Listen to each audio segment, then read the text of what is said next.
I don't know what's been going on out here, but we just had some major issues coming through town. You might need more than one person standing guard out here." "The Blanchards?" Lucas said. "We know they took over the town. We haven't had any issue with them yet." Will looked to the ground and shook his head. "Well, you might now. We kind of stirred things up, and some of the Blanchards left mad." "Really? Oh, shit. I bet they'll try to join up with the rest of them over at Sugar Hill." "Sugar Hill?" "The gated community at the end of our road," Lucas said, pointing over his shoulder. "I haven't been home in a while.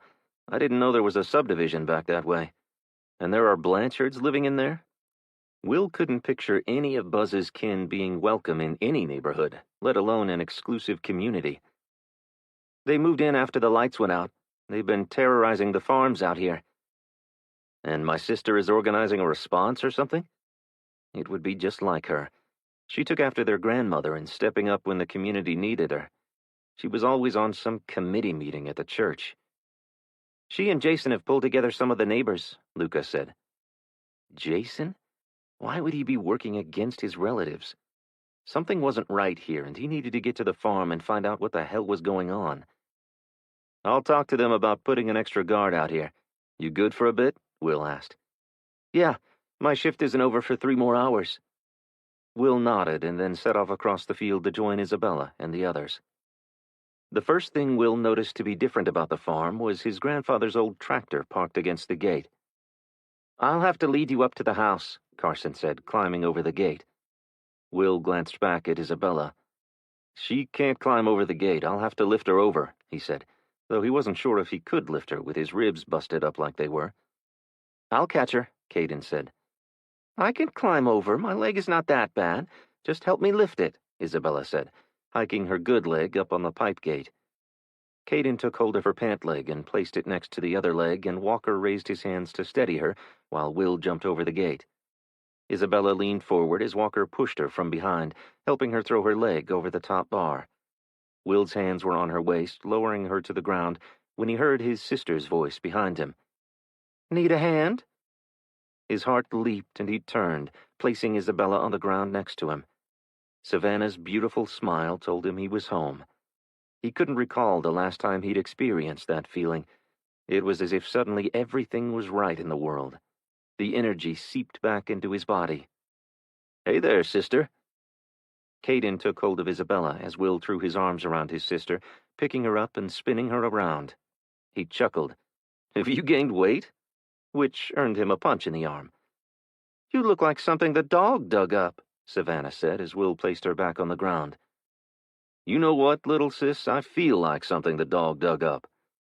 The stabbing pain in his ribs and abdomen from all the lifting caused Will to bend over slightly. "You okay?"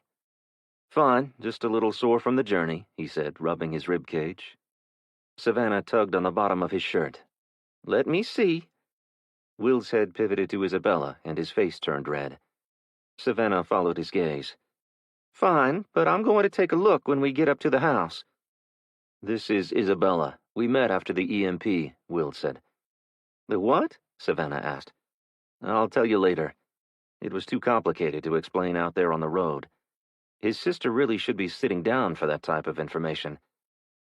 "Dad pulled Isabella from her burning car," Caden said, beaming with pride. "Yes, he did. He saved my life that day and practically every day since," Isabella said. "Yeah, that was badass what you did with that steel pipe," Caden said. Will wanted to scold him for the language, but he was so taken aback by his praise that he was speechless. Heat surged beneath Will's cheeks. "You both saved us a few times as well." Savannah stepped between them and held out her hand. "I'm Will's sister, Savannah. I'm very pleased to meet you." "I'm so glad to meet you as well. I've heard so many wonderful things about you and your children." "I'm Ed Sadesky," Walker said, stepping over and extending a hand to Savannah. "But everyone calls me Walker." "Nice to meet you, Walker. Welcome," Savannah said, waving her hand toward the homestead. "Where's the kids?" Will asked. Savannah looked over her shoulder. "Doing chores. Carson was supposed to be looking for one of the pigs. They get out practically every day." Will wasn't going to tell on Carson. They'd just keep that their secret. Jason appeared beside the tractor. Will gave him a curt nod and tried not to let his displeasure show on his face. Jason nodded back. You remember Jason, right? Savannah asked. I do, Will said. How's it going? It seemed wrong to be standing at the end of the drive exchanging pleasantries with a Blanchard after what they'd just been through.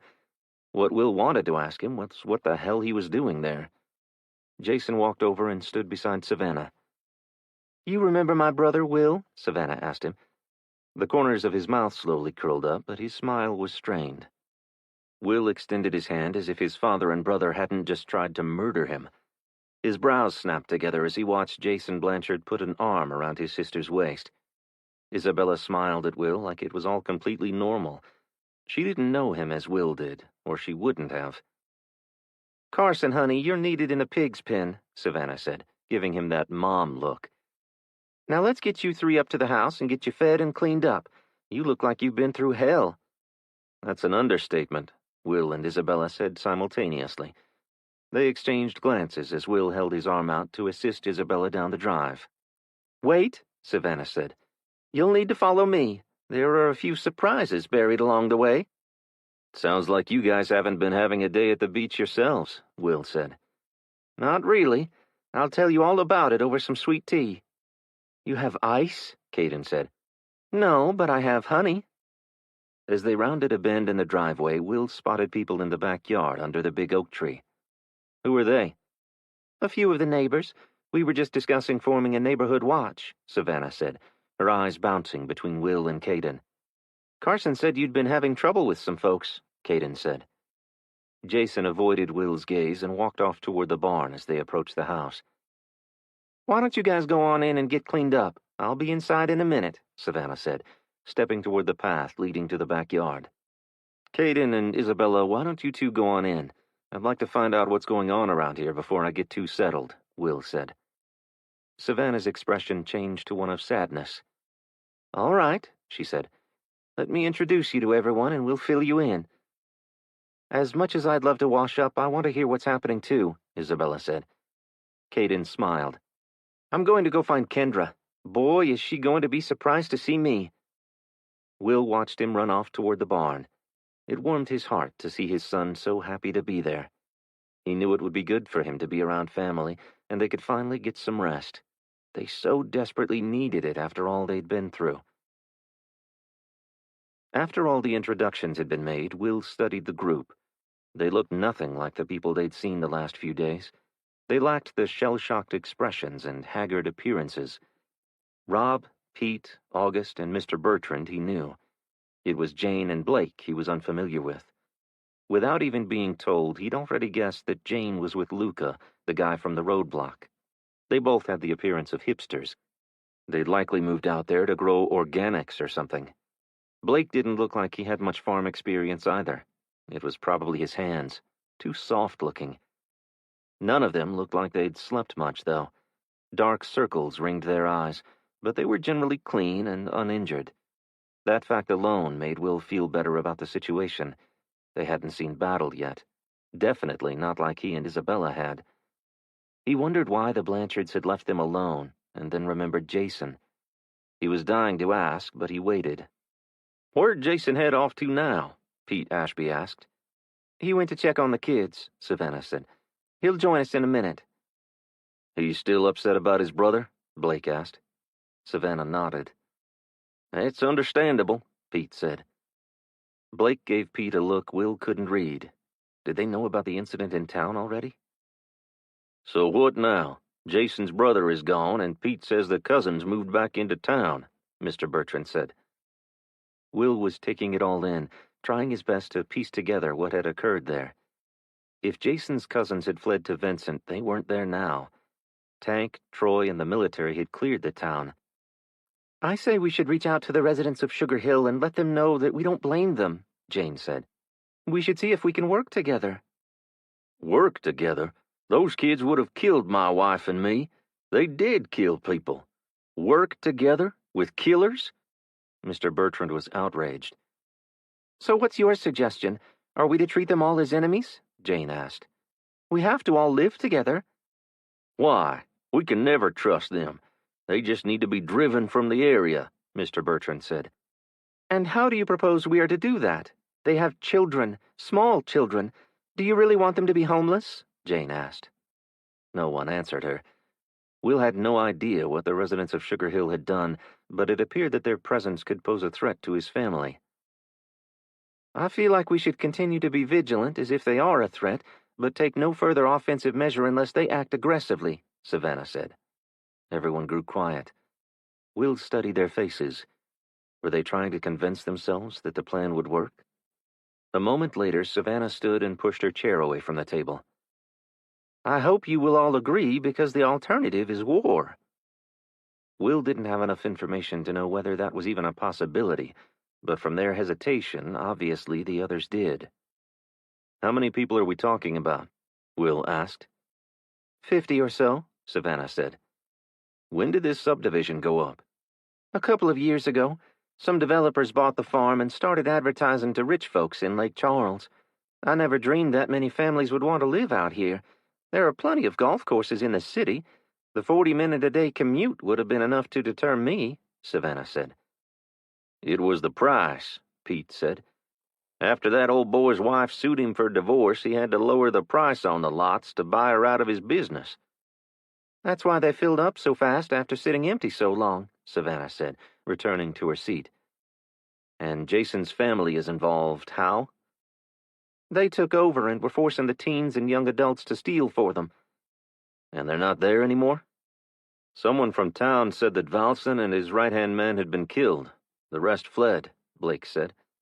News had traveled fast. Will knew that wasn't going to be the end of the story. If there were any Blanchards left alive, they would want revenge. He stiffened. He needed to tell them what the soldier had told him. I just got here, and I have no idea what this group has done, but I'd say if you can avoid a battle with them, you should try. Will rubbed his hand over his abdomen. He'd seen enough fighting to last him a lifetime. Besides, they needed to reserve any ammunition they might still have for if the Chinese showed up.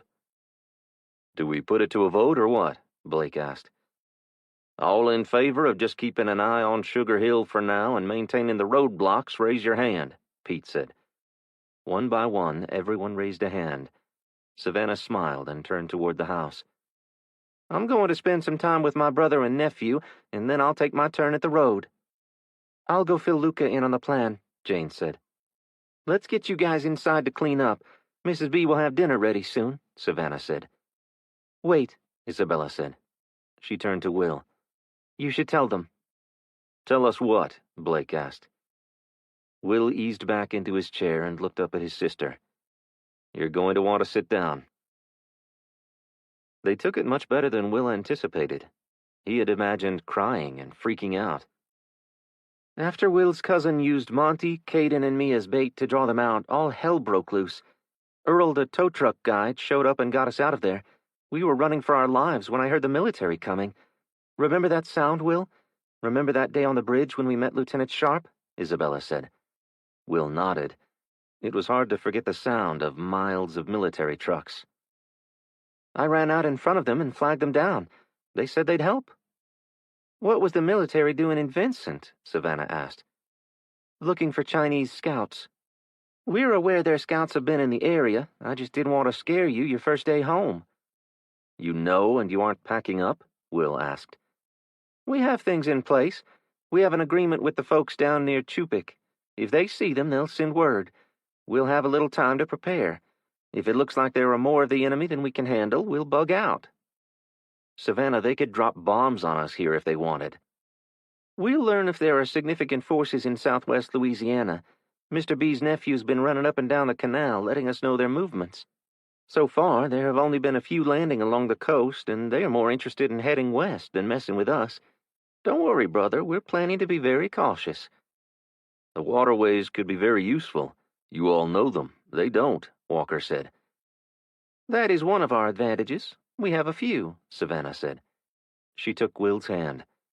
Now, let's get you guys inside, fed, and cleaned up. You stink.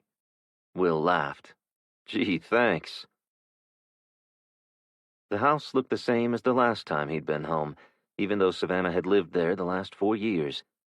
Their grandmother's Afghan still draped the back of the dark brown sofa, and Grandpa's recliner was there next to it. The place had a different smell, though. Grandma was always cooking, but now the home smelled like herbal soaps his sister made. He liked it. Isabella, you can have my room, and we'll have to put you and Caden out here in the living room on the air mattress. No, I can't take your room, Isabella said. I insist. It's just until we can figure something out. Where are you and the kids going to sleep? Will said. Upstairs in the attic. No way, it's hotter than Hades up there. You'd cook. Savannah appeared to think it over. We could sleep in the outdoor kitchen. It would be like camping. The kids will love it. Why don't you and the kids sleep in here on the air mattress, and Caden and I will sleep out there? It'll be much cooler anyway. Will had been looking forward to sleeping in a comfortable bed, but he wasn't about to let his sister and her kids sleep on the ground at their own place. We could bring the camper over. It sleeps 6, Mrs. B said. You have a camper? Savannah asked. We do. We haven't used it in years. It's parked in the shed by the barn. It might need airing out, but it would be more comfortable than sleeping on the ground outside. Bless you, Mrs. B, Savannah said. I'll see if Jason will take the tractor and pull it over. I can go with him, Walker offered. Will reached for her hand as she headed toward the door. I can go. I want her to have a conversation with Jason anyway. Savannah put her hands on her hips. You aren't going to go all big brother on him, are you? Will cocked his head to the side and smiled. Would I do that? Will heard the children's laughter and stopped outside the barn. He closed his eyes and drew in a deep breath. It was so good to be home again. He and Caden weren't alone anymore. It would be challenging, but he knew that all the adults gathered on the farm would do whatever it took to protect those kids. From one of the bedroom windows, Will heard Savannah and Isabella giggling like schoolgirls. It was strange. Despite the apocalypse that they found themselves in, he was happier and more complete than he had been in the last 2 years. Whatever they faced from there on out, he knew they'd take on as a family. There wasn't anything on earth more important than family. His conversation with Jason had been brief. It was evident to Will that Jason was grieving. He knew what that was like and didn't want to be the source of any additional pain. He'd taken Carson and Caden to pick up the Bertrands' camper and left Jason to work things out in the barn. Will slung his arms over the top of the gate overlooking the pond and stared out at the farm that had sustained his family for years. It would be tragic to have to leave there now. Savannah appeared to have the start of a strong community, and they could have a comfortable life there. Penny for your thoughts, Isabella said, walking up behind him. Will chuckled and turned to face her. I don't think money is worth much anymore. Are you glad to be home? I'm glad to be with my family. He reached over and took her hand. I'm grateful that we all made it here alive. Me too, Isabella said as he pulled her close and wrapped his arms around her waist. One thing that I've learned on this journey is to be grateful for what I have. The world may have gone to shit, but I have my son. We all made it safely here. He paused and lifted her chin. And a relationship with you, if you'll have me. Isabella raised herself on her tiptoes and kissed him. Good Army Base, Killeen, Texas. Event plus 2 months. Analyst Rachel Stevens once again found herself sitting across the table from Brad Smith. The man was like a bad itch she just couldn't get rid of. She could think of no one with whom she would less like to be stuck in the apocalypse. And this situation certainly felt apocalyptic. In the 2 months since enemies of the United States had unleashed their weapons of war upon the nation, Stevens had witnessed the absolute worst things imaginable. She was deeply disturbed by the depths men sank to when faced with starvation and desperation. When she'd first arrived at Fort Hood Army Base in central Texas after fleeing Houston following the deadly attack on Ellington Field Joint Reserve Base, Stevens had attended every meeting she was allowed and consumed every briefing about the state of the nation with hopes of finding a way of stopping something, anything. The daily reports about the death and destruction as the U.S. military fought to hold off the Chinese incursion on American soil were nothing compared to the toll hunger, violence, injury, and disease were taking on the general population. A balding man dressed in a wrinkled polo shirt and slacks spoke. The experts' projections stating 9 out of 10 people will die within the first year in a total grid-down scenario appears to be all too accurate. Already, many cities are in ruins due to the looting and fighting over the few precious resources on store shelves and in warehouses. There are horrendous reports of large bands of people roaming the streets, going from house to house, scavenging, pillaging, and burning people out of their homes. Stevens felt sick after each briefing, and once she determined that her expertise was not needed in any of the meetings, she stopped going. What good purpose did they serve? They could prevent none of it. Unless supplies could reach those cities, soon they'd all be wastelands left to a few murderous souls. She'd even at times found herself wondering why the military continued to fight off the Chinese and Russians along its shores. What was left to save at this point? She was feeling despondent. Hopelessness seeped into her every pore, which wasn't in her nature. She'd always looked for a way to make the world a better place. And now, what could she do? And then word came from the north by way of a single-engine plane, much like the one that had carried her from Houston to Fort Hood. With it came the first glimpse of the kingdom that General Walter Dempsey was creating for himself up in Illinois in the Midwest, everywhere except Missouri, where somehow they'd managed to hold him back. What a fool. Did he really think that the Russians and Chinese were going to let him keep it, even run it, after they took the country? Stevens set her sights on him, on stopping him. That was something she could do. Not alone, of course, but she had the skill set to gather intelligence on his operation and find its vulnerabilities. If she could convince the commander to give her a team, or two, she could go there and find their supply chain and reroute it to the people who desperately needed it. There was still something she could do. And by hell, she was going to do everything she could. Even if it only helped one community survive this damn thing, it would make it all worthwhile. So, Stevens put her big girl panties back on and strode right into the daily briefing. She slicked her brown hair back and stuck an errant strand into its bun, slid into a chair across from Brad the cad, and listened. She'd watch for an opportunity to speak with Waltrip about her plan. Lieutenant General Robert Waltrip sat at the end of the table, his head buried in papers. The cables from the delegation of United States congressmen who'd been in El Salvador when the event happened had asked for a report from the front lines. Front lines? There'd been no lines. It had appeared to be more like a free-for-all for a while. China's ease at getting the Dongfang armored vehicles ashore had been a surprise, but the U.S. exploited the vehicles' weaknesses in shoddy construction, quickly taking out many of them. That led to the discovery of China's weakness, its corrupted manufacturing system. The PLA's Dongfang is no match for our new armored multi-purpose vehicle. The rumors of the poor quality construction of the Dongfang have proven true. There are reports of civilians breaking out the windows with baseball bats. Reports, Waltrip asked. Confirmed? Yes, sir. It seemed the elite troops were better equipped, but the rest of their force was stuck with faulty equipment and weaponry. Though they did have the advantage of communication and coordination, which the U.S. lacked at the time. That imbalance left the U.S. at a significant disadvantage until the retaliatory strikes took out the power grids of both the Russian and Chinese and lessened their government's effectiveness, inhibiting their communications with their ships at sea. The nuclear strikes seemed to have little effect, in Stevens' view. They would have expected it, prepared for it, but the attack on their satellites had done the trick, it seemed, thanks to the newly established Space Force and the secret missions outfitting civilian satellites with military capabilities.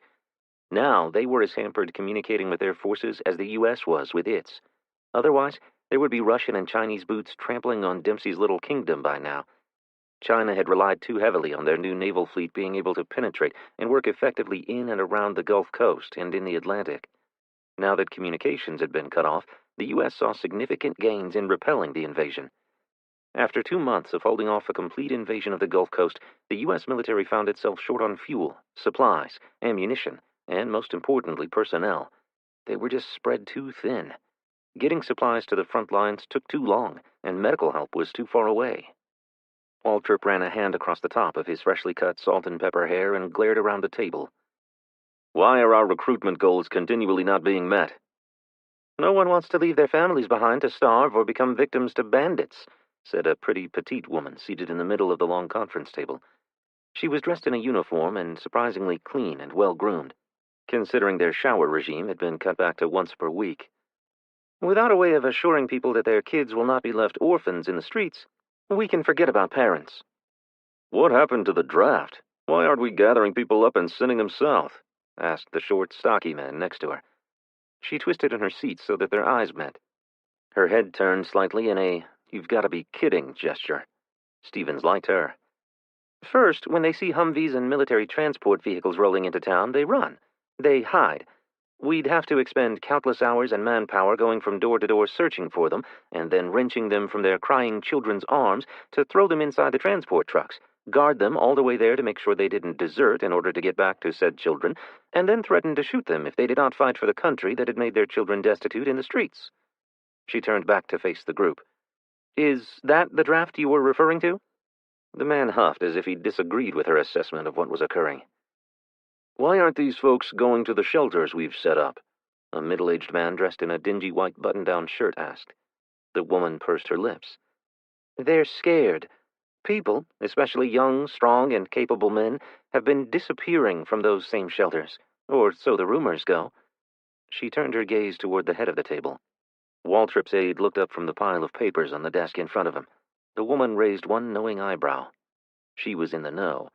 She was someone Stevens needed to talk to about Dempsey. Stevens felt encouraged for the first time in weeks. This woman had contacts with people off the base. From her tone and attitude, Stevens felt reasonably confident that she shared her view on how this war could be won. If not, it was likely she could convince her. Dempsey was the key. Stevens was sure of that one thing. He had the supplies and manpower to turn this whole thing around. The report was clear. He'd taken control of all of the FEMA supplies in Region 5 and commandeered the military in those states to secure them. He'd used Department of Homeland Security personnel to seize food, fuel, medical supplies, and other vital resources from communities under the guise of redistributing it to those who needed it, but had instead stuck the supplies into underground warehouses for his own purposes. The news about work camps had disturbed Stevens the most. Citizens were being forced into labor camps to feed themselves and their families.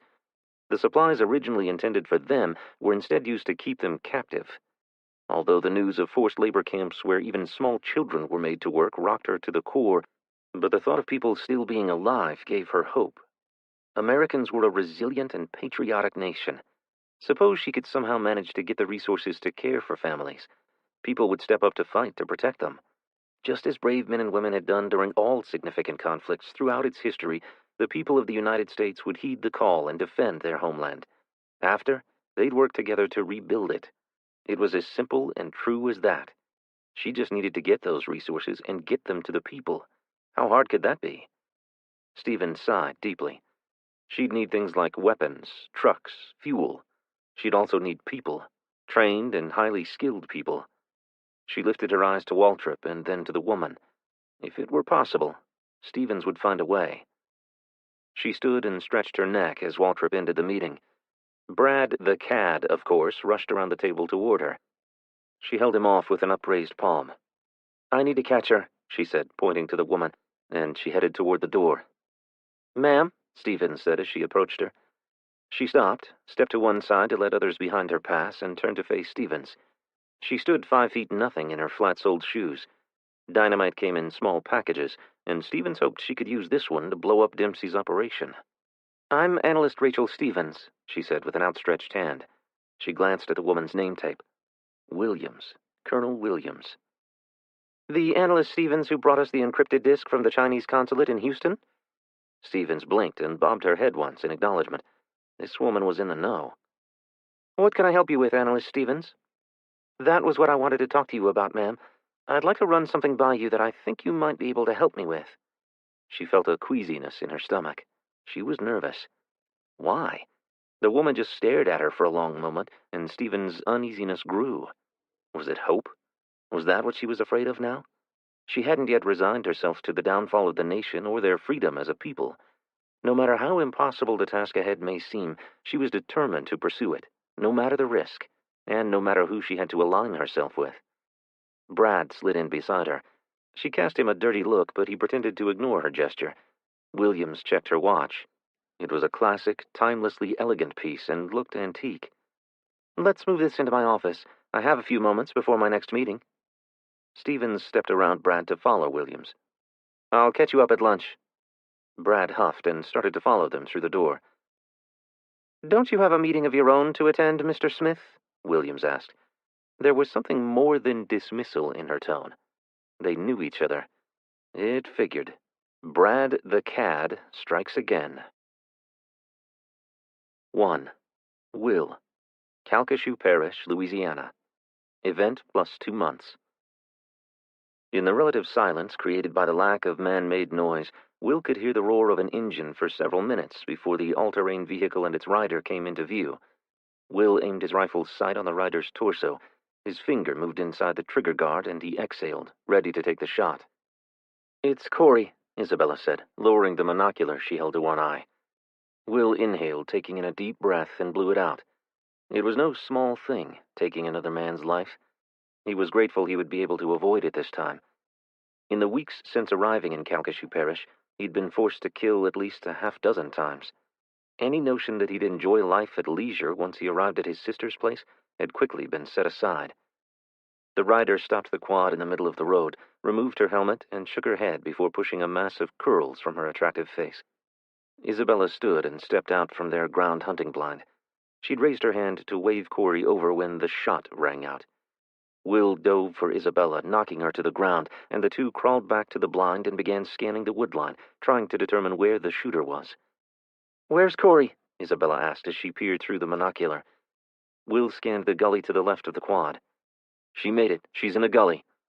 "Found them," Isabella said. "I've got one shooter at our 10 o'clock, about 600 yards.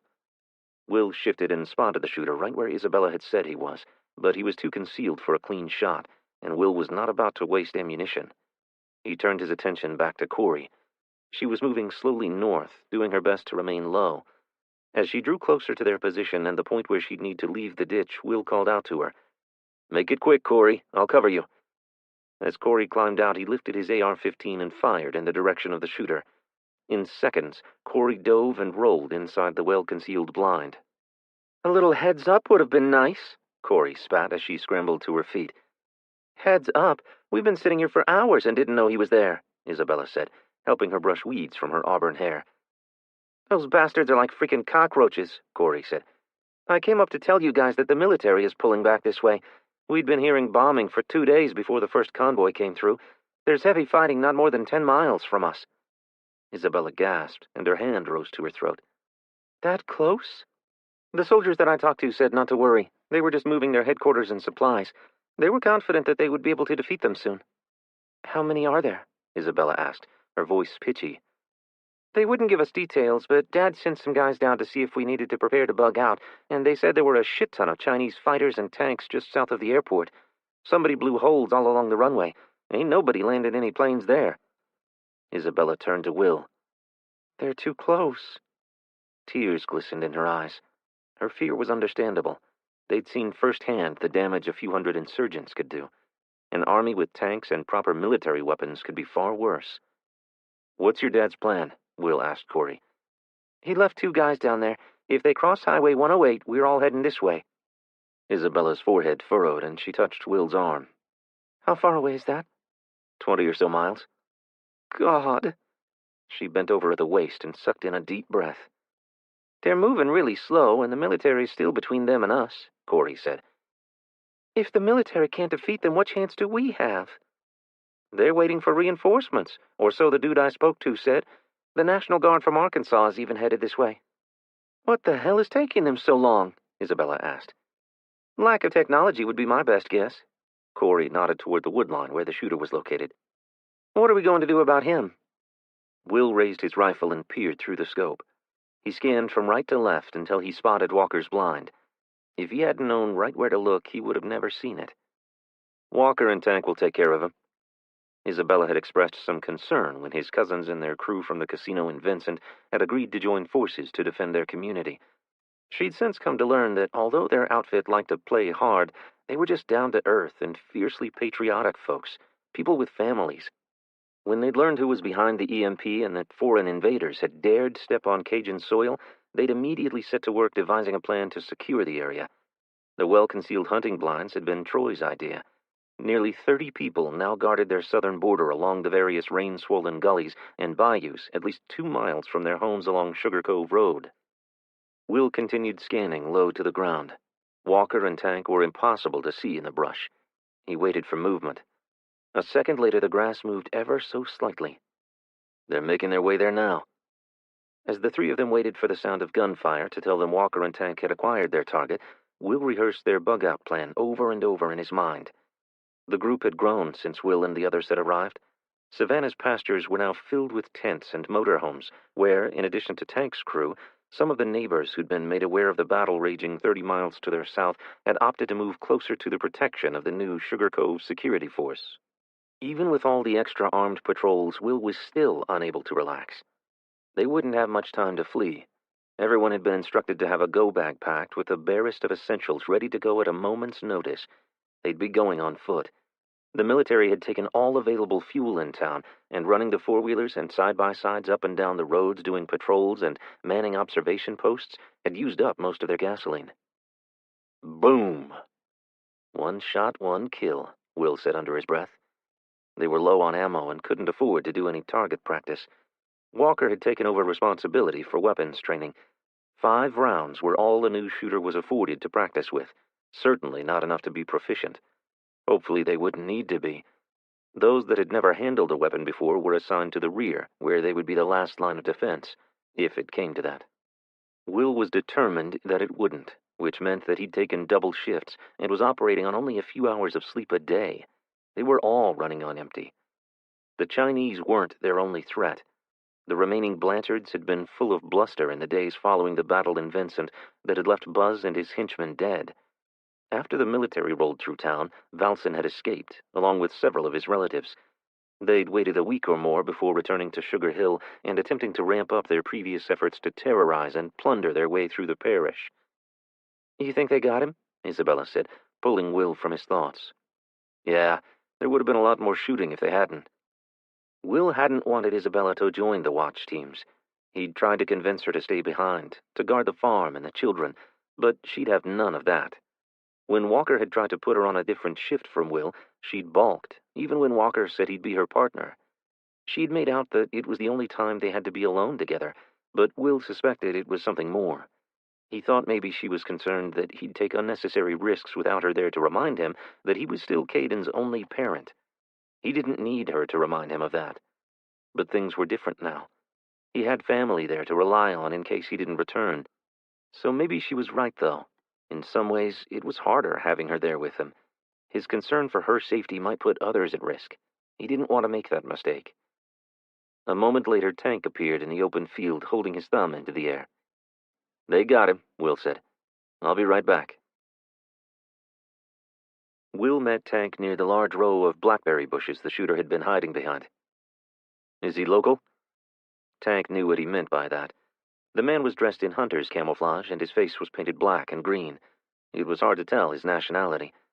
Will's eyes landed on his rifle, leaning against a nearby tree. Walker picked it up and stared through its scope. "That looks expensive." "It probably was," Walker replied. "He ain't Chinese. He could be local, but I don't know him. He was obviously waiting to take out our messengers, though. He fired as soon as Corey stopped," Tank said. "Did you check his pockets?" Isabella asked as she walked up behind them. "He could be carrying a wallet or some form of identification." Tank nodded toward the man on the ground. "Help yourself." Isabella approached the dead man and stood over his body. She studied him for a moment, before kneeling and rolling him onto his side. Will rushed over and held him as she reached into his back pocket. "He's not Chinese. His driver's license says he's from Bethesda, Maryland." Tank's eyebrows raised. "Maryland?" "That's a suburb of Washington, D.C., Will said. "What's he doing down here? And why is he shooting at our messengers?" Isabella asked. She pulled a business card from his wallet, stared at it for a moment, and handed it to Will, whose eyes grew wide. "Wasn't he Kim Yang's handler?" "Who's Kim Yang?" Corey asked as she approached them. "She was a Chinese spy we met in Houston," Isabella said.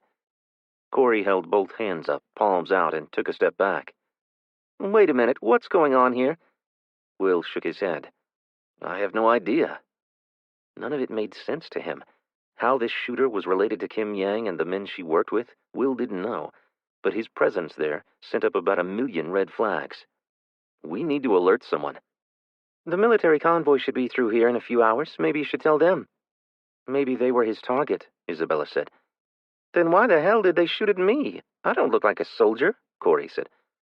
"Probably just passing the time with a little target practice," Tank said, picking up the rifle and inspecting it for himself. When the military convoy rolled through on its way south toward the front lines, the lieutenant that Will spoke to didn't seem to understand the significance of finding the business card of a Chinese spy in the pocket of the dead shooter. "I'll pass this information on to my command," was the extent of the man's reply. He looked bone-weary. The fighting and the pressure to hold the enemy back from the interior of the country must have been an enormous weight on all the soldiers. "I have to get back. My dad will want to know what happened here today," Corey said, throwing a leg back over her quad and starting the machine. "We'll send word if they cross the highway." Will was determined to be ready to leave whether that occurred or not. He'd just have to convince the others that it was the wisest course of action. 2. Will. In the days since Corey had brought news that the fighting was nearing Highway 108, Will was always on edge, waiting for the day the war spilled over into their world. Will had been even more vigilant, pulling more and more watch shifts. He yawned as he slid his foot into his boot, pulled the laces tight, grabbed his pack and rifle, and walked toward the door. He glanced back at his sister, who was at the kitchen sink still in her bathrobe.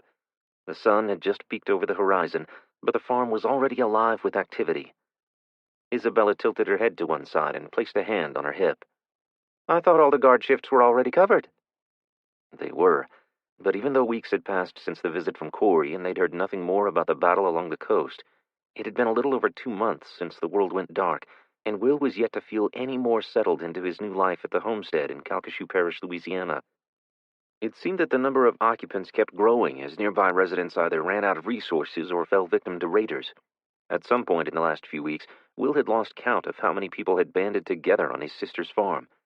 They'd had to extend their borders to the Bertrands' property to accommodate all the RVs and hastily thrown together shacks that the refugees now called home.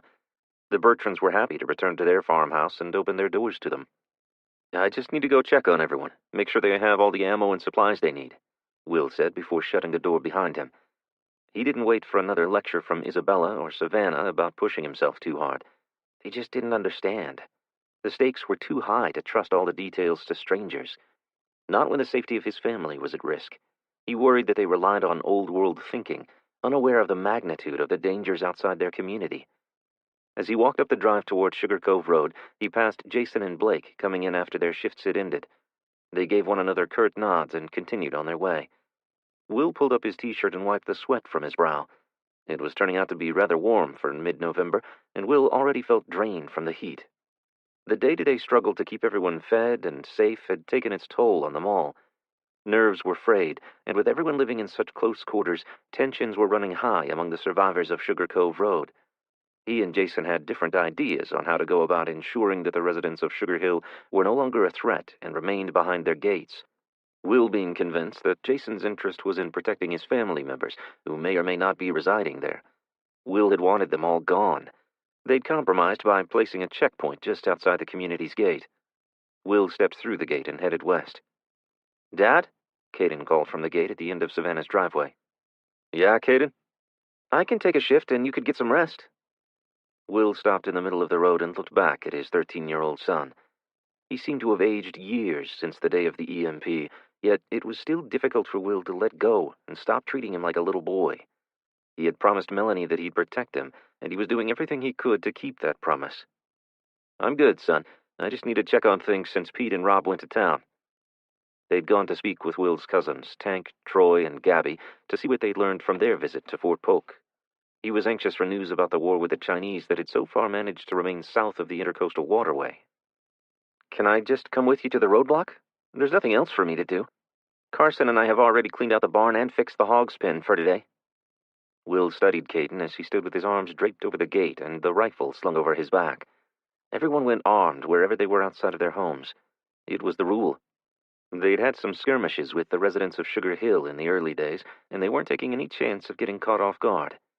The corners of Will's mouth curled up slightly. "Run and tell Isabella where you were going so she doesn't send out a search party."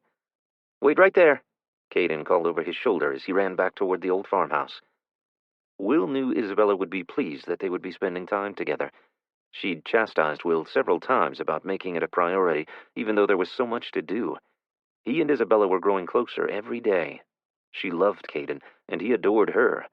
It seemed wrong somehow to be falling in love when the whole world was going to shit around them, but Will couldn't help himself. Isabella was amazing and filled his life with hope in the midst of the darkness. It seemed that the event had brought his sister love as well. Will had strongly objected to her relationship with Jason Blanchard.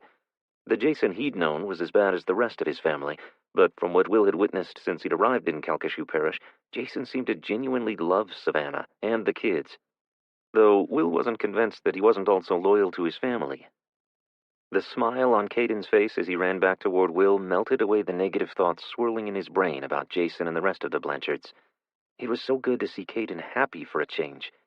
They'd spent the prior 2 years in such a dark place after Caden's mother had died, and although they'd faced unprecedented hardship since the EMP took out the power grid and sent the nation back to the Stone Age, Will's relationship with his son had never been better. In many ways, he believed he had Isabella to thank for that. "What's that?" Will asked, pointing to the bundle in Caden's right hand. Caden's smile spread from ear to ear. "Cookies? Oatmeal or peanut butter?" "Oatmeal," Caden replied. "With raisins. Savannah said you forgot to eat breakfast. Again." Finding enough food to feed everyone was getting harder and harder every day. Will knew that soon they'd be heading into winter with nothing. He couldn't enjoy his bacon and eggs, knowing so many people were literally starving to death.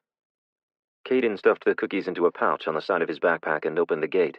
His grandfather's old tractor had been moved back to the barn after the threat of someone plowing through the gate on a motorized vehicle had been eliminated by the roadblocks at both ends of Sugar Cove Road, and the booby traps along the drive had been removed to make it safe for all the newcomers and their children. Will looked back at the field where his grandfather used to have his horses. It was now filled with campers and tents. "Let's get going and make our rounds," Will said as he shut the gate behind Caden. As they walked toward the Sugar Hill roadblock, Caden asked, "When do you think Pete and Rob will get back and let us know what they're saying at the Army base?" It was all that had been on everyone's minds since Corey had described the fighting potentially crossing the intercoastal waterway. So far, the military from Fort Polk, along with National Guard units, had held their own against the invading Chinese army, but the word was that they were running low on supplies, and moving more to the front lines was difficult due to the lack of transportation. In addition to running low on munitions, they'd put a call out for all able-bodied residents to join the fight. That was when Will had known just how dire the situation was. He struggled with his decision to stay and protect his family over joining the battle and saving the nation. He struggled with it every day. His gaze fell upon his son. He'd promised Melanie he'd protect and care for him. They had been their last words to one another, and he couldn't break that promise. If he died, who would protect his family? As Will and Caden approached the line of cars, trucks, and tractors that blocked the intersection near Sugar Hill's gated community, he spotted Jane and Luca standing close together whispering. Jane glanced up, then quickly looked away.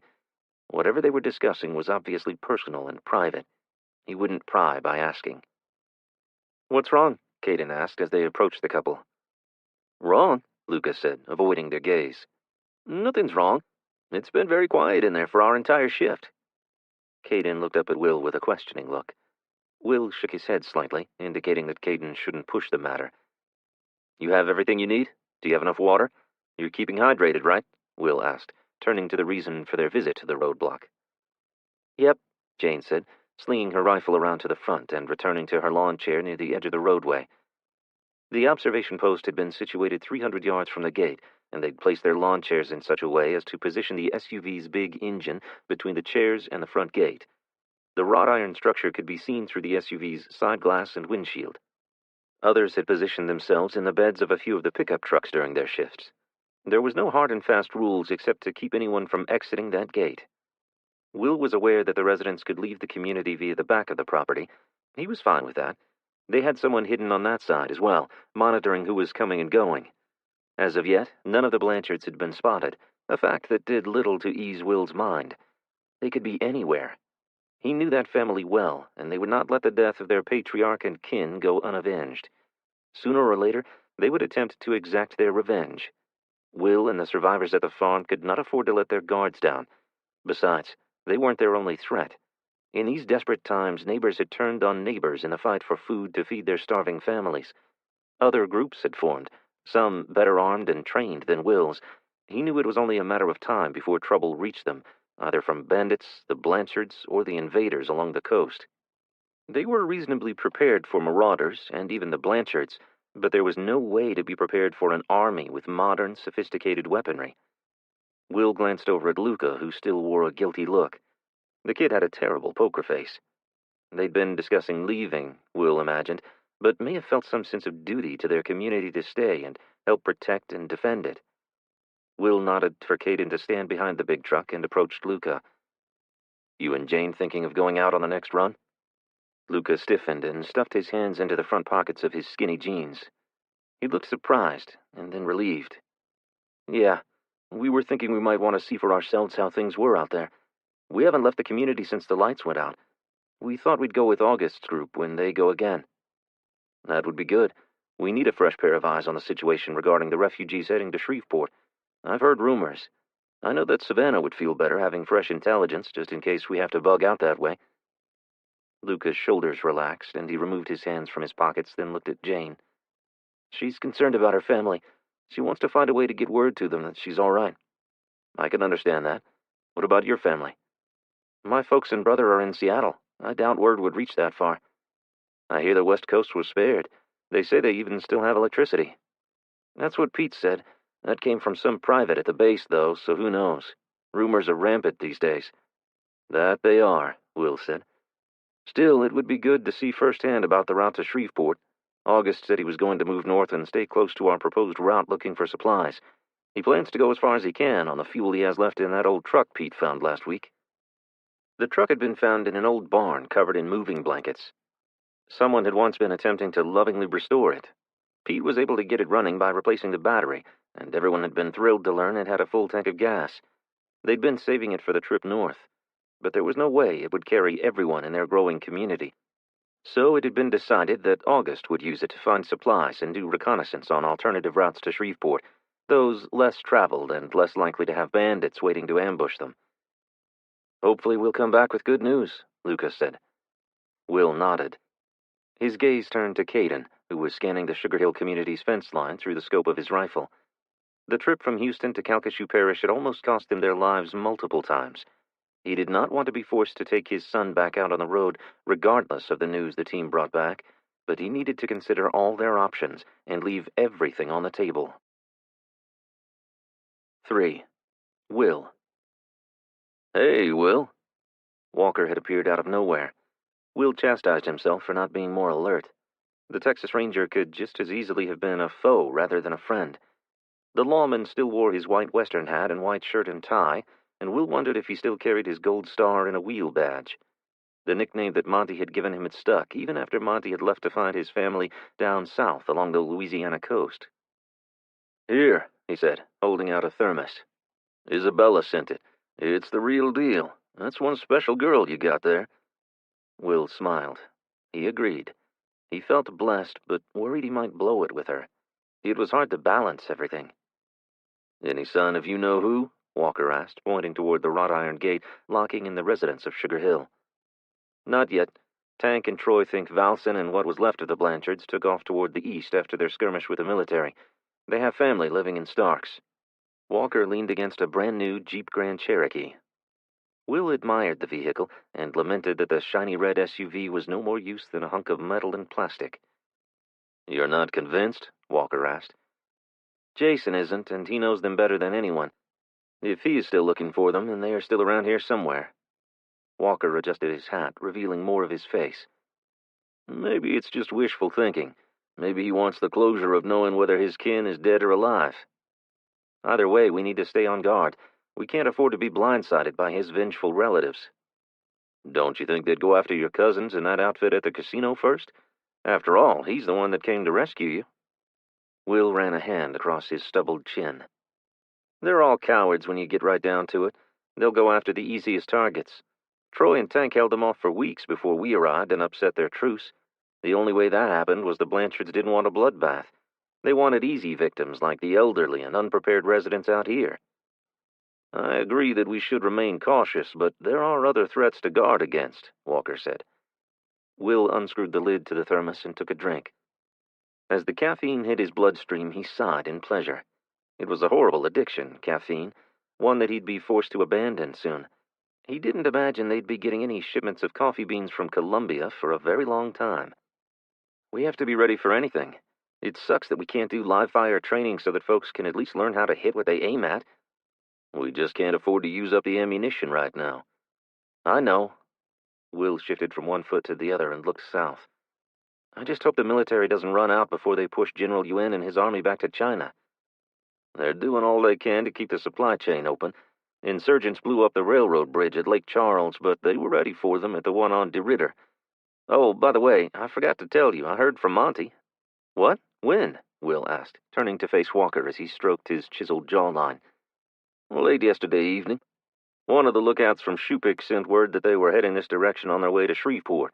He finally convinced his wife's family to leave their camps and head to the refugee facility to wait this out. That's a relief. That they will be out from behind enemy lines, I mean. You don't think much of the refugee facilities? I don't know. I think my opinion of government-run facilities is jaded by how they handled Hurricane Katrina and other natural disasters.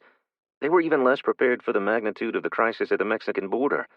I just think we need a solution that doesn't rely on the government. A long-term solution, because things aren't going back to normal anytime soon, even after we defeat the Chinese. All the infrastructure that has been destroyed will take many months, if not years, to rebuild. In the meantime, we have to find a way to survive. Your sister's homestead is pretty good, but I know, it's not sustainable. We need to be able to hunt and fish in addition to growing crops. There are just too many people vying for too few resources here. I bet the deer, rabbit, and squirrel population has already been cut in half. It sounds like you've been thinking a lot about the long term. Any ideas of a better place to go? I was thinking Arkansas, maybe. It was less populated before things went to shit. The Ozarks were full of game. I hunted there with a buddy once up near Mountain Home. I thought we could spend some time at the facility in Texarkana and send out scouts to find a suitable area to settle in, Will said with a question in his tone. He hadn't told anyone else about his idea yet, as they seemed so set on staying at the homestead. It sounds like a viable plan. I like the idea of having the FEMA facility as a safe base for everyone while we look. It would give us time to properly evaluate and investigate instead of feeling like we had to be in a hurry to pick a spot. That's what I was thinking, too. The journey to Texarkana won't be easy, Walker said. Will stared down at the pavement. He knew the dangers they'd face out on the road. What had been left unsaid was the challenge of convincing everyone to uproot and leave before things got too bad, and while they were still healthy enough to make the trip. People underestimated the toll that malnutrition takes on a body. Will could feel it. He already moved slower and planned his activities during the day for when he had the most energy. The adults were sacrificing meals to make sure the children were well fed. He understood. He did the same with Caden. But was it the wisest move? Who would take care of the little ones when the adults were too emaciated to find food or defend the homestead? When do you plan on having this conversation with the others? Walker asked. Will looked up. I was hoping you'd join me in that one. Maybe sit everyone down tomorrow after the midday meal? Walker removed his hat and wiped the sweat from his brow with a white handkerchief. I can do that. Are you prepared for the pushback? Will glanced over at Luca and Jane and then to Caden. There isn't any other option. We'll just have to make everyone see that. I suspect that there are others thinking something similar, but since we haven't had a meeting in weeks, no one has addressed it. Walker stuffed his handkerchief into his back pocket and adjusted the hat back on his head. He lifted one eyebrow. You ready to leave your family and go without them if they choose to stay? Will knew who he was talking about. He'd gone back and forth about it for weeks. Could he leave his sister and her children behind to save Isabella and Caden? Truth be told, Savannah was the only reason Will was still in Calcasieu Parish. He just had to find a way to convince her that leaving was their only option, even if it meant leaving Jason behind. He prayed she'd see reason, unable to bear the alternative. 4. Savannah, Calcasieu Parish, Louisiana. Event plus 2 months. Mom, Kylie has my tractor and won't give it back, Keegan yelled as he chased his sister through the outdoor kitchen where Savannah had once created her herbal teas and candles. Now it was where the community prepared meals for the 40 or so people that now called her farm home. Mrs. B stepped in front of Kylie and grabbed the toy. How about you come to help me grind the wheat? Oh, it's too hot inside. Jason said he'd take me swimming in the pond this afternoon, Kylie said, stomping her foot. Kylie, Savannah said. Kylie turned and Keegan stuck out his tongue at her.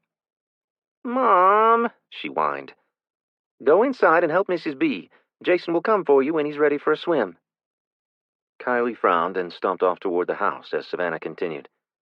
"She's right, Mrs. B. It is too hot to be inside today. I'm not going to stay in very long. I'm going to try to get her down for a nap. She'll be a lot less cranky, and I could use one myself." "Thanks, Mrs. B, for everything." Mrs. B smiled. She reminded Savannah so much of her grandmother. They were close in age and had the same kind and generous disposition. She was blessed to have Mrs. B as part of their new family. "It's been a blessing being useful again," Mrs. B said as she turned to follow Kylie. "Keegan, would you tell Luca that we're almost out of wood for the stove? We have another hour or so to go on dinner." "Okay, Mama. Can I go play with my friends after dinner?" He and Kylie had been thrilled to have other children with whom to play. Some of their older neighbors had volunteered to corral and watch over them, while the parents worked to keep the community safe and fed. But some of the kids still managed to find ways to get underfoot, mostly Kylie and Keegan. Carson had become Jason's shadow. Savannah nodded, and Keegan ran off toward what had, just weeks before, been their back pasture. Now it was Lot C in their RV park. Jason, Luca, and her cousin Troy had been hauling porta-johns in from a construction site near town. 4 of them between the 30 or so people camping there wasn't enough, but it was something. After Jane and Luca finished their shifts to the checkpoints, she'd come to help Savannah prepare dinner. Savannah was grateful for the help. "Jane, you mind stirring the stew? I want to check on Myrtle. She didn't eat when I fed the pig this morning." Jane cut the greens from the top of a turnip and placed them in a bowl before standing. As she stepped toward the wood-fired stove, her hand flew up to cover her mouth, and she ran out the door. Savannah followed her, holding Jane's braids back as she vomited in the dirt. "Are you all right?" Jane wiped her mouth with the back of her hand and straightened. She was sweaty and pale. Savannah felt her forehead with the back of her hand. "You don't seem to have a fever." "I don't think it's viral, Savannah." The corners of her lips curled up, and Savannah's eyes widened. "Are you?" Jane nodded as the color began returning to her cheeks. "I know it's awful timing. That's why Luca and I haven't said anything. With all that's going on and all." Savannah placed her palm on Jane's flat stomach. "Are you kidding? This is wonderful news. In the midst of all this mess, a new life being brought into the world signals hope." She hadn't known Jane but a few weeks, but they'd grown as close as sisters in that time. Having a baby in the group added a new dynamic, especially if they were forced to flee, but they'd all seen so much death and destruction that they needed to be reminded that the cycle of life continued, and they were fighting to make a better life not only for themselves, but for future generations. "You should get out of this heat and get some rest. Why don't you go on over to the pond and sit under the willow trees?" Jane smiled. "Maybe for just a few minutes. I'll come back and get the rest of the turnips cut up in a bit." "No, don't worry about that. Rob's wife is coming to make some fancy dish with roasted turnip with wilted greens. She'll finish up for you." "Thanks for being so understanding, Savannah. I promise to still pull my weight around here." She glanced down at her stomach, then looked up and scrunched her face. "I am not looking forward to getting as big as a house. Luca's mother said he weighed over 11 pounds when he was born." "Ouch." "I know. I'm kind of scared about it." "Don't worry. It's bad for the baby," Savannah said. Savannah would do the worrying for both of them. Giving birth without modern technology and medicine could prove fatal for Jane and the baby. Before the advancement of maternity and neonatal care, infant mortality was fairly high, and the fact that someone could once again die from an infected cut due to the lack of antibiotics was always on her mind. They would have to make sure Jane received proper nutrition and monitor her closely to ensure a safe delivery and healthy baby. As Savannah watched Jane head down to the pond, she worried again about the health of the rest of the community. They'd already used up most of her herbal remedies and store-bought medical supplies. What they really needed was a doctor and a fully stocked pharmacy. With the amount of manual labor involved in securing the farm, keeping people fed, and the dozens of other daily tasks, they'd seen an increasing number of injuries. Most were minor, but some were potentially life-threatening. It was just one of the million things that kept her awake at night. "Keegan said you were out of wood," Jason called as he dropped an armload of wood into the box just outside the door. "Thanks." "My pleasure," Jason said, leaning in and giving her a peck on the cheek. She half smiled and turned her gaze toward the pond. In the weeks following the shootout in town that had ended in his father's death, along with many other relatives, she and Jason had grown close. His father had taken her brother hostage and been killed by their cousin Tank. That fact should have complicated their relationship, but it hadn't. They'd spoken at length about their families, and in the end, they both agreed that you couldn't choose your parents. Will was finally beginning to accept the relationship. After spending time with Jason on guard duty and working to secure the farm, they seemed to have put their differences aside. Savannah hoped that they would develop a friendship. She'd had no difficulty accepting Isabella, and Savannah thought it was great that they'd found each other, despite the chaos all their lives had become. And Caden adored Isabella. It would all be so perfect if it weren't for the apocalypse and war. Savannah scanned the field where the goats were kept. "Where's Carson?" "Helping Luca learn to shoot the crossbow." Savannah smiled, but inside she didn't like that her 10-year-old son was growing up so fast. As the eldest son, he somehow felt he was the man of the house and needed to protect his family. She and Jason had spoken to them after they'd told the children they were growing close. Carson had been quiet for a long time after, but in many ways, he may have been relieved not to have to carry all the responsibility. She now believed that if she and Jason decided to marry and he moved into the house, Carson would be fine with it. "I'm surprised he let you get away." Jason picked up 2 sticks of wood with one hand and opened the door. He looked quite proud of himself. He was loading the wood into the stove when Savannah heard an engine and turned toward the road. Her pulse quickened, expecting the worst. "It's Corey," Jason said, hurrying out the door and stepping into the middle of the driveway. He raised his hand to wave, and she stopped 10 feet from them. "What's up?" Savannah said, approaching her. After Corey had filled them in on the battle between the U.S. military and the Chinese south of Highway 108, Savannah paced back and forth across the driveway. It was becoming clearer by the moment that they were going to lose the farm. "It's too close. If they break through, they could be here before we could get everyone rounded up and far enough away," she said as she passed Jason. He was staring off toward the gate, likely thinking the same thing. "We'll know more when Will and the others make it back. We can have a meeting and decide what our next steps need to be. Okay?" Jason stroked her arm. "Please, don't give up hope yet." Hope? How did one hold on to hope in such perilous times? Every time things started looking better, they would get the rug pulled out from under them. Will and Caden made it home. They went through hell out there on the road, but they made it here. We'll make it too. Together. All of us. Mrs. B had led a crew of workers assembling makeshift tables so that everyone not on guard duty could enjoy a meal together. She claimed it was necessary to keep from having to serve food multiple times, but Savannah knew it was Mrs. B's way of bringing them together as a community. After Mr. B said grace, everyone seemed to enjoy the downtime to share a meal, but Savannah picked at her food, unable to get Corey's news off her mind. She looked down the table to where her 14-year-old daughter Kendra sat next to Pete's son Beau. Savannah sighed heavily.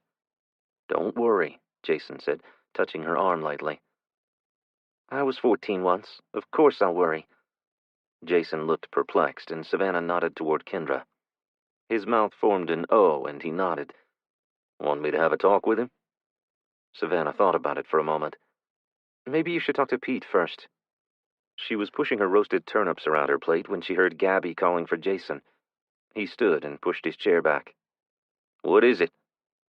Gabby bent and placed her hands on her knees, trying to catch her breath, while Savannah racked her brain, trying to recall which guard post Gabby had been stationed at. Finally catching her breath and straightening, she said, "Valson's back." 5. Savannah. Event plus 3 months. Savannah pushed light brown locks of hair from her forehead with the back of her hand, leaving streaks of flour behind. She looked up from the dough she'd been kneading to see Jason and Blake walking toward the house. Jason's face was expressionless. In the 2 weeks since his brother Valson's return, he'd been out every day searching. He hadn't found what he'd been looking for, or whom. It had been 2 months since the military came through and disrupted the Blanchard family's control over the community of Vincent, and still there had been no sightings of his mother, sisters, or cousins. They'd found the bodies of his uncles and brothers, so he at least had some resolution. Blake was carrying an extra rifle, a hunting rifle. Maybe their trip wasn't a total waste. "Hi," Savannah said as they approached. The corners of Jason's mouth curled slightly and then fell back into a straight line. He was trying. Savannah knew grief was messy, even if the relationship with the deceased wasn't perfect. At least that's how it had been with the death of her father. Waves of grief still crashed over her at times, even now. She understood Jason's pain. Any luck finding ammo? She asked, pointing to the Winchester rifle Blake held. Some, not enough, he replied. They looked exhausted. Everyone was, but those that ventured out away from the farm and its roadblocks seemed to be hit the worst. They'd witnessed firsthand the death and destruction beyond Sugar Cove Road. The others were somewhat insulated from it, for now at least. We're going to try going farther west in a day or two, Jason said. He took 2 steps toward her, leaned down, and kissed her on the top of her head. Go inside and get a bite to eat and then get some rest. Everything is taken care of for today, Savannah said. He reached down and cupped her chin in the palm of his right hand, raised it, and studied her face. The intensity of his gaze was too much. She wanted to look away and didn't understand why. It could be that she felt old, dirty, and unattractive. The last 2 months had not been kind to her body, her mind, her spirit. You look tired yourself. You should ask for help more, Jason said. Kendra is coming to help me right after she gets back from Mrs. B's. How's she doing today? The same, Savannah said, her tone flat. Mrs. Bertrand had fallen ill 2 weeks before. It had started with a headache, and then the chills and body aches began the next day. Mr. Bertrand was down a few days, though he was able to bounce back, but none of Savannah's herbal remedies seemed to be working for Mrs. B. Her cough was worse, and she was so weak. Kendra had been taking her over some bone broth and a hibiscus and rosehip tea. Maybe Pete and Rob will bring antibiotics back with them, Jason said. Hopefully. How are your in-laws? Savannah asked, directing her question to Blake. Blake's gaze turned toward the ground. It's not looking good. They both have pretty high fevers. My wife is just beside herself. I'm sorry, Savannah said that a lot lately. She was sick of saying and hearing it. Everyone seemed to be sorry. She just wanted this whole nightmare to end, but there was no end in sight. She forced a smile. Pete and Rob will bring antibiotics from the army base. They'll be fine in a few days. She knew it was a lie. Blake knew it too. There was no way the military would give up valuable antibiotics or other medications when their soldiers needed them to continue fighting this damn war. Blake lifted a hand in the air and nodded. I better get on home, he said weakly. Savannah watched him walk toward the gate to the pasture. As he lifted the latch, she said, Thank you, Blake. Thank you for continuing to try. He stopped and turned. No need to thank me, Savannah. We're in this together. That they were. They all needed one another. Just 2 months earlier, they'd all gone about their separate lives, and now they must depend on one another for security and sustenance. Jason wrapped his arms around Savannah and held her tight. She melted into him, tears stinging her eyes. She feared that if she let go, there would be like a tsunami overtaking and drowning her. It was just so damn hard to remain positive and hopeful as things continued to get harder every day. Come inside with me. Let's both get something to eat and take a nap. You can't keep pushing yourself like this. The kids need you. That last part was like a knife to the heart. She was doing everything she could think of to keep life as normal as possible for them, but death and misery were all around, and she couldn't always protect them from it. When Kendra gets back, I'll come inside and rest a minute, she lied. There was too much to do, and she knew she wouldn't truly rest anyway. She had laundry and dishes still to do. She needed to go through her books and see if she could find anything more she could do for the Bertrands and Blake's in-laws. The herbal teas and chest salves seemed to have helped the children, and those who had been sick were fully recovered now. She hoped the worst of the flu season was behind them. Was that wishful thinking? Jason pulled up a chair and sat across from her. I'll go in when you do, then. She shot him a dirty look and tossed the hand towel she'd been holding onto the table. Okay. Let me cover this dough, and I'll go in, and I'll make you some eggs. Jason smiled. A genuine smile where his teeth showed and that sparkle she loved twinkled in his eye. How about I make you pancakes? She cocked her head ever so slightly and batted her eyelashes. You found syrup? His head bobbed. I did. Savannah closed her eyes and licked her lips. She'd taken her family off refined sugar long before the world collapsed, but they'd always enjoyed honey and fruits. It had been at least 6 weeks since she'd tasted anything sweet. What do you say? Jason said, his strong chin jutting out. He looked so damn handsome. She was tempted. You'll have to make enough for the kids. She could see Jason deflate somewhat, and then his lips curled up. Awesome. Even though she knew he was disappointed that she'd put him off again, Savannah knew Jason understood. She was a good Catholic girl, and raising her children the same way her grandmother had raised her. She wasn't going to set all that aside just because the world had changed. When the time was right, they'd go into town and see the priest. Until then, she'd make sure she and Jason never ate pancakes alone. The pancakes were amazing, and the kids were ecstatic. Keegan, being the kind little soul that he was, saved some of his to share with his friend Jeremy. He and his parents had arrived just a few days earlier. Savannah and Jason left Kendra and Carson in charge of the dishes and moved into the living room to discuss what he and Blake had seen on their journey outside the community. "No sign of your family?" Savannah asked as she lowered herself onto her grandmother's old armchair, running her hand along the arm and feeling her calming presence. "No." "Were there many survivors east of town?" "There aren't many left. The ones who've stayed said most had headed to Shreveport or Texarkana to the shelters there." "I wonder if anyone's made it there," Savannah asked, more to herself than Jason. They had no way of knowing, and had all heard rumors of the bandits preying on the refugees along those routes. The tales of the robbing, rape, and murders were just one of the reasons Savannah and the others hadn't considered leaving. Life inside some government-run camp didn't sound much better than what they were experiencing on their own. The only thing the government might offer that was better was some measure of safety. But as long as they had armed guards, they would be able to continue to provide what little they had to the survivors who'd taken refuge there with them on Sugar Cove Road. Savannah couldn't think about any other scenario. She prayed that whatever came against them, they'd be stronger and faster, and that their luck would hold out until the military could defeat the Chinese and put the country back together. 6. Isabella, Calcasieu Parish, Louisiana. Event plus 3 months. Isabella stood at the kitchen sink, staring out at the children who were playing a game of tag in the backyard. Children were so resilient. Despite the lack of technology, the shortage of food, and the threats of war and marauders, they continued to laugh and play. Kylie shoved Keegan to the ground, and Kendra ran to pick him up, just as Isabella imagined she'd done multiple times before the event that had changed all their lives. The adults that had gathered to form a safe community strived to make the children's lives as normal as possible. Isabella could understand why, but she questioned whether it was really the best for them. The world beyond their roadblocks was a dangerous and uncertain place. To survive, wouldn't they all need to be prepared for whatever may come? Could you prepare a 6-year-old? Isabella thought about the little girl they'd nearly run over back in Houston. Her parents had left to find food for her and her little brother and never returned. If Jazz hadn't stubbornly swooped them up and taken them to the church, what would have become of the 2 small children alone in the big city? Would Savannah's children be prepared to care for themselves if trouble found them here? Kendra and Carson were very much more capable than most adults, Isabella knew. But could they keep themselves and their siblings alive in this new world? "They seem so carefree, don't they?" Savannah said, as she walked up behind Isabella and placed her hand on the counter to steady herself. "Are you all right?" Isabella asked.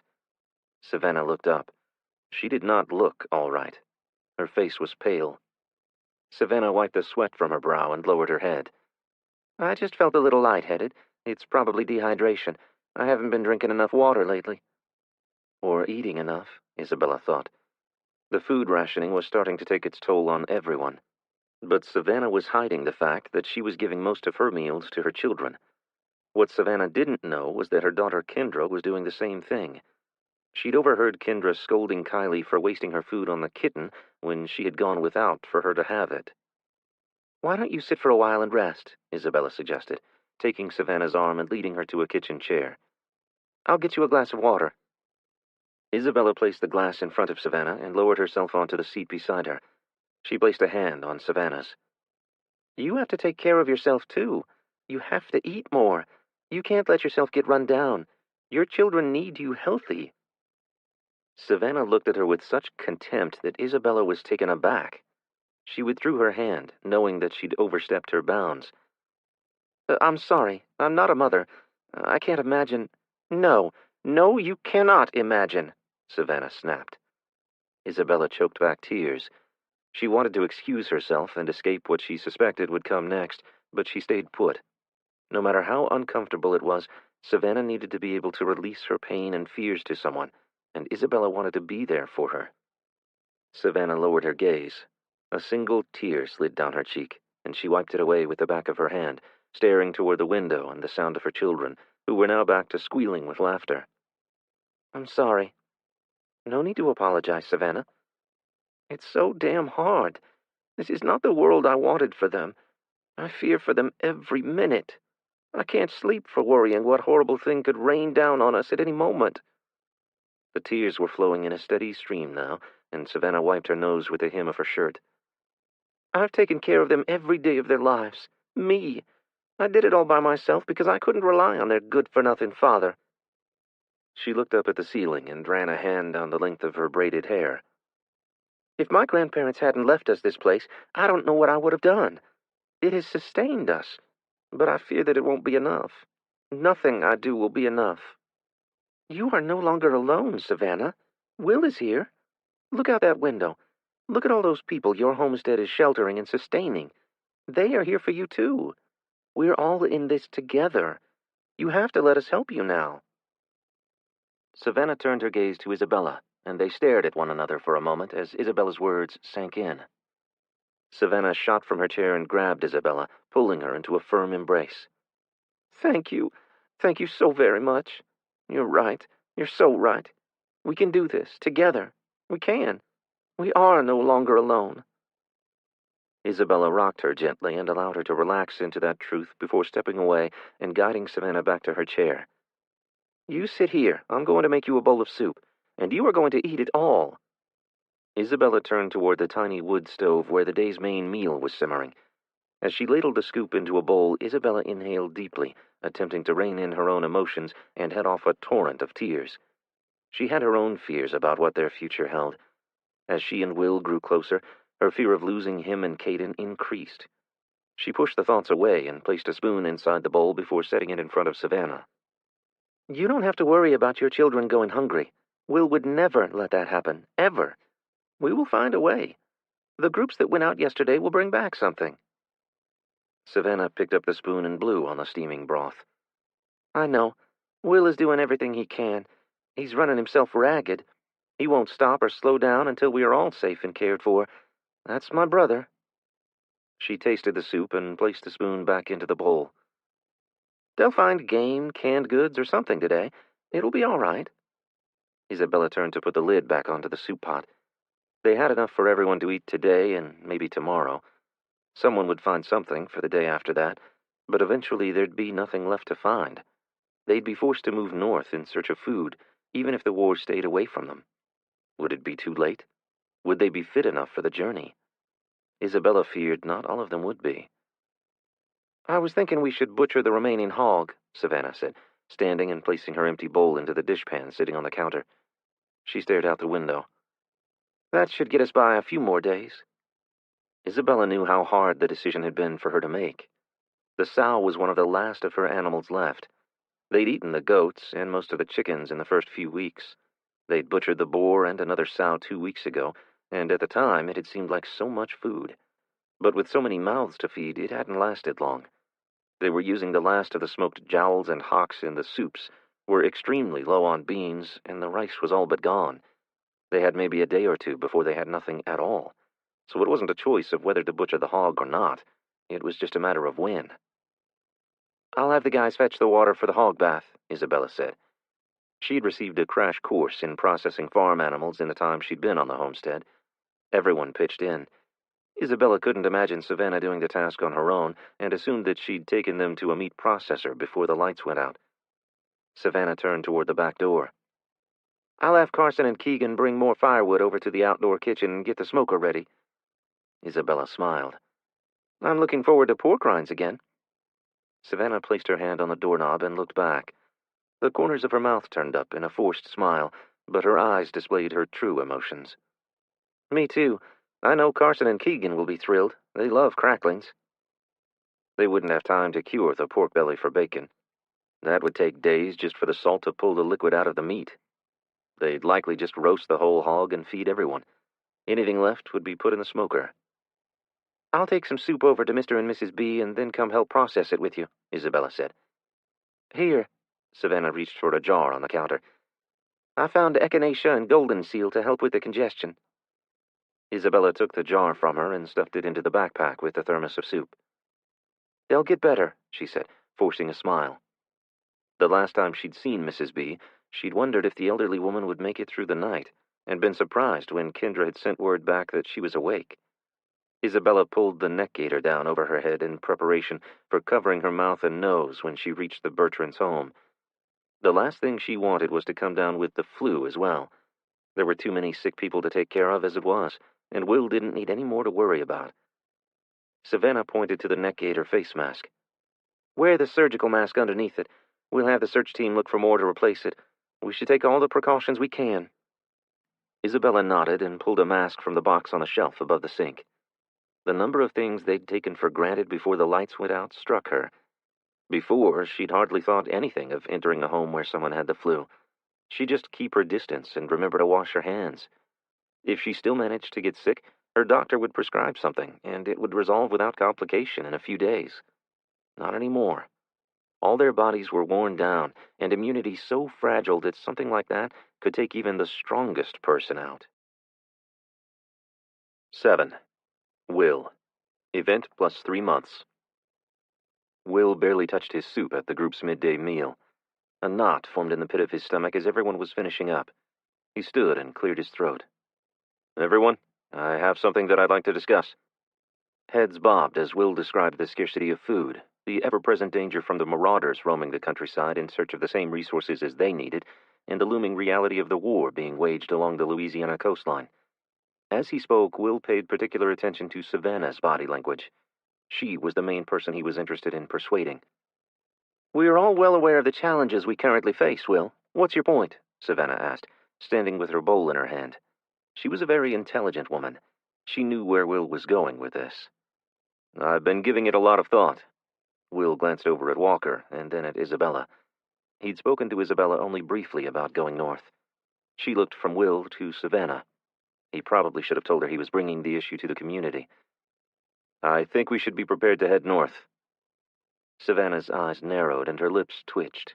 She held his gaze. "I think we should have a backup plan ready to execute should things force us to bug out." "Bug out?" Savannah asked, her voice pitching high. "Yes, like when we prepare to evacuate in advance of a hurricane," Will said. Jane, who was seated 2 chairs down from Savannah, was nodding.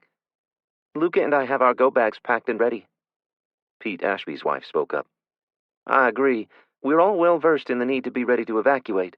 Usually we have a few days' notice as the Hurricane Center figures out where the storm will make landfall, but in this instance, we're not likely to have much warning. My family's ready. We've been discussing and practicing bugging out. Everyone knows what to do and where to meet up if we're separated." Savannah cocked her head to the side and stared at her. Will was happy to hear that others shared his thoughts on the matter. It wasn't just him being paranoid. That would go a long way with Savannah. Besides, if the Ashbys and Jane and Luca left, it would put quite a strain on the group. It would mean longer hours on guard duty and less time for searching for food and taking care of things around the homestead. "I get that everyone is well versed in evacuation planning, and we should all be prepared, but there is still much we could do to secure this place and to—" Jason stood and placed a hand on Savannah's shoulder. "Will's right. We need to have this discussion. We've needed to talk this through, and I'm glad you brought it up today, Will." Savannah looked like she'd been slapped. Will was sure she felt blindsided. That hadn't been his intention. Jason's hand gently slid down Savannah's arm. He took her hand in his and held it up to his chest. "I know you feel that staying here on your grandparents' homestead is the safest and best option for the long term, but we must consider a backup plan." Jason turned to Will. "Were you thinking of heading toward Shreveport?" Will was so taken aback by Jason Blanchard that he stammered as he responded, I was thinking of going farther north and pushing on to Texarkana, actually. They have a shelter there that can sustain us until we find a more permanent solution. I was considering using it as a base to push into Arkansas in search of somewhere with more natural resources and fewer people." Jason put his arm around Savannah's shoulder. She looked up at him with tears in her eyes, and it pained Will's heart to see her so troubled by the prospect. "Migration has been used by refugees for survival for thousands of years. It would be difficult, I'm sure, but it might be our best option," Jason said. Will was relieved that Jason was on his side in the matter. He'd misjudged the man. It was clear now that he truly cared for Savannah and the kids. If she wouldn't listen to Will, maybe she'd listen to Jason. Savannah's head dropped and her shoulders slumped. She wiped a tear from her cheek and then nodded. Okay, okay. We can discuss a plan and prepare ourselves in case it comes to that. Savannah, Jason turned her toward him and took her face in the palms of his hands. Sweetheart, it has come to that. If we don't leave now, we won't have the ability or strength to go later. We can't wait until we're all sick and malnourished to go. We have to be smart here. Look at you. You've lost at least 20 pounds since the lights went out, and you were thin to start with. You can't keep giving all your food to the children and expect to walk 250 miles to Texarkana. You wouldn't make it 10 miles before I'd be carrying you. I'm sorry, Savannah said. She turned back toward Will. It's just all the stories I've heard about your journey here, and about how the refugees are being attacked as they head north. I'm scared as hell. She swallowed hard before continuing. For the children. Walker stood and made his way around the table to stand next to Will. I can assure you that I, for one, will do everything within my power to protect those kids. We've been scouting alternative routes, ones not so traveled, and hopefully not so attractive to the raiders. I feel confident that we can make it to Texarkana safely. Savannah wiped tears from her eyes with the back of her hand. I appreciate that, Walker. I know you're all correct. We need to do something. I just hate to give up on this place. Her eyes scanned the house and the now nearly empty barn. Will stepped toward his sister and touched her shoulder. Maybe it's not forever. When things get back to normal, we'll come back, and I'll help you rebuild. She smiled, and then her head bobbed slightly. Maybe. We'll make it. Together we'll all make it, Will said, hoping he sounded convincing. In all honesty, he knew the odds of that were slim, but they had to try. What choice did they have? I'll finish getting the kids' go-bags ready, Savannah said, wiping another tear from the corner of her eye. Isabella pushed herself away from the table. Will's heart nearly skipped a beat as she flipped her burnt, umber-colored hair over her shoulder. I'll help you, Savannah. I'll help Kylie pick her favorite toy.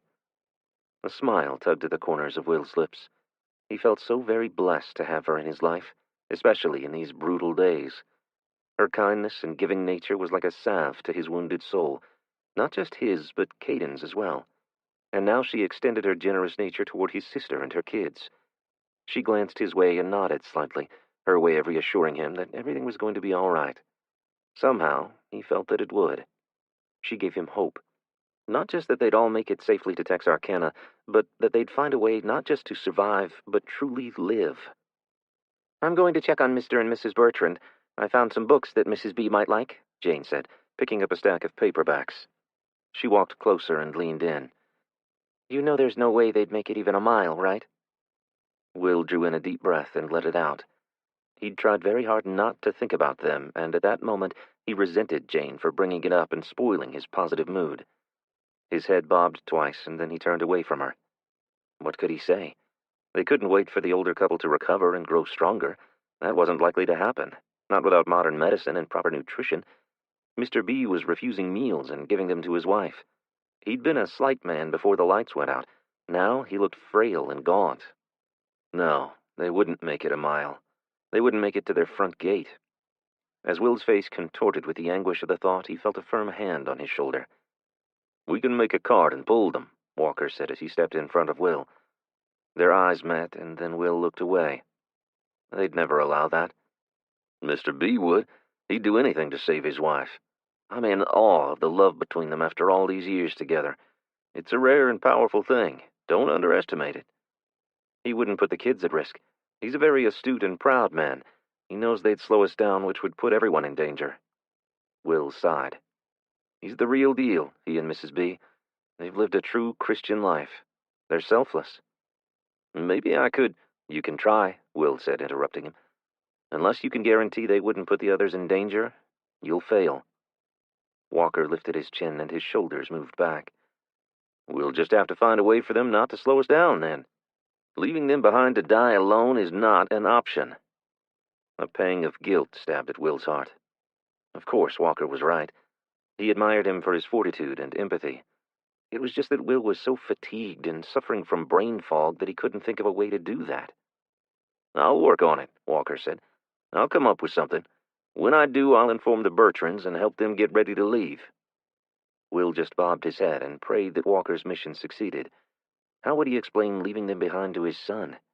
He'd grown so close to them since they'd arrived and considered them as grandparents. There was no way his tender-hearted boy would understand that it was for the good of the community. He looked around as the others picked up their dishes and went back to their chores. Traveling with such a large group would have its challenges, especially with several elderly and so many children, but Will felt they were better prepared than most of the folks heading out on the road. With the information that Jane, Luca, and the others would soon bring back, they could send out scouts and secure checkpoints ahead of the group's arrival. They would make this trip as safe as possible. They learned a few things from observing the military movements. Will hoped it would be enough. It had to be. 8. Will. Over the next few days, following the community's discussion regarding finalizing preparations to leave and head north, Will had spent less time at the roadblocks and looking for Jason's kin, and instead gone out with the scouting teams to reassure himself of the soundness of their proposed route. The plan was to stay off the main highways that were used by most refugees and had become the prime feeding grounds for the bandits and evildoers seeking to prey on the innocent and helpless. Instead, the group would travel the back roads, only crossing major highways under the cover of darkness when they were less likely to be spotted. 2 teams of scouts would go in advance of the group, hopefully to steer them away from any trouble spots. They'd picked several places in which to camp. Abandoned farms with large barns, a grove of cypress trees near a canal just south of Perkins, a warehouse in Roseville. They'd even pre-positioned some supplies along their preferred route, and one alternate in case they needed to sit tight for a day or two, or if they were attacked and lost supplies. Pete Ashby had been thorough in his planning, and Will admired the man's survival skills. It was as if he'd been preparing for something like this disaster all along. Maybe he had. He seemed well supplied for it, at least. After hearing the plan and seeing the route, at least the beginning section, Will felt better about their chances of actually getting the majority of their 40-plus person troop safely to Texarkana. He was still very much concerned about what they would find there. The idea of entering an overcrowded government-run camp was not ideal. They'd be disarmed. He was certain of that. They'd be separated for sure. They might be able to keep families together, but not all the families and not everyone together in one shelter. It would make coordinating their planned scouting missions outside of the FEMA-run camp more difficult. Would they even allow them to leave? Once they did, could they return to their families? There were just too many unknowns for Will to feel okay with that part of his plan. Finding somewhere for the group to go after the shelter was imperative to their long-term survival, though. It absolutely had to happen, so they'd have to make it work somehow. Even if the whole group had to leave the safety of the shelter to push farther north into the wilds of Arkansas. Will was certain that life at the shelter would be unsustainable, if not physically, mentally. The 2-man team ahead stopped. One of Pete's brothers turned and flashed hand signals, which led Pete to signal the rest of the 6 men and women following him on this scouting mission to stop in their tracks. Luca ran up to Pete's position. The 2 men spoke in hushed voices before Luca ran back to the group. Team Alpha spotted movement on the road. 6 men, 2 women, all heavily armed and carrying large packs. It could be marauders or well-stocked travelers. In any case, Pete wants to let them pass before pushing on. Jane nodded. Copy that. Will glanced over at her. This wasn't Jane and Luca's first scouting mission with Pete and his team, which had mostly comprised his family members and close friends. It appeared that Jane had picked up on their lingo, and Luca seemed to understand the hand signals. They were motivated. Will could understand why. They had a child to think about. The baby growing inside Jane propelled them to find a route to Texarkana that would present the least risk to the unborn child and lead them to the safety of a camp with a doctor and supplies for a baby. Will wanted to see his family out of harm's way as well. He wouldn't rest until he had, but he was a pragmatist. He knew the road ahead would not be easy, not by a long shot, no matter how much they planned. Jane relocated to a well-shaded spot beneath a tree and leaned against its trunk, pulled out a protein bar, just one of the supplies Pete had shared with the team before they headed out, and unwrapped it. She ate while they waited. Will was saving his bar for when he really needed a pick-me-up. So far, pure adrenaline had sustained him. Within 15 minutes, the group on the road had passed, and the advance team had signaled for them to continue forward. They crossed the highway and into a gully before reaching an open field. Will searched the faces of those who'd traveled this section of the route before, looking for any sign of concern. They seemed relaxed. Pete and his son Beau were ever vigilant as usual, with their rifles scanning the woodline and the way ahead. Will pulled his rifle closer to his chest as they walked through knee-high grass. It wasn't just people that concerned him. Who knew what kind of threat crawled the ground concealed in the weeds? It would so suck to get bitten by a snake. He just hoped that the bug spray Isabella had found would ward off ticks and chiggers. Those two tiny creatures could also cause a world of hurt and carry debilitating disease within their saliva. As they neared a high, weathered barn at the edge of the field, Pete halted them by a fist in the air as he had done previously. The others in the rear stopped and dropped to one knee in the grass. Will reluctantly followed suit. He watched as the lead team approached the barn and entered through a side door. A minute later, one of the men ran back to have a conversation with Pete. Something was wrong. Will could sense it. Pete made hand motions, waving the rest of them back toward the trees. Jane sucked in a deep breath. "What is it?" Will whispered. "Squatters, most likely," Luca replied. "What does that mean for the mission?" Will asked, as they hurriedly moved toward the wood line and concealment. "They could just be staying the night like we planned to do, or they could have set up camp. We won't know until the team assesses the situation." "How would they know?" "They'll likely ask them." "Politely," Jane said. Politely? She'd said it like there was some other way to do it. Maybe they'd not done so very nicely in the past. She pointed it out for a reason. It was something he'd make a note of asking her about later. He needed to know as much about this team as possible if he were going to trust them to lead his family out on the road. 9. Walker, Calcasieu Parish, Louisiana. Event plus 3 months. Just one day after Will had returned from the scouting mission, all hell broke loose, and the time had arrived for them to put the plan into action. They had no choice. It was now or never. Walker was oiling the springs on an old pony cart he'd found in a barn about 3 miles from the homestead. He'd searched every barn for miles, and it was the best he could find. It was rusty and the footboards rotted out, but he'd been working on it as he looked for an animal capable of pulling it. He had been just about to lose hope of finding anything that had not become someone's last meal when he'd come upon a pony feeding on bramble leaves in the woods as he crossed from one farm to the next. He was a cunning little fellow, hiding out like that, and it had taken the better part of a day to get near enough to get a halter on him. The children had been thrilled to see him, and all clamored around asking for pony rides, but this was for the Bertrands, and he needed him in tip-top shape for their journey. So, as hard as it was to see all the disappointed faces, he'd said no to rides. Kylie and Keegan had been content to help him bathe and brush the little guy. Walker squirted more oil on the springs and then bounced up and down, testing them. He wanted as smooth a ride as he could give Mrs. B, knowing that would be important to Mr. Bertrand. He was incredibly touched by the love the two shared, even after all these years in this deep hardship and the trials they were all facing. When he heard footfalls on the gravel drive, Walker hopped down from the buggy and ran to the open barn door. He stopped in his tracks when he heard the kid, through gasped breaths, spout out, "A runner from Shupik is at the checkpoint down on Highway 108. Bo was huffing so bad that Walker could barely make out what he was saying, but it must be bad for the kid to have run all that way, and he had run hard by the looks of him. He was drenched in sweat, scraped and cut from apparent falls, and dirty from head to toe from fording canals and gullies.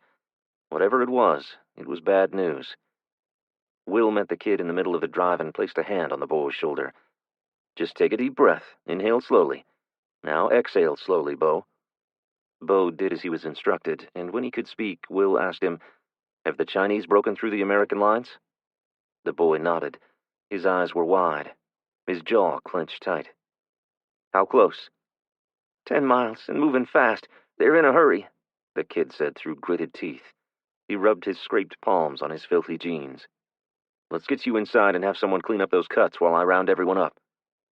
"Are we leaving now?" the boy asked, almost in a whisper. "Yes, we have no choice." "The Bertrands?" Will sucked in a breath. It was too painful to acknowledge to himself, let alone to this boy. "Walker will try." Walker's heart leaped. It was the moment he'd been dreading. "He won't go." "I know, but Walker's pretty persuasive. There's a chance. Now, there's no time to waste. Get cleaned up and get into position." Walker choked up upon hearing the confidence Will placed in him. It only increased the pressure to succeed. "Yes, sir." Will glanced back over his shoulder at the kid as he ran toward the gate, likely to alert Pete and his team. They'd need to know first and head out in front of the group. The time of preparations had ended, and it was now time to put them to the test. Walker prayed they passed muster. Walker took off to catch up to Will. He needed to know where his mind was at, what he was thinking. "Did you hear?" Will asked as Walker approached him as he opened the gate. Yes, I'm heading to the Bertrands, unless you need me somewhere else. No, not right now. You go and try to convince that old codger to come with us. After that, will you help Victory round up all 5 of her children? That youngest is always running off, and we don't have time for a game of hide-and-seek right now. I'll round them up and get them to the barn. I'll make sure no one is left behind, Will. Will's lips formed a slight smile. I know you will try your best, Walker. That's all we can do. We're so lucky to have you. Your knowledge and fortitude are so needed, more than you could ever know. Thanks, Will. Anything I can do to help, I'm there. I know. Will stepped through the gate, stopped, and turned to face Walker. That is what I admire about you most, I think. Walker looked away. You're selfless, Walker. These people are practically strangers to you, but here you are. It's my duty, Walker mumbled. Before you go to the Bertrands, will you find Isabella and tell her where I've gone and why? Walker nodded. He knew that it really should come from Will, but he understood the urgency of the moment. There just wasn't time. They'd run out of time. He'd run out of time. His task was at hand. He couldn't afford to fail. He couldn't live with that on his conscience. The Bertrands deserved a chance as much as anyone else. He wanted to give that to the elderly couple. He felt compelled, yet didn't know why. Maybe it was the memories of his grandfather and the helplessness he'd seen on his face as he watched Walker's grandmother wither away under Alzheimer's. Mr. B reminded him of his grandfather, but it was more than that. It went against his humanity to consider abandoning the old couple to what would come if they were left behind. Savannah was in the kitchen when Walker burst through the door. She drew in a breath and held it. It's time, Walker said. Where's Will? Jason? Savannah asked in a near whisper. Will ran to get Pete and his boys. He wanted me to inform everyone here. Where's Isabella and Caden? Isabella? Savannah asked, looking toward the door. She looked confused. They were likely spread over the 2 homesteads, with Kendra tending to the Bertrands, and Kylie off God knows where. It was hard keeping track of them with so many places for them to be. Savannah returned her gaze to Walker. I don't know where she is. That's okay. I'll find her before I head over to the Bertrands. Do you need me to help you with the kids? My kids, she whispered. Her hand flew up to her neck. Walker was a trained observer. His law enforcement experience had alerted him to her panicked state. He walked over, placed a hand on her now trembling shoulder, and spoke softly. It's going to be all right. We've practiced this over and over. Everyone knows what to do. I will sound the alarm, and everyone will come running.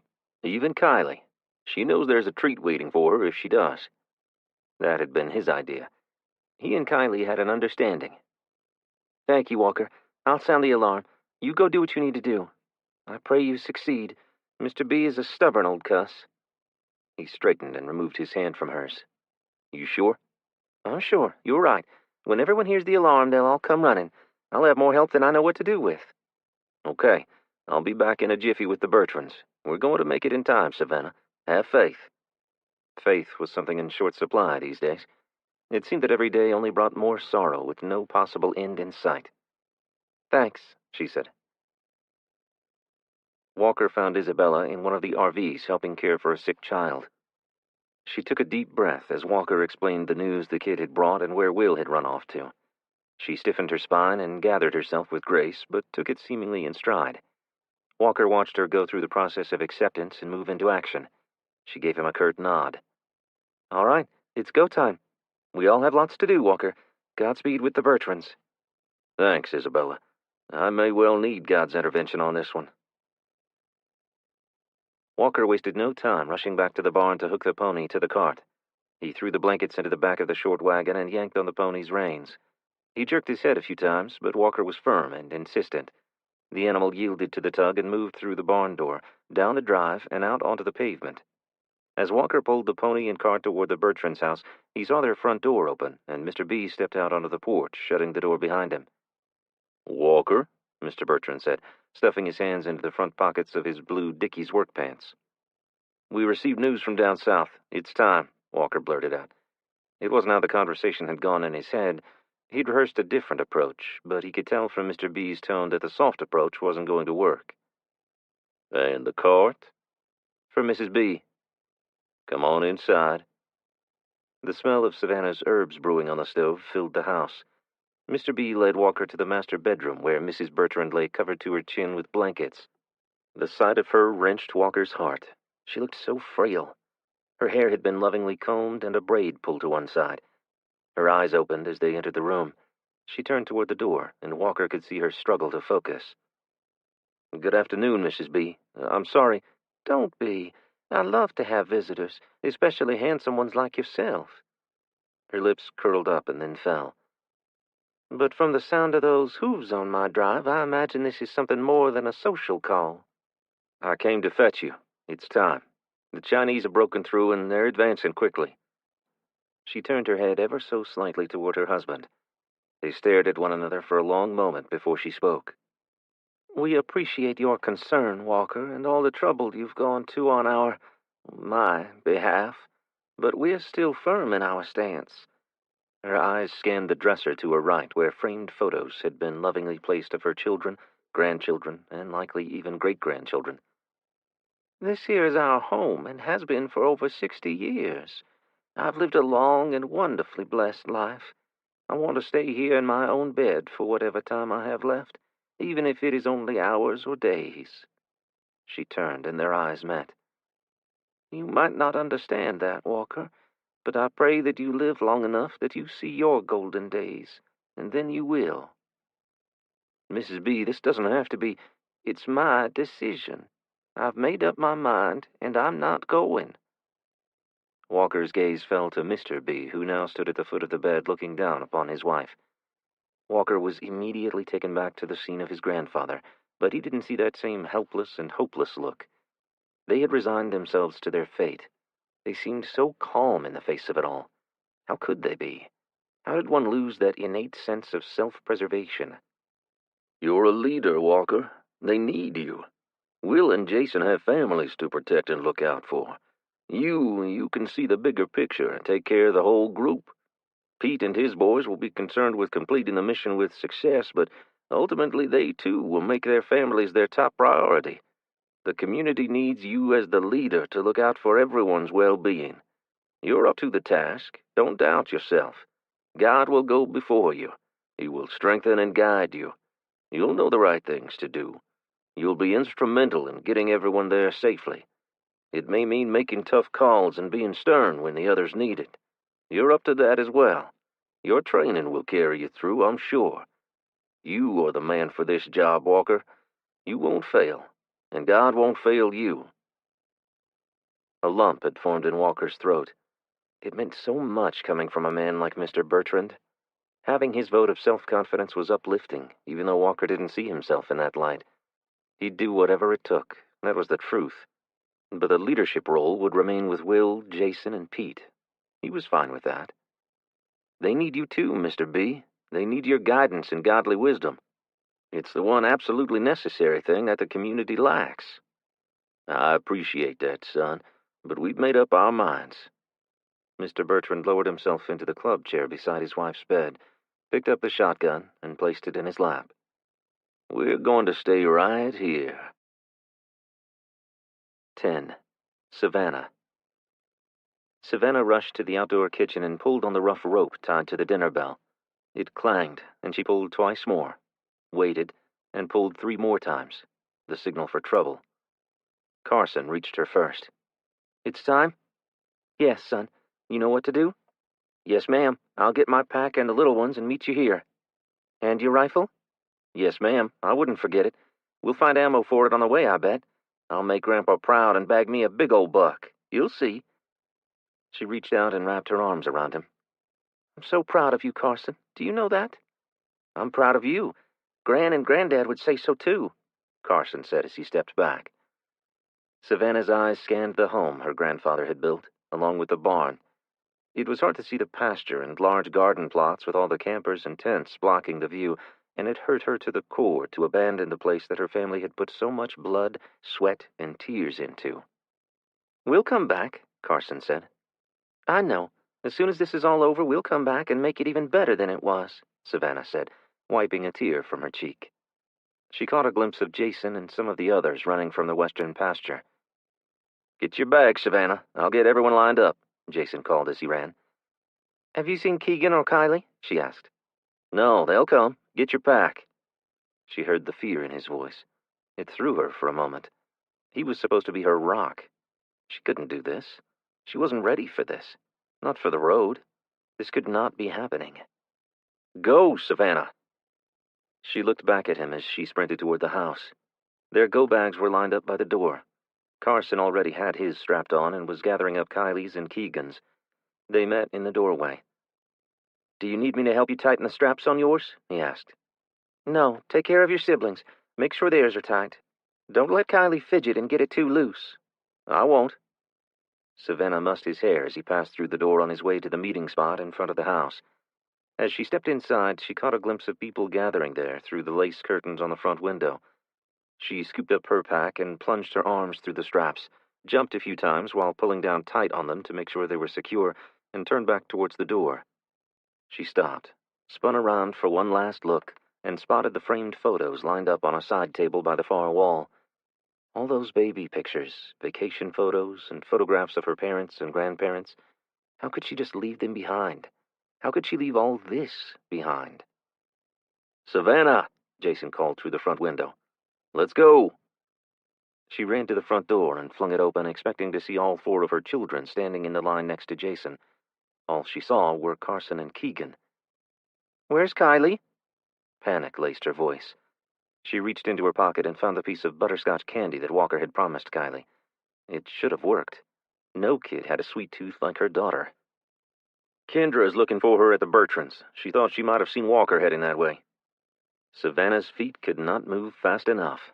She pumped her arms harder and took bigger strides, but her energy level was low. She felt like she was moving in slow motion. Her heart drummed in her ears, drowning out the calls from Jason and Carson to wait. She just kept running.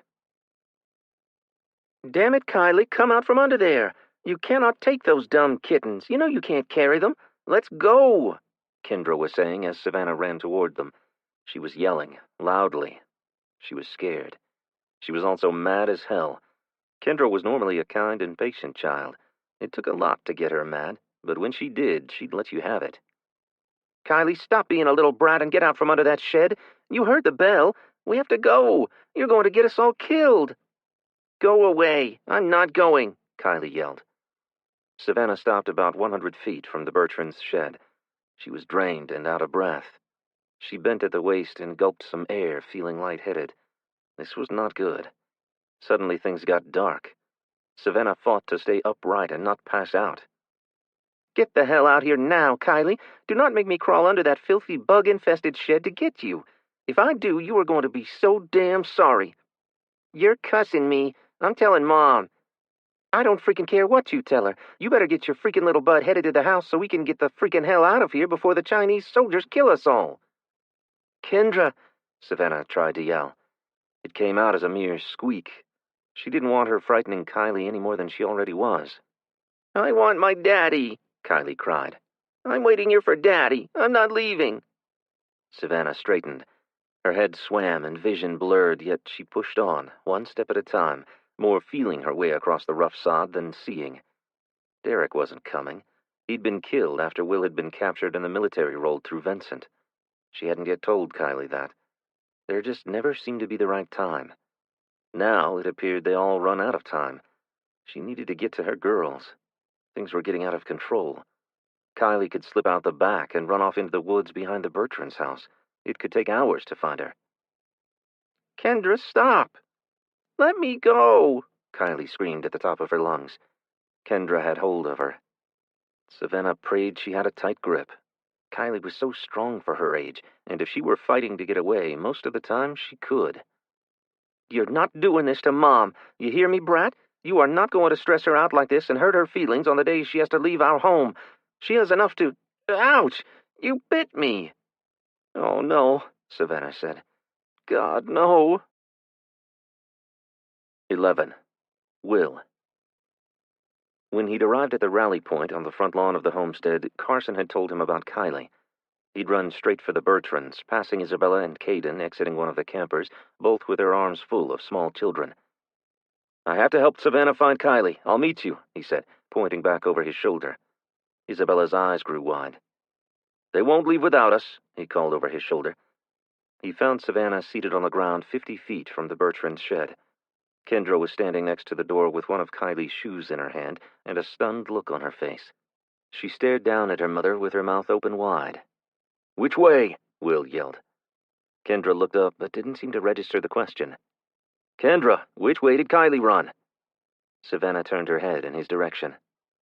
"Will," she whimpered. "Are you all right? Are you hurt?" He stopped briefly by her side. "No, and no. I'm lightheaded. I'm not hurt," she said. "Will, find my baby." "I'll get her," he assured her. "Kendra, help your mom back to the house. I'll get Kylie and meet everyone there." Will didn't wait for a reply. He rounded the shed and took off as fast as he could run toward the canal. That's where she'd have headed. He'd seen her playing there earlier in the day. She had to be there. The weakness in his legs concerned him. He was using a lot of energy. The energy he needed for the road march on which they were all about to embark.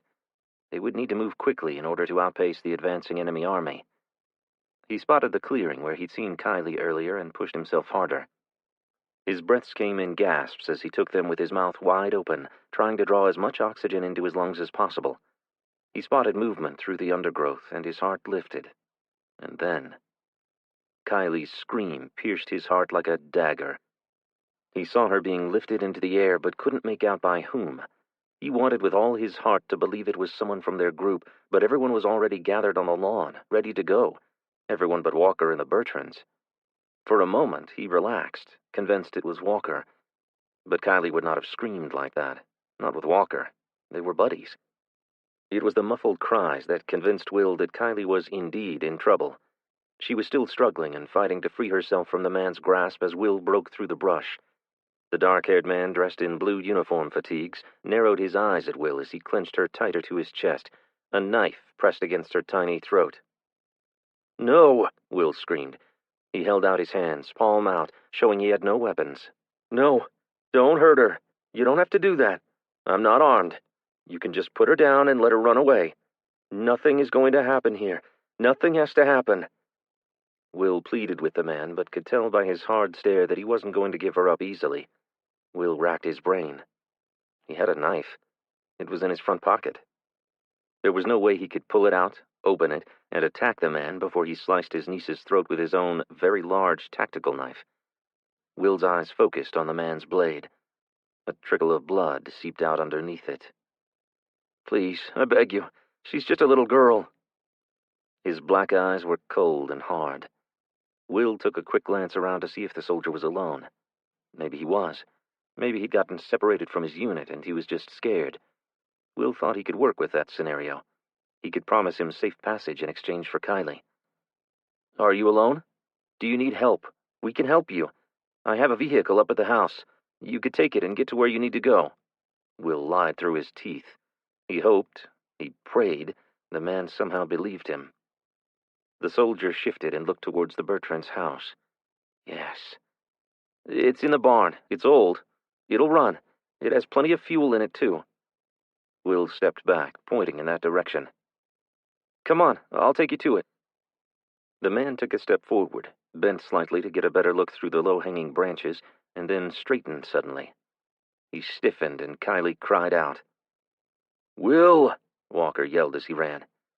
"Walker, stop!" Will turned to the soldier. "No, it's okay. He's a friend. He won't hurt you. He's just concerned for the child. It's okay. We can still go get the vehicle and you can be on your way." Will turned his body in such a way as to block the soldier's view of Walker. He wanted all the man's attention focused solely on him. "Listen, all I want is the girl. I don't care about you or what you got going on in the least. I just want to take my niece and get out of here. I will trade you the girl for the vehicle. You can ride out of here. No one has to get hurt." Will focused on the man's hand. He seemed to loosen his grip slightly. It could have been wishful thinking, but Will thought he was about to put her down. The soldier tried to look around Will. He was still concerned about Walker. "Walker, we need a minute. Can you meet me back at the Bertrands? I'm having a conversation with Kylie." "Will? Walker, please, man." "Okay. I'll be in the house if you need me." "Thanks, bro." "Okay, now just lower the knife, and we'll walk out of these woods to the barn. The keys are in it and ready for you." Will shifted his weight to turn, and the man freaked. He stabbed the knife in Will's direction, shouting something in Chinese. Will was sure the man understood English, but maybe he didn't speak it. Not well. Will lowered his voice and tried with everything in him to sound calmer than he felt. "Settle down. It's okay. I was just going to lead the way. You can go first if you like." Will bobbed his head nervously and even flashed him a slight smile. He felt an almost sickening wave of relief as the soldier lowered his hand to his side. Will took a step back and held his hand out, gesturing for him to advance. The soldier shifted Kylie to his left side and held the knife out in front of him as he neared Will. As he did, Kylie bit down on the man's loosened hand, causing him to jerk the knife back toward her. Will launched himself forward, landing hard against them. They all went to the ground. Will's sole focus was on the man's knife. He would do whatever it took to keep him from plunging it into his niece's body. Whatever it took. Will felt the knife graze his shoulder as they struggled for control of it, but it didn't hurt like he thought it should. He jabbed his elbow into the man's rib cage as he wedged himself between the soldier and Kylie. "Run, Kylie! Run to your mom!" he yelled. But she couldn't. Her leg was pinned somehow. He could feel her tugging. He shifted, thinking he was the one holding her down. As he did, he loosened his grip on the man's wrist and felt the steel of the blade on his forearm. If it cut him, he didn't feel it. It didn't matter. All that mattered was freeing Kylie so he could get her back to his sister and her siblings where she belonged. She tugged one last time, and her leg popped free from the tangle of the men's legs. She shot to her feet immediately and began screaming for Savannah. Will thought of Caden and Isabella as he listened to her voice fade as she ran away. He was spent. He was malnourished and dehydrated. Just running to get there had zapped all his strength. It had been a miracle that this young, strong Chinese soldier hadn't overcome him already. Will was resigned to his fate. But still, he couldn't give up. It wasn't in his nature. He'd promised Melanie he'd keep Caden safe. And Caden was anything but safe at the moment. Will felt hands pulling him backward. The soldier's eyes widened, and then a look of resignation washed over his face. Will heard the boom of the rifle's report a second after seeing the pink mist. Mr. Bertrand stepped into view. "You better get the hell out of here before his compatriots come looking for him. I'm sure they heard that shot." Will stared down at the foreign soldier as Walker pulled him to his feet. Somehow he knew that was not the last dead Chinese soldier he'd see. They'd made it across the intercoastal and were here at their doorstep. How long before they were in Shreveport or Texarkana? Would Arkansas be far enough away from the fighting? Would they need to push further into Missouri, maybe even as far north as Iowa? Surely the fighting wouldn't make it all the way to Iowa. If it did, the whole country would be lost. Will looked back. "Aren't you coming?" Mr. Bertrand was still staring down at the soldier, his shotgun now resting in the crook of his arm. "No. Mama and me are going to sit this one out." Will wanted to turn back and convince him, but there was no time. His family was likely already on the move, or at least they should be. He wasn't even sure he had the energy left to catch them. "You kids take care, and may the good Lord bless your journey," Mr. Bertrand said. 12. Isabella. Isabella heard Kylie screaming as she ran toward them. She sidestepped around Jason and then Pete, looking for Will, unsure what had the girl so frightened. Caden stepped around her and took several steps toward his cousin. "Where's my dad?" Kylie didn't answer him. The boom of the shotgun caused Isabella to jump. In seconds, she was running toward the sound, yelling Will's name. She felt arms wrap around her, lifting her off her feet. "Let me go! I have to get to him!" Isabella twisted and struggled in Jason's powerful grasp, but he held firm. "You aren't armed, Isabella. Wait here. Pete and I will go. Stay here with the others." Jason lowered and released her. "Get them out of here," he called as he ran toward the Bertrands' place. Caden took off after him. Isabella yelled his name, but he ignored her. She looked back. Savannah had scooped up her daughter and was rounding up Keegan. The others were rushing toward the gate. It was like Black Friday at Walmart. Children were knocked down and bags were dropped in the panic. "Stop!" Isabella screamed. "Stop! We have to stay together. Just stop by the gate. We need to stay in our groups." She heard a loud whistle blow. A few in the back stopped and turned. "Just stop. Get into your groups. Parents, grab your children. We need to move fast, Savannah yelled. She handed Kylie to Kendra and picked up Keegan. The four moved quickly toward the crowd. Isabella rushed in behind them and grabbed a little blonde-haired boy dressed only in a soiled diaper. She couldn't see his mother anywhere. Isabella hoped she had her other two children with her. They didn't have time for tracking down any more kids. Their time had run out. That shot had to have meant that the enemy had arrived. Will would never have fired otherwise. It would attract unwanted attention. People paused and waited for slower members of the groups to catch up, and things looked much more orderly as they turned out onto Sugar Cove Road. The sun was high overhead, and their shadows were short on the pavement as they quick-walked west toward the Sugar Hill community. They'd turn before reaching it and cross Jeremiah Guidry's field, a shortcut that would take half a mile off their trip. It wasn't much, but with the number of miles they would need to cover each day, every step saved would add up. Savannah had pushed herself to the front of the pack and was setting the pace for the groups. That would have been Pete's son's job. Pete's wife, daughter, and grandchildren were among the families in the front of the group. Bo wasn't with them. Isabella hadn't seen him take off after Pete and Jason. Where was he? Where was Rob? The whole plan seemed to be falling apart. They'd practiced for weeks. Everyone knew what to do. But the plan relied on certain members to be there to lead the way and to scout ahead to secure safe resting places. Was that where August and Rob were? Had they gone out to survey the route ahead of the community? That was the plan, right? Her mind was going fuzzy on the details now. All the stress was getting to her as the reality of the situation set in. Isabella couldn't help but look over her shoulder continually. Her mind went to all kinds of bad places as she waited for a glimpse of Will and Caden. She was kicking herself. She should have run after Caden. Will would have wanted her to stop him, but he was with Jason and Pete. They were armed. He'd be all right. Will is okay. They're all fine. They had to be. They'd all catch up with him at the first rally point. Isabella couldn't imagine her life without Will and Caden. She'd only known them for 2 months, but there was something about an apocalypse that brought people together in a closeness that she'd never experienced before. If something happened to them now, how could she possibly go on? This new world was so harsh and difficult. Life without Caden and Will would not be a life. The group would rest there in the big white barn before crossing the interstate and pushing north. Will would meet her there. They'd go north together. She had to believe that. Isabella's right arm was burning from holding the toddler. She shifted the boy to her left hip as her eyes roamed the group for his mother. Finally spotting her, Isabella quickened her pace to catch up. The young mother's frightened eyes appeared to look straight through Isabella, and then slowly she registered her son's face. The mother stopped walking and gasped. Her mouth dropped open and formed an O. Her eyes widened.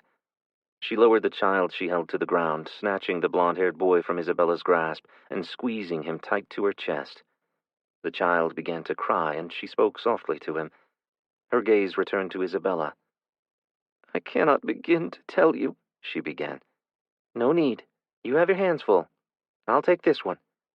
Isabella reached down and took the tiny hand of the little girl clinging to the young woman's leg.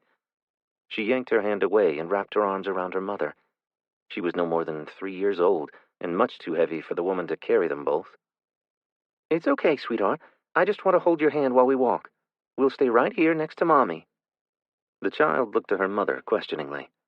The mother nodded, and Isabella took the girl's hand in hers. They continued walking, picking up the pace to catch up with the rest of the young woman's group, which consisted of another family with small children. The wife held a child on each hip, and the father had a little boy on his shoulders. Isabella and Will had talked about the perils of moving the group north. Traveling with small children had been difficult even when there'd been motorized transportation, and was overwhelmingly hard under the current circumstances. They'd be forced to move much slower than would be prudent normally. The parents, who were likely even more exhausted than Isabella, couldn't carry the children very far before needing to stop to rest. But with the current threat, Savannah wasn't allowing for breaks. She was pushing them hard and fast, wanting to put as much distance between the group and the enemy soldiers as possible. The members of the group who didn't have children were taking turns toting the kids to give the weary parents some relief, but it wasn't enough. They'd traveled less than 2 miles, and everyone was breathing through their mouths and having difficulty keeping up with Savannah. She had to have been as exhausted as the rest of them, but she was driven to keep moving. Isabella imagined that the weight of her new responsibilities as group leader propelled her. Her right shoulder was hurting now. The little girl kept tripping over her own feet and yanking on Isabella's arm. Isabella picked the girl up and placed the child on her right hip. She didn't protest, slowly lowering her head onto Isabella's shoulder, and in seconds, her head lulled and rolled back and forth with each step Isabella took. The pain in Isabella's shoulder moved up to her neck and down her back. Her legs were heavy, and each step was labored. She was quickly running out of steam. Pessimism dragged her emotions down into a dark place. The reality of the situation was overwhelming, and the hopelessness of their chance of making it had made it that much more difficult to keep putting one foot in front of the other. She felt the sweet child's warm breath on her neck and felt a pang of guilt. She couldn't give up already. The children needed her. The parents needed her. Will and Caden needed her to be strong. "This is a mind game, Izzy," she could hear Jazz saying. They'd been workout partners. Jazz had helped her to push through the pain many times. "It's won or lost in your head, girlie." Oh, how she missed the fiery girl now. Isabella doubted she'd ever see Jazz or Gus again. She'd never know if Jazz's baby was a girl or boy. "Get out of your head, Izzy." Jazz was right. The game is played in the mind. She was no quitter. She'd push on harder and faster. Will and Caden would meet them at the barn. They'd all rest there and then move north to safety. Pete would lead us to Texarkana. We can do this. It won't be easy, but we can make it. All of us. We'll make it to safety. No surrender, Izzy. 13. Will. Will spotted Pete heading towards them as he and Walker reached the Bertrands' barn. No, no. He should be leading the group away right now. What is he thinking? The only thing holding him upright was Walker's arm around his waist. His energy was spent, and his legs weak beneath him. His heart was still racing as adrenaline coursed through his body from the fight with the Chinese soldier. How could he push on? He was nothing but a burden to them at this point. At that moment, Will could understand how the Bertrands felt. Maybe I should stay with them. Pete and the others must have heard the shot, Walker said. There's no time. He should have headed in the other direction. The rest of the group will be on the road already. You can guarantee that Pete and Jason would have made sure of that as soon as they heard the weapon being fired, Walker said, shifting to take more of Will's weight upon himself. What happened? Pete called from across the open field. Jason and then Rob came into view behind him. Enemy soldier, Walker called back. We need to double time it out of here. Pete cursed loudly and continued toward them. Will was trying his best to walk on his own and not lean so heavily on Walker, who he could feel slowing. None of them were in any condition to be carrying one another.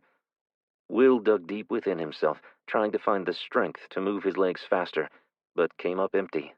His thighs felt like wet noodles. He looked past Jason and drew in a deep breath. Caden, damn it, what are you doing? You should be with Isabella and Savannah on the road getting the hell out of here. I had to find you. This was all wrong. Nothing was going to plan. Everything Will had done to try to ensure his son's safety was failing. He was failing. Jason rushed toward Will and took him from Walker with Pete on the other side. They moved quickly back across the field toward Sugar Cove Road. Will kept looking back to make sure that Caden and Walker were able to keep up. They had to stay together. As they passed Savannah's farm, Will was relieved to see that everyone had left already. Since he couldn't see them on the road, that meant that they'd crossed the field near Sugar Hill and were on their way to the rally point. There were weapons, supplies, and food at the barn. They'd set up sandbags and created firing positions to defend the place. There was a safe place fortified with steel panels for the children to hide. All they had to do was make it to the barn and wait. We're going to cut through the Johnsons' place. It'll save us 20 minutes, Pete said. You have to watch for booby traps.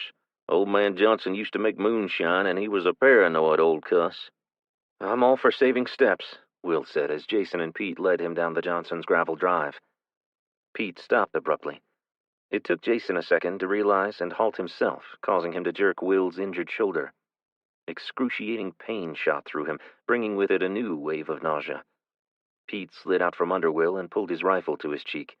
He scanned an area near a weathered and leaning shed. What is it? Will asked. I saw movement. It's probably just the cat. Mrs. Johnson had tons of barn cats. The untamed ones had been hard to catch. Will shuddered at the thought of what people had had to resort to in the face of starvation. No, this was much bigger than a cat. It moved back into the shadows of the shed. Wait here. I'm going to go check it out. I got your back, Rob said, falling in behind Pete. The two men slowly crept across the lawn toward the junk-strewn shed 100 feet from the back door of the Johnsons' home. An equally weather-beaten wood barn was to their right, surrounded by now unoccupied corrals and pens. The weeds had all but taken them over. Walker and Caden slid in to assist Will, and Jason joined Rob and Pete. We should take care of those wounds while they go check things out, Walker said. Will stared back at him. Wounds? You're injured, Dad. Caden pointed to Will's shoulder, and his eyes followed his son's finger. Indeed, his left shoulder was soaked in blood. He followed the trail down his arm, where more gashes told the story of his struggle to gain control of the soldier's knife. Will felt a wave of nausea at the sight and choked back the bile rising in his throat. He wasn't normally so queasy at the sight of blood. Maybe he'd lost more than it appeared. Walker pulled him toward a porch along the western side of the Johnsons' Acadian-style house. He lowered him onto one of the steps made of native cypress, dropped his pack, and was about to grab the medkit when they heard shouting. Hands in the air, let me see your hands, Pete was yelling. Will's mind immediately assumed more Chinese soldiers. He stiffened and reached for the knife in his pocket, all while pulling Caden close to him. He was not going to let them get close to his son. My hands are up. They're up, man, a male voice said in perfect English. There wasn't even a hint of Chinese in its tone. Will's shoulders relaxed, and he loosened his grip on Caden's neck. The man wasn't Chinese. He was American. What are you doing here? What do you want? Pete asked the man. I got shot. I'm shot, man. We were chasing down two enemy combatants and got into a firefight when we caught up with them. I took a bullet to my left leg. Two? Pete asked. Where are they? I don't know. When my team and I got close, they started firing. I took a round and crawled in here. My team took off after them. I heard screaming shortly after they took off, but no shots were fired. The booby traps, Jason said. Pete nodded. Should we check it out? Jason asked. They're heavily armed. We need to avoid trouble if at all possible, Pete replied, staring off toward the back of the Johnsons' property. You're sure it was only two enemy soldiers? Jason asked. No, I only saw the two, but there were a shit ton of rounds coming at us. We were holding off a unit of enemy combatants back on the highway. A small team of them broke through our defenses near the crossroads and took out some of our guys. We set off to stop them from flanking the rest of our unit. So there's a team now? Pete asked. There was a team. We took out all but two, maybe three. Will stood on wobbly legs and took a step toward the shed and the men. Walker caught him by the arm before he fell, and he and Caden helped Will over there. The soldier was just a kid, really. He looked barely old enough to shave, yet he wore their country's uniform and had been injured in battle defending her. He was thin and dirty, and blood oozed from a wound in his left calf. Will spotted another wound near his neck. Walker dropped his pack to the ground next to the kid and pulled the medkit from its pouch. Pete continued to question him as Walker cleaned his wounds and bandaged them as best he could. How did the Chinese get this far into the country? Jason asked, standing over the kid with his rifle still at the low-ready position.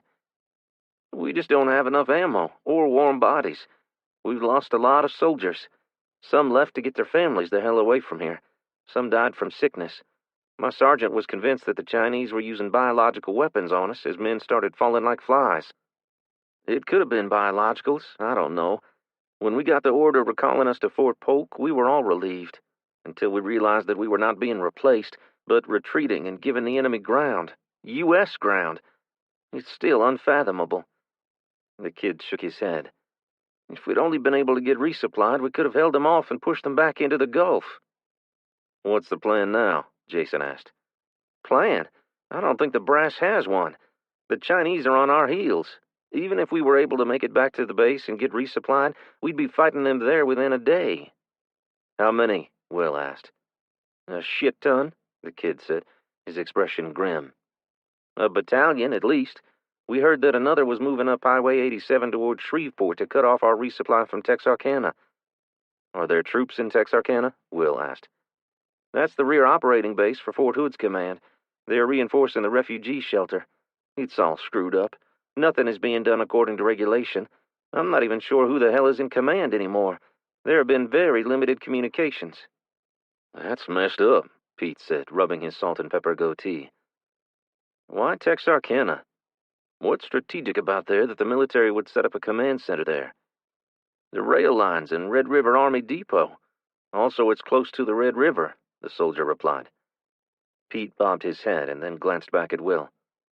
"I can see that." "You guys live around here?" the kid asked. "We live along this road," Jason said. "I'd be getting my family out of here if I were you." "We are. They're on their way to Shreveport and then Texarkana, though," Pete said. "Shit," the kid cursed. "We have to stop them," Will said. "Where else are we going to go, Will?" Pete said, turning to face him. "I don't know, but it's not safe now." "Nowhere's safe, man. The Chinese are coming in like locusts, and there's very little we can do to stop them.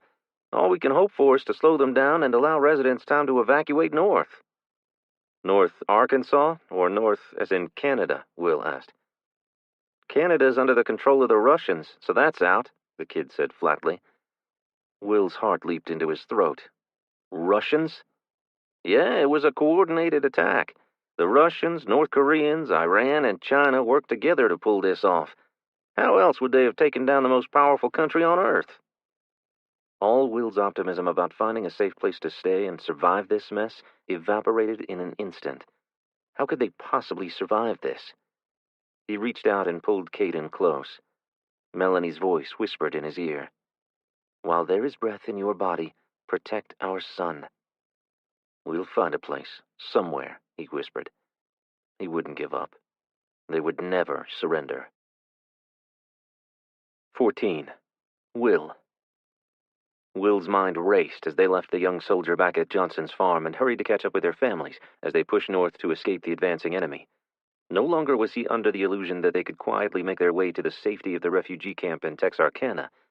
Gone was the idea that they could take their time finding a place in which the group could set up a new camp of their own in the woods of Arkansas and live off the land.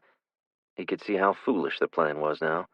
Even without the advancing army, living off the land was nearly impossible.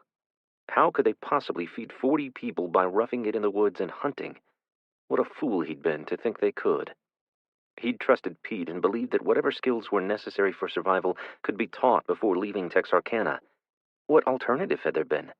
He needed to hold on to any shred of hope. What hope could he find now? If the young American soldier was right, the middle of the country would soon fall under communist China's rule. They'd be forced into work camps, barely fed, and tortured. Was that their fate? How could this have happened? If they hadn't been so busy killing each other off and fighting over what little resources they had, the average American citizen would have been a mighty force against the Chinese.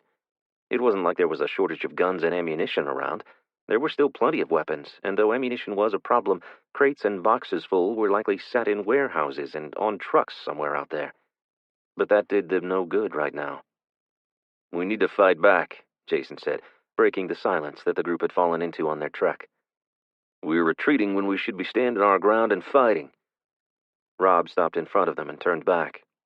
"We have families. What do you want to do? Put children on the front lines with sticks and slingshots? We can't protect them by running either. It's only a matter of time before they control everything. Do you want to see your little ones in some concentration camp learning Chinese?" "Would they be fed?" Rob's stare was hard. Will couldn't believe he'd even consider it. "They may not want children. They may only want able-bodied workers," Will replied coldly. Rob's mouth parted as if he was going to speak, and then he turned to look away. "What are we supposed to do? We aren't soldiers. We don't have weapons for war. We barely have enough bullets to hunt, let alone fight an army." He choked on the last part as if he were about to break into tears. "We'll have to use guerrilla tactics," Pete said, pulling his rifle closer to his chest and allowing it to rest in the crook of his arms. "We'll have to set ambushes and use what we can find to slow them down. Take out as many as we can." A smile tugged at the corners of Pete's mouth. Will had learned that Pete had been practicing for something like this for years, and hoped he wasn't itching for a fight just to prove something. "We have to form our own army," Jason said. "We have to convince people that they must fight, or die." "Maybe we should join with the regular military. I bet they'd give us weapons. Caden said. Will considered it for a moment. They'd no doubt be recruiting. The kid soldier had said they'd lost a lot of men and lacked warm bodies to do the fighting, but they didn't have supplies or ammunition. Will shifted his weight onto his left foot and faced Jason. Are you thinking about Tank and the others back in Vincent? Jason nodded. And Valson and the folks of Sugar Hill. Will bristled at the mention of Valson, recalling with vivid detail the scene when Jason's family had held him hostage. You've seen him then?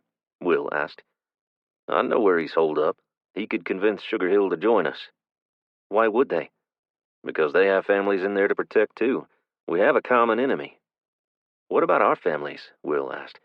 Savannah's is no longer safe. The enemy is crawling all over there by now. We could stay at the rally point near Perkins for a week at least. We have enough supplies.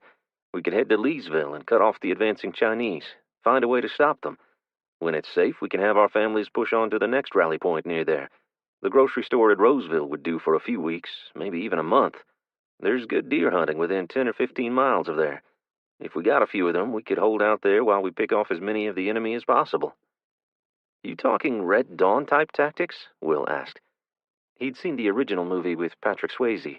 A ragtag bunch of kids taking on the Russian army made for good fiction, but the Chinese carried real weapons.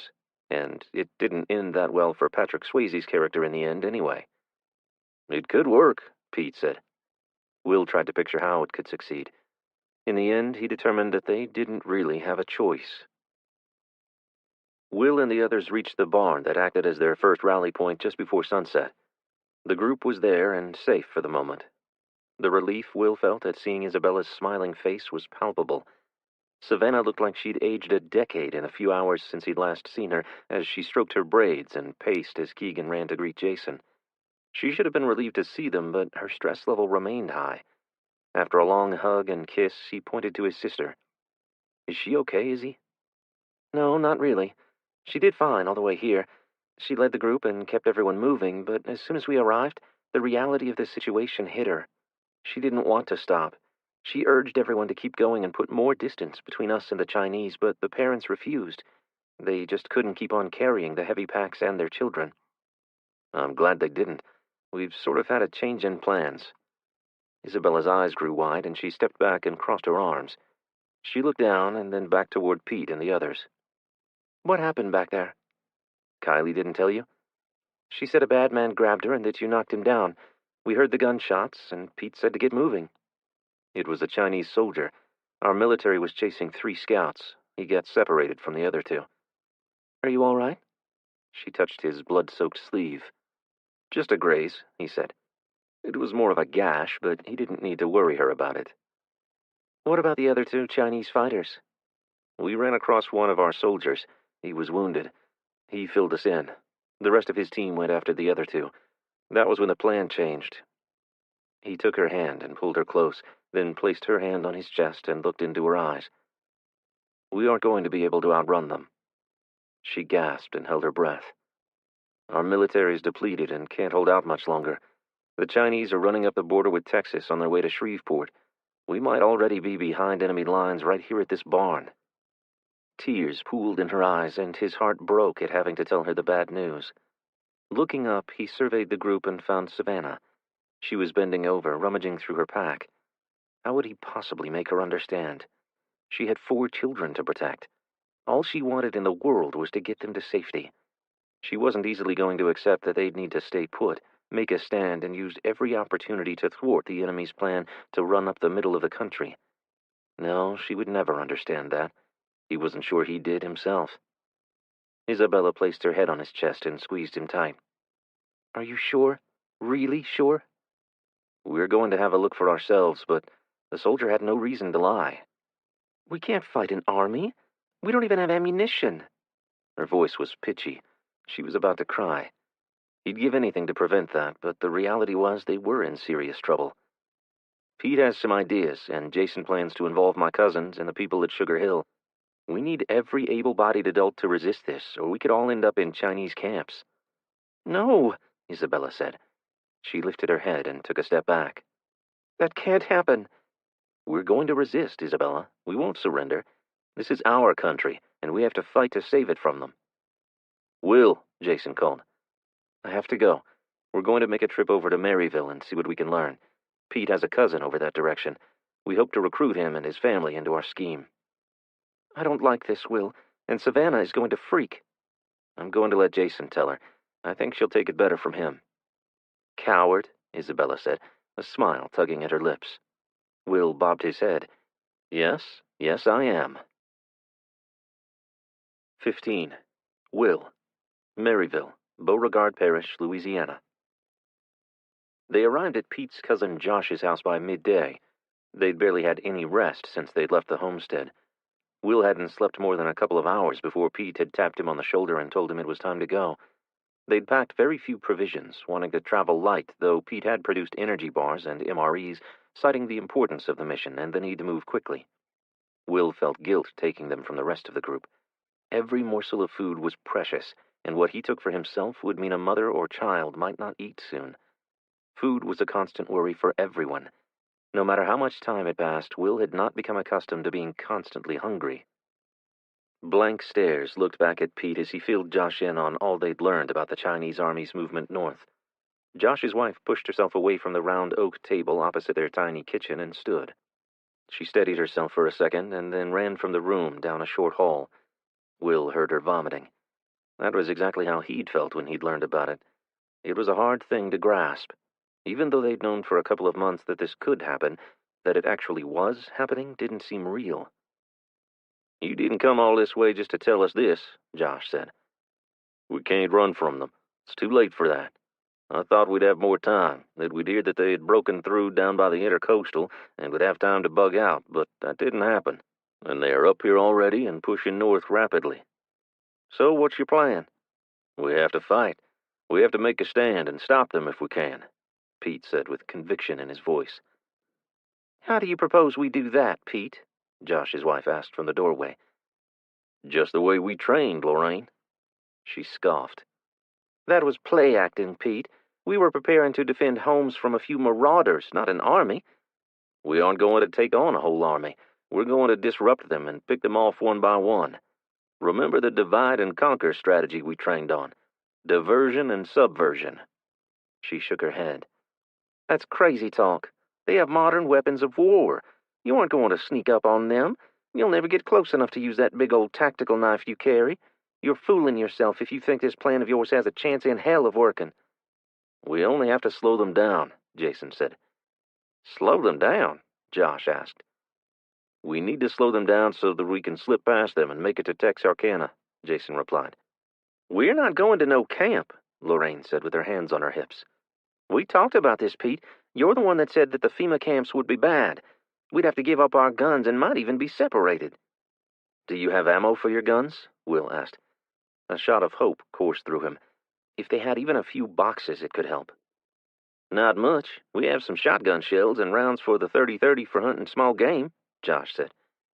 Will's hope faded. A shotgun would only be useful to them up close. It would make a good defensive weapon if they were cornered by the enemy, but they needed ammo for their rifles so they could pick off bad guys from a distance and race away. The goal was to figure out who their top-ranking soldiers were and take them out, and to take out any communications equipment they had. They also needed to get their hands on enemy weapons. Explosives were their main goal. They could do a lot of damage to the Chinese Army's movement if they had just a few explosives. A knot formed in Will's gut. The more they talked, the more his stomach churned. The plan did sound crazy. They'd all likely be killed, but someone had to try to stop them. Someone had to make a stand. Could they sit back and allow them to just roll through the country and not fight back? The answer was no for him.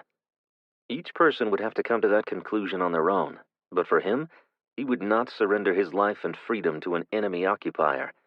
He was willing to do whatever it took to make sure his family didn't have to either. Who's left around these parts? Pete asked. Josh glanced over at Lorraine. Kane and his family left last week.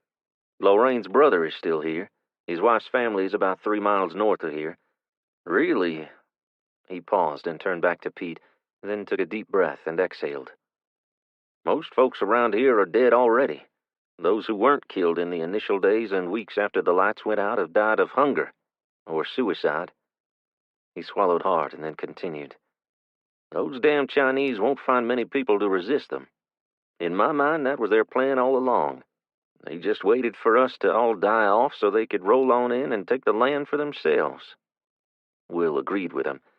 Even those that had tried to flee had been cut down by marauders and road warriors. He had no way of knowing how many residents had actually made it to Texarkana.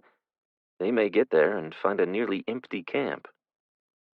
So what are you going to do now? Pete said. You going to sit here and wait for them to round you up and put you all in camps? Or kill you here? Hell no, a young male voice shouted. Will spun around in his chair. Behind him stood a teenage boy of maybe 16. His hair was stringy and greasy, and his clothes dirty, but his dark eyes were fierce with intensity and conviction. We're going to fight, right, Pop? He moved around the table and took a stand behind his father. We ain't cowards, Uncle Pete. We ain't going to let no foreigner steal our country. Will's eyes dropped to Josh. He was expressionless. Will couldn't tell what he was thinking, but he was sure that he was proud of his son. Tears welled in Josh's eyes, and he stood. Right, son. We're going to fight these MFers and push them back past the bayou and run their asses into the Gulf. Now you're talking, cousin, Pete said, moving around the table and smacking Josh on the back. He held out his hand to the boy, and they shook vigorously. All right, now let's round up the rest of the folks around here and go make them pay for invading America. The kid picked up his red MAGA hat and placed it on his greasy head, wiped the sweat from his brow, and hitched up his baggy jeans. A smile spread from ear to ear. I'm ready. I know my friends are, too. We've been sick of sitting around and doing nothing. Will envied the youngsters who had gathered in Josh's shop to talk strategy with Pete. He counted 12, 7 boys and 5 girls, all between the ages of 14 and 20. They looked better fed than the adults. 4 of the boys had Armalite-style rifles slung over their backs. 2 of the girls wore pistols in holsters at the hips. They looked like sisters. The adults that Josh and Pete had rounded up sat around the fire pit in the backyard. Jason was working hard to convince them of the soundness of the plan. Will didn't blame them for their apprehension. He had a teenage son, and there was no way he'd want him taking up arms against an army. He knew it would come to that eventually, though. He couldn't see a way to avoid it. Everyone would have to fight if they were to defeat the enemy. Roadblocks? Really? That's the best you can come up with? One of the men asked. We want to funnel them into an ambush, Jason replied. Why wouldn't they just use some of that heavy equipment they have to push the cars and tractors out of the way? They likely haven't had time to move equipment like that through the bayou. Our army blew up all the bridges across the intercoastal before they were able to move much more than their troop carriers across. How do you know that? Our contacts down at Lake Charles. They sent word when the military blew the remaining bridges. We thought that would be the end of it, but they'd already sent some troops across, Jason said. Will hadn't thought about the bridges in weeks. It would take time for the Chinese to move equipment north now, and what about their resupply? Would they have the same issue that the American army was having with supplies reaching them? How long could they hold out? Will moved from the doorway of the shop toward the group gathered around the fire pit. We need to cause them to use up all their ammo and find a way to steal or destroy their food and water. They won't have a way to resupply. They can't just go out and get more. It's not available for them to find. They will be as defenseless as we are. That would give our army time to resupply and get here to wipe them out. That's what I was planning for, Pete said behind him. Will turned. I'm not thinking clearly. I missed the part about them not getting resupply. It's okay, Will. We're all running on empty. We need to fuel our bodies and stay hydrated. We have to be fit and ready for battle. Will knew he was right. He needed to eat as much as his body required and stop feeling such overwhelming guilt about it. It was as necessary as putting fuel in a car. Without it, it would not operate. His head felt fuzzy. Even a few calories would help clear that up. He reached up with his left hand to wipe sweat from his eyes, and pain shot through his shoulder. The image of the Chinese soldier's expression as his knife sliced Will's arm flashed before him.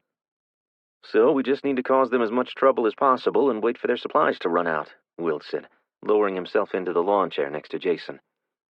It will be a little more complicated than that, but pretty much, Jason said. Scenes from the movie Red Dawn played in his mind as he prayed their story had a happier ending. 16. Savannah.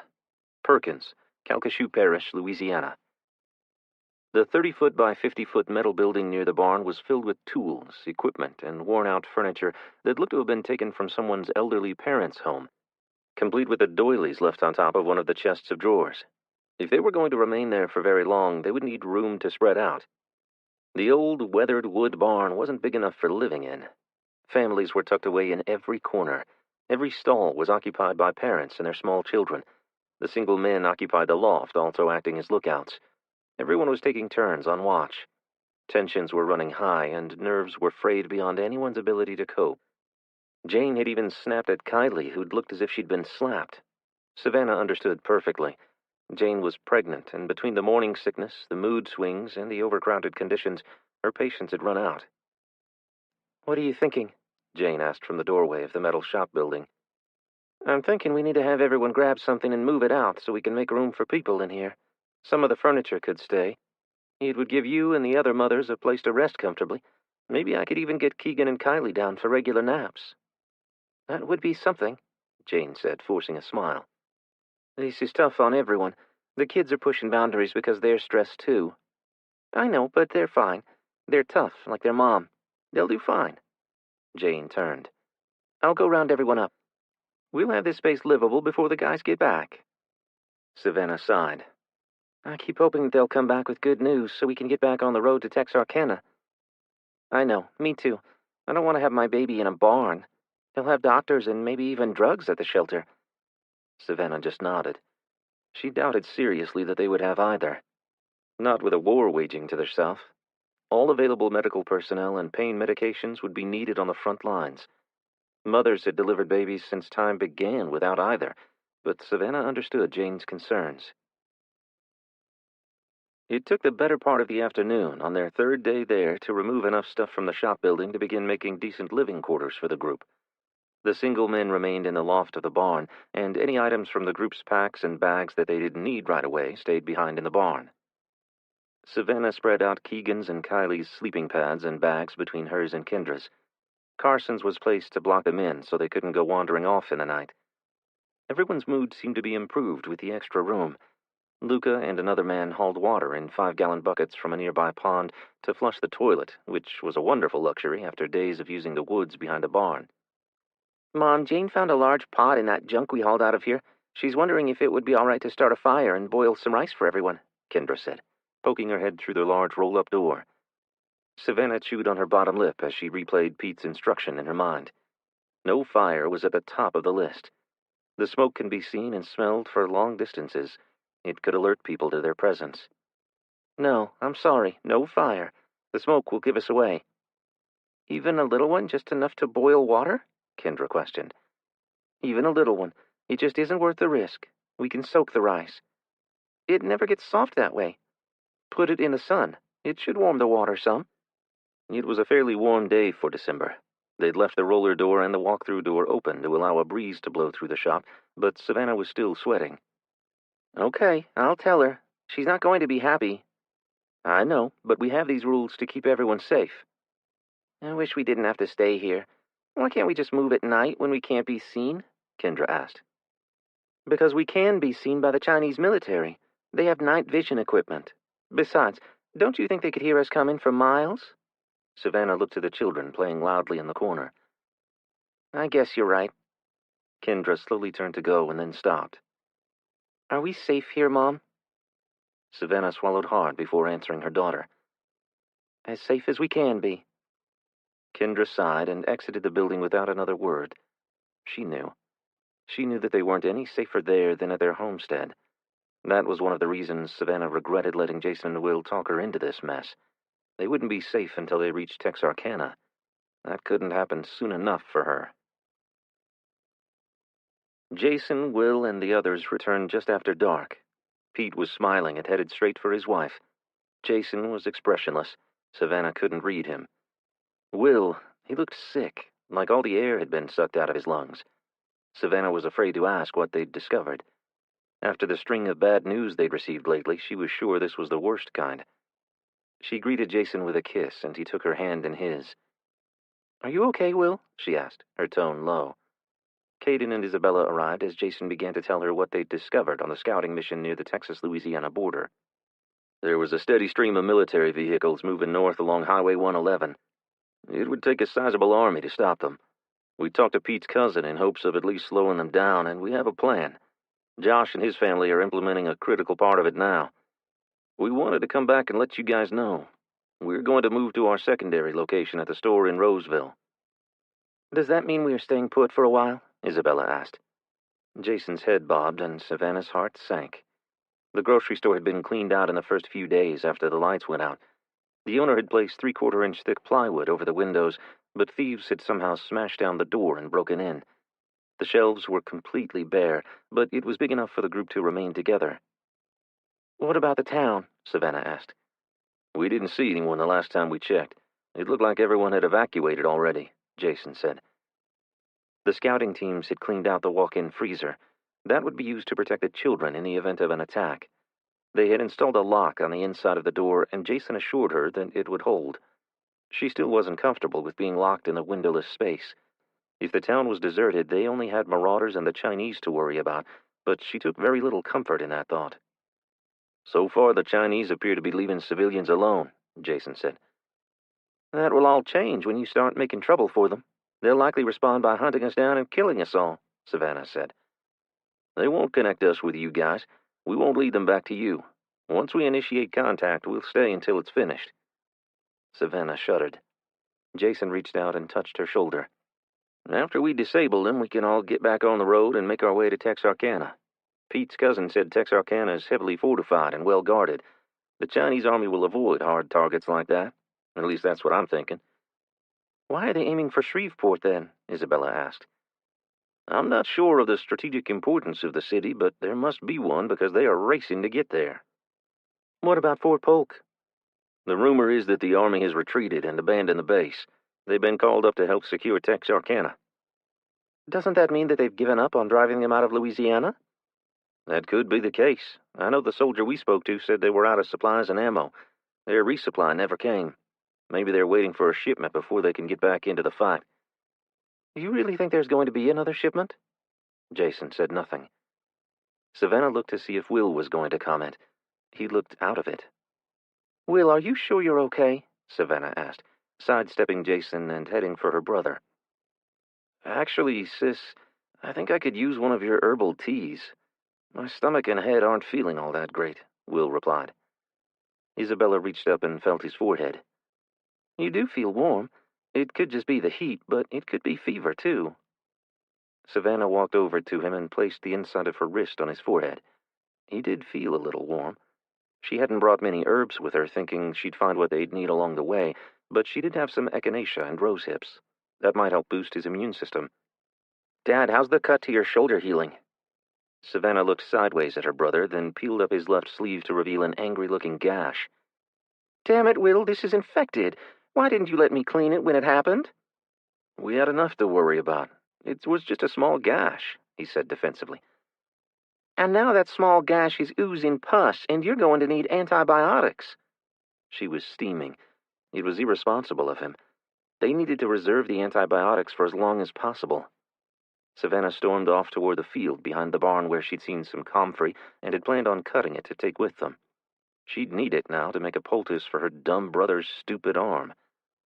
"I'll come with you," Isabella said. "I need some air." She sounded as pissed off as Savannah was. She was sure Will was going to get an earful later when they were alone. "I can't believe he let that happen again," Isabella said. "Again? We've both dealt with infected wounds. Things were quite nasty in Houston after the hurricane. We had battle wounds that got infected. He should have known better than to ignore a cut." "I think the lack of food is causing us to make mistakes, potentially deadly mistakes," Savannah said. "You think we should return to your homestead, don't you?" Isabella said as they picked the comfrey leaves. "I've thought an awful lot about it, Isabella. It just seems senseless to wait here. We aren't any safer. In fact, we're less safe. Even at the store with the sandbags and steel bars Pete installed inside the freezer to hide the children." "We have to believe that this new plan will work," Isabella said. "Do we?" It was a crazy plan. They could all get killed. What would they do if Will, Jason, and the others never came back? No one had an answer for that. This was new territory for all of them. None of them had ever had to navigate a world where their homeland had been infiltrated by a foreign power. She knew that Jason, Will, Pete, and the others were doing their best, But what if their best just wasn't good enough? How would she keep her children safe? "Do you ladies need some help?" Savannah turned as Walker approached. Yes, I could use some help to convince Jason and the others that we need to return to the farm. "I think they have their minds made up on that point, Savannah. I know Pete is preparing to go after the Chinese and put a monkey wrench in their strategy to cruise through the midsection of the country, and he isn't going to be persuaded to set aside his plan. Not now. Not when he's got people willing to fight back. I understand you're concerned about the children. We're all going to do our very best. No matter how hard everyone tries, you can't stop bullets, and we can't outrun an army." Savannah fought back the tears.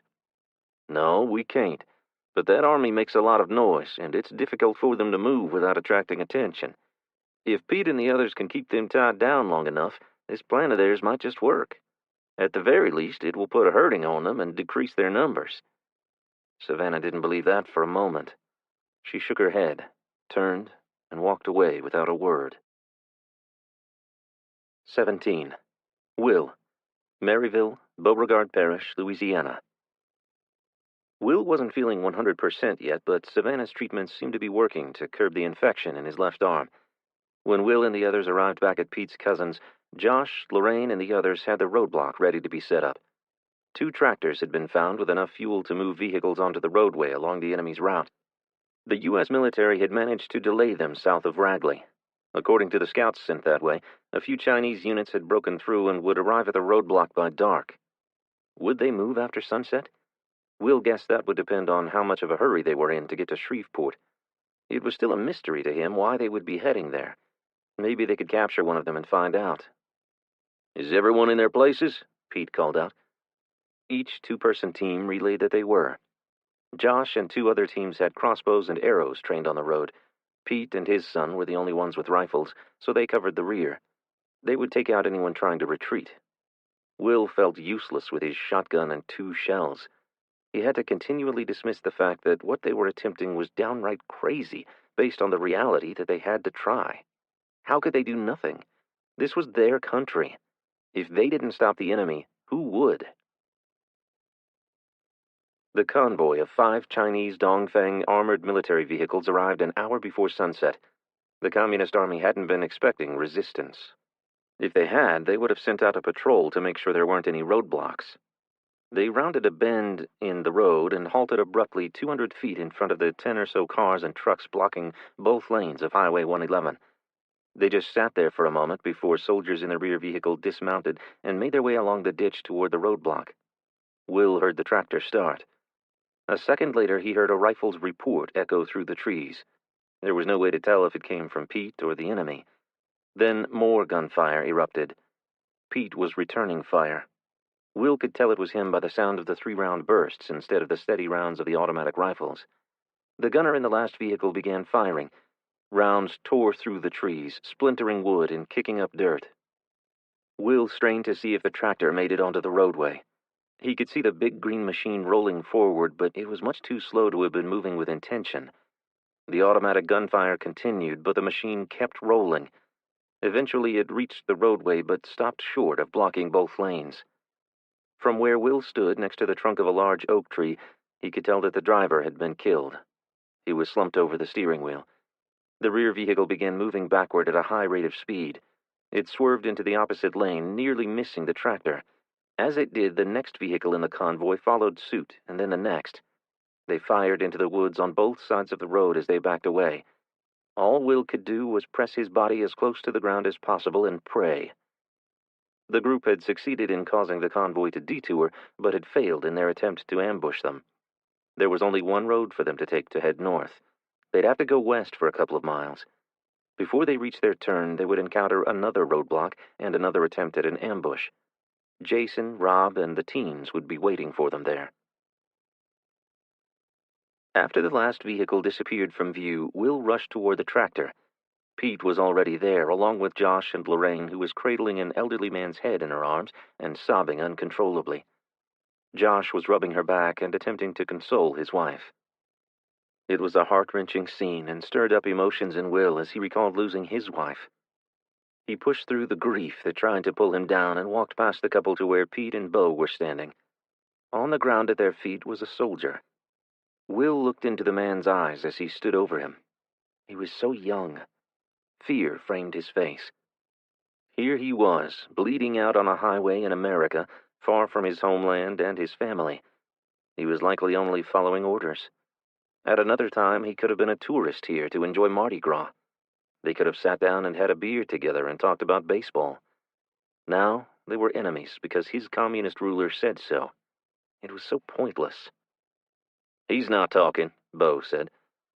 The soldier coughed, and blood spurted onto his chin and ran down his neck. It looked like a round had struck him under his armpit. It likely went through his right lung. With Pete and Bo being positioned in the trees above the road, the bullet would have traveled toward the ground and injured vital organs. Will knelt beside him. He picked up the kid's hand and squeezed, then leaned down and whispered, "I'm sorry this happened to you. We did not want this. We are fighting for our lives here." The kid's eyes shifted toward Will. He understood. Maybe not the words, but the tone in which they were spoken. "I can't help you with your wounds, but I can stop your suffering. It can take a long, long time to die and be very, very painful." He left the words to linger. The kid closed his eyes slowly and then opened them. "I can help you if you help me." The kid's eyes shifted to the right, away from Will. He was rejecting betraying his country. "I say we leave his ass here to die a slow and painful death," Bo said. He took 2 steps forward and nudged the soldier with the toe of his boot. "I wouldn't spit on him if he was on fire." He spat a few curse words and walked away. Will released the kid's hand and let it fall to the pavement. "Have it your way." He started to stand and felt a hand brush his arm. "Knife," the young soldier managed to get out. "You want your knife?" He moved his knife up and then down slowly. "I want to know why your military's rushing to Shreveport. What is there that you're so interested in?" The kid moved his head from side to side. Will stood and backed away. "You got nothing for me. Then I can't help you." A few seconds passed, and then Will heard the kid whispering. "Air base," the soldier said softly. "Air base." "An air base? What about it? Planes aren't flying, are they?" "Doomsday," the kid said before going into a coughing fit. Will knelt beside him once again and wiped the blood from his cheek. He gently rolled him onto his side slightly to help clear his mouth and throat. "Doomsday? What the hell is that?" Pete stepped closer.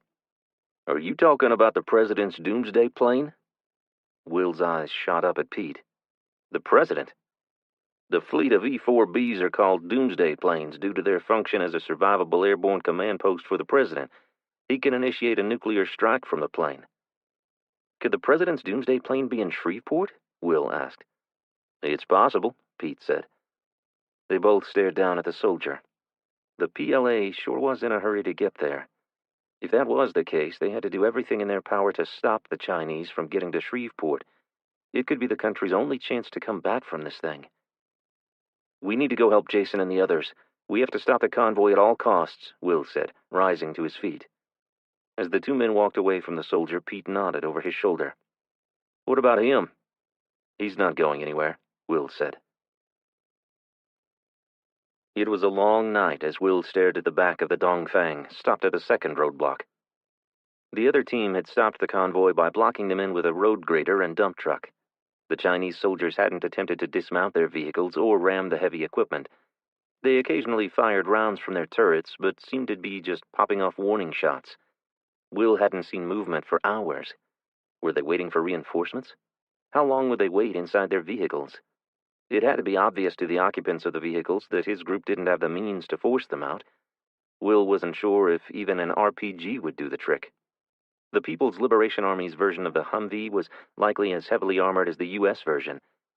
Sometime before daybreak, a runner came bearing news from the battlefield to their south. Another convoy with 10 vehicles was heading in their direction. Did the soldiers here have a way of communicating with the rest of their unit? Probably. "We need to send folks back to the main roadblock to intercept them. We can't let them break through the roadblock or reach this team here." "We need a way to blow them up," one of the teens said. "Like an IED?" another kid said. "Yeah. Anyone know how to make one?" "My cousin does." a lanky teen with long, greasy hair replied. Wait, what? Will asked. My cousin makes IEDs, pipe bombs. Will turned to the kid next to him. Go get Pete. He's going to want to hear this. While the teen repeated what he'd told Will, Pete's eyes brightened and a smile spread across his face. All righty then, let's get him up here. He's on his way to Texarkana. Well, that's not helpful, Pete said, turning to leave. He's got pipe bombs in his shed, though. Pete whipped around and rapidly approached the kid. What? Yeah, he showed me. It freaked me the hell out. I wasn't sure if they were safe. He said they didn't have the detonators and showed me where they hooked in the wires on the bombs. You know how to activate them, then? Will asked. Well, I don't know. He just showed me that one time. You're sure he still has them in his shed? Where does he live? Pete asked. About a mile from here, the boy said. You're sure the bombs are still at your cousin's house? Will didn't want to go off on some wild goose chase. He was exhausted already and barely had the energy to stand. I'm sure. I asked him about them a couple of weeks ago. He said he was afraid someone would go rummaging through the shed looking for food or valuables and find them, but he didn't want to move them. He didn't want his parents to find out. We need to get a team and go check this out, Pete said. The lanky teen led them through the business section of a small town to a residential area of older homes. It appeared that the town had been evacuated. No one came out to investigate them. Which one, Levi? Pete asked as they stood in the intersection staring down a tree-lined street. The third house on the left. Levi pointed to a small home with bright yellow shutters. It looked like the homeowners had tried to plant a garden in the front yard, but whatever food might have grown there was long gone now. Will's stomach growled at the thought of a lovely ripe tomato or perfectly delicious carrot. He could almost taste them. He shrugged off the thought of food and followed Pete and Levi toward the side of the home. In the backyard was a portable shed secured by a keyed lock. Do we need bolt cutters? Will asked. We don't have time to track a pair down. We'll kick in the door, Pete replied. A moment later, Pete did his best to get into the shed via the door. After 2 kicks, he had to rest. Levi took a turn, and within a minute he'd made a hole in the plywood door big enough to crawl through. Be careful picking up the pipes. We have no idea what's inside them, Pete admonished. Will's butt puckered every time the kid appeared in the hole with one of the short sections of steel water pipe containing some explosive mixture that could potentially blow them all up. Pete gingerly took the pipe bombs from Levi and placed them on the grass next to the shed. Will couldn't help but wonder what in the world the kid had been thinking to make bombs like that. What had he intended to do with them? Blow up his school? He'd likely got the plans on the internet. Will hoped that he'd closely follow the instructions, or they could be the ones blown up by them. We need something to carry these in. Will, look around for a crate or something, Pete said as he took their future IEDs from the boy. Will looked around the sides and back of the shed, but found nothing. After a search of the rest of the yard, he ventured into the neighboring yard and found a milk crate. He stopped near a pile of trash and retrieved a discarded towel to provide some cushioning for the bombs. Pete then placed the pipe bombs down into the crate and covered them with the towel.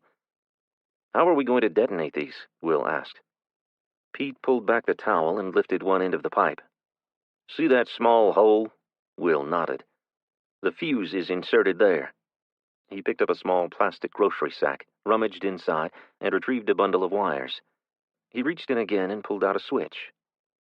Bridge wire detonators. Seriously? Will asked. This kid was seriously deranged, Pete said. How did his parents not know? Pete stuffed the items back into the bag and handed them to Levi. His folks were high most of the time. They couldn't care less what he was doing as long as he wasn't bothering them, Levi explained. Will shook his head. Sad. Let's get these back and kick some ass, Pete said. You think these will work against those armored vehicles? Your guess is as good as mine. It's the best shot we have, so I sure hope so. Something has to end our Mexican standoff. We'll have to give them something to shoot at to coax their gunners out. If we can get their gunners to expose themselves, we'll have a shot at taking them out. Without their heavy machine guns, we can get close enough to place these devices.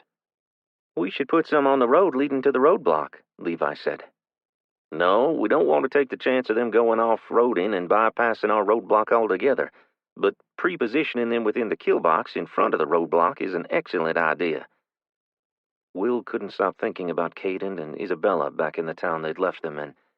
He knew that Savannah would be doing her best to make a comfortable place for everyone, and hoped that all their preparations had made it a safe one as well. With Pete, Jason, Rob, and the others here fighting the Chinese, their families would be forced to fend for themselves if trouble found them. It had been a difficult decision, but Will was sure that going to fight was the right one.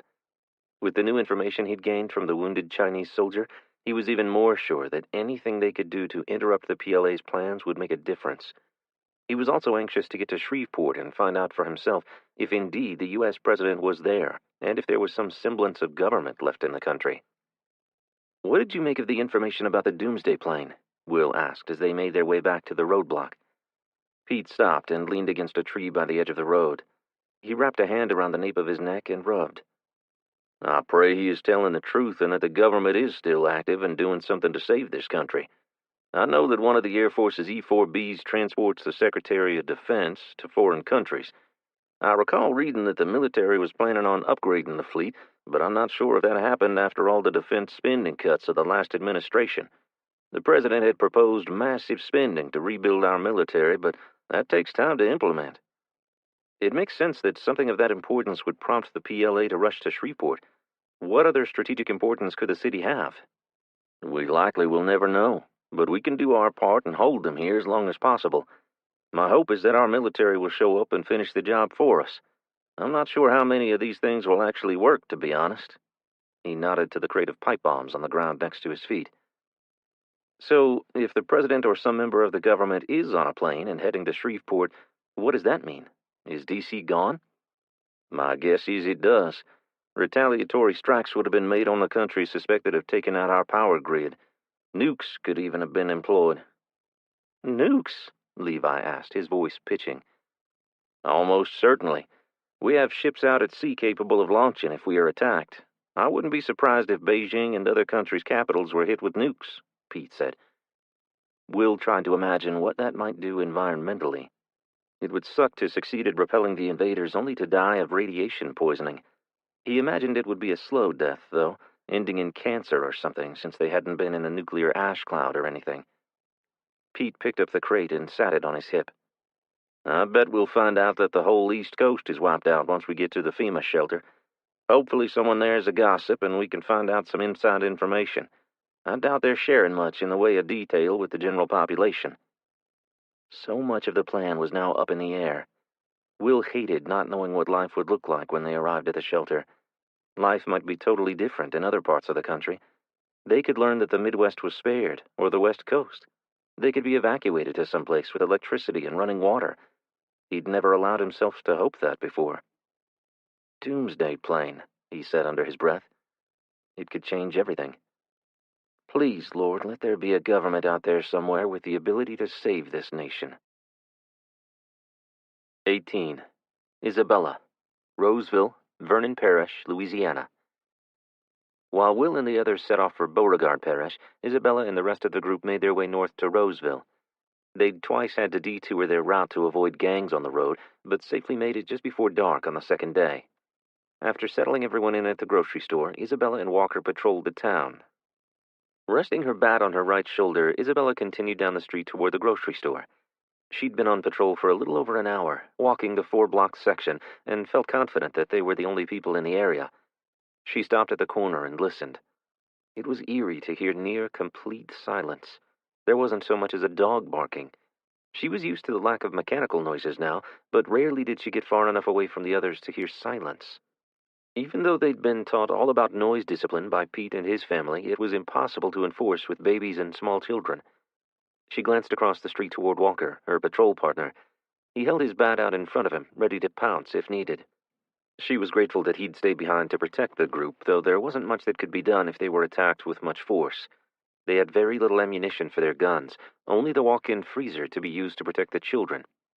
The good thing was that most of the groups that did roam the streets looking for prey were also unarmed, at least with anything with bullets.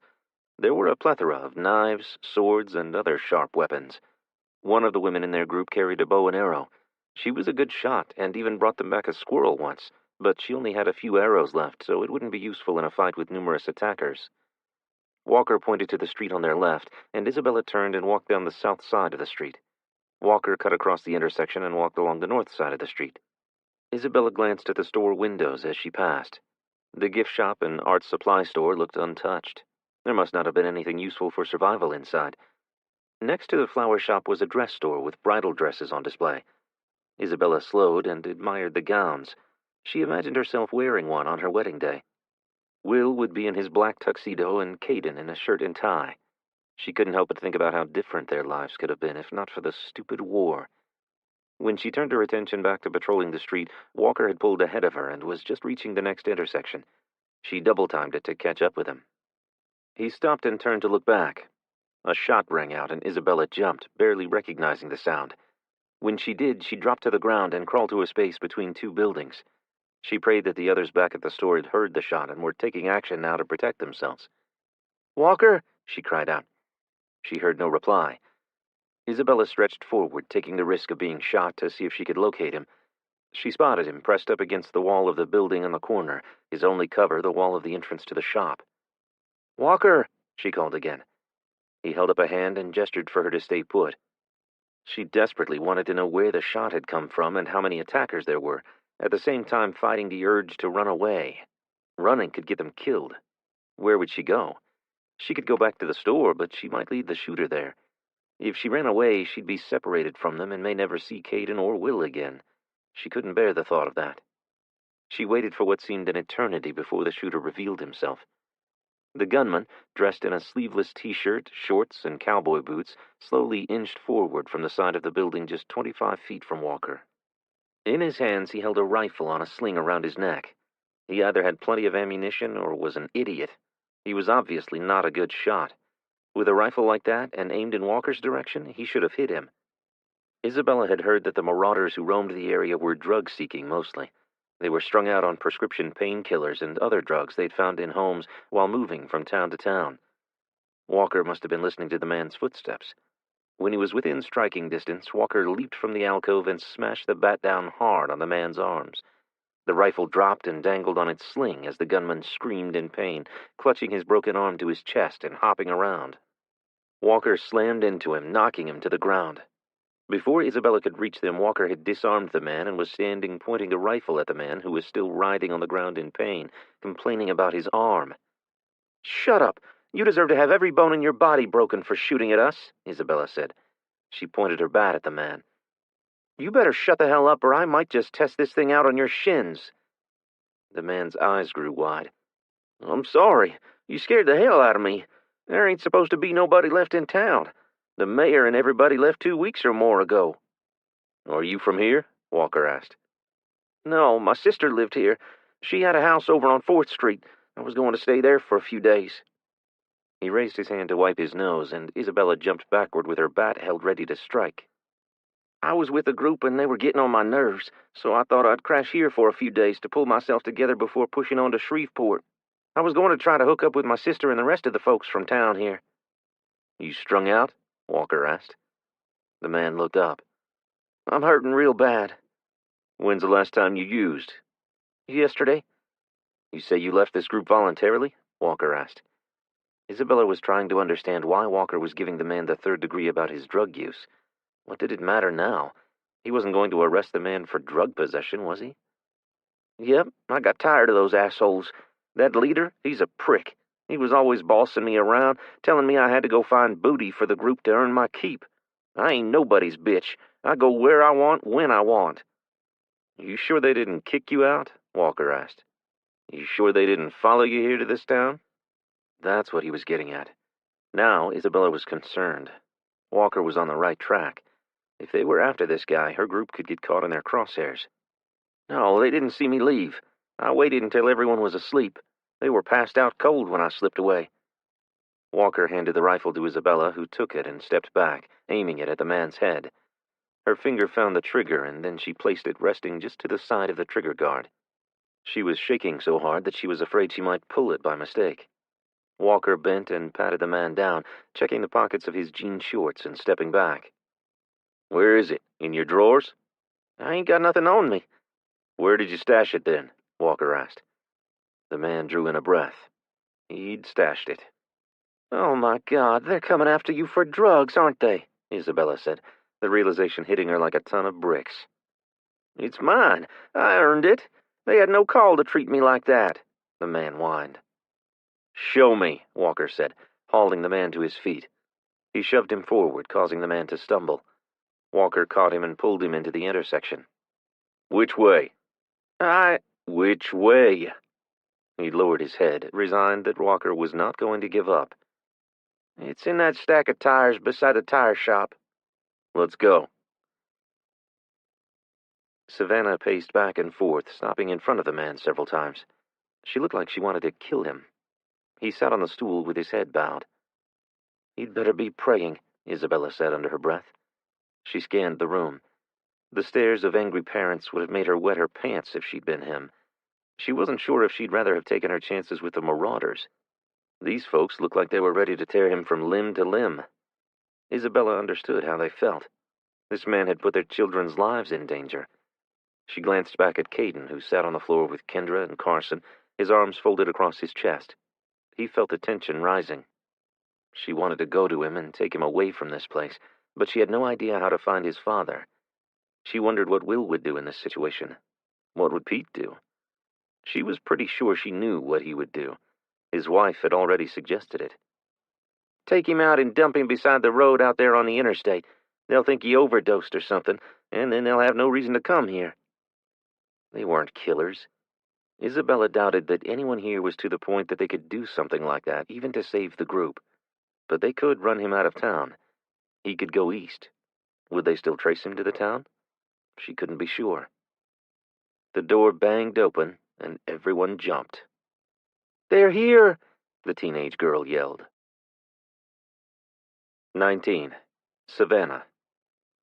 Savannah had her back to the door when it banged open. Her first thought was that she had a rifle trained on her back. She spun around, searching for her children. Kendra and Carson were sitting with Caden. Where are Kylie and Keegan? And then she remembered. They were with Jane and Luca inside the walk-in freezer. The door was latched tight, and they were both armed. The little ones were safe. She barely registered the words from Rebecca. Pete's daughter had been one of those sent to watch the road into town. She was breathless and sweating. She'd run all the way.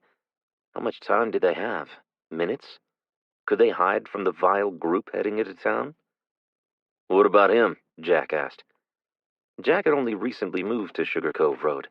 Savannah hadn't known him all that long, but from what she knew of the man, he was an honest and hard-working sort. Her grandfather would have liked him. Jack had been injured in a fight defending his family, and his broken leg had healed badly. He walked with a limp and was in constant pain. He couldn't run. None of them could. They'd have to hide. They would fight, but only if forced to. "Tie him up. We can't have him alerting them. If they search for him and don't find him, maybe they'll think he carried on through without stopping," Walker said. Walker and Jack gagged and restrained the man, placing him in a closet in a back room. With the boards on the window, the gangsters wouldn't be able to see in, but Savannah wasn't taking any chances. She moved everyone to the back stockroom. Everyone held their clubs and bats. Some held knives and others machetes. Walker stood in the doorway with the man's rifle. "How many rounds are left in it?" Savannah asked. 2. "That's 2 more than we had this morning," she said, trying to be optimistic. Walker smiled. She drew in a deep breath, attempting to calm herself. It didn't work, not at all. She could hear the children crying through the walls of the freezer. If she could hear them, could the bad guys outside? In the corner, a mother and teenage daughter prayed, holding on to one another. Her teenage son was still out there. He was on the lookout 2 blocks away. The drug gang hadn't made it that far yet. Once they reached the boy's position, there would be no other option for him but to stay put. Savannah prayed the gang would turn and head east or west before reaching town. It wasn't likely. There was a chance they wouldn't search the store. If they found it locked, would they assume that the drug addict wasn't inside? She was grasping at straws now. The waiting was torture. She felt like a trapped animal as she took her place between Kendra and Carson.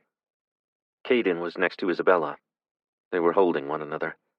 Savannah thanked God for her. Isabella loved Caden like her own. It was plain to see she'd defend him with her life. Will was so blessed to have found her. "We need to quiet the children," someone whispered. Savannah turned. It was Francis. He joined the group only a week before they left the homestead. Will had found him barely breathing and dehydrated while out on one of his patrols. Savannah hadn't had much interaction with him, but what she'd had wasn't all that positive. He wasn't a big fan of children. The boy had hooked up with the wrong group, but he was right. The crying could alert the bandits to their position. "I'll see what I can do," Savannah said, releasing her daughter's hand. As she drew near to the door of the freezer, she recognized the child's cry immediately. That was her child. Her problem child. "Jane, Luca, it's Savannah. Let me try to calm her." Jane yanked open the door and thrust Kylie into Savannah's arms. Kylie cried louder when she realized it was her mother. Savannah rushed her down the short hall and into the bathroom. She dropped to the floor and pulled Kylie into her lap, took her by the shoulders, and looked her in the eyes. "Kylie Jane, you have to stop that crying right this second. You hear me?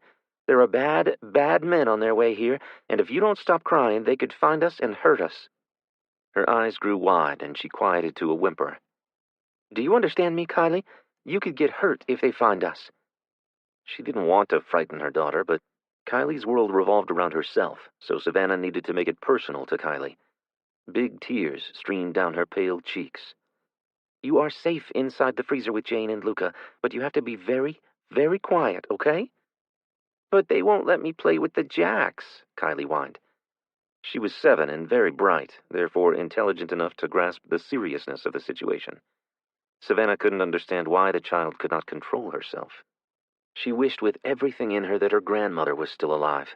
She would know what to do with Kylie. Savannah was nearing the end of her patience. Nothing she did seemed to make any difference to Kylie's outbursts or behavior. Before, it was just her. She could deal with it, but now it was putting the whole group at risk. She sighed heavily, stood, then took Kylie's hand and led her out into the manager's office. "Sit." Savannah pointed to the office chair. Savannah opened several drawers before finding what she was looking for. She held it up. "What's that for, Mommy?" Savannah handed the roll of duct tape to Kylie. "You are going back inside the freezer, and if you cannot control yourself—" Kylie took it and jumped up from the chair. "Okay," she said, heading back toward the freezer. Jane looked shocked when Savannah explained. "If she makes any more noise, use the tape." They waited in the back room for 10 or 15 more minutes before a knock on the back door came. The last 2 lookouts had spotted the marauders. They were heading straight for downtown. Savannah's gaze fell to the man who'd brought them there. She narrowed her eyes. A part of her wished they'd taken Pete's wife's suggestion and left him dead in a ditch. Guilt pricked her heart, and she asked for forgiveness, but if anything happened to the children, the man was as good as dead. The parents would see to it. They could hear glass breaking in nearby buildings both at the front and the rear of the store. It sounded like they were just being destructive for the fun of it. A loud thud came from the front of the store, and then another. Savannah's heart leaped in her chest, and she felt Kendra squeeze her hand. "It's okay. They can't break through the plywood." "What about the doors? You sure the steel bars will hold?" Kendra asked. Jason was sure. Kendra's grip softened. Oh, how Savannah wished he was there now. She hated that he was so far away and there was no way to communicate with him.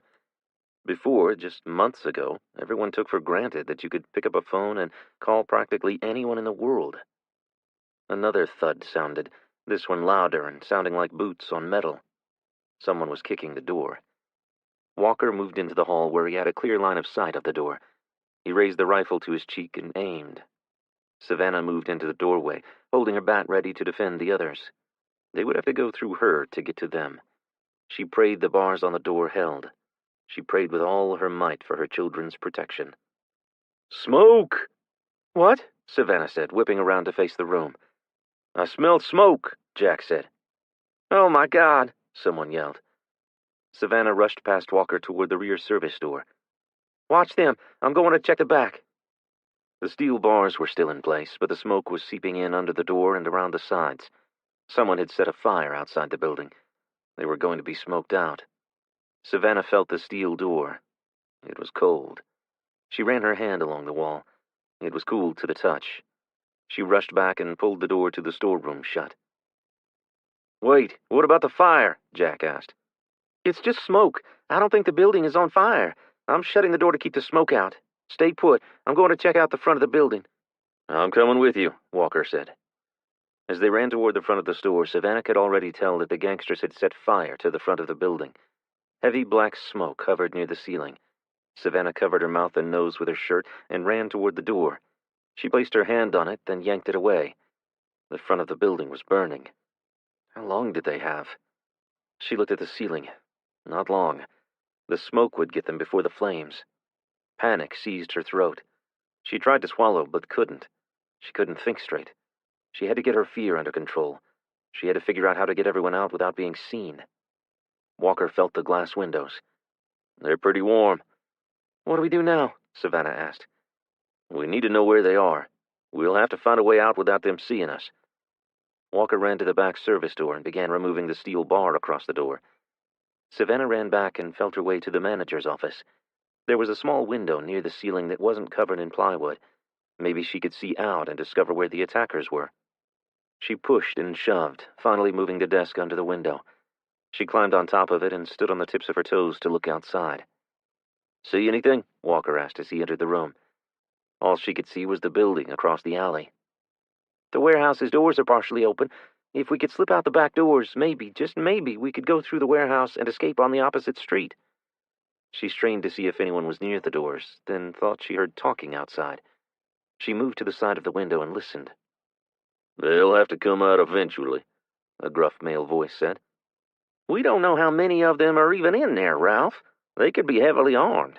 We just don't have enough information for this, another male voice said. Walt said to get them out of there. You gonna go questioning his orders? No, the other man said. But I don't like risking my life just to capture some teen chick. Savannah gasped and her hand flew up to her mouth. They'd spotted the girl she'd had on lookout and followed her here. Damn it. She'd screwed up. She should have just hunkered down here. She had no idea what the hell she was doing. She was a homesteader and a mother. She sold herbal teas and candles for a living. She was no soldier. She wasn't a fighter, but she needed to become one, and quick. Can you tell how many are back there? Walker asked. It sounds like just the two men. We can take on two. If we can do it quietly, we could get everyone into the warehouse, Walker said. She climbed down from the desk and made her way to the storeroom. The others needed to know. They couldn't make this decision on their own. The front of the building is on fire. The flames have not breached the walls, but the store is filling with smoke. There were gasps and groans. Shh, she said. We have to be quiet. We can't let them know where we are in the building. They're going to kill us all, one of the women cried. At least two men are waiting out back here. We may have to fight our way out. More crying erupted from the group. Savannah held up her hand to quiet them. Savannah and I are going to attempt to take out the two men while you all get the children and get out, Walker said. There's a warehouse across the alley. The doors are open. Some were shaking their heads. They were frightened. Savannah understood that. We have to do this. We have to get the kids out. Find your way out to the side street. I think it's 8th Street. Run as fast as you can west. Turn north on Pine, and there's a community center on the corner of Pine and 11th Street. The side door on the north side of the building is unlocked. I checked it yesterday. Go there. Wait as long as you can for us, Walker said. Savannah's eyes searched for her children. Kendra and Carson were holding hands. Isabella was holding Caden and Kendra's hands. Her eyes met Isabella's. Isabella nodded. She knew what was on Savannah's mind, and she acknowledged it. Isabella would take care of her children if she didn't make it to the community center. She'd find a way to get them to Will and Jason. She was a strong and capable woman. Walker motioned toward the door. Everyone line up. We're going to tell Jane and Luca. Everyone needs to grab a kid. When the door to the freezer opened, Kylie ran to her mother. Savannah felt to make sure the tape was secured across her daughter's mouth, then thrust her into Isabella's arms. You need to hold on to that child for dear life. Do not let her make a sound. She knew the child that posed the greatest risk of exposing them was her own. She closed her eyes and prayed that Kylie would behave. Just this one time, Lord. Please let Kylie not be defiant. I'm going to throw open the door. We're going to jump out and confront the two men. When we do, you race across the alley, Walker said. It sounded so simple when he explained it, but nothing ever was. The men were likely armed, maybe with pistols or rifles. At the very least, knives. The chances of taking them out quietly were next to zero. Despite the odds, they had no choice. She would not hand over the girls to those perverts. They would likely kill the children and men. The fate of the women and girls would be worse than death. She would never let that happen to Kendra, and shuddered at the thought of those vile men touching Kylie. 20. Will. All Will could think about on their trek back to the roadblock where the rest of their team were waiting for the communist military to arrive were the 2 words they had gotten out of the Chinese soldier. His urgency to get to Shreveport was intensified 100-fold since learning that the presidential doomsday plane could be there.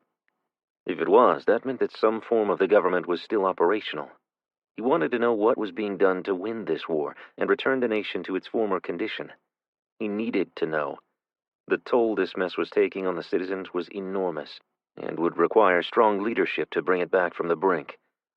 Pete was ahead of him by a few paces. He stopped and slowly lowered the pipe bomb-filled crate to the ground. "You really think those pipe bombs will explode?" Will asked. "Right now, I'm not taking any chances. When we get them there, I pray at least one does." The plan was as weak as his legs felt. They were playing a game of Russian roulette. With every step Will took, that fact became clearer in his mind. He just hoped that by slowing the invaders down, they would be giving the government, or what was left of it, time to complete their mission in Shreveport, or to secure that plane and its occupants, if indeed it still existed and was in Shreveport. There was just so much unknown. Would anything they did make any difference? Absent any other news, all they could do was try.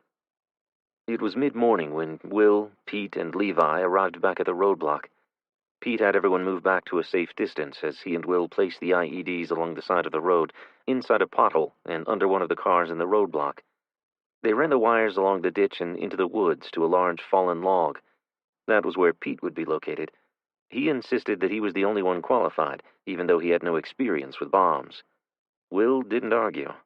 Part of him felt guilty for that. All he would have had to do was flip the switches. It wasn't complicated. Pete had already inserted the bridge wires and set the switches.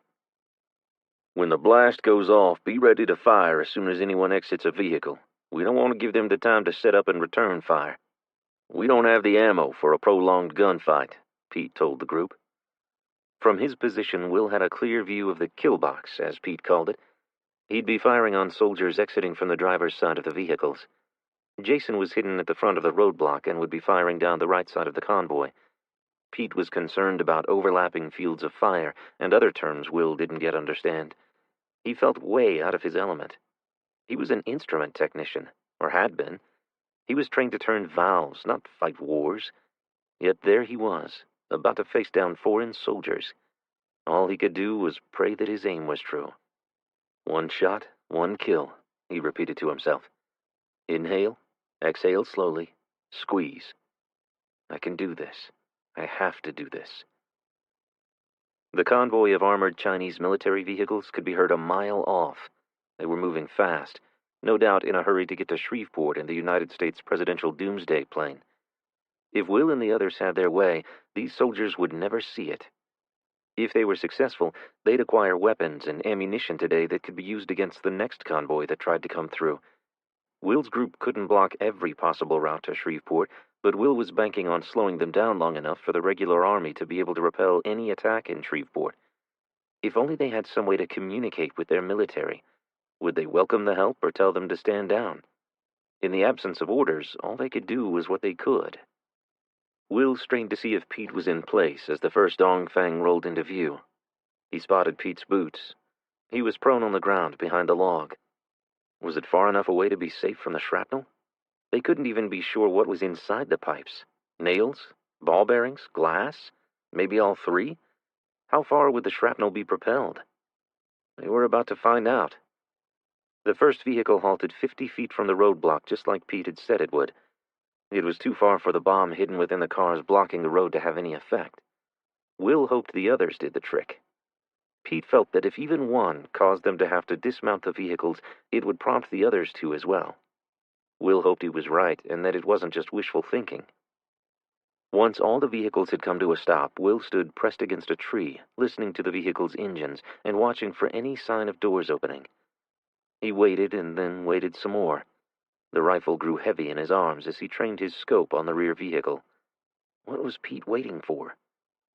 Will heard the creak of a door opening and scanned to his left. He saw nothing. A second later, the sound of the explosion boomed and echoed through the woods. Will jumped, startled by the noise, and immediately repositioned himself to obtain a clear view of the driver's side of the convoy. The vehicle in the middle was on fire. Smoke rolled out from underneath it. Pete had blown the IED he'd placed in the pothole. As soon as the back driver's side door opened, Will trained his scope on the soldier. When his head came into view, Will inhaled, let it out slowly, and squeezed the trigger. His rifle's report was joined by Jason's and a few of the others posted on the right side of the convoy. It had worked. Their plan had worked.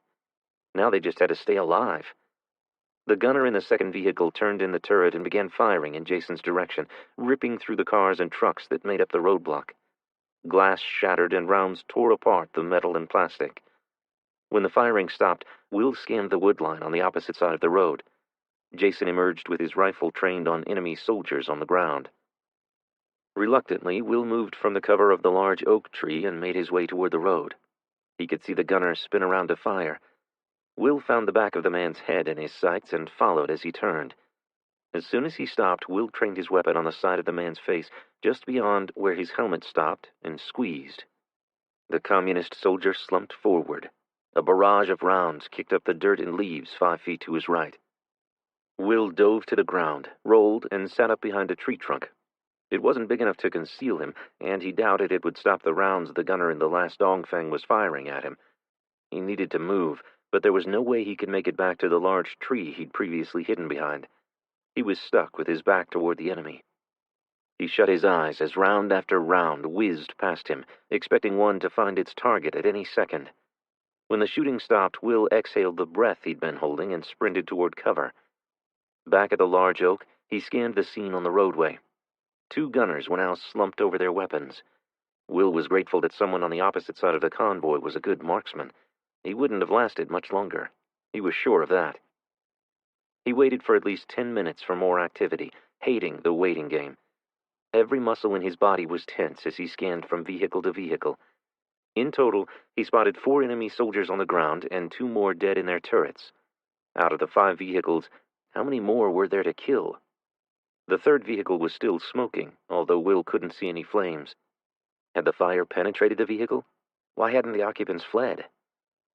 Another few minutes passed without a sign of the combatants. Then suddenly, all the doors opened, and they began firing into the woods that lined both sides of the road. Will returned fire. He was on his last magazine when the final soldier fell to his knees. Will couldn't see what was happening on the opposite side of the convoy, so changed positions and moved to a clump of trees near the back of the vehicles. He heard one 3-round burst and then another, and suddenly 2 soldiers sprinted toward the underbrush. Will stopped, squeezed the trigger, and fired, but his shot must have been high and missed. Someone, likely Jason, fired and one of the men went down. The other didn't even look back. He kept going, diving into the foliage and disappearing. Will ran to where he last saw the soldier and fired into the brush as Jason arrived and made his way along the woodline. He disappeared for a moment before exiting. "He's gone," Jason said, firing a final round into the man's compatriot on the ground. Will looked north along the length of the convoy. He counted 6 bodies. The doors to the dongfangs were open. He and Jason cleared each vehicle and met Pete and Rob on the other side. "How many got away?" Will asked. "No way of knowing for sure, but at least 4, Pete said. "Should we go after them?" Jason asked. Pete pointed to the dongfang and then to the soldier's rifle in his hands.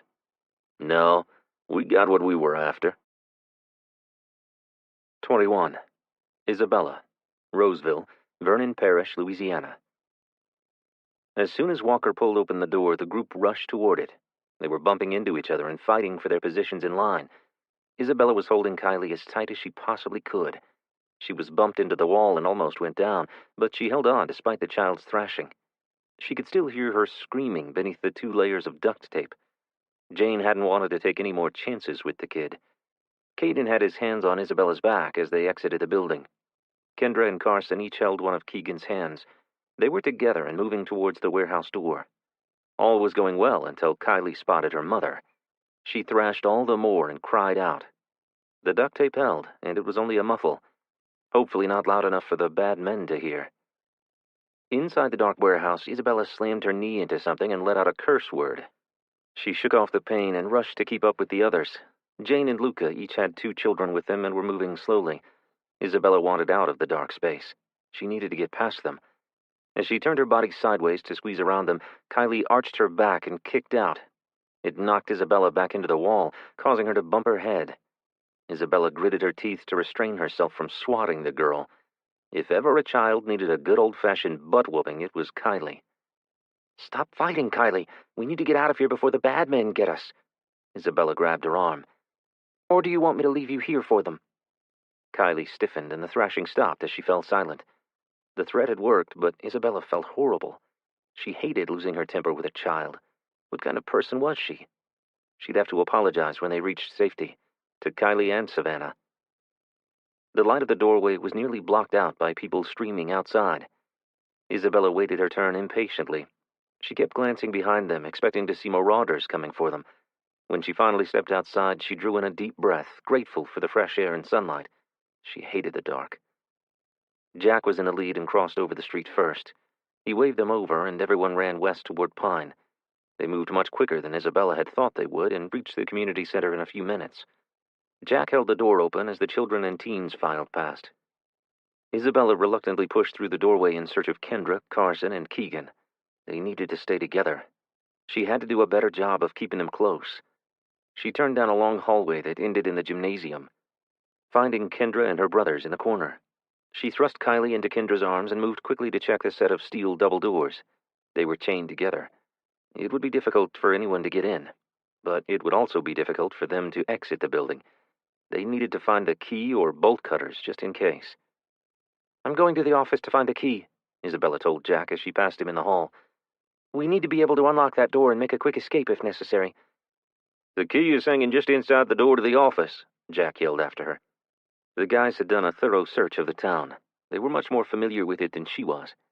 "Thanks. I'll be right back." Isabella found the key right where Jack had said it would be.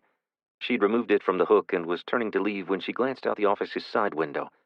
Movement caught her eye, and she stopped, turned, and waited to see what it was. She thought it might be stragglers or Walker and Savannah, but what she saw sent panic through her bones. She dropped down below the window and crawled into the hall, then stood and ran as fast as her legs would carry her. "They found us," she whispered to Jack as she passed him. "I'm going to unlock the door and then tell everyone to run."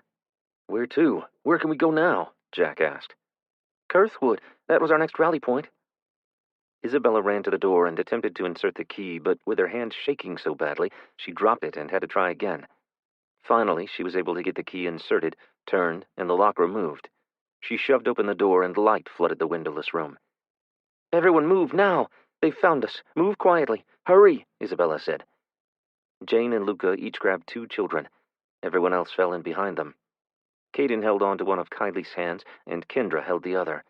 They had her lifted off her feet, and she was kicking with all her might. They would need to deal with her.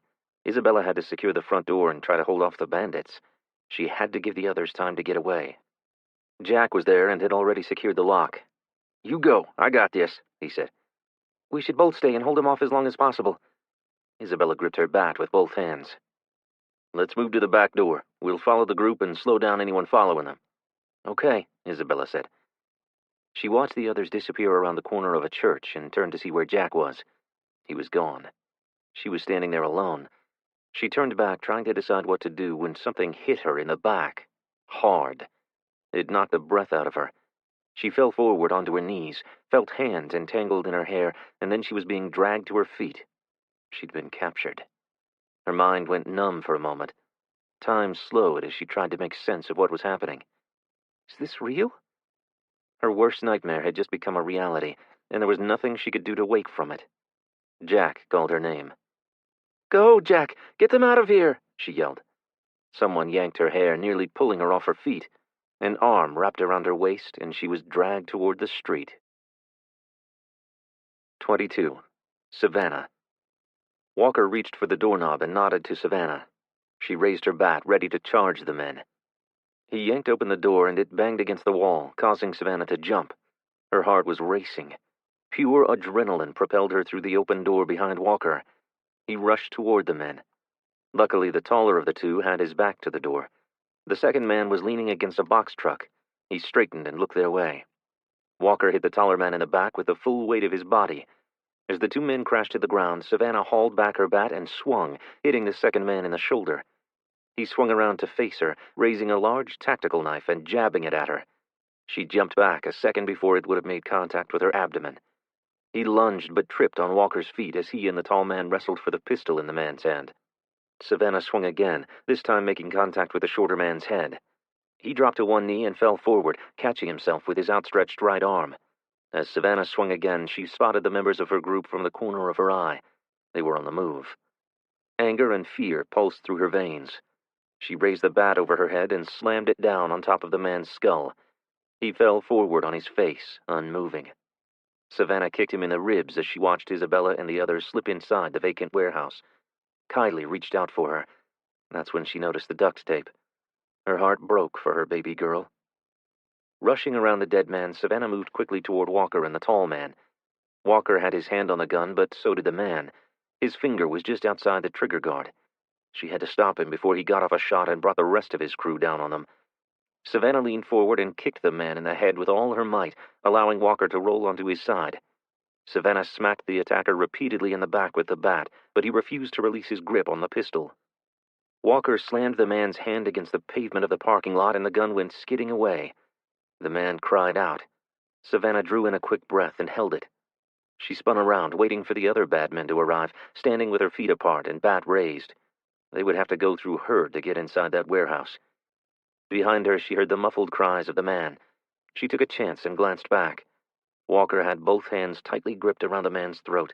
His face was red and his eyes wide with terror, his mouth open as he tried to get air. Strangling someone took a lot of strength and time. Walker's arms were shaking. How long could he hold on? The sunlight glinted off the barrel of the gun, and Savannah ran to retrieve it. She rushed back, dropped to her knees, and pressed it against the man's temple, all while keeping watch for his compatriots. Had they heard him cry out? Were they planning to attack them? What the hell were they waiting for? A moment later, the man stopped resisting and went limp. Walker pressed 2 fingers against the man's neck. He's dead. Let's go, Savannah said. Not yet. We need to drag them inside. What? She just wanted to get to her babies. Why? It will buy us time. If they spot 2 dead men in the parking lot, they'll know we escaped. Savannah got to her feet. Walker grabbed one of the first man's arms, and the 2 of them dragged the dead man into the store. They hauled the second man inside the same way. Walker pulled the door closed, leaving the dead bodies concealed inside. When Savannah turned toward the warehouse, she spotted the pool of blood where the man she'd bashed had fallen. Walker? She pointed to the crimson stain. Walker spun in circles, scanning the back of the store, and then turned toward the warehouse. He ran over and yanked on the rubber mat just outside the warehouse doors. He pulled it over and covered the stain. It wouldn't be immediately visible, but the rug was out of place, though might be enough to buy them time. They needed all the time they could get. Walker and Savannah ran through the dark warehouse, finally making it out the other side and onto 8th Street. Walker stopped and scanned up and down the street. It's clear. Do you see the others? Savannah said. No. That was a good thing. That meant that they'd made it down the street and were heading north toward the community center. They were likely already there waiting for them. Walker raced across the street and ran close to the buildings. Savannah followed, trying to stay near him. Her head whipped back and forth, checking behind them every few seconds. Walker stopped at an alley between 2 shops, gripping the pistol they'd taken from the man in both hands. Before checking the alley for bandits, he dropped the pistol's magazine and counted the rounds. How many? Savannah asked. 4. 4 was good. They'd done well with less before. Walker was a trained law officer. He could take out an attacker with 1 shot. She backed up 1 step as he leaned around the corner. It's clear, he said.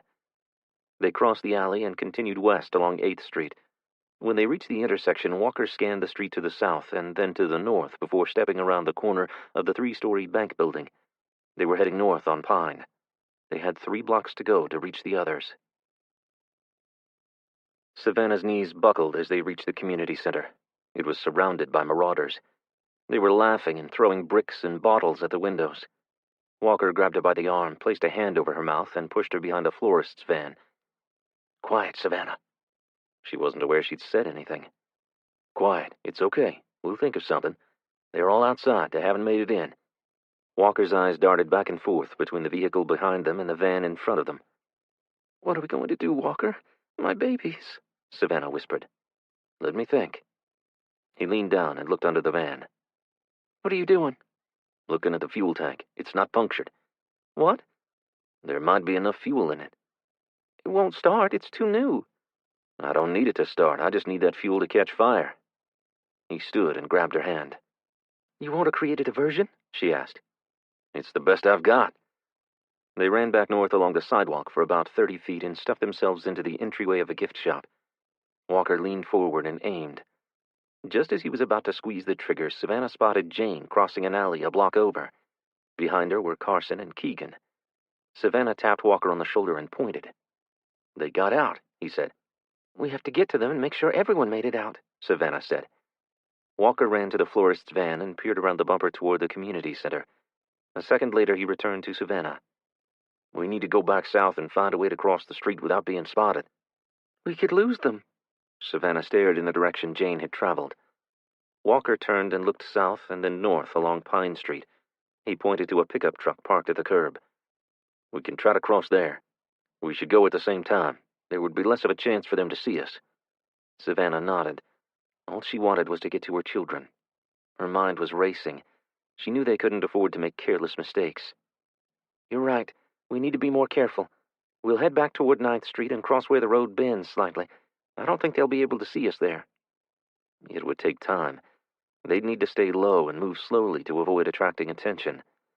Walker crouched and took off fast-walking, staying close to the cars parked along the curb. They ducked and ran between vehicles. It took at least 5 minutes for them to make it 2 blocks. When they reached the intersection, Savannah glanced north toward the community center, trying to determine if they would be seen when they crossed. She couldn't see anyone. The community center building was obscured by the church on the corner of 10th Street. "I think we're good." She stepped out onto the street and was about to run across when Walker grabbed her and pulled her back. "Someone's coming." She cursed under her breath and edged between a mid-sized sedan and an older SUV. Savannah listened. All she heard was her own labored breathing. "Are you sure?" He pointed. 2 buildings down on the right side of the street, the ice cream shop. See them? A man and a woman. Savannah leaned forward and looked where Walker had pointed. She gasped and stood. "It's Isabella." Walker grabbed her arm and pulled her down. "Get down, Savannah. We'll be no good to her if we get ourselves caught." Savannah yanked away. "The kids. Where's Caden?" Her mind raced with all the possible dreadful scenarios. "First things first, we need to get to her. They aren't looking this way. I'm going to cross over and run behind that truck there. You follow me. Stay close. We're going to follow them and wait for a good opportunity to get her back. Then we'll go for the others." Savannah couldn't think. She was in full panic mode now with the thought of evil men hurting her children. "Okay," she whispered. Isabella would know what had happened to the others. They had to get to her. "Stay down," Walker whispered as they crept along the street, staying close to the vehicles. They moved from car to car, keeping the vehicles between them and the man with Isabella. Where were they taking her? Would any of their friends be there? "Maybe we should follow them.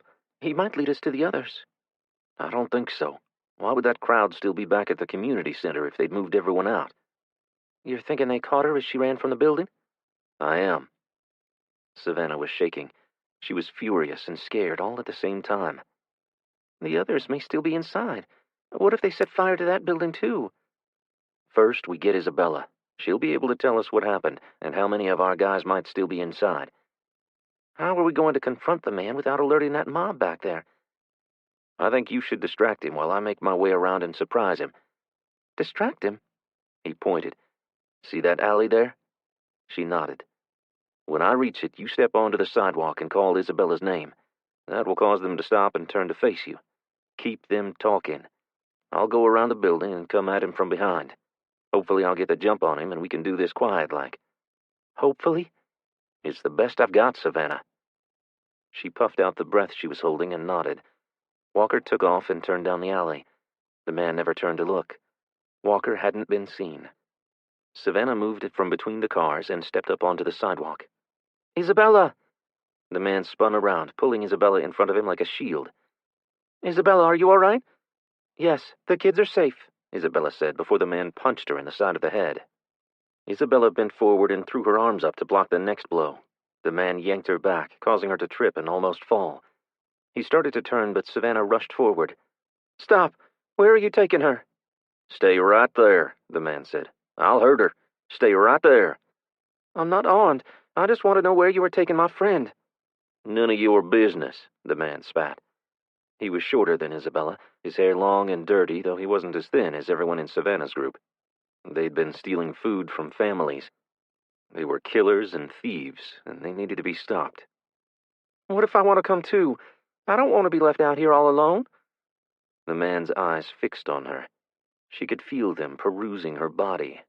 She felt naked and exposed. It made her sick. "Come this way," he said. "Slowly. Let me see your hands."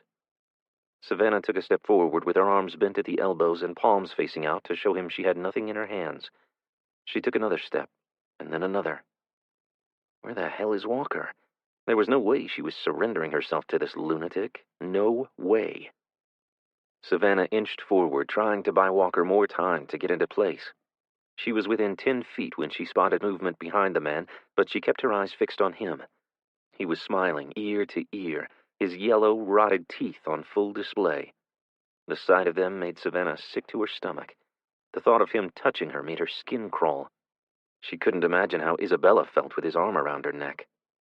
Walker closed the distance in a flash and pressed the pistol against the back of the man's skull.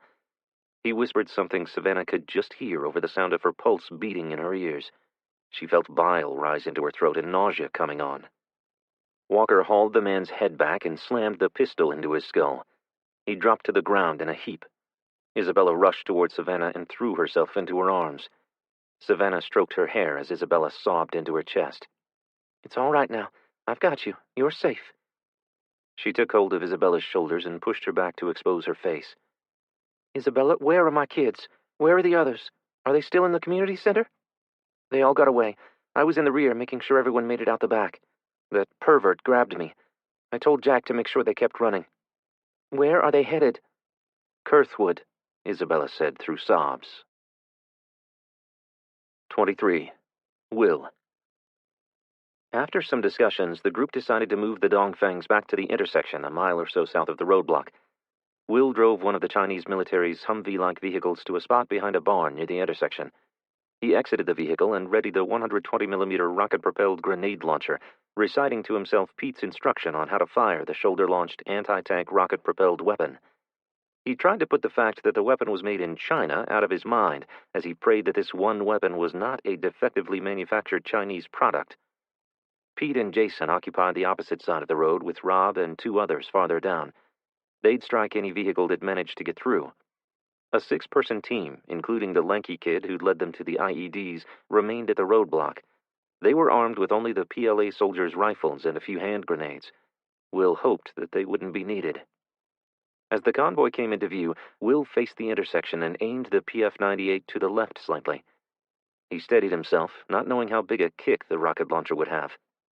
At the same time he fired, Pete and Jason did the same. The convoy stopped. Will had hit the first vehicle. The sound was deafening. A huge ball of smoke arose from the vehicle. Will inserted a second 120mm round into the weapon's breech and fired again. As he did, 2 soldiers exited and attempted to run for cover. They didn't make it far. Pete or Jason must have fired at them and taken them down. The 3rd and 4th Dongfangs in the line had been hit, and soldiers were fleeing the armored vehicles. Rob, who was hiding on the opposite side of the road, fired the Chinese-made automatic rifle, mowing down 3 of the enemy before they could make it to the field beyond the road. A second later he fired again and took out the 3 racing through the field. One enemy soldier almost made it to the old farmhouse 100 yards from the road. Will heard a shot, and the man dropped. Will reloaded the rocket launcher and shifted south to a point where he could fire upon the last vehicle in the line. It was backing away. The round landed on the hood, but nothing happened. Will ran back and reloaded. By the time he returned, the vehicle had reached the bend in the road. It was just about to disappear when a loud boom sounded to the right of Will. Smoke rose, and men fled. Automatic gunfire stopped their retreat. One of the teens walked out of the woods, his QBZ-191 Chinese-made assault rifle resting on his shoulder. Pete yelled, but it was too late. One of the soldiers fired his pistol, and the kid fell to one knee. He attempted to raise the rifle and fire, but a second and third round slammed into him, knocking him back. Will felt sick. He was so young. The boy had had his whole life ahead of him, and now it was over, ended by a foreign invader. Anger boiled in Will's chest. He dropped the grenade launcher and slung his rifle around the front. He raised it and took aim, but before he could fire, Pete sprayed the PLA soldiers with automatic gunfire, emptying the magazine into them. After, he walked over and shot each one in the head with his pistol.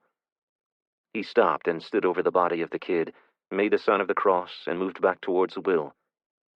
The two of them cleared each vehicle. Some of the soldiers had escaped. They were on foot without food or water. They wouldn't last long. They'd likely die of dehydration or run into outlaws. Either way, they were very little threat to the president or his doomsday plane. Will and the others collected the weapons and loaded them into two of the Dongfangs. The others were too damaged to move. Eventually, the rest of their comrades would arrive and find the scene. Will was sure they'd send out someone to look for them. They'd want to know if it was a military unit that did this. "Let's head back to the store and let the others know how we've done. We'll rest up for the night, then head south to engage the enemy tomorrow," Pete said. Rob drove one of the armored vehicles, and Jason took the other. Will sat in the back of the second Dongfang, staring out the window, his stolen assault rifle resting against his leg. Against all odds, they'd managed to accomplish what they'd set out to do. They'd stopped the convoys from reaching Shreveport. In addition, they'd confiscated rifles, RPGs, frag grenades, ammunition, pistols, and mortars. Not enough to fight a major battle, but enough to make trouble for the Chinese. As they headed east toward their families, Pete's cousin and his neighbors returned to their homes to pack up. They'd decided it was time to move their families out of the war zone before the fight arrived at their doorsteps. Will weighed whether it was a good idea to send the rest of their group ahead with them. They weren't all that safe at the store. Not with units breaking through the front lines and racing north. If the soldiers had been able to contact their command, they would have told them of the trouble, and the Chinese forces could have decided to swing wide to avoid the roadblocks, which could put them rolling through Roseville, right past the store at any time. He'd need to speak to Jason and Pete about it when they got to Roseville. Isabella would protest, Will was sure of that. But Savannah was ready to keep moving. She would do her best to convince the others. Pete might not be too willing to send his family ahead. It would depend on how much he trusted his cousin, Will thought. Rob slowed the vehicle near the outskirts of town and then pulled into the abandoned car lot. They drove around to the side of the building and parked the Dongfangs there. They didn't want to park them out front for the Chinese or marauders to see. Will was sure that anyone in town would be able to hear the vehicles rolling through and would likely come looking for them. Rob and August agreed to take a first shift, staying with the vehicles and stolen weapons. Will, Pete, and Jason would relieve them in a few hours so everyone could get some rest and time with their families. They fast-walked 6 blocks north and turned on 6th Street. Pete rounded the corner first and stopped. Will, not seeing anything, walked past him. Pete grabbed him and pulled him back to the side of the old pharmacy building. "What?" Will asked, trying to see for himself. "Outlaws," Pete said, moving quickly back the way they'd come. "What? Where?" "They're at the store," Pete said without stopping. Jason cursed and rushed ahead of Pete. They turned left on the next block and cut through an alley to make it back to 6th Street, about half a block from the store, then stopped and crouched beside a dumpster. Pete was scanning the building through the scope of his rifle. "How many?" Will asked. "Shit," Pete spat. "They're inside the store." He stood and ran back down the alley. "What are we going to do?" Will's heart was pounding inside his ears as he imagined the worst, but tried not to panic. Jason just looked pissed. He grabbed his rifle and held it, ready to mow down anyone that got in his way. "Where are we going?" Will asked. Pete didn't answer. They returned to 5th Street, turned right, and ran through the intersection. Sprinting to Pine Street, they turned right and ran, crouched low along the sidewalk, staying close to all the parked and abandoned cars along the curb. Will knew where they were going now. They were heading toward the community center, one of the many places they'd selected as alternate shelters for the group. Will spotted the men milling about in front of the center, and his heart sank.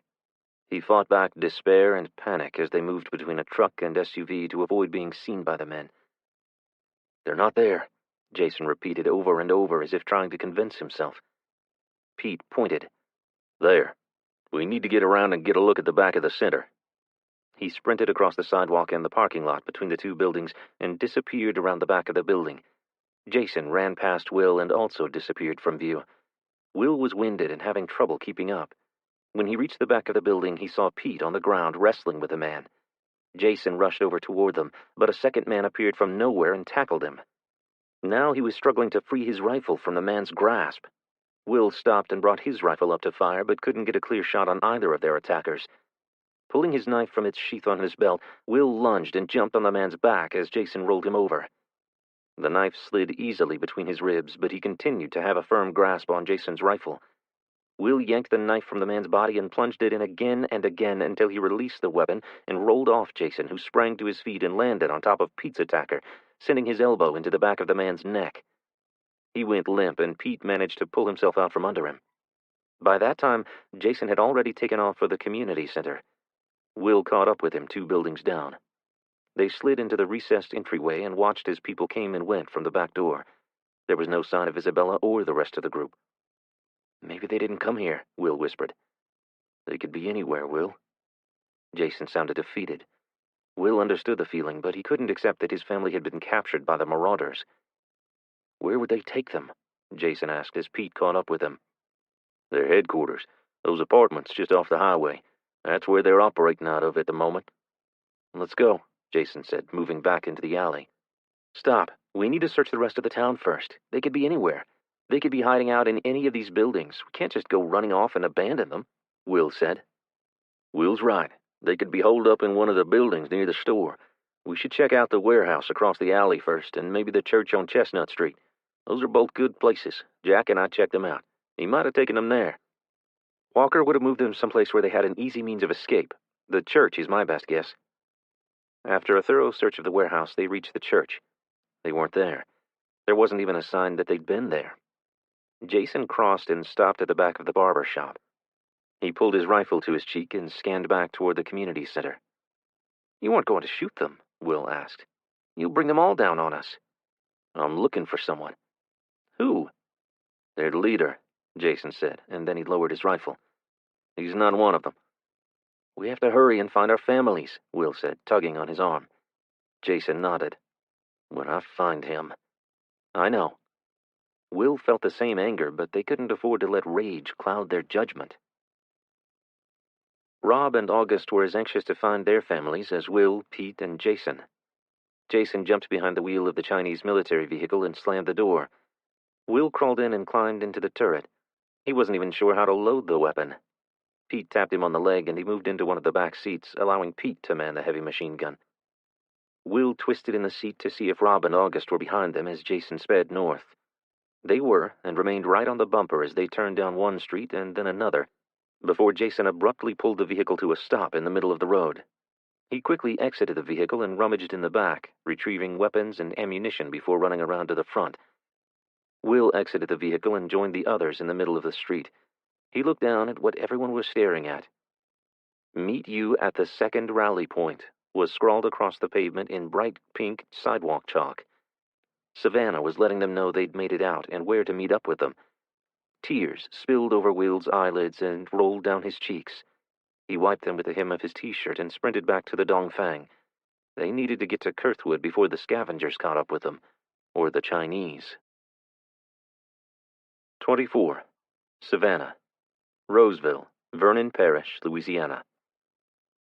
Walker, Savannah, and Isabella moved quickly west along 12th Street, following the route the group had agreed. When Savannah spotted the words written across the roadway in pink sidewalk chalk, she nearly broke down in tears. "Kylie," Savannah whispered. She'd fought with her about bringing the chalk.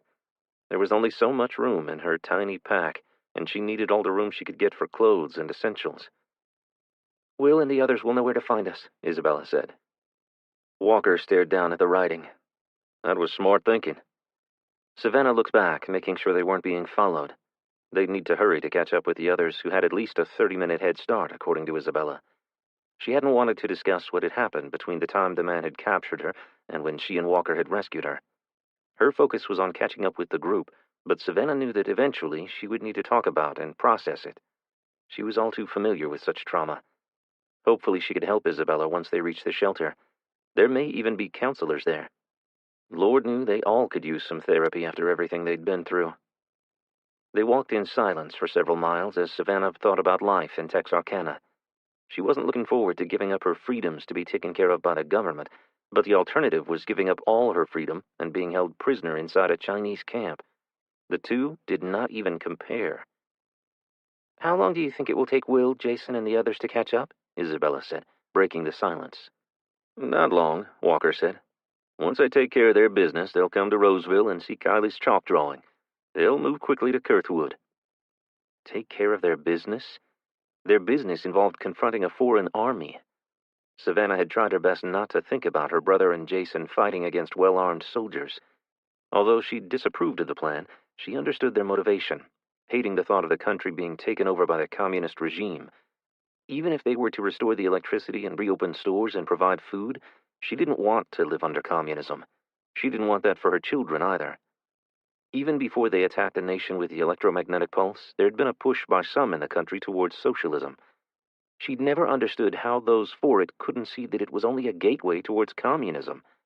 The system had never worked in any other country it had been tried. It was foolish to her that anyone could believe that Americans would thrive under such a system. They turned north and made their way along the outskirts of town, at times crossing through residential yards or business parking lots to avoid being seen. Eventually, they reached the Lake Charles Highway and moved as fast as they could in the northbound lanes, though Savannah was disappointed when they reached the highway and didn't see anyone waiting for them there. She understood, and she would have pushed the group on as well. She just needed to know that all her children were safe and together. She marched in front of Walker and Isabella, pushing herself harder and harder to reach them. Sweat poured down her face. Savannah wiped it away on the sleeve of her shirt. She was feeling a little lightheaded. She needed water, but they didn't have time to go searching for it. She pushed on, ignoring all the signs of dehydration. As they approached an RV park, Walker veered off the highway and strode toward the office. "Where are you going, Walker?" Savannah asked. "Wait there. I'm going to see if I can find water." "You shouldn't go alone," Isabella called after him. "I'll be careful." "I have my water filter, Walker. You don't have to take the risk. We can find a water source up ahead," Savannah said. All she had was a small water bottle, though. They needed to be able to carry much more water, so they didn't have to keep stopping. "I think we need something now," he said as he kept going. She stopped and crossed over a ditch to the cover of some trees along the road, resting against the trunk of a tree as she watched Walker disappear inside the building. He was right. She was so dehydrated that she couldn't go much farther. Isabella sat cross-legged on the ground with her back against a tree. She leaned her head back and closed her eyes. They were both spent. Savannah realized that they wouldn't have the energy to catch up with the others, and that she may not see her children until in the morning. They might have to walk all night to catch up to them. She was surprised that they'd been able to move so quickly with all the children. Her mind started to imagine that they had been captured by the marauders. The thought grew and took on a life of its own, to the point she was in a near panic. "What if the others didn't escape at all?" she asked. Isabella opened her eyes. "I saw them running away, Savannah. They're safe. They made it out of town." "But we should have caught up with them by now. They couldn't have moved so quickly with the kids." "They were trying to get away. How fast would you have moved if you'd been leading the group?" She considered it. The other parents would have dug deep to find the physical resources to save their children. Isabella was right. They would have moved away from town as quickly as they could, not stopping until they felt it was safe. "We'll catch up with them soon. They'll stop and let the children rest as soon as they feel safe," Isabella said. Savannah thought she saw movement near one of the RVs. She shifted and stared in that direction. "Did you see that?" She pointed. "What?" Isabella twisted and stared off in that direction. "I thought I saw someone over there." "Maybe it's Walker looking for water," Isabella said, turning back to face her. "It wasn't Walker. They weren't wearing a cowboy hat." Isabella got to her feet and crouched behind the tree. "Should we go warn him?" "I don't know. If we move from here, we could alert people to our presence and cause more trouble for him," Savannah said. "I wish he'd hurry up." "Me too. I hate waiting out here feeling exposed." A few minutes later, Savannah spotted Walker pressed up against the back of the office building. He must have seen the person as well. He waited for a few more seconds before sprinting to the cover of the trees, then disappeared from view for a moment before re-emerging next to them. "We need to go," he said, heading toward the highway. Do you think they saw you? Savannah asked, taking off after him. I can't say. If they did, they didn't seem to want trouble any more than I did. Isabella flanked his other side. Did you find water?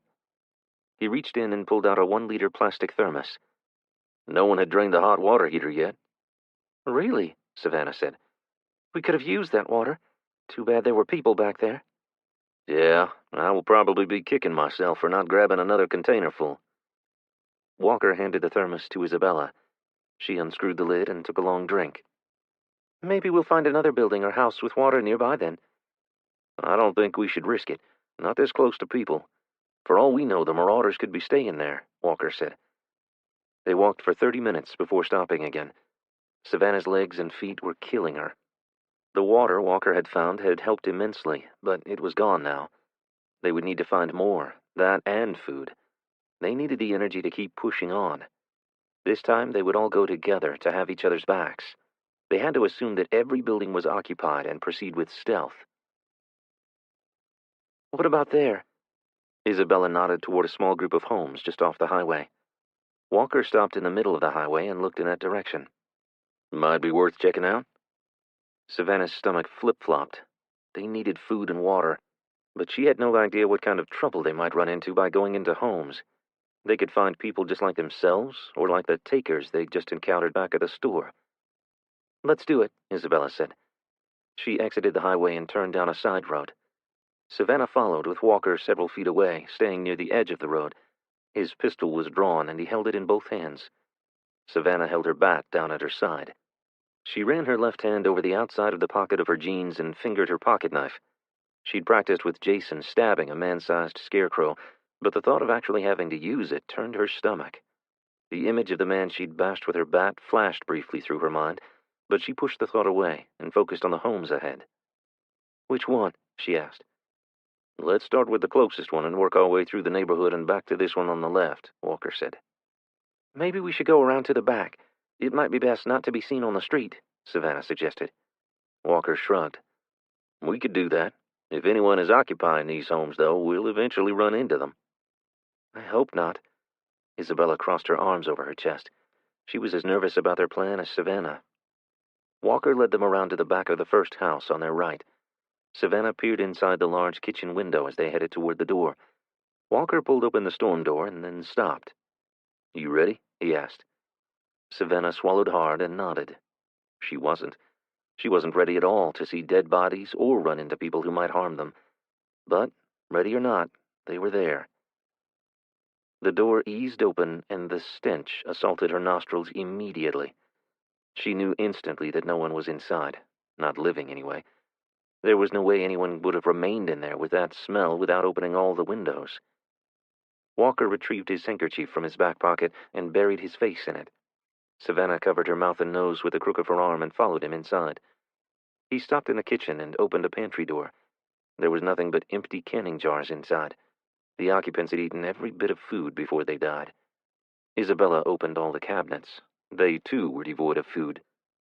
Savannah found a Brita filtering water bottle in one of the cupboards and handed it to Isabella, then opened the dishwasher and located a plastic water bottle with a small handle. That would give them 24 ounces of water. She pumped her fist up and down in the air. After failing to find even a cracker in the kitchen, the trio moved farther into the house in search of the hot water heater to fill their newfound bottles.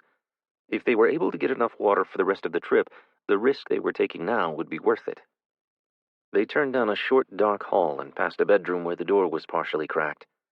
2 bodies were visible on the bed. Savannah rushed past.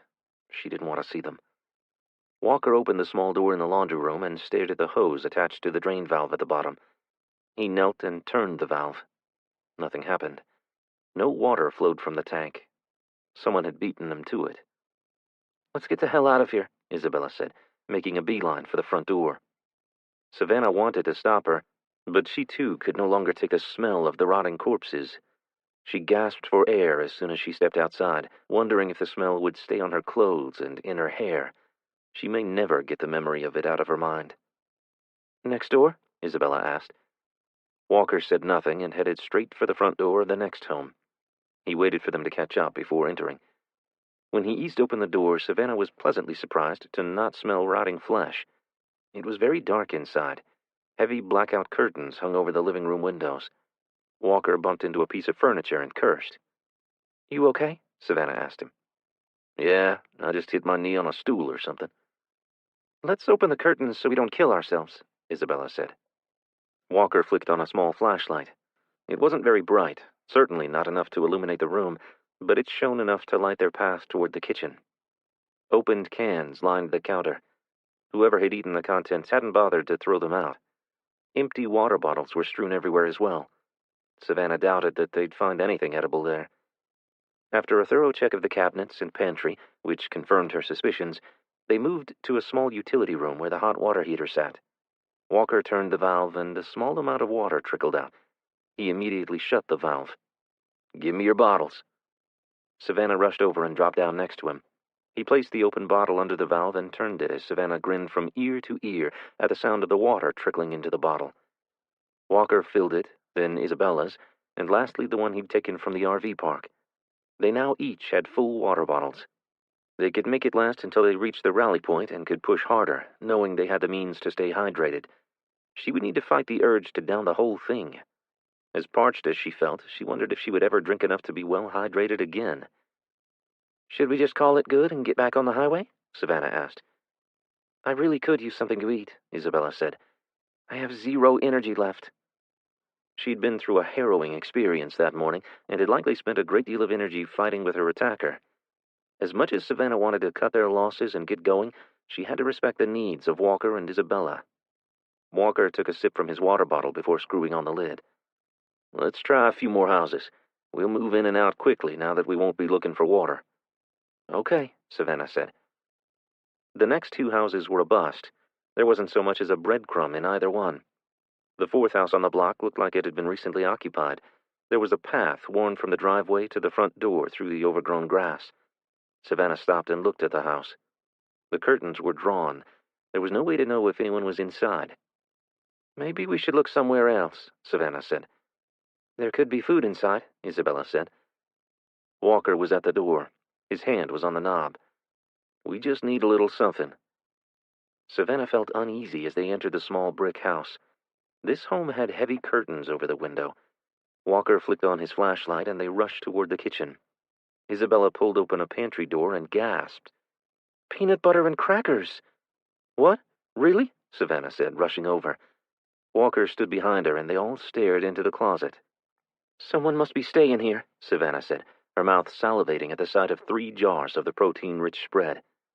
Isabella grabbed a box of crackers and then a jar of peanut butter. She thrust them at Savannah and turned for another. "This doesn't feel right," Savannah said. "This belongs to someone." "We need it, Savannah," Walker said. Isabella handed a jar of peanut butter and the box of crackers to Walker. "I need it. I can't go on without it." She was right. They needed nourishment to get to the rally point and her children. This was about survival. She had to think of her kids. "The kids are going to freak when they see this," Isabella said gleefully. They would. None of them had tasted anything like it for such a long time. 25. Isabella. Just north of Leesville, Vernon Parish, Louisiana. Isabella scooped peanut butter from the jar and spread it on her cracker. She could feel the carbohydrates, proteins, and sugars energizing her body. Endorphins flooded her brain, and she felt hope return. They were going to make it. She was going to get to Caden, and Will would find them. Somehow they would all make it to Texarkana. They were strong and resilient. They'd made it through so many things already.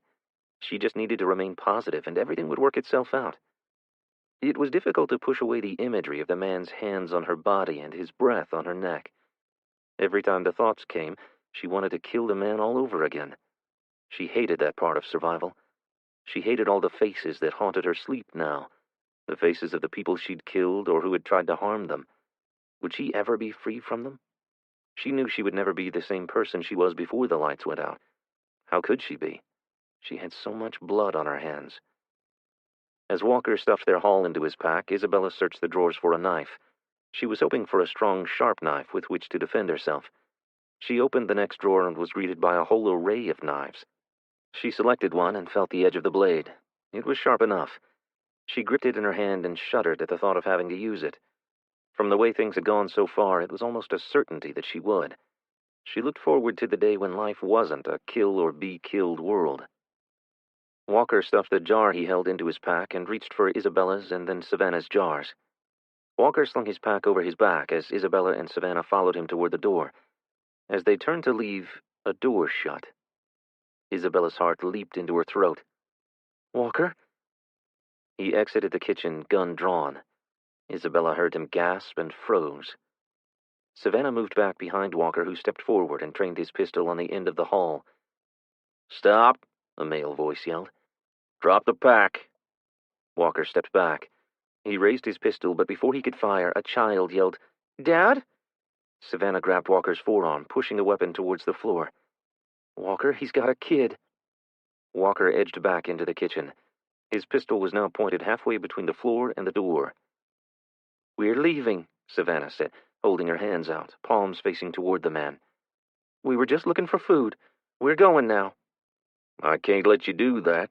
I got a kid to feed. I can't let you take our food," the man said, stepping toward her. "Don't," Walker said in a low tone. "Step back. Don't make me drop you." "Walker, he has a kid," Savannah repeated. "So do you, Savannah," Isabella said, stepping in front of her. "We're leaving, mister, and we're taking the food. We have family we need to get to. You can find more. I'm sure these houses have something." "They don't. I've looked for days. At least leave us one jar," the man pleaded. Savannah turned her back to the man. "Walker?" He huffed, then nodded to the pack on his back. "Just one," he said as she unzipped the pack. Isabella knew that the presence of the man's child had played on Savannah's motherly heartstrings. Although they desperately needed that food, Isabella understood. Savannah had been one of the few people that had somehow maintained her humanity through this mess. She also knew that it wouldn't be long before the harsh realities of the times crushed every ounce of it from all of them, even Caden, Kendra, and Carson. Caden had witnessed horrendous things already, and she'd seen him change before her eyes. He'd gone from a sweet, kind, 13-year-old boy to a tough young man, willing to do whatever it took to save his family. No matter how hard Savannah might try, she wouldn't be able to shield her children from the depravity that people had devolved into. It seemed that only two types of people had survived so far, the heartless and the brave. Savannah approached the man slowly and held out the jar of peanut butter.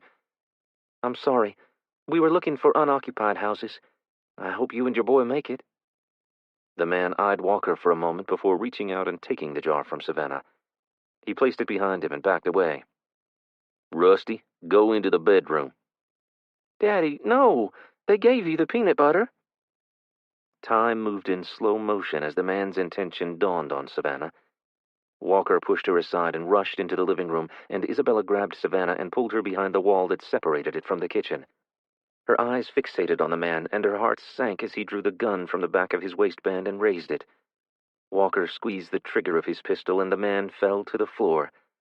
The boy rushed to his side, sobbing into his chest. "Daddy! Daddy!" Walker grabbed the kid, who looked to be no more than 8 or 9. He was so very thin. They certainly hadn't eaten much lately. Isabella's heart broke for them both. She couldn't imagine the man's desperation. It would be torture to see your child waste away like that. "It's okay, Rusty. I'm okay. It hit me in the vest. It just stings a little."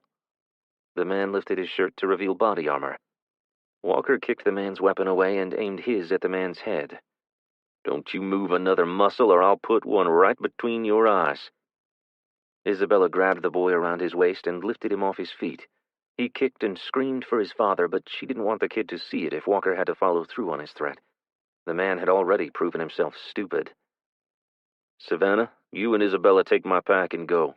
I'll catch up with you in a moment," Walker said. Savannah's mouth dropped open. "There's no need for that, Walker. Just take his pistol. He's not going to try anything else." Her gaze fell on the man. "Right? Tell him." "I'm done. Just take the damn peanut butter and go. Me and my boy will just stay here and starve to death." Isabella's anger boiled in her gut. She stepped toward the man as the kid continued to struggle within her grasp. "You really are one stupid MFer, aren't you? It is truly a wonder that you have made it this far without someone putting a bullet in that thick skull of yours. All you had to do was keep that big trap of yours shut and let us leave. Instead, you try stupid shit and then whine like a little bitch. Are we supposed to feel sorry for you? I don't. I feel sorry for this kid having to rely on you for his survival." The man's eyes narrowed on her. "Maybe we should just take the kid and leave you here." "Isabella, you're scaring the boy," Savannah said as she rushed to her side. She took the kid from Isabella and placed him down beside his father. "I'm sorry. We're going now. Please don't do anything stupid. I don't want my friends to hurt you or your son." He glared at Savannah and then Isabella. He really was that stupid. "Just go. I hope the gangs catch up with you, and then you'll get what's coming to you." Isabella rushed over to the man and stood over him. Walker took a step closer as well. "What did you say? Are you one of them?" she asked. He looked away. He was. He was one of the marauders. What were he and his son doing out here all by themselves? "Why did you leave?" Savannah asked. "Steve, he's the leader. He didn't much care for kids and didn't want to waste food on anyone that wasn't contributing. He made it almost impossible for me to care for him properly like." "We're going back for Mama as soon as we find some more weapons and ammo," the boy said. "You left your wife there?" Isabella asked. He sat up and Walker kicked him in the breastplate. "Stay down. I had to get my boy out. He was starving to death. His mother wanted me to get him away from there. I couldn't get to her." He cleared his throat before continuing. "You can judge me all you want, but I did what I had to for my kid, and I ain't sorry for that." "We need to go," Walker said. If they came looking for Isabella, Savannah, and Walker, they'd be putting the boy in danger. Savannah rushed to the door and opened it. She peered through the crack. "It looks clear." "Get up and go into the bedroom. Stay inside. You come out and I'll drop you," Walker said as he backed toward the door. "Isabella?" "I have your back," she said, holding her knife out in front of her. "You follow Savannah. I'll watch this asshat until you get to the corner." Savannah turned and stepped back inside. "No, you come with us. I'm not going without you." Walker huffed and then stopped at the door. "Okay, let's just go." "Wait," the man called after them. "Wait. Are there more of you?" Walker stopped. "That's none of your business." "You can take him." The man picked up his son and held him out to Walker. "You can take him with you and I can go back for his mother." Isabella stared at the man. His eyes were pleading this time. Gone was the contempt she'd seen before. Maybe he really did love his child. It was a self-sacrificing thing to do. "We can't. We need to—" "We'll take him," Savannah said, rushing past Walker. "We'll take him for now, and you can meet up with us in Texarkana." "You're heading to the shelter?" the man asked. Isabella's gut clenched. Savannah should never have told him that. "You go get your wife and meet us there." Savannah held her arms out to receive the boy, who began to cry uncontrollably. He held tight to his father's neck as he tried to hand him to Savannah. "Look here, Rusty. I have to go rescue your mom. I can't do that with you tagging along. I can't keep you safe and go back for her." The kid's cries became more of a whimper as he listened to his father. "You want your mom back, right?" The kid bobbed his head up and down. "Go with these people. We will come for you. We'll meet you at the shelter." "But, Daddy—" "They have ice cream at the shelter," the man lied. "They do?" "They do. You like ice cream. You go with this nice lady and save your mom and me a chocolate cone, okay?" The child's gaze turned to Savannah. He still wore a questioning look. "Okay, Papa." Savannah took the boy from his father and turned toward the door. "When you and your wife get there, ask for Savannah Fontenot. I will make sure your son gets there. I promise." Isabella knew that Savannah meant well, but she couldn't promise that any of them would make it to Texarkana. It was highly likely that this boy would never see his parents again. So many children had become orphans during this crisis. He'd likely join their ranks at the shelter, or Savannah would adopt him as her own. The latter was a more likely scenario. Isabella thought about Will and Caden. It had been unspoken between them that Isabella would care for Caden if he didn't return, a thought she couldn't bear. Not that she didn't want to care for Caden, but the thought of losing Will was more than she could fathom. "Let's go, Savannah," Walker said, holding open the door. "I'll see you at the shelter, little man," the father said. The boy looked back over his shoulder and waved as Savannah placed him down on the ground outside the door. Isabella said a prayer for Will and started walking back toward the highway. 26. Isabella. Landry's Automotive Repair, Vernon Parish, Louisiana. After walking for hours, Walker finally allowed Isabella, Savannah, and Rusty to stop for the day and left the roadway near a long-abandoned automotive garage. Vines covered the bay doors of Landry's Automotive Repair. Walker went around to the side of the building, and a second later, Isabella heard a tinkling sound as Walker cleared broken glass from a windowsill. He disappeared inside and reappeared at the small door to the office. They entered the musty-smelling place without a word, Savannah and Rusty making their way to a far corner to sit on the floor while Isabella pulled up a well-worn office chair and parked herself by the dust-covered window. Walker left to explore the rest of the small building. Isabella leaned her head back and stared out as the sun slipped over the horizon, her eyelids growing heavy. She longed for a bed with nice, freshly laundered sheets. "I'll take the first watch," Walker said. "Isabella, you want to take the second shift?" "Sure." 4-hour shifts? Savannah asked. "We should do 2 hours. There are 3 of us. I'm not sure any of us can stay awake for 4, Walker said. Isabella was asleep almost immediately. 2 hours felt like 2 minutes when Walker woke her for her shift. He handed her the pistol and took a position on the floor on the opposite side of the metal desk. Isabella stood and paced, trying to wake up and stay alert. She moved from the window in the office to the window where Walker had broken into the shop. She could still smell the dirty grease, although it was unlikely that the place had been used in over a decade. She moved to a small window in a bathroom just off the office. Walker had used a dirty shop towel to wipe the grime off the glass in one spot, but Isabella had to stand on her toes to look through it.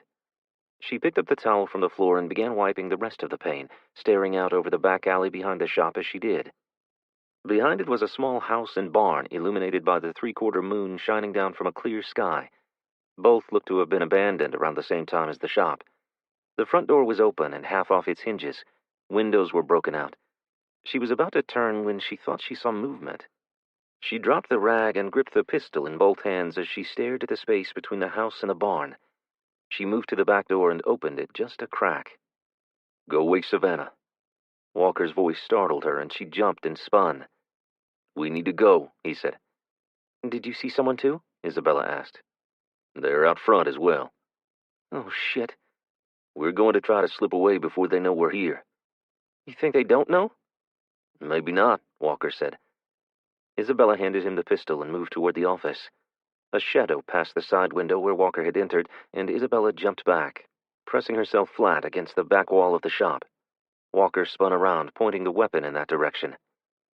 "Walker," Isabella whispered. "they're everywhere." "Hurry. Go wake Savannah. Make sure the kid doesn't make any noise, though."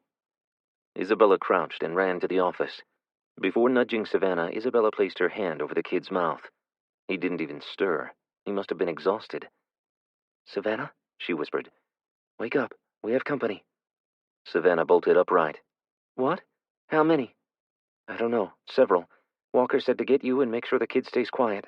We're going to try to slip out the back." "And go where? There's nothing but open fields beyond here." "They can't see us in the dark. We have to go." Savannah lifted the boy. There was no way she could carry a 9-year-old very far. He needed to walk and keep up with them. She strained to get up with the extra 60 or 70 pounds. "Let me," Isabella said, helping her to her feet. "You have to let him walk." As they moved past the window, the boy's eyes opened. "Where are we going?" "Shh," Savannah said. "There are bad people outside. We have to get away. I need you to be very quiet." She lowered him to the floor and took his hand. "Can you do that for me?" He nodded. Even in the dim moonlight coming from the window, Isabella could see the tears welling in his eyes. "Yes," he whined. "It's going to be okay, son. We're just going to sneak out the back and find another place to sleep, okay?" "Okay." His voice was timid and shaky.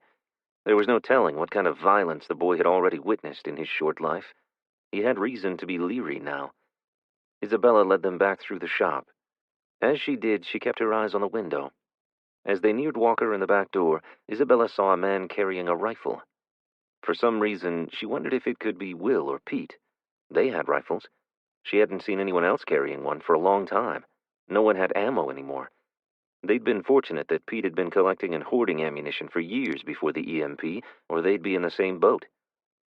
"Walker," Isabella said, bumping his shoulder. "They have rifles." Isabella knew they needed to go, but she didn't want to be shot in the back running from the building.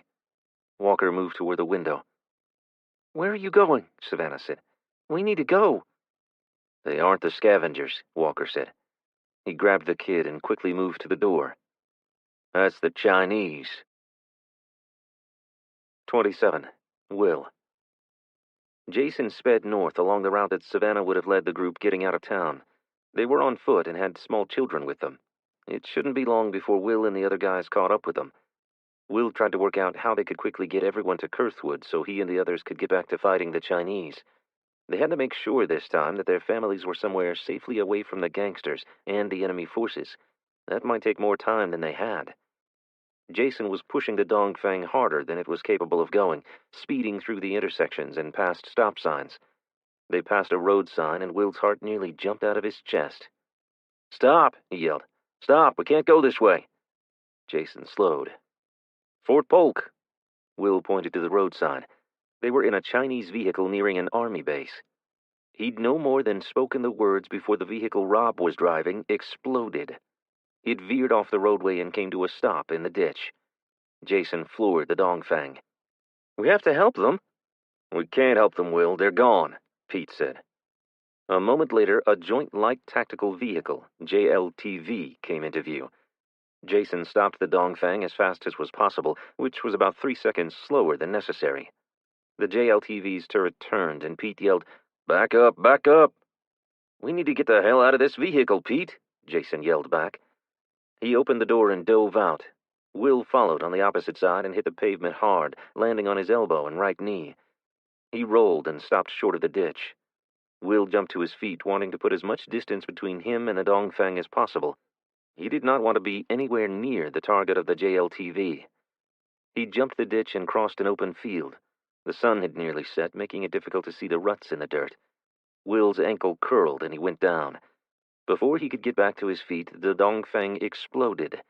He spun around, looking for Pete and Jason, spotting Jason running through a field on the west side of the roadway. Will scanned back and forth, looking for Pete. He couldn't see any sign of him. A minute later, several JLTVs approached the burning Dongfang. The doors opened and soldiers stepped out, rifles at the ready.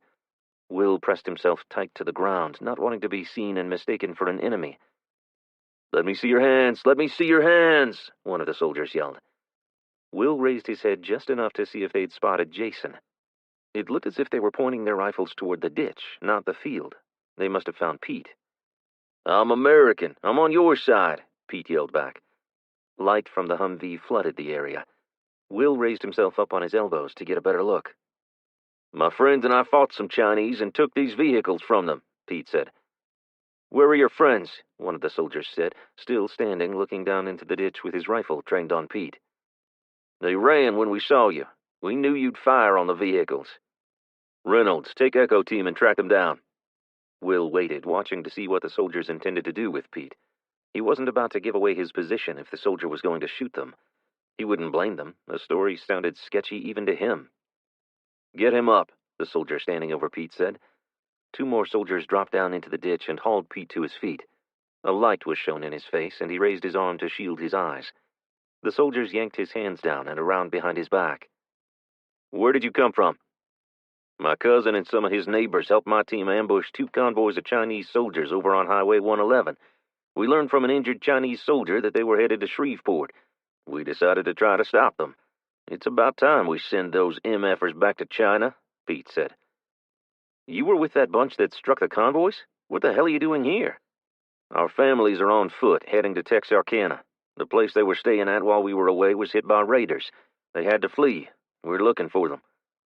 "Is that a large group with a bunch of women and kids?" "Yes, have you seen them?" "They caught a transport truck heading that way. Our colonel has a soft spot for kids." A surge of joy rushed through Will. They were safe and likely already in Texarkana by now. "That is awesome news. My friends are going to be thrilled to learn about it." Pete's head swiveled, searching for Will. "You hear that, Will? Your family is on their way to Texarkana in military transport. Will stood and slowly walked toward Pete and the soldiers with his hands in the air. It's amazing news, Will said. You can't get better news than that. They wouldn't have to walk with the kids, and they wouldn't be at the mercy of marauders and outlaws. He was anxious to get there himself now. Jason, Will yelled. Did you hear that? Savannah and the others are on military transport. Jason didn't answer. Will yelled again as he approached Pete. Jason, it's okay to come out. A round whizzed past Will and struck the burning vehicle. It was followed by a barrage of automatic gunfire. Was Jason firing at them? Will dove into the ditch as the U.S. soldiers ran for cover and began returning fire. Is that Jason? Pete asked. I don't think so, Will replied. The firefight lasted less than 5 minutes. The firing just stopped, and then the soldiers fanned out in search of the shooters, leaving Will and Pete standing in the ditch wondering what had happened to Jason. Long minutes passed as the soldiers searched the field for enemy combatants. They returned with 2 injured Chinese soldiers who were taken to a truck and whisked off, no doubt to be questioned by professional interrogators. Sir, Will said. Don't call me sir, the soldier said. I'm Sergeant Hadley. Sergeant Hadley, Will said. Did you see a white guy out there? Private Young, bring that civilian over here. Jason was bleeding from the back of his head. He looked dazed as the soldier led him across the field. Will and Pete rushed to him, and each took an arm. We got him, Will said. You okay, Jason? The damn communists snuck up on me and conked me on the back of the head. Did they tell you? Pete said. Tell me what? That Savannah and the others were on a military transport heading for Texarkana. Hell, they may have even arrived there by now. Pete wore an ear-to-ear grin. Jason's head tilted up, and he looked from Pete to Will. Is that true? That's what the soldier said, Will replied. Oh, thank God. Will and Pete lowered Jason to the ground on the opposite side of the road from the burning Dongfang. They were on foot now and had to decide what they were going to do. Back to Maryville to cause the Chinese more trouble, or make their way north to Texarkana to be reunited with families. Sergeant Hadley, Will asked, did we do any good slowing down the convoy? Will pointed to the Dongfang. Hadley smiled. You guys gave us time to move in reinforcements to wipe out the rest of the units that had broken through our lines. They won't be making it to Shreveport, then? Not today. We've pushed them back across the intercoastal. Hadley turned to go. Can I ask you about the president's plane? Will asked. He knew the odds of getting such information from the soldier were next to 0, but he was dying to know about the Doomsday plane. Hadley spun back around. What? Where did you hear about that? One of the enemy soldiers mentioned the airbase in Shreveport and the Doomsday plane. He said Doomsday? Hadley asked. He gestured for Will to stay put and walked back toward his Humvee. As he did, he spoke into his radio. Tell Stevens and Lieutenant Sharp I have someone they're going to want to talk to. Will was more than surprised to be sitting across a table from analyst Rachel Stevens and Lieutenant Ryan Sharp from back in Houston. Stevens looked much better than the last time he'd seen her. The gash above her eye from when the Air Museum blew up on top of her had healed, but had left a scar. So how did you come across this injured Chinese soldier? Will told her the story leading up to him finding the injured soldier and asking the kid why they were in such a hurry to get to Shreveport. And he specifically mentioned the president? Sharp asked. No, he mentioned the airbase and then Doomsday. It was Pete that said that the airfield there was where the presidential Doomsday plane might land. I put 2 and 2 together. He smiled. Was I right? Did the president survive this mess? Is he in Shreveport? Stevens slowly pushed her chair back and stood. That's classified. 28. Will. Fort Polk, Vernon Parish, Louisiana. Stevens left the room for a moment and then returned. She sat back down, but this time all she wanted to know was how Isabella and Caden were doing. I'm so sorry about Bentley. I know that Isabella took it hard. They'd only known FBI agent Bentley for a few days when he'd been killed in the insurgents' attack on Ellington Field Joint Reserve Base. Isabella had taken it hard. She also took it hard when the Chinese spy, Kim Yang, had been killed. She was a very compassionate person. Unfortunately, she'd seen so much death since then that it hardly fazed her anymore. They'd all been hardened by the violence they'd witnessed. I appreciate that, Stevens. I'd ask what you've been up to, but I know how you'd reply." Surprisingly, she began describing her trip to Fort Hood and subsequent trip to Fort Polk.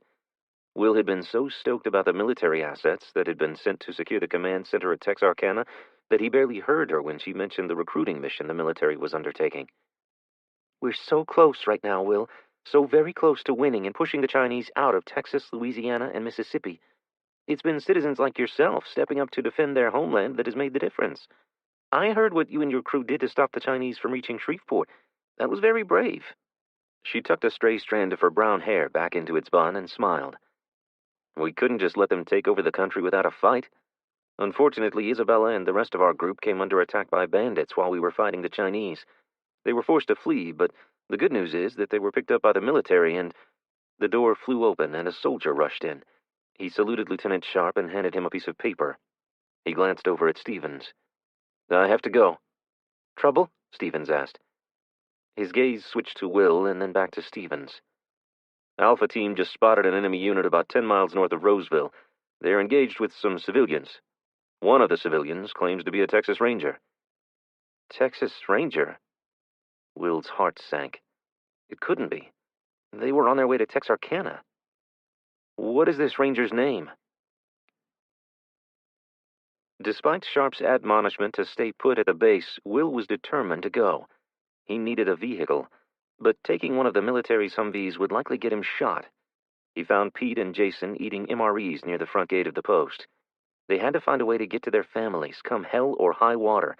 He had to get to them before they got caught in the middle of this damn war. Pete jumped to his feet. "Hadley owes us." He took off in search of Hadley, though Will thought it was a waste of time. Hadley wasn't going to let them tag along, even if they had stopped a Chinese convoy heading for Shreveport. What they needed to be doing was scouring the area outside the base for a running vehicle. "Wait up," Jason yelled after Pete. Will threw up his hands in frustration and took off after the two men. "Absolutely not," Hadley said after they caught up with him preparing to leave. "It's our families. We have to go," Pete said. "But I don't have to take you. I'm not getting my ass handed to me for breaking regs. You should stay put here and let us handle this." Pete stepped closer to the sergeant. "Our families are in danger right now because we chose to fight for our country. All we're asking for is a ride. We aren't asking you to give us weapons or anything." Hadley turned his back on Pete. He pointed to a military truck. "It's a piece of shit. We borrowed parts from every vehicle on the base to keep it running, and it still runs like crap." Pete sprinted toward the truck with Jason and Will close behind him. "I'm going to say you stole it if anyone notices it missing," Hadley called. "Whatever," Pete said as he yanked open the door and climbed into the driver's seat. Pete pulled in line with the other military vehicles. Will had been shocked when somehow, by a miracle perhaps, they made it there. Pete stopped the truck in the middle of the road, threw open the door, and ran. Will, too, jumped out and ran toward the fighting. Jason passed him. Will struggled to keep up. He was huffing and puffing as he dropped down beside Jason and Pete as they crouched behind one of the Humvees. Hadley came up behind them. "I'm surprised you three made it. I was sure that old truck would leave you stranded on the road." Pete ignored him. "Where are our families?" Pete asked. "As far as I know, it's just two women. The ranger said they got separated from their group. They were on their way to meet up with them when they got surrounded by enemy combatants." Will's heart sped up. He'd guessed it was Savannah and Isabella inside that building. They'd be the ones that would have made sure that the others made it safely away, putting themselves in danger. Savannah would have made sure her kids had an opportunity to escape the marauders back there at Roseville. "The ranger said they tried to make a run for it out a back door, but a barrage of bullets sent the ladies back inside. He was too far away to make it and had to dodge bullets to escape. Soldiers patrolling the area heard the firefight and found the ranger up on the roof of a nearby building, firing down on a team of Chinese soldiers. He had them pinned down while the rest of their unit fired upon the building where the ladies were." "They're still inside?" Will asked. "Yeah, but now the Chinese are firing at my guys. We should have them eliminated shortly. Why don't you three go back to the truck and wait for us to take care of these asswipes? We have things under control here." Will didn't believe him. It sounded more like they were in a heavy firefight, and the Chinese were in control. Will was afraid that they might use mortars to take out the building where Isabella and his sister were holed up. "We need weapons, Hadley. You need us, man. Look at this mess. They're eating your lunch, Pete said, pointing to the burning vehicles. As soon as the words left his mouth, an explosion rocked one of the JLTVs. The gunner turned in the turret and began firing very close to the building. Isabella and Savannah were going to get caught in the crossfire. He had to do something. Jason, we have to get them out of there. Pete stood in a crouch and took off around a clump of bushes. Follow me. Will did, but Hadley grabbed hold of Jason. That was the wrong thing to do. Jason hauled back and landed a hard blow to the side of the man's head. As he went down, Jason, Will, and Pete took off toward the building. Pete dropped to the ground behind an old beat-up wrecker. 2 of its tires were missing, and the hood was up. Bullets bounced off the hood, causing sparks to fly. Will wasn't sure what Pete had planned, but hoped it involved getting some kind of weapons of their own, because so far this was looking like a suicide mission. Pete pulled his tactical knife and pointed to 3 Chinese soldiers pinned down by the JLTV's machine guns about 100 feet to their right. I'll be back, he said. He took off in a crouch, running in a zigzag pattern as rounds whizzed over his head. What in the hell is he doing? Is he crazy? Jason said. I think so. Crazy or stupid, Will thought. Pete pounced on the soldier in the back, and in seconds he turned the man's rifle on his comrades. They went down, and Pete grabbed their rifles. He turned toward Will and Jason and waved for them to join him. Will and Jason stared at one another for a second before Will stood in a crouch. He took off running first, but Jason beat him to where Pete was gathering up ammunition for the rifles. Will was so winded by the time he reached Pete that he was lightheaded and breathing heavily. He felt so useless. Malnourishment had rendered him totally ineffective. How was he going to help anyone when he couldn't even run 50 feet? Pete shoved a rifle into his chest and then 3 spare magazines. Put these in your back pockets, he said. Jason was trying to find the button to drop the magazine on the Chinese-made weapon. Pete took it from him and depressed the button before dropping the magazine. He slammed a new one back in, pulled the charging handle, and then handed it back to Jason. Watch yourself. They appear to jam a lot. Will pulled the stock to his shoulder and looked through the scope. The night vision illuminated several more groups of enemy fighters between them and the building. They seemed to be pretty well concealed from the U.S. soldiers along the front of the building. Will scanned to his left. A team of soldiers was slowly making their way around to attack them from the rear. He watched a second longer before Pete tapped him on the shoulder. Let's move out. His stomach flip-flopped as he prayed he could find the strength to do what he needed to do. He sucked in a deep breath and let it out before falling in behind Jason. He ran with the rifle trained on the backs of the enemy and waited until Pete began firing to pull the trigger of his rifle. The rifle jammed. He pulled the charging handle as he ran, trying to remove the round in the chamber.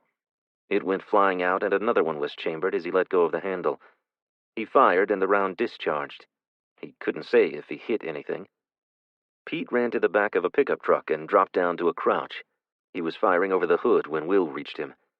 Jason was near the truck's bed, firing at the same group of enemy soldiers. They turned their attention away from the U.S. soldiers advancing on them to return fire upon Pete. Rounds peppered the truck, shattering all the glass that remained in the old pickup. Pete dropped down by the tire and switched out the magazine for a fresh one. Jason moved forward into Pete's position and began shooting. Will placed the barrel of the rifle on the bed of the truck, looked through the scope, and found a target. He squeezed, and the soldier slumped forward. He found a second target just as rounds struck the opposite side of the truck. He ducked and waited for the fusillade to stop before returning fire. The enemy soldiers pivoted to face the front of the building where Isabella and Savannah were hiding. Will scanned that direction. U.S. soldiers were nearing the door. They were out in the open. The Chinese fired, and one after another went down. U.S. soldiers were taking fire from 2 sides. Will couldn't see the enemy that was firing from the opposite side of the building. Will didn't know why the Chinese were interested in either the building or his family. All he knew was that he had to do something to get to them. He took the opportunity to move up behind the enemy soldiers.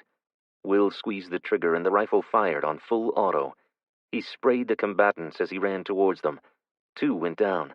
A third turned toward him. Pete ran past Will just as he fired. The round struck Pete and he went down. Will returned fire and the combatant dropped to the ground. The 2 other Chinese soldiers continued firing upon the army soldiers at the front of the building. Get to the back door, Will. I've got these 2, Jason said, hopping over one of the dead men. Will didn't look back as he sprinted toward the building. He expected to be mowed down, but somehow Jason must have distracted them or taken them out.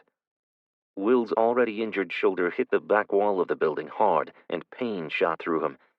He fought back a wave of nausea and pressed himself against the building, wasting no time reaching for the door. He yanked on the doorknob, but it was locked.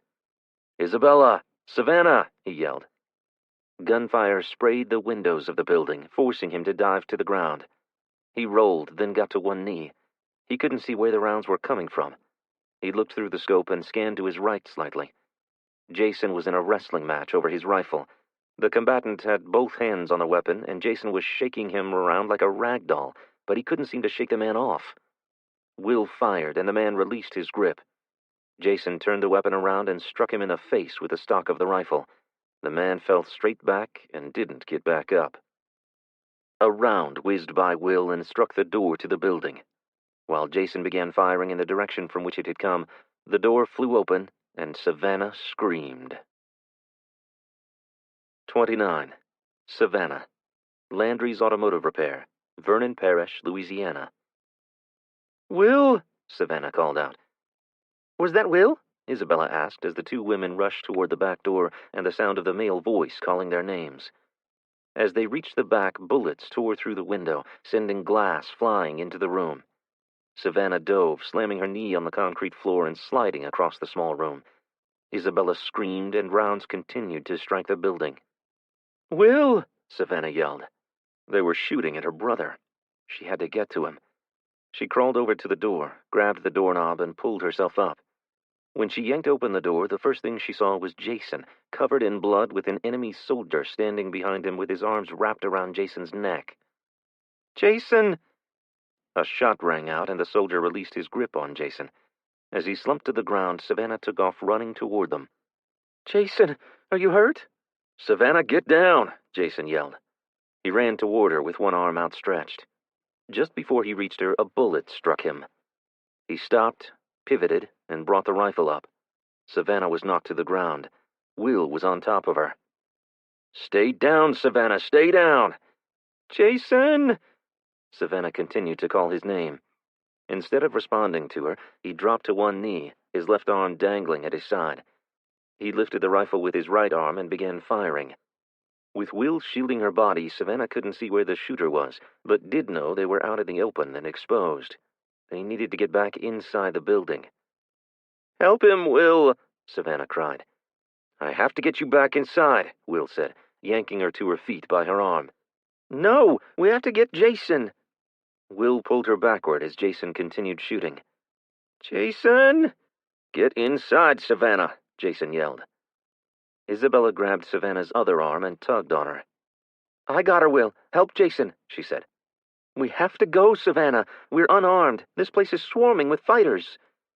Savannah looked back as Isabella pulled her toward the building. Soldiers were advancing toward Will and Jason. She couldn't tell whether they were Chinese or American. "Will, behind you!" He turned. "Don't point that thing in this direction," a soldier called in English. Relief washed over Savannah. They were friendlies. They'd come to save them.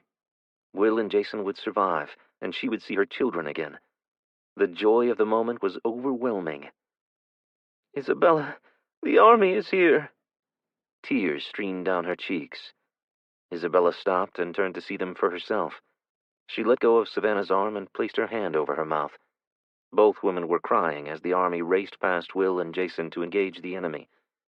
Will rushed to Jason and helped him to his feet, and they ran back toward the building. Savannah grabbed Jason and wrapped both arms around his neck. "Please tell me you're okay." "It's fine. It's just a small wound," Jason said. "Let's get pressure on it and stop the bleeding," Will said, placing a hand on the small of Isabella's back and leading her inside. Will found a first aid kit in the office of the garage, wrapped Jason's arm tight, and made a sling out of old shop towels. The gunfire outside had stopped by the time he'd finished, and a U.S. soldier appeared at the back door. "Nice shooting, Blanchard. How's the arm?" "I'll live. Did you see Pete?" The soldier nodded. "He's with the medics. I think he'll make it." "Thanks, Hadley," Jason said, wrapping his good arm around Savannah's shoulders. "Thanks for getting there when you did." "I told you to wait in the truck. Now I'll have to spend half a day writing a report on why civilians were running around with Chinese rifles, Hadley said. Not to mention how you stole that old deuce and a half. Speaking of that, Jason said, we could really use that to get to Texarkana. I can't let you do that. Man, we need to get to our kids, Jason said. I can't give you an army vehicle. Hadley looked to the soldier beside him. But I might get you a ride with the next unit going that way. Jason smiled. We would greatly appreciate it. Hadley nodded. You okay, guys? Walker's face appeared in the space that had once been a window. We're fine, Will said. It's damn good to see you guys, Walker said. You should let the medic take a look at that arm before you head to Texarkana. Hadley and the other soldier turned to step outside. I'll do that, Jason said. And thanks again, Hadley. While they waited for a vehicle to transport them to Texarkana, Will, Jason, and a recovering Pete filled them in on their success repelling the Chinese convoy that had been heading for Shreveport. Savannah was deep in thought about the news of a possible doomsday plane landing in there with the president and maybe even members of his cabinet. The implications being that there was hope that life could return to something akin to normal someday soon. Why else would he be in the area when there were enemy combatants so close? The medic said they had docs and medical equipment at Texarkana.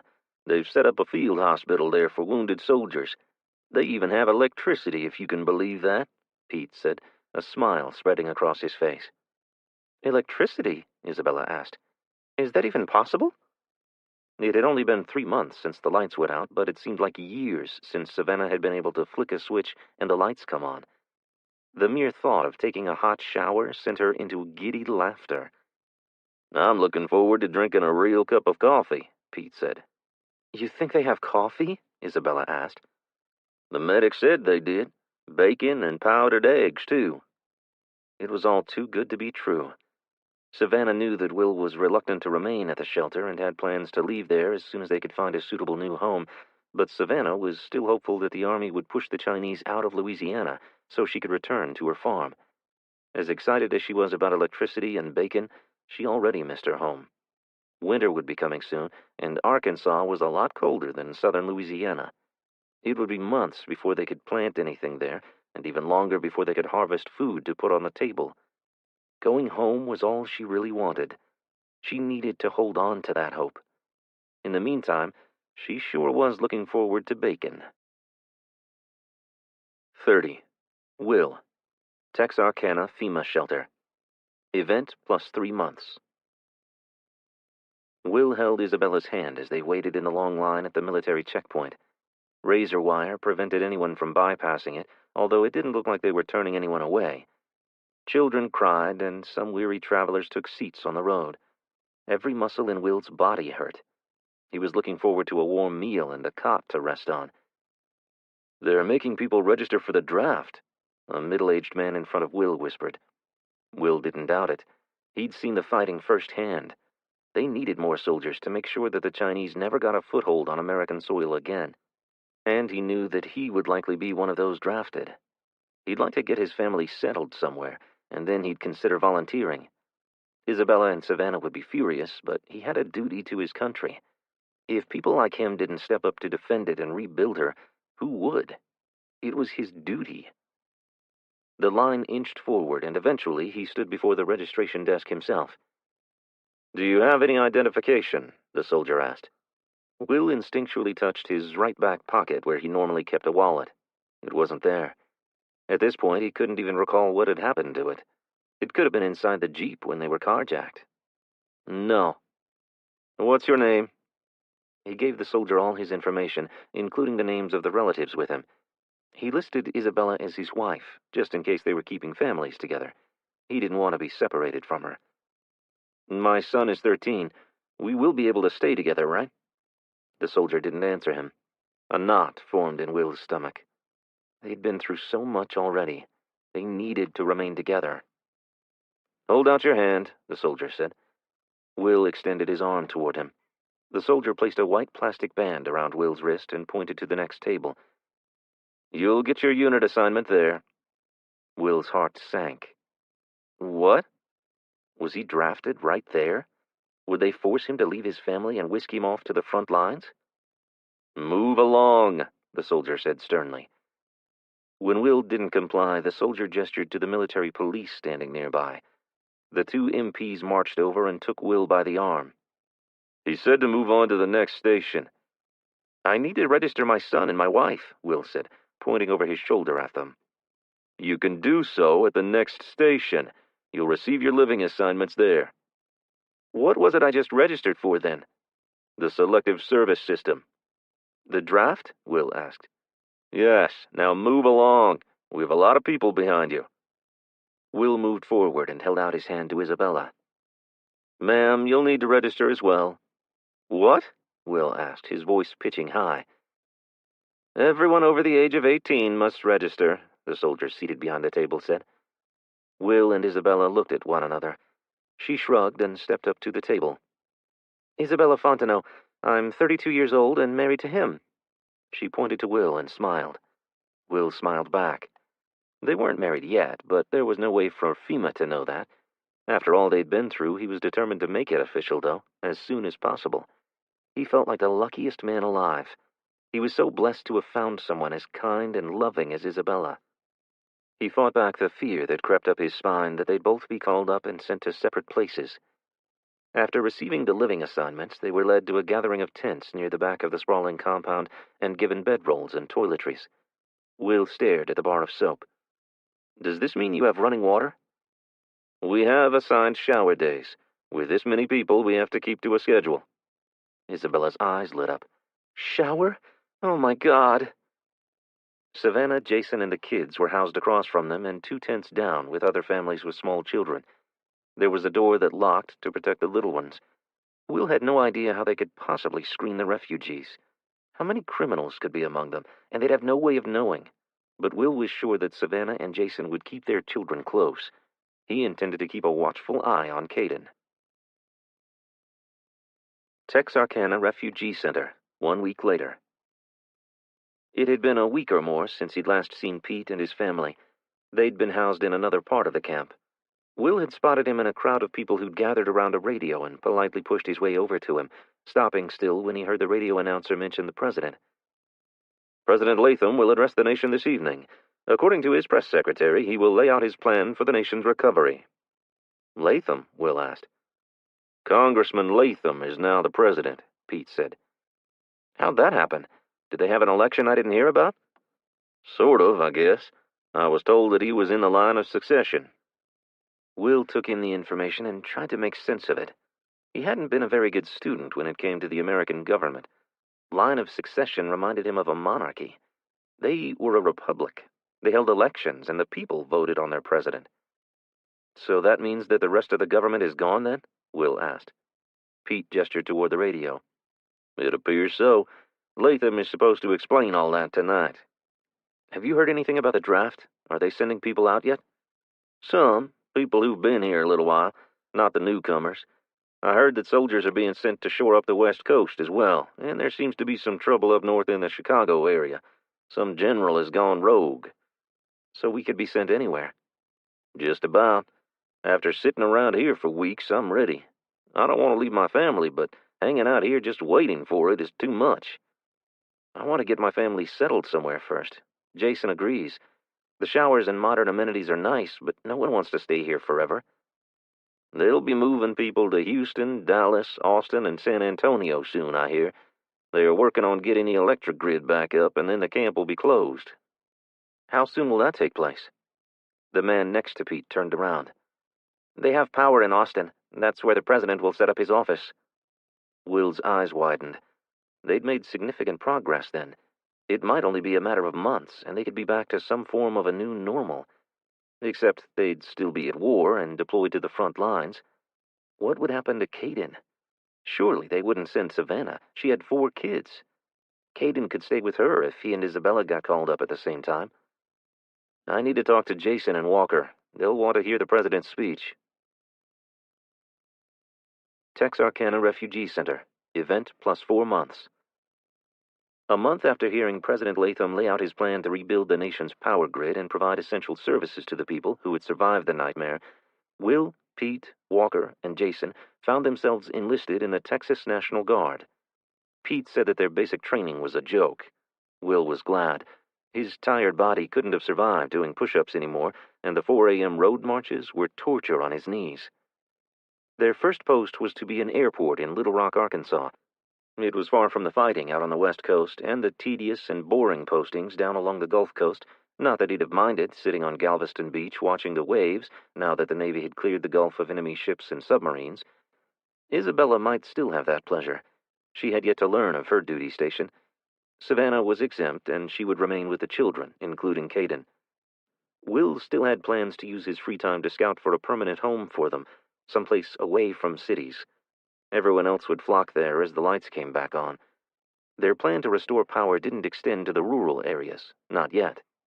It could be years before electricity flowed in rural Arkansas, and Will was actually looking forward to getting back to that simpler way of life. Not the hunger, but the self-sufficient lifestyle. A week before they were to leave for Little Rock, Savannah and Jason were married by the camp chaplain in a Catholic ceremony.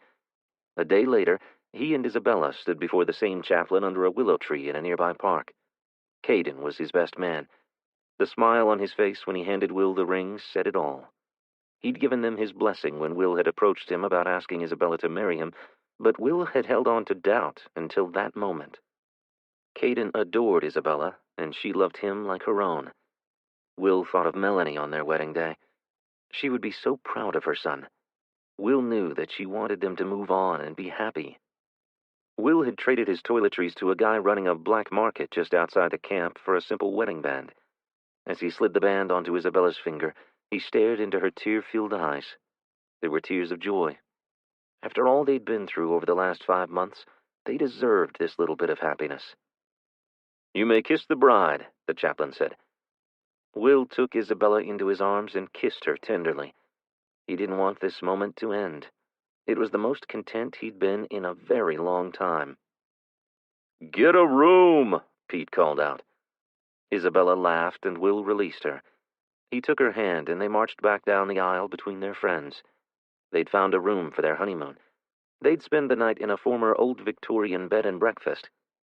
The owners were gone, and they'd be bringing their own breakfast, but that was exactly how Will wanted it. He'd had very little time alone with Isabella since they'd met, and was ecstatic to have her all to himself, even if it were only for one night. They tried their best not to talk about what the future looked like. Each knew that there was no way to predict. They had this together, and one thing Will had learned for certain was that he had to cherish every moment. No one was promised a tomorrow. This by Sean Compton. Prologue. Illinois Governor's Mansion, Springfield, Illinois.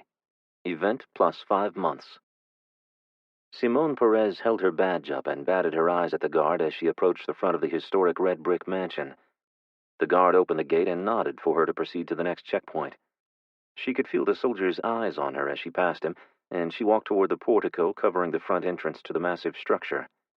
She was accustomed to this type of attention. She knew how and when to use her charms to gain what she wanted, but there hadn't been much use for them lately. It seemed she had climbed as high up the career ladder as was possible, without replacing the general, and he wasn't going anywhere. General Walter Dempsey never left the mansion that was now his headquarters and home. He rarely had visitors these days. He'd grown paranoid after repeated attempts on his life. It seemed the citizens of his newly formed government didn't care much for his administration.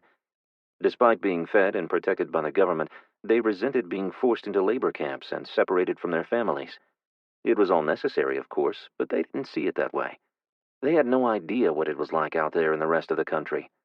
Being assigned a job in the fields and factories and working for their food, shelter, and protection was such a small price to pay. Perez thought they should have to see firsthand what people outside the safe zone were having to do to survive. Despite the crackdowns on gatherings and organizing, groups had repeatedly attacked the Capitol, and Homeland Security forces were on constant watch for plots against the governor's mansion. Springfield, and especially the area around the mansion, had been off-limits to anyone but the military guarding Dempsey. Perez stopped outside the door and checked her uniform. She buttoned her blouse to cover her cleavage. She didn't need to use her charms on Dempsey. They'd known each other for years. He'd recruited her for the job at FEMA and encouraged her involvement with Gerald Ames, the director of Region 5's Response and Recovery Division. Now Dempsey had summoned her for another mission. Perez knocked, and Dempsey's aide opened the door. "Leave us," Dempsey barked. His aide nodded and left the room. Dempsey pointed to the chairs in front of his desk, and Perez took a seat. She leaned back, crossed her long, lean legs, and folded her hands in her lap. She waited for him to look up from the folder he was holding. Dempsey leaned forward in his chair, placed his hands on the large mahogany desk, then leaned back and brought his hands together, interlacing his fingers. "Simone, I have a mission for you. I want you to infiltrate Latham's government. I need intel. I've received word that they're putting together a unit to spy on me." "I can do that," she said. She nearly choked on the words. It was the very last thing she wanted to do. She had worked very hard to get the cushy job she now held. She had just finished decorating her new office, and her house on the edge of town was spacious and comfortable. Giving all that up to sleep on a cot in some filthy refugee shelter for weeks as she wedged her way into Latham's inner circle had not been in her career plan. She reached up and ran a hand down the length of her ponytail. She had pulled her long, jet-black hair into a ponytail for her visit to Dempsey. He was a stickler for his staff looking sharp and professional. Why it mattered now, she didn't understand. Who was there to impress? It wasn't like foreign dignitaries or anyone else important called on them. "I want to know everything you can learn about this new president and what his intentions are when it comes to Region 5, Dempsey said. "Do you really think they're a threat to us?" Perez asked. She'd been in on all the briefings about Texas and the fight to repel the Chinese. Latham's success repelling the invasion had come as a shock to Dempsey. He had been misled by his communist handlers. They had oversold their capabilities, or they had underestimated the strength of the American military. Dempsey had never expected to have to defend his kingdom. Perez hadn't been so naive. She'd been concerned when she learned of Dempsey's alliance with the axis of evil that had attacked the country. She didn't buy into his excuse that it was the only way to save lives, and she wasn't convinced that the communist parties of China and Russia would leave them alone once they divided up their conquered territories. In fact, she was quite sure they would not, especially once they learned of the vast resources Dempsey had hoarded away. "Threat?" Dempsey asked. He turned and looked out the expansive windows lining one wall of his office. "We are better armed and supplied. Our soldiers are capable of repelling any attack." Perez noted a but in his tone. "I want to head off any trouble before it reaches our doorstep. I will not allow anything to stop our progress. We are nearing completion of the repairs on the power station. Soon we will have electricity to power factories and be on our way to rebuilding our nation." "Is the rumor true? Has Latham restored electricity to Texas?" Dempsey huffed and leaned back in his chair. He glared at her. "See, that is the sort of thing we need to stop. We can't have these rumors running rampant here. I have enough trouble with the folks in Peoria, Chicago, and some of the other detention facilities. I don't need them getting misinformation like that and becoming upset with our progress." "Who's going with me?" "Watts and his team. You'll submit your reports to him and he'll get them to me." Perez resisted protesting. She disliked Watts immensely. He had been a dirtbag before the EMP attack. Now he was an arrogant, misogynistic dirtbag. This assignment was going to suck so much. She wanted to hurry and get it over with. "How long will I be down in Texas?" "Until I find out everything I need to know about Latham and his plans." Perez stiffened. She knew she couldn't refuse. She would just need to find a way to get the information quickly. "What's my cover story?" she asked. He smiled. "You'll come up with something. You're a clever and resourceful girl." 1. Will. Highway 10, Pulaski County, Arkansas. Event plus 7 months. The platoon had been marching since before dawn, and it was past dinner time. Will Fontenot was more than ready to stop and make camp for the night. He was walking on point ahead of the group as they approached Williams Junction. He noticed something odd at an abandoned convenience store at the intersection of Highway 9 and Highway 10. Will knelt down and scrambled toward the ditch as he held a fist in the air to halt the platoon. Sergeant Talbot rushed forward and stopped beside him as everyone dropped low in the ditch closest to their side of the road. "What is it?" Talbot whispered. There, at the convenience store, Will said. Talbot retrieved a pair of binoculars from his rucksack and scanned the store. Looks deserted to me, he said. There's a cigarette smoking on the sidewalk by the door. I figured they heard us coming and pitched it before running inside. You're right, Private. Good eye, Talbot said. Talbot scanned the area again as the platoon leader, Lieutenant Brown, arrived and dropped down next to him. What do you have, Talbot? Unknowns inside that store who probably saw us coming, sir. He handed the binos to Brown. On the sidewalk outside the door. Shit fire, Brown said. He handed the binos back to Talbot. Sir, I'd like to send 2 men around back. I want eyes on any rear exit. I can send 2 teams to the west side and to secure the side facing Highway 9. Get her done, Brown added. Everyone stayed where they were as Talbot sent 8 soldiers on their way. Once they were in place, Talbot told Will to cross the road and watch the side door. After he was in place, Talbot called out, You inside the store. This is the United States Army. Come outside and with your hands in the air. They waited for more than a minute, but no one exited the building. Talbot shouted the same instruction again, and a second later a shot rang out on the opposite side of the store. Talbot watched as one team made entry into the store.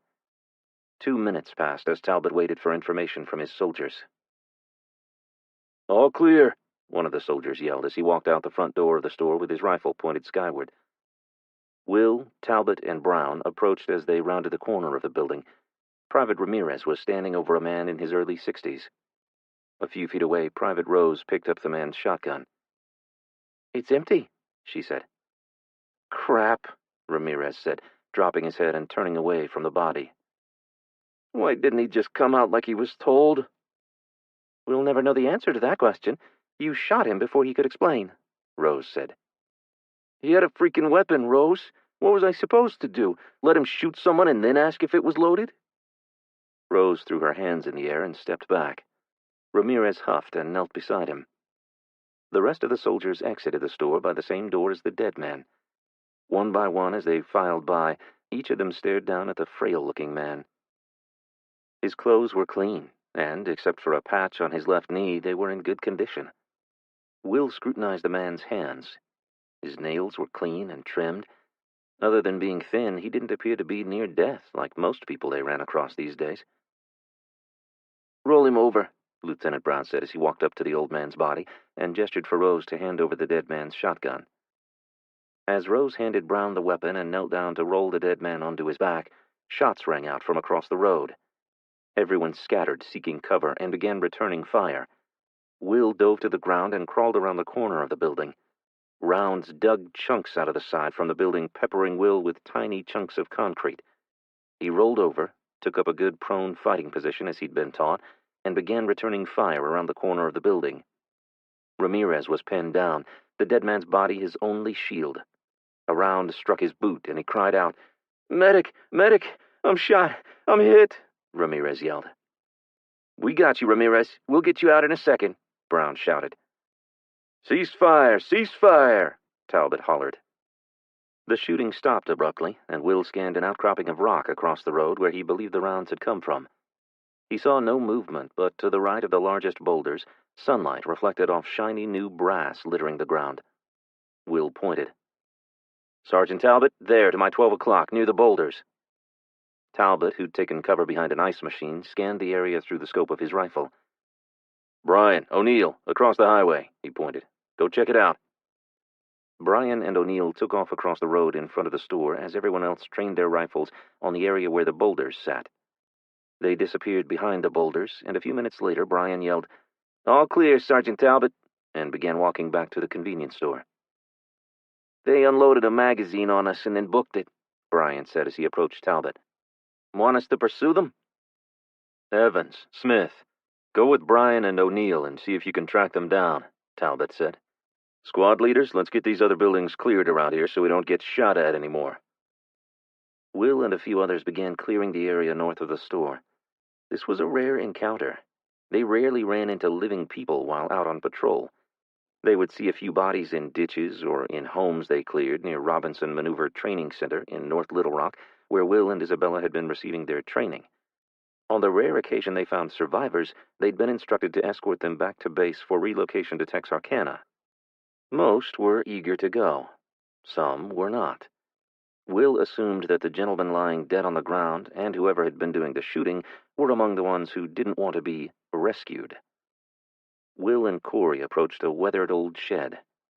Corey had been the only one from her family to make it to Texarkana after the Chinese overran their home south of Savannah's homestead. She'd been on her way to alert the Sugar Cove Road community when it happened. When she had arrived back home, she learned her entire family had been killed in a firefight. Corey had hooked up with other refugees and made it to the shelter in Texarkana a week after Will and the others. She and Isabella had grown close during their training at Little Rock. I volunteered for the Horse Brigade. I'd rather be out here than stationed in Houston or Dallas pulling security, Corey said as they consolidated ammo to ensure they both had equal amounts of ammo before they began clearing the building. Horse Brigade? What type of missions could you do on horses? I imagine what we're doing now, she said as she approached the door of the wooden building. She gestured to the door that stood open, and Will tapped her on the shoulder. Moving quickly, she passed through the doorway and to the right, followed by Will, who turned left. They each swept their side of the shed until the trajectory of their rifles crossed in the center on the far side of the shed. Clear, Will said. Where's this horse unit going to be stationed? Will asked, surprising himself for considering it. In Little Rock. Have you spoken to Isabella about it? Yeah, she's interested, but she didn't think you would be. Not with Caden being back in Texarkana. The military wasn't allowing families to join soldiers on assignment outside of Houston, Dallas, and Austin. He and Isabella had discussed it. It seemed to be the only option for them to be with Caden, Savannah, and the other civilian members of their group. Of course, Savannah wanted nothing to do with being relocated to any city. She was still talking about them finding an abandoned farm close to the shelter. Will hadn't told her yet, but the military wouldn't allow it. All civilians had to be within the safe zones. Will wasn't looking forward to going back to Houston either. He'd need to talk to Isabella. They needed to find a way to have a group meeting so they could all discuss their futures and get on the same page. If Savannah remained adamantly against the city, maybe the Horse Brigade would be his and Isabella's best option. She'd love spending all that time with horses. Will, Corey, and the other soldiers in their clearing party had cleared every structure on the right side of Highway 9 from Williams Junction to Thornburg, and were heading back when a soldier ran up to meet them from the direction of the convenience store. Sergeant Talbot said to double-time it back. They found the shooter's compound. Compound? Will asked. Yeah, there's a shit ton of people living there, and they're all armed to the teeth. Will, Corey, and the others took up a slow jog back to the store to meet up with the rest of the platoon. I have a feeling they aren't going to go willingly, sir, Sergeant Talbot said. O'Neill handed Lieutenant Brown a piece of paper showing a drawing of the compound's layout. Maybe we should radio back for reinforcements. We might need... We've got this. It's our mission. We can handle it, Brown said, interrupting Talbot. What if they're as heavily armed as O'Neill says? He nodded toward the squads who were squaring away their gear in preparation for battle. They've not encountered anything like that yet. They were 9 weeks into their basic training, and it was true, they weren't ready for a battle. They'd only come across one other person with a weapon. Most people had run out of ammunition months ago. Will was concerned, and damn glad Isabella wasn't with them. Who knew that a stomach bug could be a blessing? The compound was huge. A pipe fence ran around it as far as Will could see, and armed guards walked the perimeter. He counted 3 main buildings, a large house, an even larger metal building about 2 feet from the house, and a rather new barn about 100 yards from the metal building. Those were the only permanent structures, and likely were original to the place. The rest reminded Will of the homestead back in Vincent with the campers, tents, and shacks covering nearly all of the pasture. Will looked through his rifle scope and panned to the right of the barn. They have chickens? Chicken? Corey smacked her lips. I could really go for some southern fried chicken right now. The suggestion made Will's stomach growl. The MRE he'd had for lunch was less than emotionally satisfying. It was full of the calories he needed, but lacking in flavor. He'd almost forgotten what fried chicken even tasted like after so long without it. It sure is a shame to disturb these people. They aren't hurting anyone, and it seems like they're doing just fine on their own, Corey said. Will nodded. The thought struck him, this could be them if they were to strike out on their own and form a community similar to this one. It seemed that an arbitrary rule was making it impossible for citizens to be self-sufficient and care for their own families. Surely there had to be an exception if the community didn't want assistance and could make it on their own. A moment later, Will received his answer as the order to advance was given and the first shots were fired. Will joined his squad in moving toward the compound but didn't fire his weapon. It seemed wrong. They were the invaders in this situation. "Medic!" someone cried out. "Corey's hit!" Will turned and ran back to where she lay on the ground. She stared back at Will, wide-eyed. Blood spurted from a gash in her neck. "It's okay, Corey. Just be still. Doc here will get you patched up and we'll take you back to base," Will said, trying to calm her as his own pulse raced. The medic began applying pressure to her wound. Will ran around and dropped down on Corey's left side and took her hand. He looked up, and the medic shook his head. Corey was dead. Shot by people just wanting to be left alone to survive. Will used his index finger to close her eyes and stood. He wiped the blood on his uniform pants and picked up his rifle. "This is just wrong," he said in a low voice. "Orders are orders, Fontenot," Sergeant Talbot said as he approached Will. "They're all just trying to survive." "We all are," he replied. 2. Savannah. Texarkana Refugee Center. Texarkana, Texas. Event plus 7 months. A grouping of picnic tables had been placed on the outskirts of the camp, away from the shelters and children's play area. It was the only place for adults to gather and socialize inside the fence. Some of the camp residents had found a weakness in the perimeter fence and ventured outside to a shopping area nearby. They met at the picnic tables once a week to discuss conditions inside the refugee center. Savannah knew this because she had been invited to join them, but she hadn't attended until now. She was unsure of their motives for inviting her. As she lowered herself onto the picnic bench, Savannah blocked the sun with an outstretched hand and looked skyward. It had rained for over a week straight, and after being cooped up with 4 bored children, she was relishing the warm sun and gentle breeze. The kids were all in school, and she had just finished her shift at the dining facility. It was her first chance to be alone with her thoughts in weeks.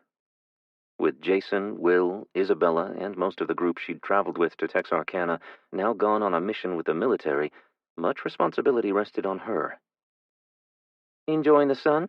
Gabby said as she slid in across from Savannah. "Yeah, I usually love spring, but—" She waved her hand, gesturing toward row after row of tents and shelters that housed nearly 1,000 people. "You miss the farm." Her cousin understood. Spring was one of the busiest times on a farm. There would be gardens to prepare and seeds to plant.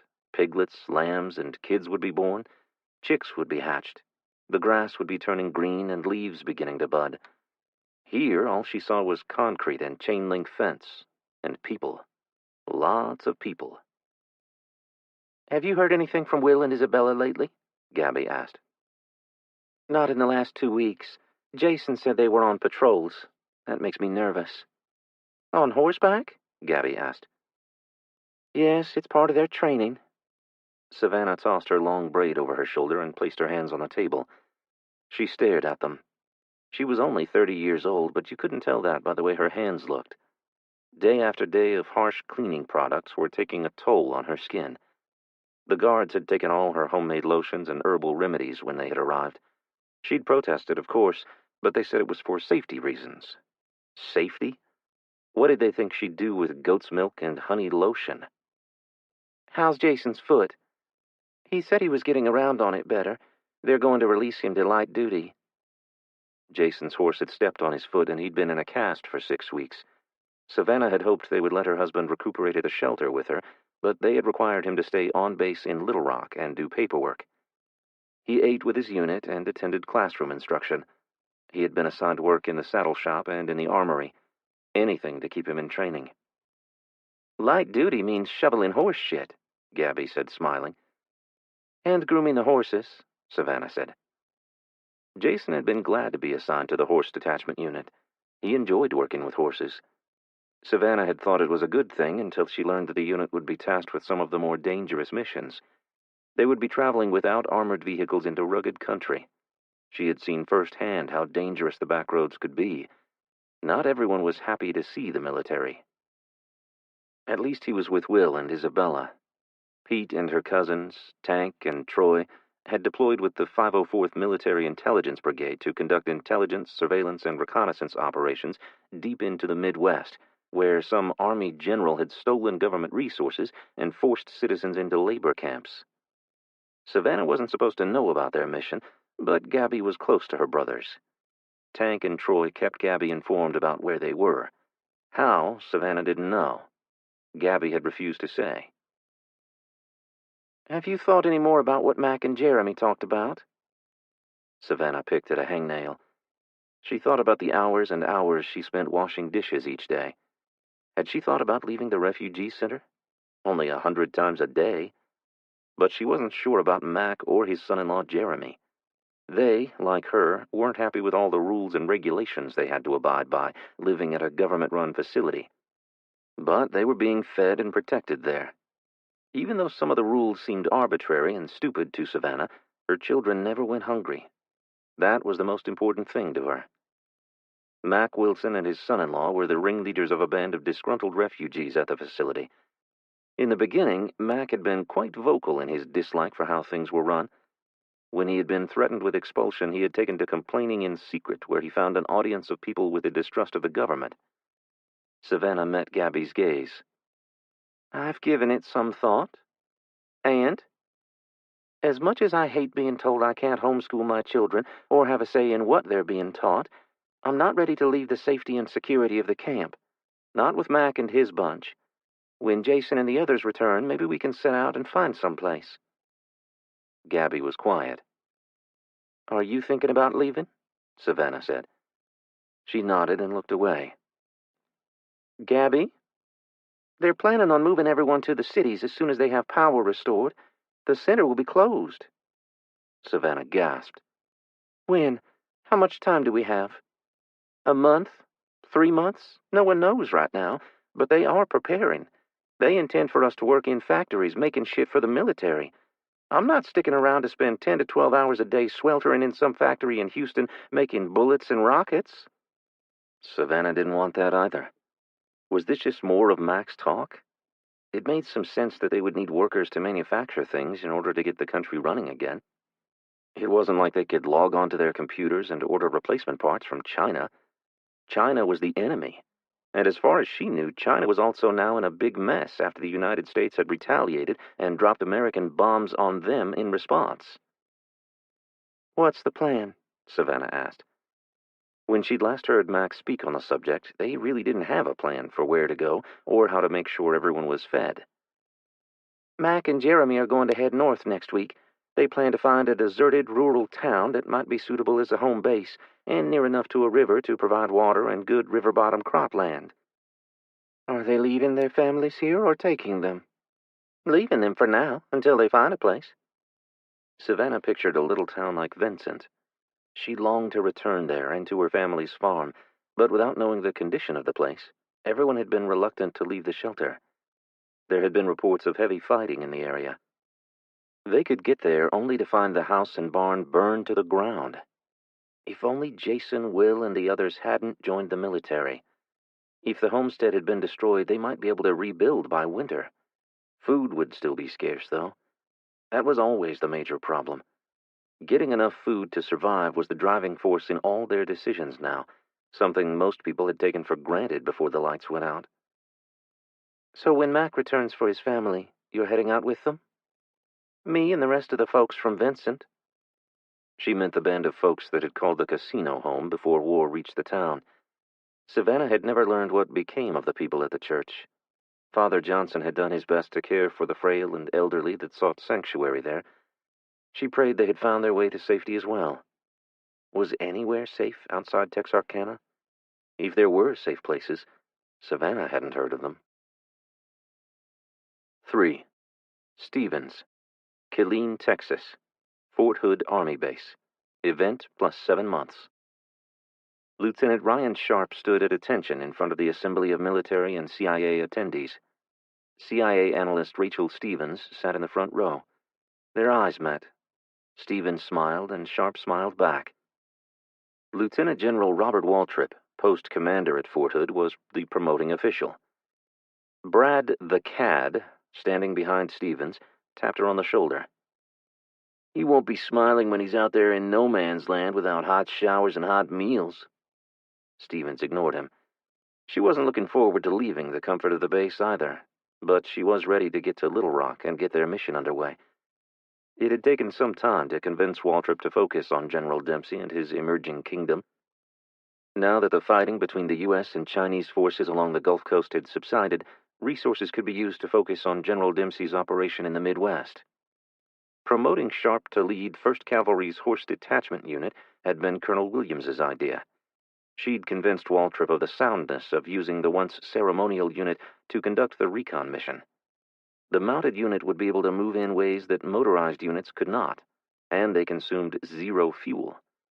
It had taken a presidential order to promote Sharp from lieutenant to colonel, but with so few officers left to lead, President Latham hadn't required much convincing, though being promoted directly from lieutenant to colonel was a rarity indeed. Sharp had the intelligence background as well as ranger training. Waltrip had been reluctant, but Williams had convinced him Sharp was the right man for this mission. Stevens agreed. She trusted Sharp.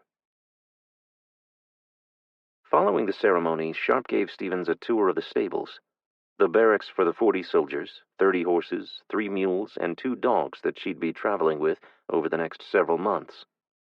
She had seen them exhibit their horseback marksmanship and saber skills. It was an impressive show. It reminded her of the shows at the rodeos she'd attended as a girl out in West Texas. You'll train with the unit starting tomorrow. Stop by in the morning, and they'll get you a saddle and boots. Stevens stared at Sharp for a long moment as she considered the long hours she would be spending in the saddle each day. It had been a lot of years since she'd ridden. Her butt hurt just thinking about it. Once we get to Little Rock, how long before we'll be set up for the Illinois mission? It depends on how fast these guys can get our new recruits trained. We'll need to send out teams to round up more horses, break, and train them. It could be a couple of months. That wasn't what Stevens wanted to hear. With each passing day, more and more citizens were succumbing to starvation and disease. They desperately needed the supplies Dempsey was hoarding for himself. Despite President Latham's best efforts, with so few resources, recovery was moving at a snail's pace. And with the trouble on the West Coast threatening to spill over in their direction, it wouldn't be long before everything was diverted to stop the enemy's advance across the Rockies into the heartland of America. I could use a smaller team. We could take a boat up the Mississippi. If I can spare anyone, you know I'll do my best, Stevens, Sharp said, turning to face her. Her gaze fell to the silver eagles on his right and left shoulder boards. He had a monumental task ahead of him. Training civilians to become soldiers was one thing, but training them to become proficient mounted soldiers ready to go into battle on horseback was another. Dempsey had military vehicles and ample ammunition, or so they'd been told. The troopers of the Horse Cavalry Detachment Unit would need to be quick and agile, as well as highly accurate with their weapons. They would need to pick their battles carefully. That was one of her jobs, to find out where Dempsey's army would be and how to exploit their weaknesses. She was more than ready to get started. Stevens bobbed her head and smiled. Let's get to Little Rock and get the show on the road. Riding behind the convoy of horse trailers as they made their way north along Interstate 35 toward Texarkana, Stevens pored over the intel that had been gathered on Dempsey's operation thus far. She opened a folder labeled FEMA Region 5. Inside was the bio for the smiling African-American director, Reginald Harding. Harding oversaw emergency management for Illinois, Indiana, Michigan, Minnesota, Ohio, and Wisconsin. He had been the source of much of the information they had on Dempsey's plot to set up his own government. After being targeted for assassination by Dempsey, Harding and his deputy director, Gerald Ames, had escaped and made their way to Missouri. They'd alerted military forces there and stopped them from joining Dempsey's forces. It had been said that one act might well have put a halt to Dempsey taking control of Missouri and Arkansas. We should go find him, said Brad the Cad, who leaned over from behind her and poked an index finger at the photograph. He knows Dempsey well. He also once had the respect of the men and women who worked for Region 5. He knows who on the inside might be willing to work with us. She hated it, but he was right. Harding and Ames were valuable assets and a wealth of information. She made a note to have someone track them down. They'd last been seen at the shelter in Columbia, Missouri. She checked the date on the data sheet. Shit! What? Brad said. This says they left the shelter back in the fall. They could be anywhere now. Or dead. Stevens looked up and glared at him. It's true. You heard the same reports. Most of the country has died of starvation by now. Stevens lowered her head and swallowed hard. She didn't need him to tell her that. She'd spent months trying to get this mission underway to try to save some of those lives. That it had taken this long broke her heart as much as it pissed her off. Of course, the military had been focused on fighting the Chinese and stopping them from overrunning the country. But in the meantime, those who resisted Dempsey were perishing while he grew stronger. Let's pray that Harding is still alive and willing to help us, Stevens said. We need to get to Missouri and find out. Stevens raised her eyebrows. We? Brad smiled, displaying his perfect, shiny white teeth. Missouri is on the way to Illinois. Brad was scheduled to lead a team into the heart of Dempsey's territory. President Latham wanted numbers. He wanted to know how many prisoners they were holding and how many military forces they had guarding them. Waltrip believed freeing those prisoners in forced labor camps held the key to toppling Dempsey's kingdom. He might be right, but what kind of conditions would they find them in? Would they be malnourished and sick? Would they require more assistance than they gave? Stevens gave a sideways glance at Brad Smith. For all his faults, and there were many, he was still the right man for this job. You gonna miss me? He asked. She threw her head back and guffawed. Brad's expression didn't change. He was so full of himself.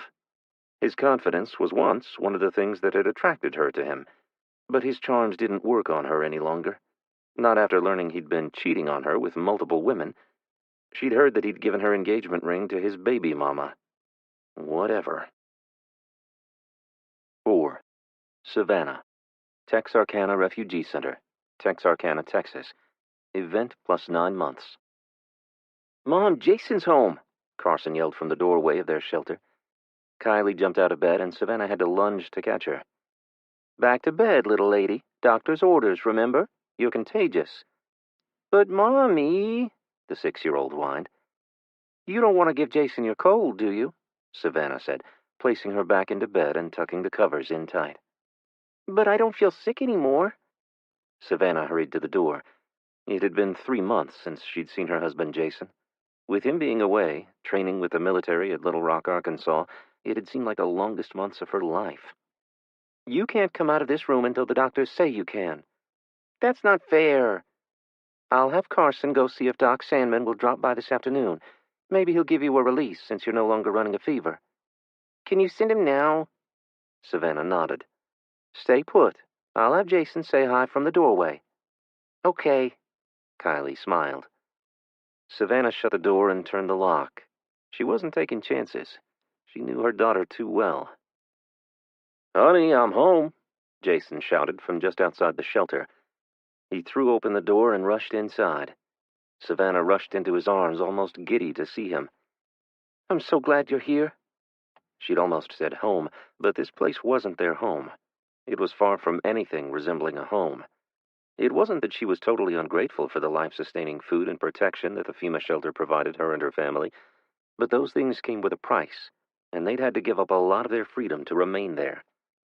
They shared a long, passionate kiss, oblivious to the discomfort of Carson at witnessing the display of affection. Savannah heard the door shut. Carson had stepped outside. How long do you get to stay this time? She asked. A week, Jason said, running a hand down her back and pulling her tighter. Maybe we can get Gabby or someone to watch the kids and... Gabby's on house arrest, Savannah said. House arrest? For what? She tried to unionize the kitchen staff. Jason chuckled. I bet their supervisor didn't appreciate that much. No, he did not. He reported her as a subversive. Subversive? It seems that disrupting order is a crime these days. How long is she stuck at home? Jason asked, his smile fading. Until they find a place for her in Houston or Dallas. They don't want her anywhere near Austin or President Latham at the new Capitol, Savannah said, leading Jason over to a grouping of lawn chairs in the corner of the space. It had taken 2 months for them to get enough chairs for everyone in her family to sit together. Lawn chairs were somehow a high-demand item in the refugee center. She's going to go crazy being locked up inside like that, Jason said. I'm afraid they will move her someplace just to get rid of her. She's not even allowed visitors except for family. Troy and Tank are deployed, so that means Gabby only has me. At least we'll have a babysitter. Savannah shook her head. Nope, they aren't allowing her to see the kids either. Why? That doesn't make any sense. Are they afraid she might lead a rebellion with children? Something like that. Something about her poisonous ideas corrupting them at a critical time in their development. Jason wrinkled his forehead. Someone actually said that? Don't get me started. They refused to allow me to appeal the decision and threatened to take the kids from me if I continued to push the issue. They hinted that I shouldn't even visit Gabby and implied that I was being watched too. Jason tilted his head to one side and narrowed his gaze. Watched? You haven't gone to any of those meetings again, have you? Savannah sighed heavily. Have you? No. Mac and Jeremy left the shelter. The rest of them are meeting outside the fence. I wouldn't leave the kids alone like that. Good. Jason leaned back in the chair and took her hand. Listen, I know you're unhappy here. You never wanted to leave your homestead in the first place, and this place is far from perfect. But just give it a little more time. Will and I have been talking. We're planning to do some scouting next time we go out on patrol. We've seen a few areas we think might make a suitable place to set up a new homestead, once the military gets the area secured, that is. How long will it take? I thought they were using all their resources to get Houston, Dallas, and Austin secured. We've been working on securing around Little Rock. There are a few spots near enough there that we might be able to move you all, and we might be allowed to come home more often if we move closer to base. That would be amazing. She leaned forward in her lawn chair and kissed him. Jason ran his hand down her arm and took her hand. They stood and were just about to retreat to their room when the door flew open. Jason! Keegan squealed as he bounded inside. Jane's eyes grew wide and her lips parted. Oh, I'm sorry. I didn't know you were home, Jason. Jane grinned. I can take him to the park, if you need some time. I want you to take me to the park, Jason, Keegan said. Jason sat him on the floor and took his hand. Okay, let's go then. Savannah smiled. She loved that her 4-year-old son finally had a father that would take him to the park. She was so blessed to have someone who loved her children as his own. There were so many single mothers in the facility who were struggling to care for their children and keep up with the work demands required of them. You come too, Mommy, Keegan said. I can't, little man. I can't leave Kylie. Can't Jane stay with her? He whined. No, we wouldn't want Jane to get sick. It wouldn't be good for the baby. Jane wasn't due to deliver her baby for another month. They were all hoping that Luca would be back from his assignment with the team working in Dallas in time for the delivery. Jane had put in a request to be allowed to be among the first refugees settled there so she could be close to her husband and have him there when their first child was born, but hadn't heard anything on the request. Savannah wasn't sure where all the feedback and request cards went. They had them all over the facility, but as far as she knew, no one ever received a response back from anyone. They haven't released her from quarantine yet? Jane asked. No, I'm still supposed to be wearing the hazmat suit when I go in to see her, Savannah said. Hazmat? Quarantine? Jason asked. Kylie had a cold. The medical team freaked and said she couldn't leave her room. They dropped off a bunch of masks and gowns and said the rest of the kids couldn't go in there. That was a week ago. I've tried to get them to come out and examine her so she can be released from quarantine, but they haven't come yet. Poor baby, he said, heading toward her room. Don't, Savannah shouted. Don't go in there. You'll get into trouble. I don't want them to put us all under house arrest. Jason stopped and turned back. It's really that bad around here now? The new director is an asshole, Jane said. New director? Jason asked, returning to Savannah's side. What happened to Phillips? He got promoted to some cushy job in Austin working with the president. And this new guy thinks the way to get himself promoted is to undo all the good things his predecessor put in place? Jason asked. Jane rubbed her expanding abdomen. It seems so. So he's the one who cracked down on Gabby? Jason asked. Her and anyone else who dares to question his orders, Savannah said, using air quotes around the words. Luca said they're preparing to close down the shelter, so his tenure here is likely going to be a short one. It could take months to completely close this place. They haven't trained enough police officers to secure the cities. There's a shortage of people due to the needs of the military for personnel taking priority over civilian jobs, Jason said. I'm not moving to Houston or Dallas. There's no way it's safe there. I don't care how much they screen people before sending them there, Savannah said. I don't think they would send everyone there and close the shelter if they couldn't provide security for the cities, Jane said. I'm not raising my kids in the city where they'll be reliant solely on the government for their survival. They need to be able to defend themselves, hunt for food, and find water. But they'll have all that provided for them, Jane said. Until they don't. What if this new government fails? What if the Chinese invade again? Jane looked dumbfounded. I understand where you're coming from, I do. Luca and I had dreamed of raising our children off-grid and away from societal influences, but things have changed. I'd rather my child not starve to death. Savannah raised and lowered her eyebrows and tossed her braid over her right shoulder. Then you better teach her to hunt, gather, and fight to keep her food. 5. Will. Texarkana Refugee Center. Texarkana, Texas. Event plus 9 months. You guys decent? A familiar voice called from the door to Will and Isabella inside the shelter. Are we decent? Isabella asked, pulling a white terry cloth robe around her. Will groaned. He and Isabella had only been married for a little over 2 months, most of which had been spent training with the military. They'd barely had any time alone together, except for stolen moments between road marches and weapons training. This 1-week furlough before their return to Little Rock was important to both of them. Will pulled on a pair of shorts, grabbed a t-shirt, and headed for the door of the octagon-shaped, soft-sided shelter his family called home. He hated to use the term home. Any way you put it, it was still a tent in the middle of a sea of tents used to house families at the Texarkana Refugee Center. But he was grateful for it. The single men still slept on the ground under flimsy tents. His shelter was luxurious in comparison. Soon, he was told, all the refugees would be moved to the cities where the power had been restored.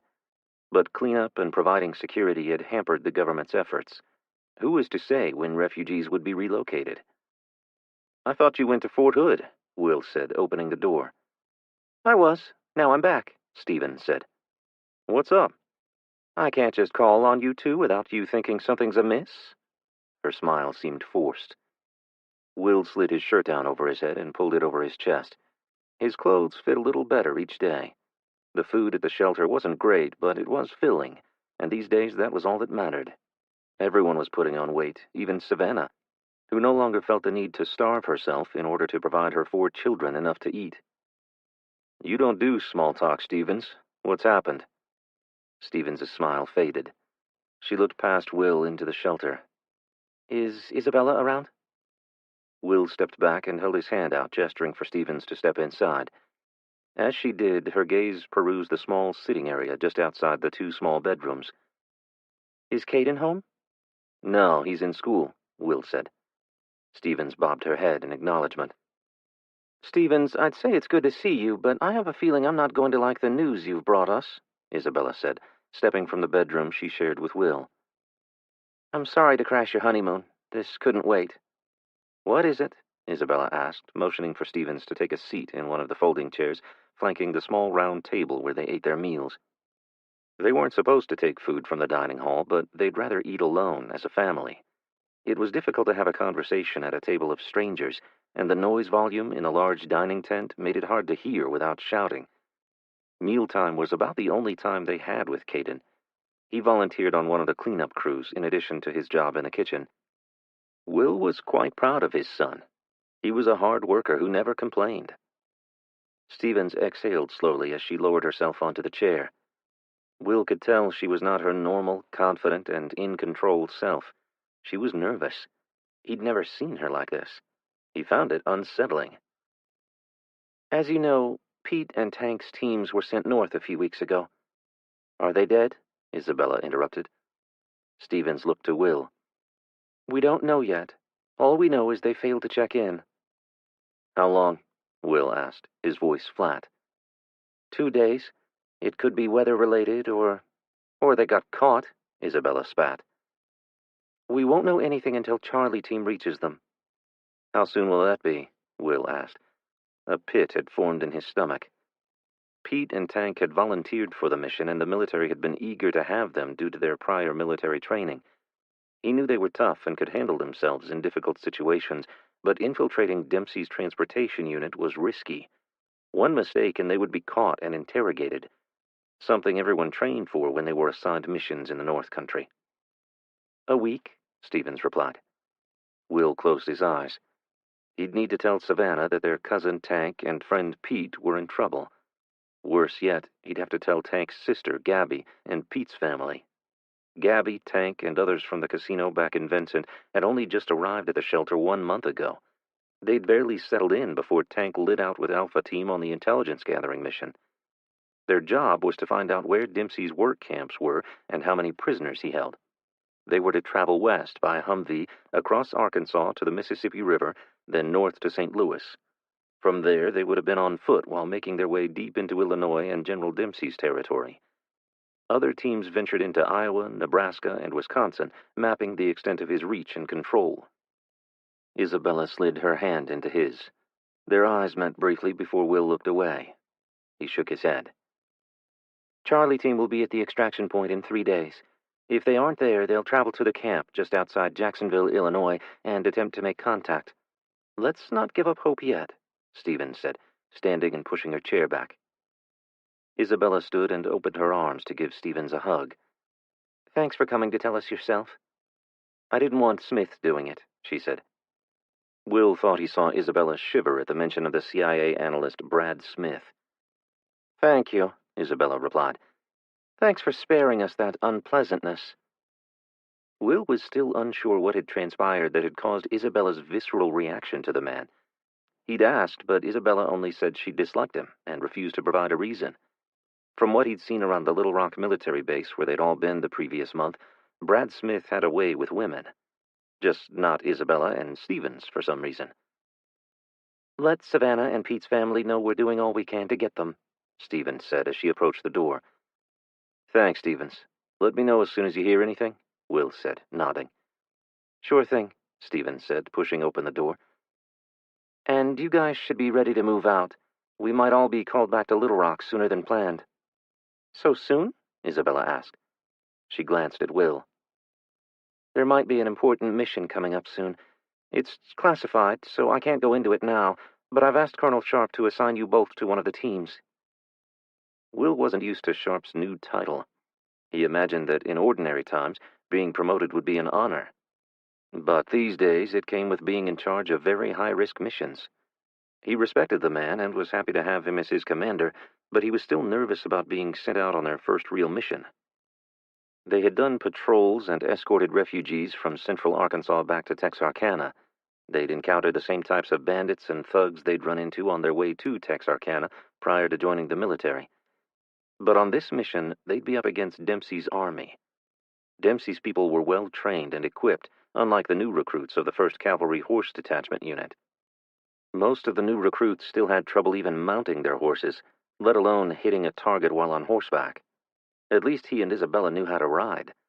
Stevens made it sound like they'd be sent out before their training ended. If that was the case, they could expect to see a great number of casualties. Will's gaze turned to Isabella. Although he was grateful that they were training together, he wished she had been assigned to a support unit where she'd be safer. We'll be ready to head out, but do you think the unit is ready for something this important?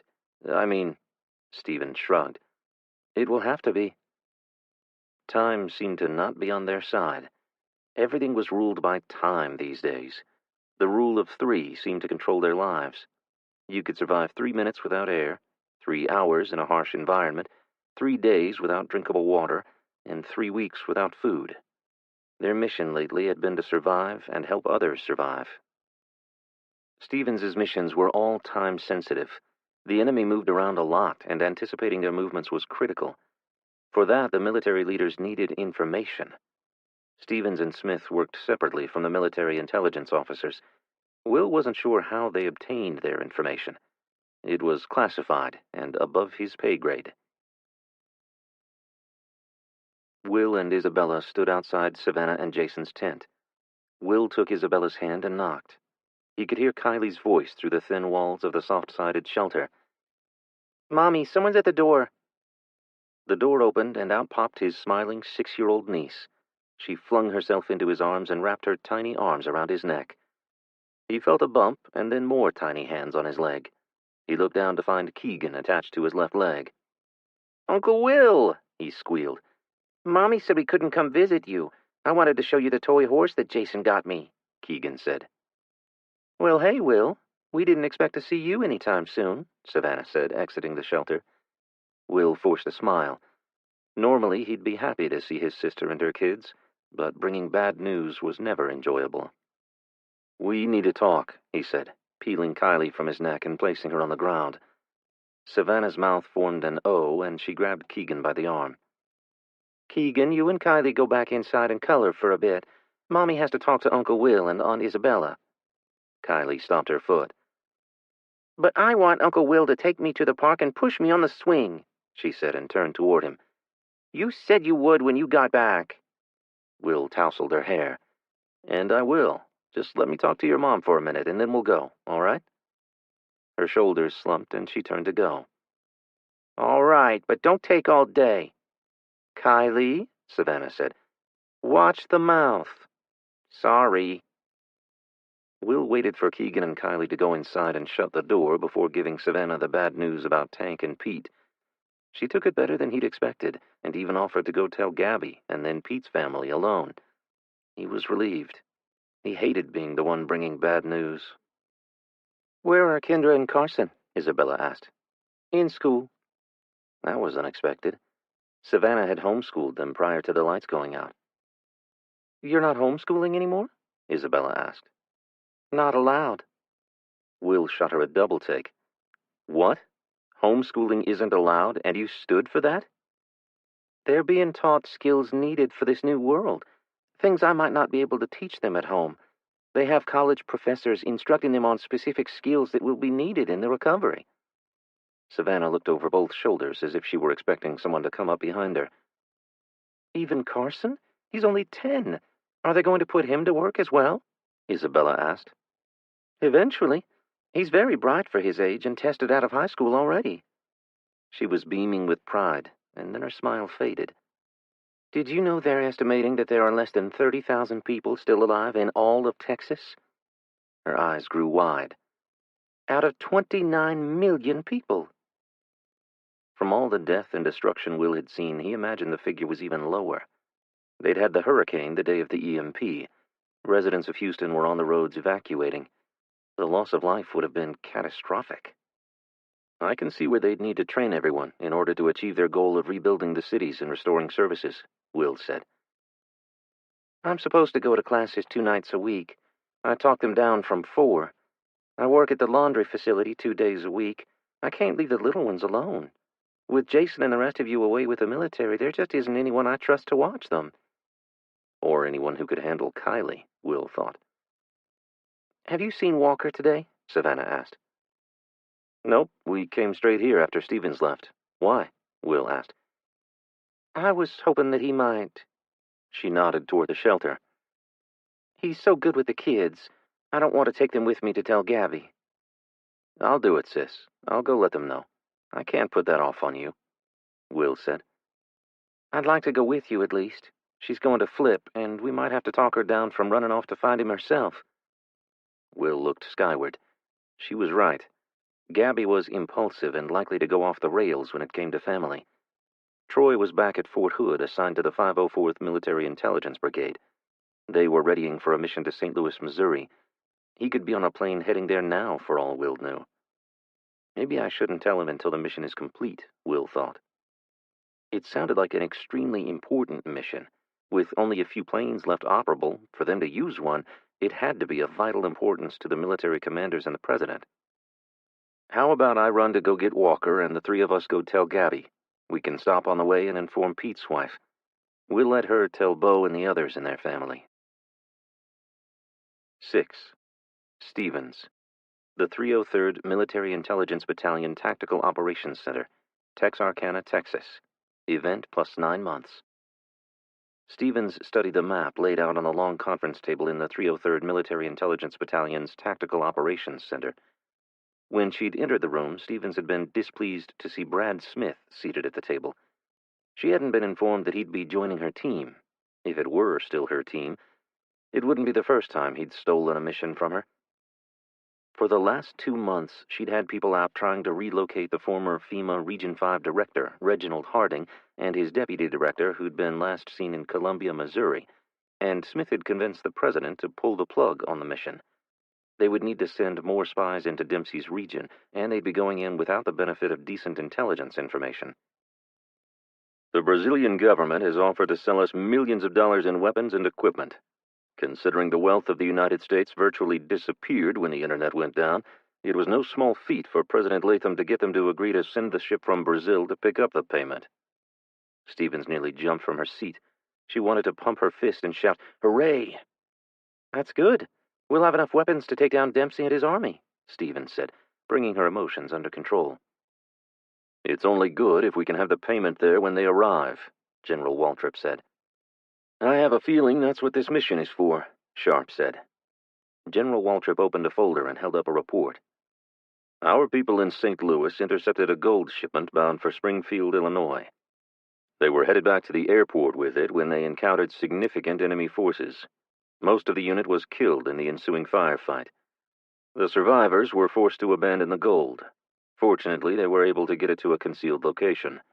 We need to retrieve it." "Dempsey's army will be scouring the countryside in search of it," Sharp said. "No doubt," Waltrip replied. "We're going to send in 2 teams. "Both with the same mission?" Smith asked. "Same mission. Retrieve the gold and get it to Fort Leonard Wood for transport to the port of Houston. The Brazilian ship will be there in less than a month." Sharp shook his head. Waltrip raised his hand in an effort to hold back Sharp's incredulity.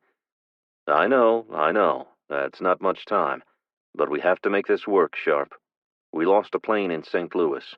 I'm going to need you to take control of the gold when our people get it to Fort Leonard Wood. I'm sending you to Fort Leonard Wood on the C-17. We can't afford to lose another plane. If something happens to that aircraft, we can't get that gold to the port of Houston in time." Stevens knew what Sharp was thinking. He'd want to be leading the teams retrieving the gold. But the general was right. The safety of that plane was critical to the mission.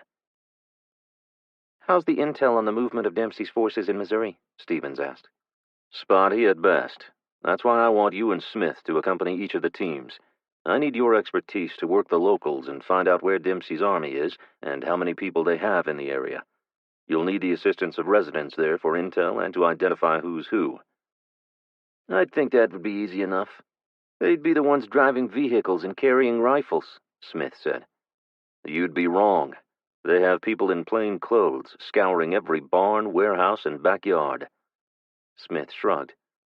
"What makes you think the locals will help us over them?" Waltrip glowered at him. "Because I'm told you're good at your job." "What about the 303rd? Isn't that their mission? Don't they work human intelligence assets?" Waltrip let out an exasperated sigh. Since the director of the CIA was in D.C. when it was wiped off the face of the map, along with most of the government, the few intelligence community assets who remained now fell under military command, at least until the president could appoint a new cabinet. There seemed to be a shortage of qualified volunteers. Stevens thought Smith had been vying for the job until he showed up back at Fort Hood, assigned to this task force. "They are tasked elsewhere at the moment," Waltrip said. Stevens supposed that was why they were using their secure talk for this meeting. Otherwise, the 303rd commander would be conducting this briefing. "The members of Sharp's 1st Cavalry Horse Detachment Unit will be split into 2 teams for this mission." "We're going on horseback?" Smith asked. "Humvees and transport trucks attract too much attention. Besides, the president doesn't want to lose any more military equipment to Dempsey. Guess he doesn't mind losing personnel, Smith said. Smith was crossing the line. His animosity toward the president was on full display. He'd been passed over as the new director of intelligence and apparently didn't make the cut for director of the Central Intelligence Agency either. Stevens wasn't surprised. Smith and Latham had a tumultuous history, likely concerning a woman. Stevens couldn't think of anyone more qualified in Texas and wondered who the president had appointed for the positions. The veins in Waltrip's forehead bulged. He'd had enough of Brad the Cad. "They're ready, sir. The new team members just completed training and are out on patrol as we speak. I can have my 2 platoons ready to deploy in 48 hours, Sharp said. "New recruits? Well, that's just great," Smith said. Sharp glared at Smith. "Not all are new recruits. They're just new to the team. This is a joint task force with varied skill sets. Their training here was to learn how to perform their skills mounted, on horseback. It's not as easy as just climbing into the saddle, as you're about to find out," Sharp said. Sharp knew what he was talking about. He'd had to go through the same training when he assumed command of the unit. Stevens had been impressed with the level of competence and professionalism displayed by the previously ceremonial unit. Of course, they'd all been in other parts of the military before being assigned to the unit. Well over 2/3 had combat experience in Afghanistan, America's longest war. They'd seen their share of combat. "First platoon, Team Razorback, will be commanded by Lieutenant Burns, and Lieutenant Bronson will command second platoon, Team Lone Star. We're riding horseback for 300 miles. How long will that take?" Smith asked indignantly. "Team Lone Star will travel by vehicle to Fort Leonard Wood, make sure the former base is secure and that the runway is operational. From there, they'll proceed to Iron County, while Team Razorback will head to a forward location by vehicle where they'll unload their horses at the dropping-off point and then ride to Iron County, Missouri. The idea is to get as close as possible by vehicle without risking drawing the attention of Dempsey's forces," Sharp explained. "Why 2 separate routes? What if the other team needs assistance?" Smith asked. "We need a team to recon the military base and make sure it's safe to land the C-17, and we need a team to get into Iron County and work the locals, find out how many of Dempsey's forces are in the area, if any. We don't want to retrieve that gold only to lose it. If there's an overwhelming number, Team Razorback will hold off and wait for Team Lone Star's assistance, if possible." "I'll go with Team Razorback," Smith said, turning his gaze to Stevens. Stevens scowled at him. He wanted all the glory for himself. Typical. He'd get there, secure the gold, and take all the credit for the success of the mission. "Stevens will go with Team Lone Star, then. I want you to report the condition of the runway back to Sharp, as well as any security issues surrounding the post and the airfield, and then get to Iron County as fast as you can, in case Team Razorback runs into difficulties." "Difficulties?" Smith asked. He crossed his arms over his chest. "We're going to make it and secure that shipment. You can count on that." Stevens shifted in her seat and sat up straighter. "I'm sure both teams will make it. We'll get that gold on the plane at Fort Leonard Wood. The survival of the nation depends on it." "That's what I want to hear," Waltrip said. "All right then, Sharp. Get your platoons headed toward Missouri, and prep the C-17 to go retrieve that gold." Waltrip stood, and the military personnel stood at attention until he left the room. When Waltrip was gone, Sharp pointed to the map. "We're going to need a recon mission to find out what the local gangs pose a threat to our mission." He nodded to the 303rd's Alpha Company commander. "Find out where the trouble spots are on our route. We need to be able to move as swiftly and silently as possible." "I'll get you the intel and send a team out to clear the way for you," the captain said. "No, I don't want anyone knowing we're even in the area. You start moving with kitted-out soldiers, news of military presence will spread far and wide. It could alert Dempsey's forces. We want to move through without detection. Just give us a route around any trouble areas you're aware of." "Yes, sir." Stevens waited until everyone but Sharp had cleared the room. Surprisingly, Brad had been one of the first to leave. Normally, he'd linger about to see what she was up to.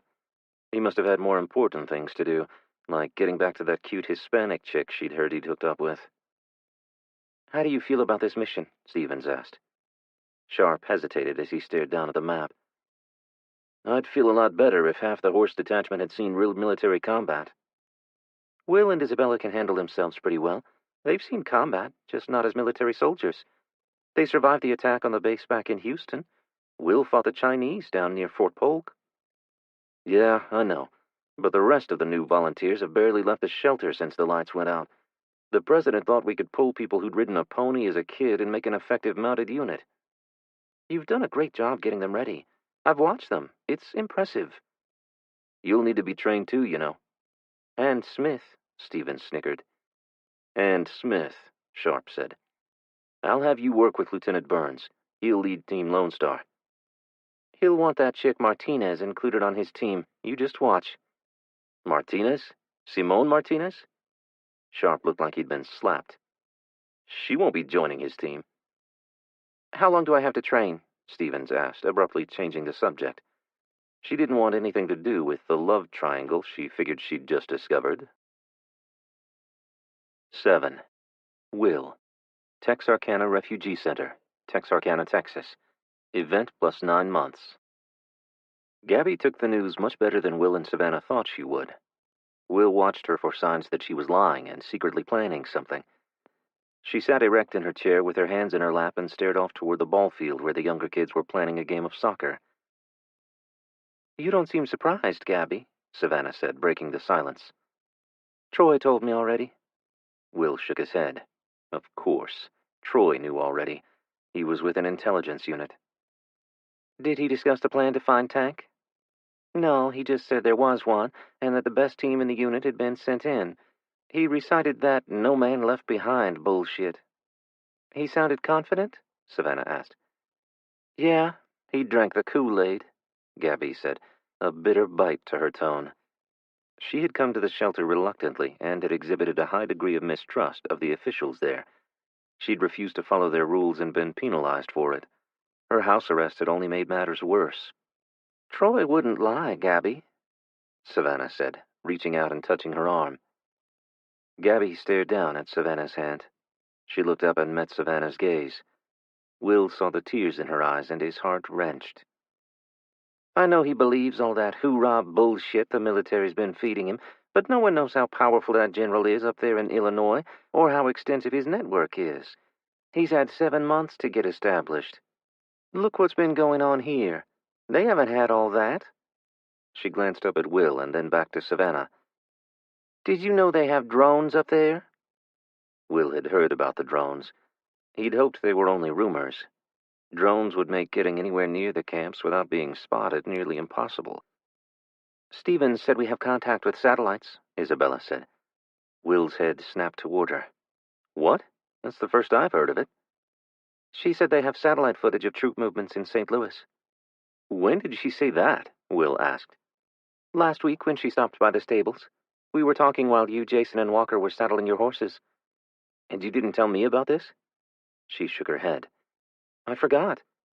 I got distracted when that horse ran you into the fence. Will's face flushed. Even though he'd ridden horses as a kid, training them to become cavalry horses was something altogether different.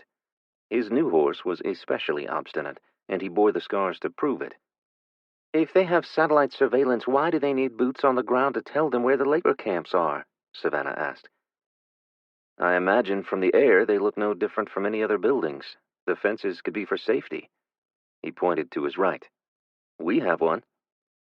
The 12-foot-high, razor-wire-topped fence surrounding the refugee center was there to provide security and to control access. It would be a safe bet that Region 5, as it was called, would have something similar to protect people. It wasn't likely they had control over everyone in their region.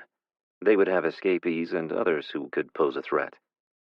We might be heading back to Little Rock early, but as soon as I hear anything about Tank, I'll let you know, Will said. And I'll do the same, Gabby said. How is Troy getting information to you? Isabella asked. I can't say. I don't want to take the chance of burning my source. Gabby wasn't the only skeptical resident of the camp. She'd found several like-minded individuals before she'd been placed on house arrest. Some were nothing more than conspiracy theorists, spreading rumors that the shelter was an enemy re-education camp disguised as an American refugee center. We'll stop back by before we ship out to Little Rock.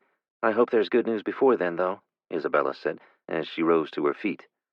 Will wasn't sure that they'd hear anything. At least not any time before they were called back to base. Stevens had made it sound like they'd be leaving soon. He and Isabella needed to get back and make sure their gear was squared away. He wanted to find Caden and spend the day with him, just in case. The worst part about joining the military was that he wasn't there for his son. He had to rely on Savannah and Gabby to look after Caden. Not that he needed much supervision. He was very mature for a 13-year-old. The shelter was the safest place in the country as far as Will knew, but it still concerned him that he wasn't able to protect Caden himself. Will, Isabella, and Savannah met up with Jason on his way back to their place. He and Savannah were newlyweds as well, but with 4 children in the household, there hadn't been a way to fit in a honeymoon. Will felt a pang of guilt. He should have offered to watch the kids, at least for one night. He'd been so concerned about getting quality time with Isabella and Caden that it hadn't even crossed his mind.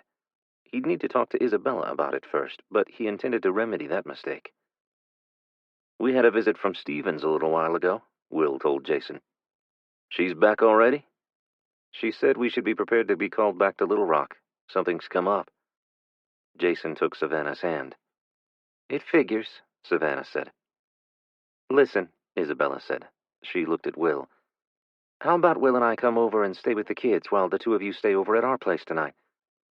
"That would be great," Jason blurted, and then turned to Savannah. "I mean..." Savannah was blushing. "That would be nice. You sure you can handle them?" "You got duct tape, right?" Will laughed. Savannah's brow knit. "I'm kidding. We'll be fine. Caden will love spending the night with his cousins, and we've been wanting some quality time with them as well." Jason couldn't conceal his ear-to-ear grin. It was a big responsibility being a parent, and Will respected Jason for stepping up to the role. The door opened and Walker filled the doorway.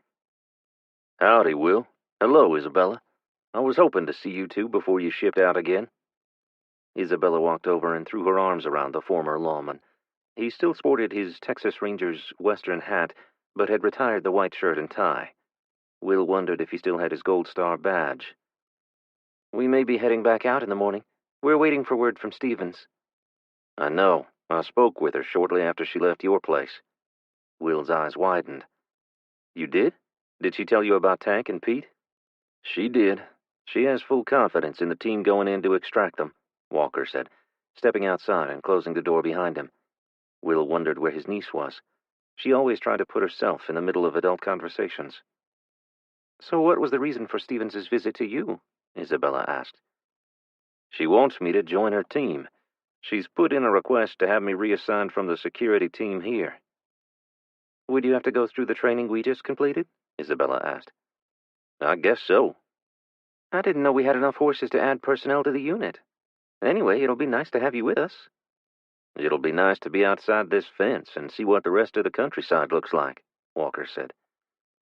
"I'm not sure what is going on, but I have the feeling we're about to see more of the countryside than we'd like," Will said. "Looks like nearly everyone is getting to join the party," Savannah said, putting her arm around Jason's waist. "I know it's hard to stay back here when we're all out there. Soon we'll get our home base moved out of the shelter. At least you and the others can get started on a garden and maybe get some meat put away for winter." Savannah sighed. "That's going to be hard with most of you away all the time." "You still committed to living off-grid?" Isabella asked her. "For now. Having modern conveniences is nice, but they come at a high price. I just don't know."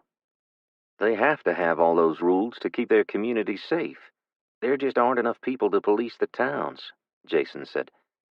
"But not allowing us to have weapons to defend ourselves with is over the top," Savannah replied.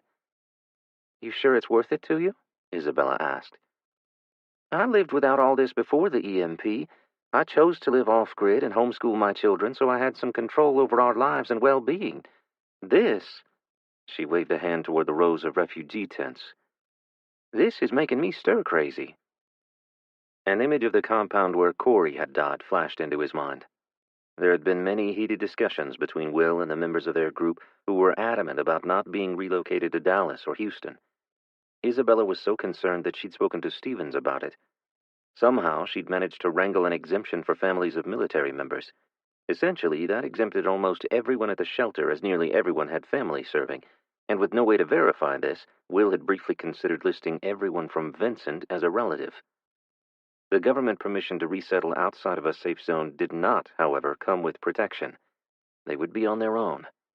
They had not received an answer as to whether their weapons would be returned to them. Even if they were, ammunition was nearly non-existent. It would be a monumental task to secure a compound of their own. Will had proposed moving to the abandoned compound at Williams Junction. The folks there had been doing fairly well, it had seemed. They'd been forcefully relocated after the firefight that had killed Corey. The place was within a day's ride from Little Rock. Savannah was hesitant to be that far away, but was willing to take a look at the farm. Will had hoped they could make the trip during this furlough, but if Stevens was correct about being called back early, it may have to wait. 8. Will. Texarkana Refugee Center, Texarkana, Texas. Event plus 9 months. Stevens led Will and Isabella to the east gate of the FEMA shelter facility and then turned to face them. An ear-to-ear grin spread across her face. She extended her arm and jiggled a set of keys in front of Will. "Who's your best friend now?" "What is that?" Will said, pointing to the rusty old Chevy pickup parked along the curb just outside the double gates. "That is your ride to Williams Junction." "I thought we were being called back early," Isabella said, swiping the keys from Stevens's hand. "Colonel Sharp has to travel to San Antonio, so we have a few extra days before we have to be back in Little Rock." "Seriously?" Isabella said. She spun around to face Will, placing a hand on his arm.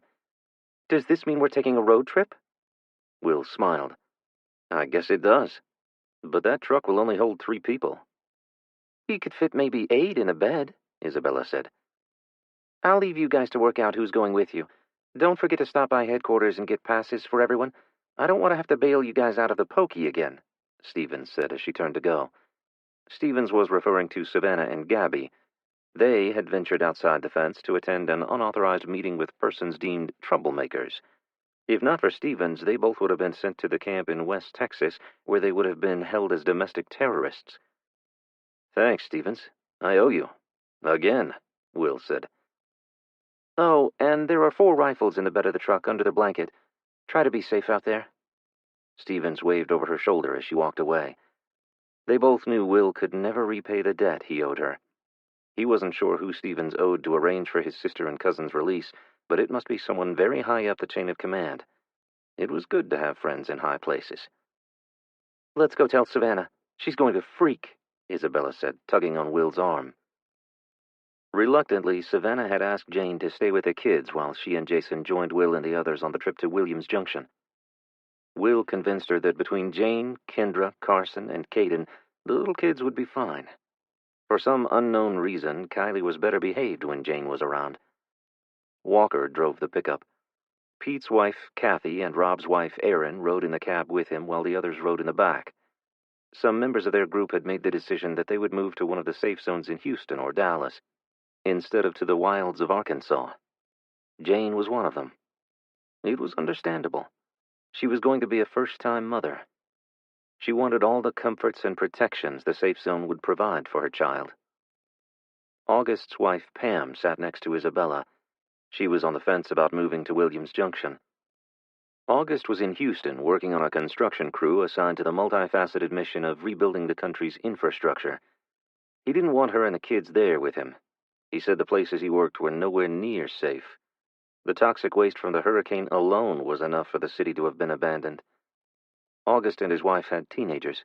The safe zones had advantages and disadvantages for teens. The lucky ones could live at home and continue their education before being assigned jobs. Others would just be assigned a blue-collar vocation rebuilding the nation, at least the Texas part of the country. The disadvantage was that they would give up some freedoms, like the freedom to choose where to live, where to work or travel, who they could associate with, and they couldn't own firearms. They had been assured the restrictions were only temporary.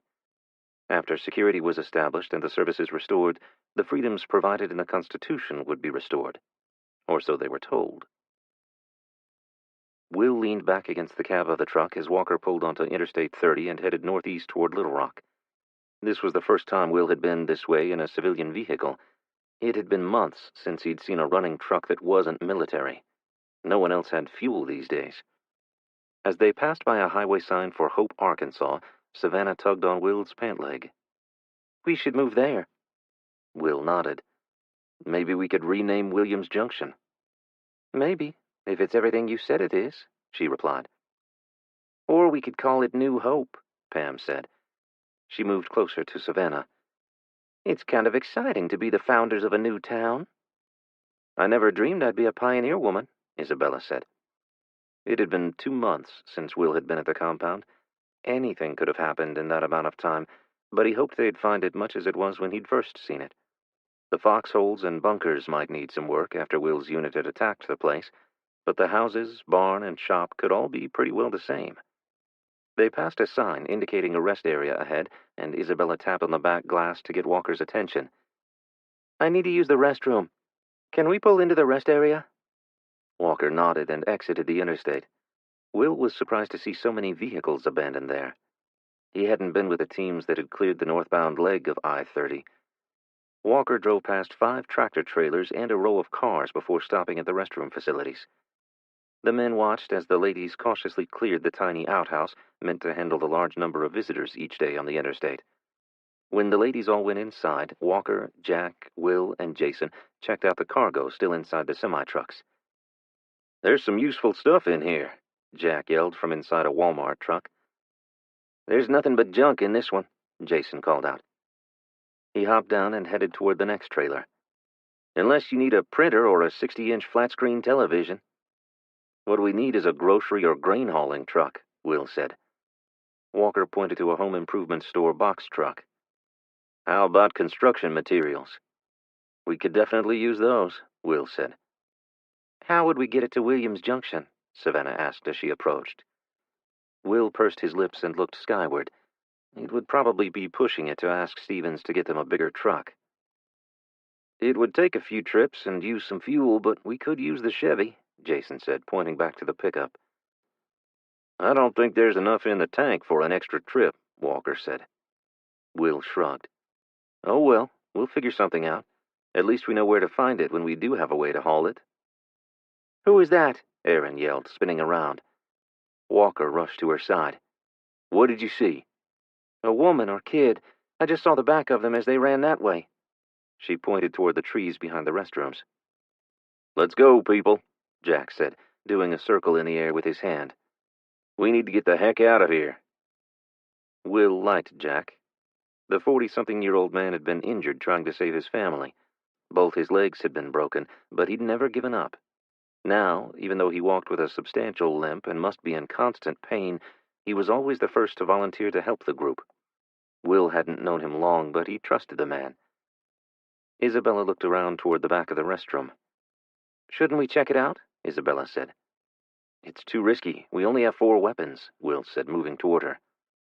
They could need help. Or they could be trouble, Jason said. Walker had the engine running before Will and Isabella reached the pickup. Will held his hand out to help Isabella into the bed. She stiffened and her eyes grew wide. Will! He spun around, raising his rifle as he turned. I got them, Jack said, unslinging his rifle. Everyone with a rifle, just hold it at the ready so they can see we're armed, but don't point it at them unless we get fired upon. We don't need a confrontation right now. We're on a mission. What are we going to do? Isabella asked. Will counted 5 men and 3 women. All were armed with bats and clubs, walking toward them. At least they weren't carrying rifles. If they had been, Will and the others could be dead by now. We're leaving, Will called to them. He pushed Isabella back behind him. And we won't be back. Right on, Kathy said, brandishing her rifle at the ready. The group said nothing but continued advancing. Get in, Will, hurry, Savannah said. Jason reached down and grabbed the back of Will's shirt. Let's go, man. Will made sure Isabella and the others were all inside and then hopped onto the tailgate. Jack slapped the side of the bed and Walker hit the gas. The advancing group stopped in the parking lot they just occupied.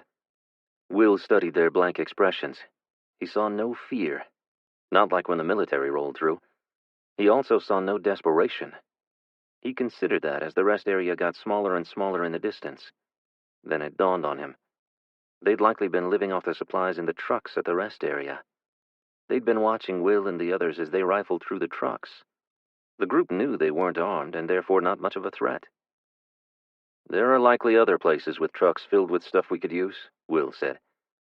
And they all likely have people guarding them just like the ones back there, Jack said. Will nodded. No doubt about it. The military had either missed this group when they did the sweep of the area, or they'd arrived at the rest area later. That meant there could be far more people living in the countryside than they thought. That could put their new community at significant risk. It was unlikely the army would sweep through Williams Junction again. They had no reason to. Will and the others would need to thoroughly clear the area, and the area around the area. It was vital to know who their neighbors were, if any.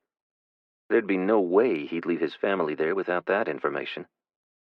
"Hey, Jason, we need to see if we can get some of our platoon to take a trip over to Williams Junction," Will said. Jason nodded. "It'll cost us. You got anything we can trade for hooch? I got a source." Savannah's eyes widened and she pursed her lips. "Not for me. For the old boy also trades in knives. He's a blacksmith," Jason assured her. "I can find something. What will it take?" Will asked. "He asked me about getting some grain." "That would be tough," Will said. "They have the horse feed locked up tight." "Robertson does enjoy moonshine, though," Jason said and smiled. "True. How much would we need for a trade?" "I bet a 10-pound bag would get enough to hire most of the squad." Savannah threw her head back and ran a hand down her long braid. "What happened to military brotherhood and looking out for one another?" "We'd be asking them to risk a lot, sis," Will said. Jason shifted his position on the wheel well and turned toward Will. "You thinking we'll run into trouble?" "I'm thinking there are a lot more people out there in the countryside than we came across when our unit ran through the area. I'd like to take a second look before we establish ourselves and take our families there. We need to know if there are large groups or dangerous individuals to contend with." "I hope there aren't from a security standpoint, but it would be nice to have established farmers and homesteaders with whom to trade," Savannah said. "That would be nice," Isabella said. "Not everyone out there is a threat." "That's true, sis, but the problem is they don't wear uniforms with good guy or bad guy written on them." Savannah rolled her eyes and waved her hand at him, dismissively. "You tend to see only the bad in people these days." Will supposed she was right, for the most part. He had to acknowledge he may be a bit overly cautious these days, even of the soldiers in his unit. Most had been drafted like he and Jason, and not all were happy about it. He wasn't thrilled to be serving so far from his family, but he understood the need. He would have volunteered once he'd been able to get his family settled outside the camp, though. The military just couldn't, or wouldn't, wait. 9. Will. Williams Junction Crossroads Store, Williams Junction, Arkansas. Event plus 9 months. Walker stopped the old pickup truck a quarter-mile from the junction of Highways 9 and 10. Will and Jason jumped from the bed and sprinted toward the Crossroads store at the intersection. They stopped just as the building came into view and dropped to one knee along the edge of the road. "See anyone?" Jason asked. Will scanned the front of the convenience store through the scope of his rifle. It looked deserted, but it had the last time they were there as well. An image of Corey popped into his head. She had lost her life that fateful day. "The weeds sure took over the parking lot quickly," Jason said. "Is that the store?" Jack asked as he dropped down beside Will. Will would have preferred for Jack to have stayed with the truck. He wasn't able to keep up with Will and Jason. He would have been a better asset keeping guard on the truck and the ladies with Walker. "Yeah, stay here and watch the front of the store. Whistle if you see anything," Will said, motioning for Jason to follow him as he crossed the roadway and approached the side of the store. After a thorough search around the outside of the building, Will and Jason cleared the inside. The smell was awful. Someone had been living there after the lights went out. The odor of human feces was overwhelming. They made quick work of their search and left quickly. Jason ran to the edge of the parking lot and bent over, emptying the contents of his stomach into the tall grass. "I sure hope the buildings in the compound smell nothing like that," he said, straightening and wiping his mouth with the back of his hand. "I think that group was smart enough to use an outhouse," Will said, crossing the parking lot and moving toward the roadway. He stood in the intersection of the highways and turned in a circle, scanning through the rifle's scope. They'd been fired upon from the northwest corner last time they were there. Of course, that was after they'd engaged in a firefight with the store's occupants. They had been in uniform and driving military vehicles. It was obvious they were with the government, yet the survivors had seen them as a threat. Jason joined Will in the intersection. You okay to continue? Will asked. I'm fine. Jason gestured with his hand for Jack to join them. When Jack finally limped up beside him, Jason said, "Run back to the truck and tell Walker it's safe to pull ahead. Tell him to stop the truck here in the store's parking lot and join us. You stay with the vehicle. We're going to continue west on Highway 10 another quarter mile. Listen for my signal, then pull down the road to meet us." Without a word, Jack turned and walked as fast as his legs would allow. Will knew Jack just wanted to contribute, and he'd be a great asset once the group got established, but this was no place for someone who could barely walk, let alone run. There were too many unknowns. Will pulled a notepad and pen from the side pocket on his tactical pants and drew a diagram of the intersecting highways, including the store and boulders from which they'd been fired upon previously. He turned in a circle, looking for other positions of cover from which to monitor the intersection. The trees that lined the road were too thin to provide sufficient concealment. He turned to his left and studied a taller tree back away from the road. "I'm going to check out that tree," he said, pointing.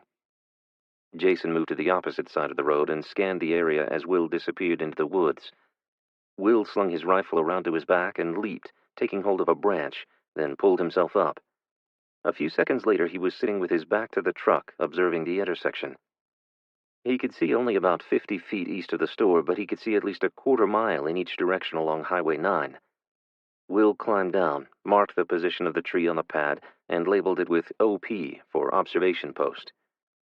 "Let's check out the north side of the intersection," Will said. From the boulders, the compound security forces would have had an unobstructed view of their approach. Observers would have been able to hear their vehicles for some time before their arrival. They would have had plenty of time to send word back to their compound, yet they had encountered no resistance so far. There were no physical obstacles to prevent anyone from approaching on foot or by vehicle. They had relied solely on a few firing positions from the boulders. They seemed to have been somewhat prepared for a small group attack, but they weren't expecting the army. Their mistake, and one Will's group wouldn't make. When Walker had joined them, the three men pushed westward toward the compound, stopping as soon as the driveway came into view. They separated, with Will taking the north side of the road and Jason moving to the south. Walker remained on the pavement to watch for anyone exiting the driveway. Will dropped to one knee beside a clump of bushes. He watched as Jason moved back into the undergrowth beneath a large oak tree. He was fairly well concealed. They waited, listening for man-made sounds that might come from an occupied compound. Will doubted the original occupants would have returned. Will heard footfalls on the asphalt and spotted Walker approaching them in a jog. Will stood and waved Walker over to him. He pointed down the road. "The entrance to the compound is just over that rise. We're going to inch our way toward the drive and then move along the east perimeter fence to a clearing near the back of the property. A creek runs along part of the west side, and the property backs to a cliff that overlooks a valley with a view of a pasture below." "Sounds like an easy place to defend," Walker said. "Yes, but not as easy to escape from if you're overrun. You probably outnumbered and outgunned them by a lot. We aren't likely to encounter the same numbers or anyone nearly as well armed." "Let's hope not, but we'll be better prepared," Will said, moving back onto the roadway. Will, Jason, and Walker cautiously moved to the corner of the compound. The trees bordering the place prevented a view of the grounds. Will stood still, listening. When he'd been there before, he'd heard nothing but gunfire. Had they approached them quietly, the unit could have heard children playing or some activity. He held his breath and cocked his head to one side. All he heard were crows and squirrels barking their alarms. No human noises. He exhaled and scanned the fence line. It was still intact. If they made the place their home, he'd want to make the fence taller and place perimeter defenses along it for early warning. They'd have OPs, of course, as well as LPs, listening posts, but their group wasn't large enough to cover a lot of ground. That was a problem he'd need to creatively solve. He pulled out his sketch and made a note to talk to his first sergeant about perimeter defenses. They pushed on but stopped abruptly when Will recognized the small clearing where Corey had fallen. Even months later, the area was still littered with used gauze pads and quick clot wrappers the medic had used to staunch her bleeding. Will swallowed hard and looked away. He pushed past the grief and continued east along the fence line to the back of the property where it abruptly dropped nearly 200 feet straight down. Will stepped up onto a large rock and scanned the valley below. Across the field was another creek. They could grow crops or graze animals here if they could find an easy way to get up and down the cliff. He imagined deer and other animals came there to eat too. So far, it was looking like a very promising spot to build their new homestead. He drew the field and stream on his map and stuck it back inside his pocket. Will, Jason, and Walker walked back to the road and approached the front of the property. The flimsy pipe gate lay in the ditch by the road, having been destroyed by his unit when they'd breached the compound. They'd need to construct something more substantial at the entrance. Will thought for a moment, trying to recall where he'd seen sheets of steel. He pointed at the crumpled gate. "Remember that shop about 2 miles from here on the highway that had those heavy-duty steel pipe gates?" "Yes," Jason said. "What if we were able to get them and install them here? We should beef up the fence all along the road, too, if there is extra pipe there at that shop." Jason stopped, looked down, and scratched his head. "It'll take time and muscle. I wish we had machinery, but we don't," Jason said. "There might be an old tractor around here somewhere," Walker said. "I thought of that. If there is, and they still have diesel in them, the batteries might be dead." "Maybe not. My granddad had an old 1970s Ford that he could go a year without starting, and she'd crank right up and run all day long. It's worth searching for one," Walker said. Will chewed on his bottom lip and glanced toward the barn. If there had been such a machine in the area, wouldn't this group have found it? If only they had more time. They couldn't count on getting another furlough for a while. Savannah and the others would be on their own to secure the compound. He didn't like it. He'd need to convince Savannah to hold off a while longer in hopes they could come back after this mission Stevens said they were about to take. "These sandbags will need to be refilled," Jason said, moving toward one of the fortifications. Bullet casings littered the ground. Empty rifle magazines still lay where they'd been dropped as the combatants had reloaded in the heat of battle. They had to have belonged to the compound's occupants. The army wouldn't have left their empty mags. Will stared down at a cluster of 3 AR-15 magazines. He wondered how many of his fellow soldiers this shooter had taken down to have gotten off that many rounds before falling himself. Will, Jason, and Walker cleared and inspected the entire property. Most of the campers had bullet holes in them, but Will thought they could make a few of them livable again. The others could be moved to the edge of the property and used as cover and observation posts. An image of Dale from the zombie show The Walking Dead, sitting in a lawn chair on top of his motorhome, popped into his mind. The windows in the 3-bedroom, 2-bath house had all been boarded up by the previous occupants. The plywood had done little to stop the bullets from shattering the window glass. Savannah would want to be able to open the windows and let fresh air inside, but they would need window screens to stop the bugs from entering. He didn't look forward to having that discussion with her. Again. She'd won the last time when it had been her house. "What do you think, Will?" Walker asked. He leaned his rifle against a woodpile and took a seat on a log. All around it were wood chips where someone had been chopping firewood. There was a huge stack of wood between 2 large trees just behind the house. They'd be set for cooking and heating water for a good while. They'd need more before winter, he imagined. It would be much colder there than any of them was used to. He had no idea how much wood it would take to heat a place in an Arkansas winter. "Well, Walker, I think if we had all the time in the world, this would be a good place to put down roots." "What if we had help?" Jason asked. Will scoffed. "Are you thinking of hiring somebody to help build fences and fix up this place?" Will said. "Savannah has some friends who aren't too interested in being relocated to Houston or Dallas." "Do you mean that group of troublemakers? They're all on house arrest. How are they even going to get passes to leave the camp? Besides, they'll just make us a target of the new administration. You and I both know they aren't going to be satisfied setting up here and letting Latham and his government do their thing." Jason stood a short log on its end and sat on it, leaning his rifle against his knee. "Not all of them are anti-government. Most just don't want to be forced into giving up all their freedoms. The government hasn't done such a bang-up job of protecting the nation so far," Jason said. Will didn't want to argue with his sister about all this. In many ways, she was justified in her thinking. She had been forced from her home and thrust into an overcrowded FEMA shelter. But on the other hand, they had repelled the Chinese invasion there and were now working to restore modern services. Will didn't like their tactics any more than Savannah and her friends did, but he could see where some of the regulations would be necessary in the effort to restore the rule of law. As he recalled, the big cities had become more like the Wild Wild West. I'm not comfortable with it, Jason. I don't trust them. Walker nodded. I agree with Will. Some of them are good, hard-working folks, but others are more interested in fighting the system than rebuilding a country. There'll be trouble for sure. Honestly, I agree with you both, but Savannah and Gabby trust them. I respect them. Will, you know Savannah wouldn't put the kids at risk. I'll talk to her about it, but I have to tell you, I'm not trusting those asshats around my son. It would be difficult to convince Savannah that they needed to take more time and secure the compound, with her thinking the solution would be to invite strangers to join them. He'd need the others to agree with him. The last thing he wanted was to go off to battle somewhere and have to worry about Savannah and Gabby's friends bringing trouble down on them while he was away. 10. Savannah, Williams Junction, Arkansas. Event plus 9 months. At first glance, all Savannah could see was the devastation that had been brought to the prior residents of the compound. She stopped just inside the 5-strand barbed wire fence and took in the scene.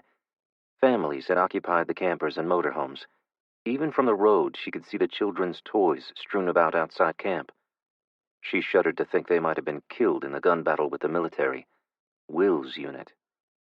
One minute they were going about their day, just trying to survive, and the next they're being fired upon by their own government, simply for disobeying the order to relocate to the safe zone.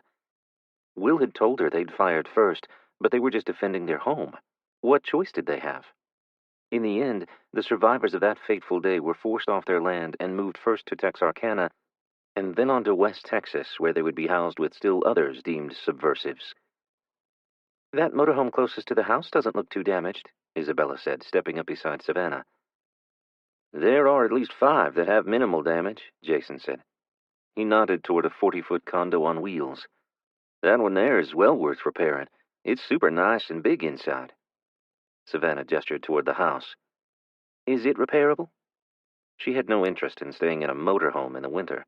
She'd been told how cold it could be, and she had no idea how they could possibly heat the recreational vehicle. Jason's smile appeared forced. With time and supplies. The windows are all broken. There are holes in the siding that penetrate the walls. We'll need to seal everything up before winter. It was obvious that he was still against the whole idea. Savannah lifted the bandana she wore around her neck and wiped sweat from her brow. In the late June heat, it was hard to think that in just a couple of months the ground could be covered in snow. Thankfully, Arkansas didn't get that much snow, but it would be cold and wet either way. She wasn't looking forward to the weather at all. What about food and water? Savannah asked. That was the most important factor to consider. They had time to winterize the living quarters, but food and fresh water would be their immediate concern. They would arrive from the shelter with only a day or 2 of food and water at most, and even that would be hard to sneak out of the camp. The guards performed regular checks when anyone left the shelter. Stealing food was a felony punishable by imprisonment and relocation to the prison in Lubbock, Texas. They would all be risking a lot to make this work. We found a cache of canned food under the floor in the kitchen. It's only enough for a week at most. Will thinks we should try to find more before settling here. A week? It was 6 days more than they'd relied on before they left her homestead in Vincent. Somehow, every day they had found something to feed the group. Not this time, though. She couldn't do that to her kids. Not again. She hated it, but Will was right. They had to secure more food before taking the children up there. They'd have to hunt. Anything canned or packaged would have already been found and consumed by survivors from the area. She thought about the tractor trailers sitting at the rest area along the interstate. All they needed was 1 truck with food inside, but that would take a miracle. She needed to be realistic. The lives of her children and all the others who would call this new place home depended on a more solid plan. If they couldn't find sufficient game and fish in the area, this compound would not be a viable option. That was the cold, hard truth of the matter. When can we start looking for game? She asked, turning to face Jason. There's a nice field down the cliff behind the house. We can start there. We'll check the tracks along the creek and see if we can spot any game trails. Let's go, Savannah said. She had never hunted in her life before the lights went out, but once it became the only way to feed her children, she'd been determined to learn all she could about it. She had a long way to go to be as good a hunter as Jason, but she knew how to tell a deer track from a wild hog and where to look for rabbits. There were others in their group with better skills, and she'd observe them and ask questions until she was proficient and successful at putting consistent food on the table. Jason, Savannah, and Pete's wife Kathy followed the creek as far as they could, then moved tree to tree the rest of the way down the steep grade toward the open field below. After searching for signs of game for 2 hours, they'd discovered 3 trails and a place where it appeared deer were bedding down during the day. Look, Savannah said, picking up a turkey feather and holding it out. That's a good sign, right? Turkey would be amazing right now, Kathy said. I know, right? Savannah said, licking her lips. We should cross the creek and check out that pond on the other side, Jason said. Savannah walked close to the bank of the stream and peered through the trees. Are you sure? There's a house over there. I'll clear it first, Jason said. You shouldn't go alone. We'll all go, Savannah said, looking to Kathy for confirmation. She doubted Kathy would object. Kathy was skilled with a rifle and quite confident in her ability to defend herself, though she wasn't trained to properly clear a building. Her husband and his family had been preparing for something like this for years. They were preppers. How they could have known, she didn't understand, but their forethought and planning had saved her and her children's lives, and for that she was more than grateful. She's right. We should all go. I'll have your 6, Kathy said. Savannah still wasn't used to all the military jargon everyone seemed to be using these days. At times, she felt left out of the conversations as the acronyms and military terms flew over her head. She didn't want to learn it all. She just wanted her life to go back to something resembling normal. But that, she knew, would take a very long time. The trio skirted the trees lining an overgrown field and made their way past the pole barn, stopping beside a woodshed to observe the house. The door's open, Kathy said. There's a screen door. The windows are open as well, Jason whispered. Savannah, I'll clear left. You good clearing right? Yep, I can do it, Savannah said. Kathy, you'll wait here. Let's go, Savannah. Jason ran and pressed himself against the side of the house as Savannah followed behind him. They listened for voices inside or for sounds of human activity, but heard none. Ready? On 3, Jason said, and flexed his knees twice before bounding through the door and clearing left. Savannah followed and swept the right side of the room with her weapon, then followed Jason as he immediately walked toward the next room and quickly entered, clearing left again. As Jason swept his rifle back to center, Savannah hadn't even begun her sweep from the right. She had barely entered the room. Hold it right there, a young female voice called. Jason spun around, and his mouth dropped open as a young girl stepped into view from the right. No, Jason, she's just a child, Savannah yelled, pointing her rifle in the air. The girl stepped into the room from a hallway, pointing a shotgun at Jason. Her eyes were wide with terror, but she didn't back down. Drop that rifle, mister, or I'll be forced to shoot this here scattergun at you, the girl said, her accent thick with a southern drawl. Evie Dawn, a male voice called from down the hall past the girl. Stay in bed, Papaw. I'm okay, the girl said, with her eyes and weapon still on Jason. Drop that rifle on the floor, ma'am. Jason slowly placed his rifle on the floor and held up both hands, palms facing the girl. He stepped back, his size 14 boot stepping on Savannah's toes. It's okay. We're leaving. We didn't know this house was occupied, Savannah said, still holding her raised rifle in the air while pulling her foot from under Jason's boot. Is your grandfather all right? The girl's eyes darted down the hall and back to Savannah. I have some medicine with me. I have aspirin and some herbal remedies. I can take a look. He's got a bad infection. He got his hand stuck in one of our traps, and the wound looks nasty, the young girl said. I can take a look at it and see what I can do for him, Savannah said, taking a step closer. Jason grabbed Savannah's arm as the girl turned the shotgun in Savannah's direction. Savannah pulled her arm free of his grasp, slowly laid her rifle down, and let her pack slide off her shoulder at the same time. What's your name? She asked as she unclipped her medical pouch. Evie? The girl leaned slightly, eyeing the medical bag. You got antibiotics in there? Papa said he needed antibiotics. Savannah met the girl's gaze. The terror had been replaced with concern. Who else is here with you? Jason asked. Nobody, Evie said without looking at him. You're alone with your grandfather? Savannah asked. She and Jason exchanged a concerned look. They both knew the girl was in a bad situation. If the grandfather succumbed to the infection and passed away, Evie would be left all alone to fend for herself. Evie glanced back down the hall and nodded. Where are your parents? Savannah asked. Evie's gaze remained on whatever was down that hall. Under the oak tree out back. I'm sorry, Savannah said, her tone full of sympathy. Death had become so much a part of their daily lives, yet Savannah didn't think she would ever be used to it. For this child to have had to bury her parents was too painful to think about. How old are you, Evie? Savannah asked, changing the subject. I'm 9. She looked past Savannah to the stove.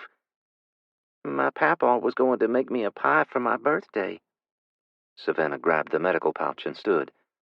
When's your birthday? July 24th. Let's go have a look at your grandpa. Maybe we can get him back on his feet and the two of you can still celebrate your big day. She tipped her head toward the far end of the hall. He's in there. 11. Will. Williams Junction, Arkansas. Event plus 9 months. An inspection of the house and shop had confirmed Will's suspicions. Anything useful had been taken.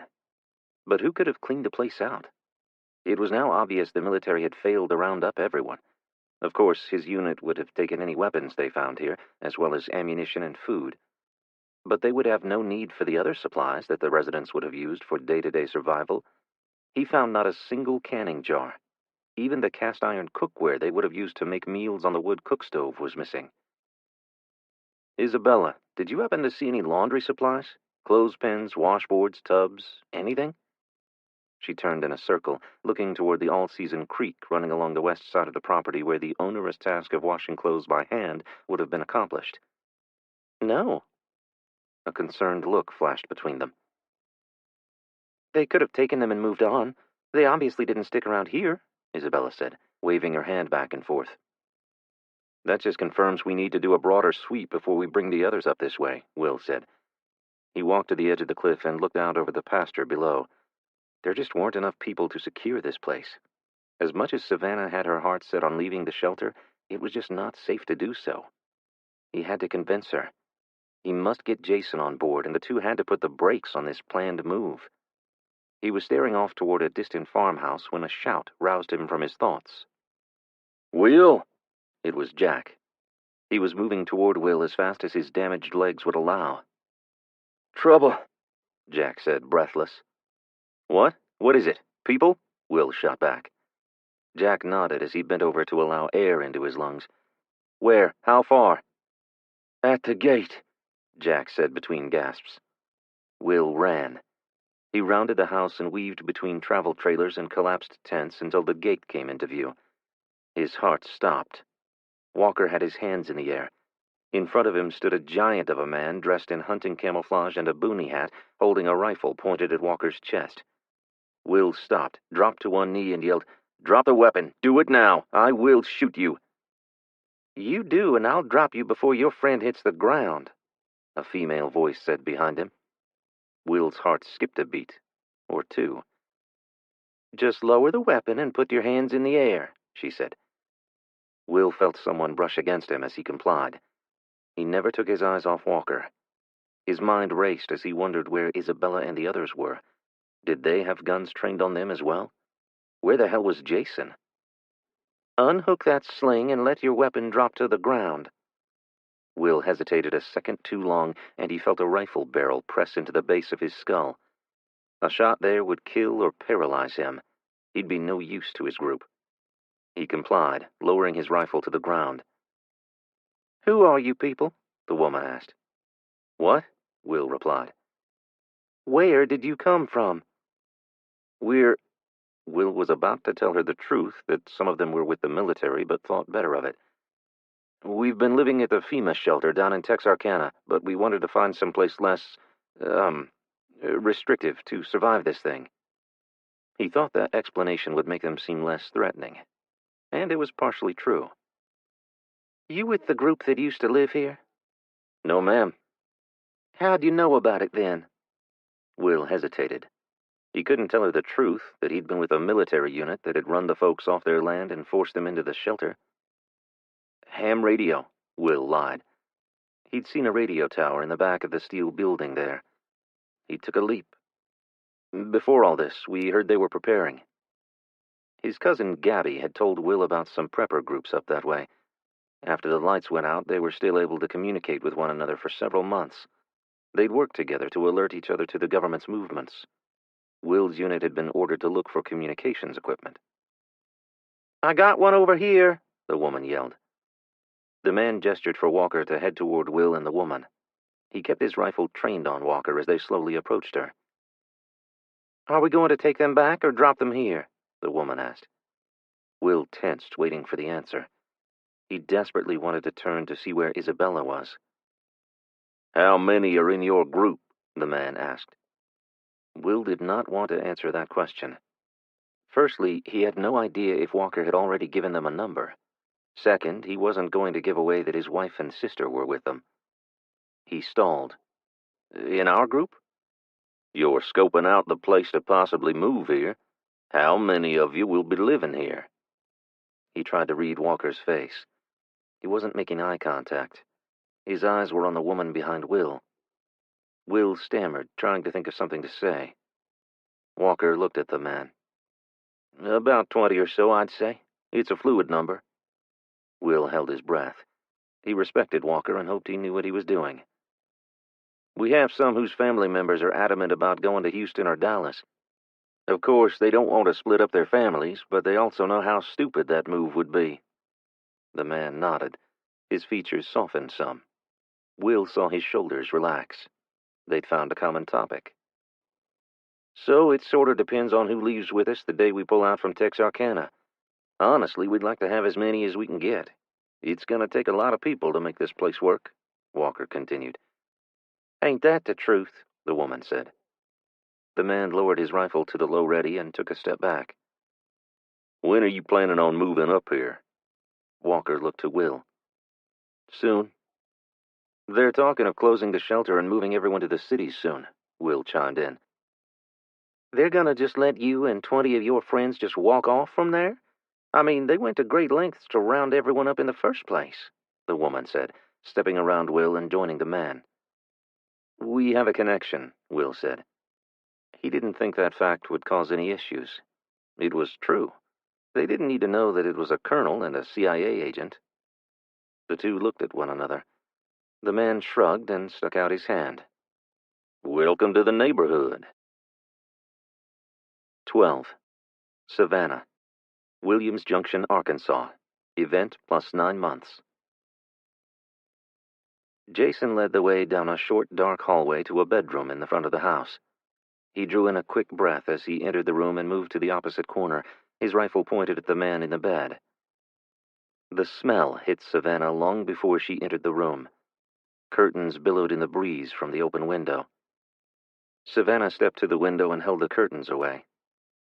Kathy, you can come in now. A bead of sweat rolled down the side of Savannah's cheek. Her face flushed and bile rose into her throat. She fought back nausea as Kathy stepped into the room.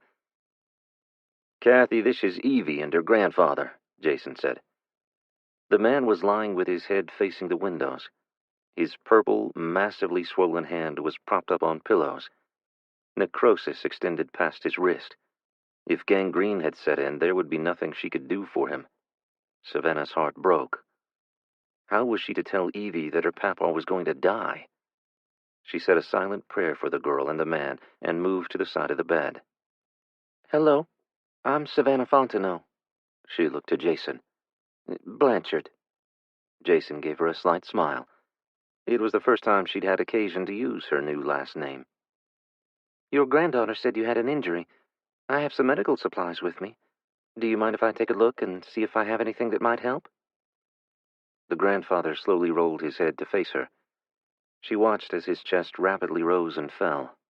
He was pale and weak. Sweat beaded on his brow. Savannah placed her medical kit on a chair next to the bed and removed a cotton cloth. She looked at Jason and pointed to his pack. I need water. Jason removed a canteen of water and moved toward her. The man tried to sit up. It's okay, Papaw. They're here to help you, Evie said from the doorway. The man settled back onto the bed. His eyes met Savannah's. I'm just going to wipe your face and then take your temperature. Is that all right? His mouth opened and then closed without making a sound. Savannah took that as a yes. After pouring water from the canteen onto a cotton cloth, Savannah wiped the sweat and grime from his face and then placed the back of her hand against his forehead. She didn't need a thermometer to know if he was burning up with fever, but he felt really hot. Gangrene had set in, and there was nothing that could be done for him. Savannah glanced over her shoulder at Evie. What could she do that wouldn't do more harm than good? If she attempted to cleanse the wound, all she'd be doing was causing the man more pain. Could his heart even take it? She reached into her bag and removed the jar marked white willow bark, containing the inner green layer of willow bark she'd cut into small pieces, dried, and then crushed into a powder. She turned to Evie. Do you have a way to boil water? The girl nodded. I need to make a tea. Can your Papaw sit up to drink? I have to hold him up for him to drink water. Jason, can you help Evie boil enough water for a cup of tea? I need at least 2 cups. Jason glanced down at the man and then to Savannah before turning and following Evie out of the room. Savannah was confident the man wasn't a threat, but Jason was either leery to leave her alone with him, or he knew nothing could be done for the man, and she was just trying to get Evie out of the room to figure out what she was going to do. Dishes clanged in the kitchen as Jason and Evie went about their task. Kathy stood next to the window, her rifle in the low ready. I told her to leave me, the man said. His voice was hoarse and barely audible. I'm sorry, I can barely hear you, Savannah said. He turned to face her. I tried to get Evie to leave and go to Lake Sylvia. Alone? Kathy asked, judgment in her tone. His eyes moved to look at her, then back to Savannah. You can take her with you. It was more of a statement than a question. He was giving them permission. Savannah touched his shoulder and nodded slowly. Tears welled in his eyes. I have 4 children. 1 is Evie's age. He closed his eyes. Bless you. I'd like to try to clean your wound. Would that be all right? I have some herbal pain relievers. He opened his eyes and glanced down at his hand. I think we're well past that now. Maybe not, Kathy said. She took a step toward him and leaned forward to study his hand before turning her gaze to Savannah. We might try maggots. The image her words brought made Savannah's stomach turn. She'd heard of larval debridement, but laboratory-bred maggots were used in the medical treatment. After being placed on the wound and covered in a dressing, the maggots would feed on the dead tissue, leaving healthy tissue alone. It's worth a shot, Kathy said. Where are we going to get them? Savannah asked, fighting back the bile rising in her throat. I'll be back, Kathy said, and turned toward the door. While Kathy went in search of the larva, Savannah turned her attention to what she could do to make the man more comfortable. She avoided looking at the wound. Instead, she focused on the man's face. His beard was salt and pepper colored, but his hair was still dark brown. Despite the grimace of the pain, he had relatively few wrinkles for a grandfather. What's your name? Savannah asked him. Mark. You're Evie's grandfather? She asked, pulling on a pair of surgical gloves. Her mother was my stepdaughter, but I raised them both. My wife and daughter are buried out back. They went last winter. Food was scarce. I made a trip to Lake Sylvia to trade for food and brought back a nasty virus. My wife and Evie's parents didn't survive. Evie said you got your hand caught in a trap. I was trying to set a beaver trap. I thought I had it set, but it closed on my hand. I had to have Evie get it off. It took a while. The skin wasn't broken, so I thought it was okay until it started swelling. Savannah examined his upper arm for red streaking, a sign of severe infection that can lead to sepsis and death. She saw none, only the black, necrotic-looking tissue on the top and the palm of the man's hand. The swelling caused by the trap crushing his hand must have led to the necrosis. Here is the hot water, Savannah, Evie said, brushing past her and placing it on the table beside her grandfather's bed. Savannah stirred in the white willow bark powder, and Jason helped Mark sit up to drink it. Thank you, Mark whispered as Jason lowered him back onto bed. Get her out of here. Evie's eyes grew wide as her mouth dropped open. Get Evie out of here.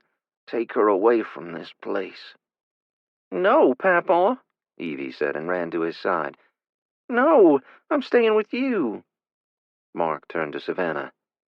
Please. Evie began crying uncontrollably. Savannah wrapped her arms around the girl.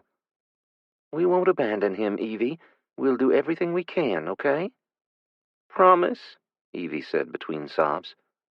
I promise. We'll do our best, Savannah said. Savannah didn't know how much time the man had left, or how long they could wait. Will would, no doubt, throw a fit. He, Jason, and Walker were all due back on duty at Little Rock soon. There would be no way any of them would leave without her. There are doctors at our shelter in Texarkana, she said, looking at Jason. She hadn't mentioned it before because she didn't think there was anything a doctor could do for Mark, and the trip there would only cause him excruciating pain, but there was a chance she could be wrong. Evie would believe it was worth a shot. Let's go, then, Evie said, her eyes brightening. How do we get him there? No, Mark said. He waved his good hand in the air dismissively. No, I can't ask you to. We live at the shelter. We came up here to see if we could find land to settle on and make our new home. My children are back there. We have to go back anyway. We can just take you with us, Savannah said, forcing the corners of her lips into a smile. Mark scanned the room, his eyes landing on Jason, who was looking at the floor. Savannah knew what Jason was thinking. The man would likely die on the road. She'd considered that, but at least Evie would know they'd done everything they could. She could move on without guilt or hatred toward them. Savannah could also move forward without regret. Somehow, they'd just need to convince her brother. While they were discussing how they'd move Mark from the house to the truck, Kathy returned with a bucket in hand. She held it out. I found blowfly larvae. Not as many as I'd like, but enough, maybe. Once again, Savannah's stomach turned at the thought. But what harm could it do at this point? She took the bucket from Kathy and placed it on the bedside table. This might be painful, I don't know. It's dead tissue, so you shouldn't feel it. If you do, let us know and I can flush them out. Mark nodded his acknowledgement and turned to face the windows once more. Evie, I need more boiling water. Would you mind? Savannah didn't need the water, but she didn't want to traumatize the girl any further. I'll go with you, Kathy said. Jason, you want to help me? Savannah asked. Jason shook his head, but said yes as he moved around the bed and stood beside her. After placing the larva in and around the open sores on the top of Mark's hand, Jason held the man's arm up while Savannah wrapped it. It had to have hurt like hell, but Mark never complained. While she removed her gloves, Jason helped Mark drink the last of the willow bark tea. What he really needed was morphine, or a good bottle of scotch. Now we need to go explain this to my brother, Savannah said. Jason smiled. Yep, I'll be right here when you get back. That's how you're going to be? Savannah teased. She stood and addressed Mark. Fine, then. I'll take Evie with me if that's okay with you, Mark. You can take her. It's okay to leave me. Jason placed a hand on Mark's shoulder. We're going to take care of her, sir. Savannah is going to go get the rest of our group and bring the truck back. We'll be at the shelter in a jiffy, and the docs there can get you fixed up. You won't have to worry about Evie. There's tons of food there, and kids her own age. She'll love it there. I'll be right back, Savannah called to everyone over her shoulder as she left through the front door, followed by Jason. One way or another, she'd have to convince Will that it was the right thing to do. 13. Savannah, Williams Junction, Arkansas. Event plus 9 months. Will placed both hands on top of his head and inhaled deeply. Savannah waited for the reaction she knew was coming. He looked to the ground and shook his head. We can't just leave this child and her dying grandfather out here alone. You know it would be a death sentence for the girl, too. Why would you ever think I'd leave an old man and a child out here to die? Will asked, his tone low and soft. We don't know them or who they're with, but... Will lowered his hands and crossed his arms over his chest. It's not that, Savannah. The government wants people brought to the shelter. What's the issue here? Will shifted from foot to foot. He uncrossed his arms and ran a hand over his close-cropped hair. There was something he wasn't telling her. Savannah put her hands on her hips. Spill it, big brother. Will's eyes darted from Jason to Walker and then back to Savannah. He hesitated. Well? Well? Will cleared his throat and stuffed his hands inside his pant pockets. You see, it's like this. We don't have permission to be here, do we? Savannah asked, finishing for him. Not exactly. He gestured to Jason as if asking for his help. Jason took Savannah's hand in his. We thought it would be better to ask forgiveness than permission. Getting authorization to reside outside the safe zone would require a lot of wasted effort and paperwork, and the higher-ups don't want to start granting exemptions. But Stevens, she agreed. It's unlikely that anyone from the government will be patrolling this region again, unless there's a need to, Savannah said. Exactly. If we bring in civilians from this region, they'll be questioned, and if they reveal that there are still people living up here, they might feel the need to revisit the area. Missing 2 people would cause them to send out the military? I don't see that. You guys are much too busy to retrace the area you've already cleared because of 2 stragglers. Because of Lake Sylvia, Will said. Savannah cocked her head slightly and narrowed her eyes. Lake Sylvia? What about it? Will and Walker shared a knowing glance. There's a community there, a thriving community. Savannah's mouth fell open. How? How do you know this? She thought it odd when Mark said he'd wanted Evie to leave him and go there. He hadn't revealed that there were people there. People. A community. Free people. We just had a visit from their welcoming committee, Walker said. Savannah threw her hands into the air and spun on her heel to face Jason. Did you know about this community? Jason held his hands out, palms out, and took a step back from Savannah. Not until this moment. Are they friendly or are they a threat? Her mind was racing, but she was pretty sure if they were a threat, Will would have wasted no time getting them all the hell away from there. She just needed to hear him say it before her mind could believe there was an actual community with which they could trade and provide mutual defense of the area. They seemed pretty friendly, but so we could establish a mutually beneficial relationship with them. Do they have children? Her eyes widened. A doctor? Do they have a doctor or nurse? Even a medic? They said they have an army medic with combat experience, Walker said.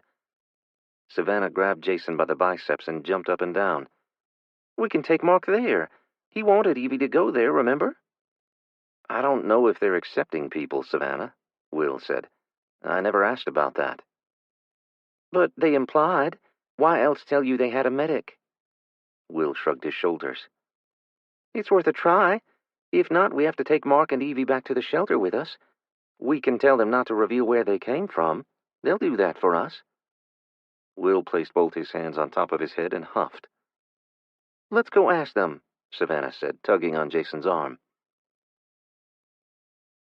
Evie squeezed Savannah's hand tight every time her grandfather cried out in pain as they moved him into the bed of the pickup. They sat him back against the cab of the truck and placed pillows around his hand and arm, trying to stabilize it so it didn't move as they drove through the rural Arkansas countryside from Williams Junction to Lake Sylvia. Mark seemed to be doing his best not to let Evie know just how much pain he was in, but Savannah could see it all over his face. She hoped he would survive the trip. 6 miles southwest of Williams Junction, they encountered a roadblock just before the turn to Lake Sylvia near a little cabin in the woods. A well-worn path led from the cabin to the road where nearby trees had been cut and dragged across one lane of the roadway. The other lane was blocked by an old truck. Jack stopped the truck near a gravel drive about 400 yards from the roadblock, and Will hopped down from the bed. Jason raised himself up to go, but Savannah grabbed his arm. Are we sure they're friendly? It could be a trick. Only one way to find out. If it goes to shit, Savannah, Jack will get you all the hell out of here. Don't even look back. What? No, Jason. He pulled her into an embrace and whispered, "You have a responsibility to these people, Savannah." Tears welled in her eyes. The thought of having to choose between her family and the rest of the group was more than she could fathom. She had to trust Will's instincts, and that he wouldn't put them all at risk. Okay, but please be careful. Don't take chances. I need you. I won't. I love you and those kids. I love you too, she said as Jason threw a leg over the bed and climbed down. Hey there, Will yelled. It's Will Fontenot. We met Bryant and Lisa over at Williams Junction. They said to stop by. Savannah twisted around and watched as the truck blocking the road pulled behind the logs, opening the right lane of the highway. We didn't expect you so soon. A big man dressed in cut-off shorts and western boots came into view. He waved his arm, gesturing for them to pull through the roadblock. Will and Jason climbed back in, and Jack pulled ahead. Savannah's pulse raced as they drove past the checkpoint. She prayed they weren't driving into an ambush. Motorhomes and travel trailers were visible from the road, and the lake came into view as they reached the parking lot for Lake Sylvia Recreational Area. Women and children appeared to be bathing near the shore. Everyone turned to stare at them. No one seemed overly alarmed at their presence. No one ran or brandished weapons. A man and woman ran toward the truck, and Jack stopped. I'm told you have an injured person, the man said. Jack nodded. Drive down to the last RV on the left. I'll meet you there. Savannah sat with Evie on a wooden bench outside the motorhome as Tom, the medic, and Alice, the nurse, examined Mark. Evie swung her feet and nervously chewed her fingernails as they waited for news. Meanwhile, Jason, Will, Walker, and Jack received a tour of the camp's grounds and the improvements the group had made there to make it a more sustainable community. Savannah could hear August's wife, Pam, talking as she and another woman approached them. Aren't you worried for your daughters? She was asking. In Houston or Dallas, they could have the possibility of a normal life. We've discussed it. Right now, we're not willing to risk it. If they're able to get life back to normal there, then we'd consider it. We're not willing to take the chance that we won't be allowed to leave once we got there, if you know what I mean. Savannah understood perfectly. That had been her concern as well. She was well aware of the precarious nature of rebuilding a nation. At any moment, laws could arbitrarily be changed based upon the whims of whoever was in charge. Basically, whoever controlled the military was the one making the rules. The rules could help people, or they could hinder them. It could go either way, because no one was holding those in charge responsible for adhering to the Constitution. Dictators had no desire to be controlled. The change in policies at the shelter after its change in leadership had only solidified this belief in Savannah's mind. She was unwilling to risk her children's futures unnecessarily, but so far the new government was providing for her children better than she could at the moment. That kind of makes sense, Pam replied. I really hadn't thought about it that way. I like the idea of having the option. If things didn't work out here, we could always move to Dallas or whatever city they add to the safe zones. Pam was assuming her boys would choose to go to the city. Savannah wasn't sure the choice would always be there. Pam's children would be drafted long before they settled into some apartment and were assigned jobs. Savannah was grateful she and Jason had a few years before any of her children reached the age of the draft. As the door to the RV opened, Evie jumped to her feet and raced toward the medic. Tom slung a white towel with which he was drying his hands over one shoulder and descended the steps. The corners of his mouth turned up slightly. He's resting comfortably. I've examined his hand, and I think there's a possibility it can be saved. I've started him on a strong antibiotic. We'll know more in the morning. Savannah was shocked and wondered if Tom was just trying to not upset Evie. From what she'd seen of the man's hand, she'd been certain he'd not only lose his hand, but his life too. Sepsis in the apocalypse was 100% fatal, in her opinion. He's not septic? Pam asked as she approached the RV. Tom shot her a look. I don't think the infection has reached his bloodstream yet. We will see what 24 hours of antibiotics do for him. Tom placed a gentle hand on Evie's shoulder. You should go get cleaned up and eat something. Then you can come back and sit with him for a while. It will ease his mind to see you. Can I bring him something to eat? Evie asked, her tone soft and low. You could, but we're giving him soup right now with his meds. He might like something refreshing to drink. Margie makes the best raspberry tea. Evie's eyes lit up. She nodded and then turned toward Savannah. I'll go with you if you'd like, Savannah said. Large benches encircled an extra-large fire pit where the Lake Sylvia residents apparently cooked and ate their meals. Cast-iron pots hung by hooks from a steel campfire cooking rack. Steam rose from the pots, and the aroma caused Savannah's stomach to growl. A middle-aged woman dressed in a long floral print dress handed Evie a bowl and a spoon. A pretty teen girl scooped some stew into another bowl and held it out to Savannah. No, I couldn't, Savannah said, holding her hand up. I can't take your food. We have plenty, the teen said. My brother shot a bear that had wandered into camp 2 nights ago. What a blessing, Savannah said, reaching for the bowl. She still felt uncomfortable taking food that they might need to survive, but didn't want to appear rude either. She'd repay the favor when she and her group became established and had food to spare. How long have you lived here? Savannah asked, spooning the delicious stew into her mouth. She closed her eyes and savored the flavor. It not only fed her body, but also her soul. These folks weren't starving as she and the others had been back at her homestead in Louisiana. In fact, from their appearance, they looked fairly well fed. They weren't overweight by any means, but they sure weren't skin and bones like most folks living outside the safe zones these days. We've been here since the cars died and the lights went out, the woman replied. Really? How had the military missed them? Most of us were here at the campground when whatever happened, the girl said. It appears you've done pretty well here. Game must be plentiful in the area, Savannah said. As the two looked at each other, Savannah noticed the girl hesitate. If these people were going to be her closest neighbors, and they were to establish trade with them, she needed to put all doubts to rest. Hunting has been good here, right? Savannah probed. The girl looked away, and the woman turned her attention to the fire. If there's a problem here, please tell me. I don't want to bring my children and friends out here if there is little chance of making it. Hunting isn't really a problem, the girl said, still facing the fire. But it's just that some of us are concerned. With more people moving into the area, hunting might get harder. We'll have to travel farther for game. Oh, I see, Savannah said. She did see. More people would mean more competition for the same resources. Overhunting could lead to less food for all of them. We could work something out.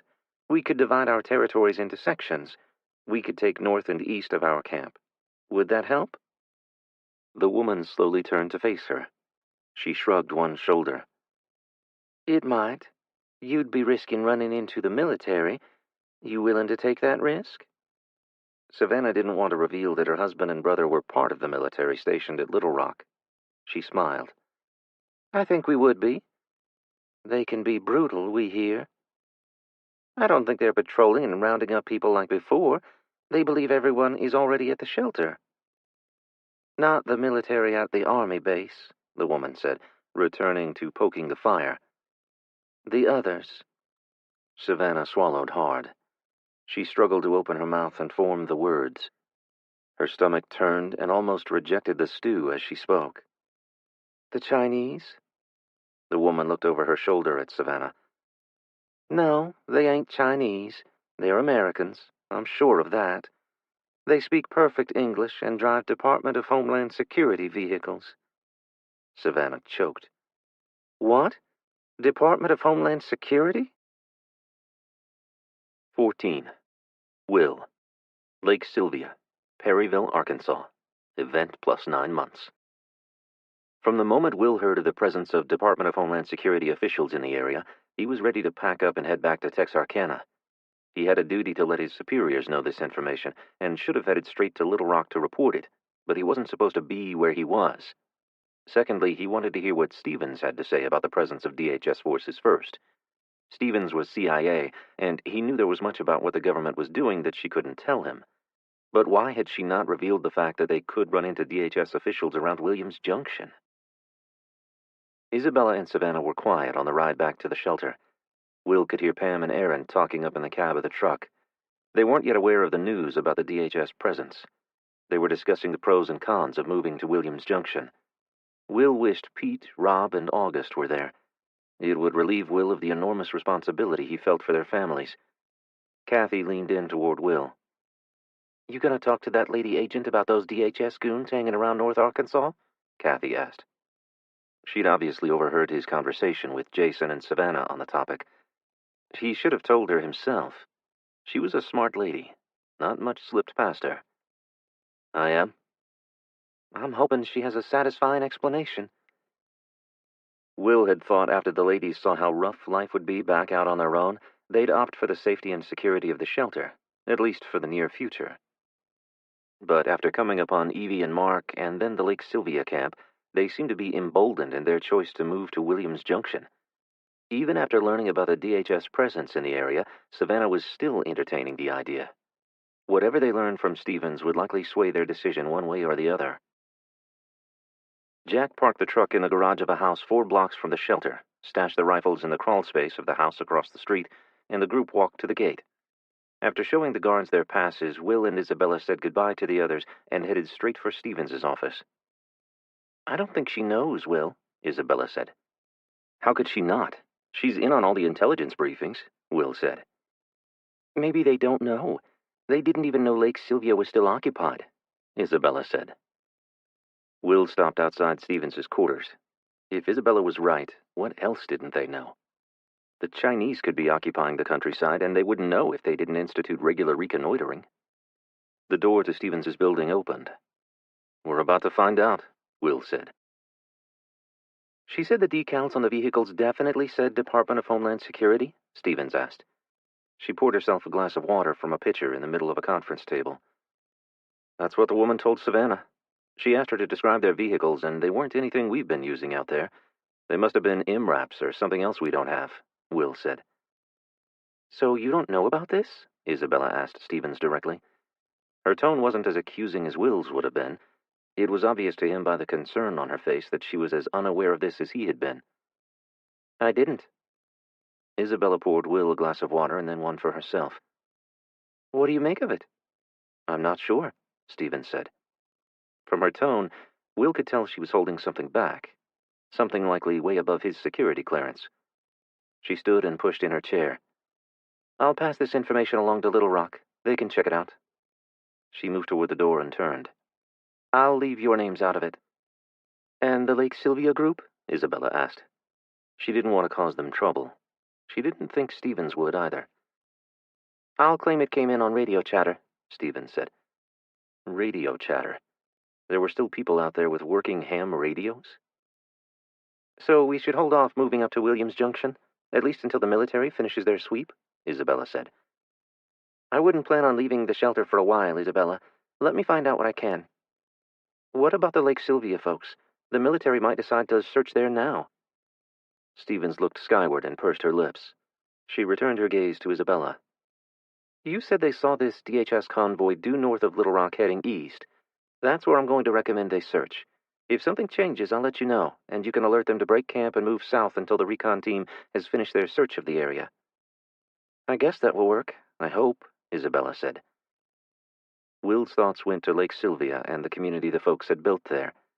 If it were him, he'd want to know well in advance and not have it sprung on him at the last moment.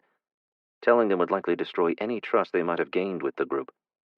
The animosity from not being honest about their military status in the first place could make it difficult for Savannah and the others to make a home at the compound in Williams Junction and have a good neighborly trading relationship with them. Will held the door open for Isabella as they exited Stevens' office. "I think we should give the Lake Sylvia folks a heads up. I don't know how they avoided detection the last time the military searched the area, but they deserve to know so they can prepare." "I agree. We brought this upon them. We have a duty to alert them." "Savannah won't like the consequences." "That's a bridge we'll have to cross when we come to it," Will said. Isabella shook her head. "You know your sister. She had her heart, and more importantly her mind, set on moving to Williams Junction." He knew how stubborn Savannah could be, especially when she felt she was protecting her children. That was precisely how he was going to approach the subject with her.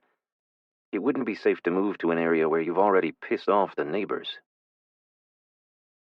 15. Isabella. Texarkana Refugee Center, Texarkana, Texas. Event plus 9 months. Days had passed since Will and Isabella had informed Stevens about the movement of DHS vehicles in and around North Arkansas. Will had attempted to see her several times, but was told she was out of the area. Isabella assumed she'd gone to Little Rock to lead the surveillance and intelligence gathering mission herself. Isabella, Will, Jason, Walker, and the others from their unit had received orders to report back to the base in Little Rock. It was unlikely they'd be part of the teams going out searching for the DHS vehicles. They were more likely to be sent out on the mission that had been planned prior to the discovery, the nature of which they'd still not been briefed on. They all hated goodbyes. In this new world, everyone was keenly aware that each goodbye could be their last, so they made sure to leave nothing unsaid, and they expressed their deep love for those they left behind. "You need to stop growing, young man," Isabella said, tousling Caden's out-of-control hair. "And get a haircut." She smiled and kissed him on the cheek. She noted he'd had another growth spurt, and she could no longer kiss the top of his head. In a few months, he'd be 14 and old enough to begin training in the Reserve Officer Training Corps, or its equivalent. Caden had scored high in testing and might be assigned to a civilian program instead of ROTC to train as an engineer or something else to aid in the recovery effort. Of course, that was Will and Isabella's hope, if they weren't able to get everyone moved out of the shelter by then. Savannah was determined to keep her children with her. She was adamant that no one force her to send her babies off to war or to unsafe cities to finish their education. "I can teach them everything they need to know about how to survive," she'd insisted. After the stories Isabella had heard about the crime still plaguing the cities, she understood Savannah's position. "You look out for my dad out there. He's kind of accident-prone," Caden said. Isabella chuckled. It wasn't that he was accident-prone. He'd just had the misfortune of being stabbed. 2 separate times. At this point, they all wore their own battle scars. Some were visible, like Will's, but others were hidden, like Savannah's. "I will," she said. They all knew the risks. There was a very real possibility that either she or Will, or even both of them, might not return to Caden. Isabella refused to think about that. It wasn't productive. Instead, she'd focus on the after, when this mess was finished and they were all together again, hopefully at the farm. Maybe even back in the Fontenot homestead in Louisiana. That was what she was fighting for these days. After giving Caden one last hug, Will stepped forward and pulled him into an embrace. Isabella fought back tears. She knew how much they would miss each other, and how much Caden would worry about them. Will would struggle with concern for his son, but necessity required him to put those thoughts aside so he could do his job out there. As she often did, Isabella cursed the enemy who'd brought all this upon them. "You know how much I love you, son," Will said, giving Caden one last squeeze. "I love you too, Dad." Will lifted Kylie off the ground and spun her around. "You try to be good for your mom, okay?" She giggled as he placed her back on the ground and tickled her belly. He said goodbye to each of his nieces and nephews and then hugged his sister. They held the embrace for a long moment. Isabella could tell Will was whispering something in her ear. She looked away, not wanting to pry into their secret conversation. Isabella closed her eyes and said a silent prayer for her own sister, far away in Oklahoma. She also prayed for her parents, although she doubted they would have survived this long, not with their health issues. Pushing the grief down and locking it away for another day, Isabella climbed into the back of the Humvee. Savannah's tear-streaked face ripped new wounds in Isabella's heart as Will and the rest of the unit loaded into their Humvees. Savannah's arm was draped over Caden's shoulder. They continued to wave as the convoy of military vehicles pulled away. Will sat across from her with his head down. Jason was fiddling with something attached to the rucksack at his feet, looking bored, but she knew they were all preparing their minds and making the transition back to badass fighting machines on a mission. Tapping the pack at her feet, Isabella attempted to make the same mental shift. It was difficult because she had no idea what they were going to be called upon to do next. They'd spent months preparing for some sort of important mission. The Horse Cavalry Detachment had been out nearly every day patrolling the seemingly unoccupied countryside surrounding the military base in Little Rock.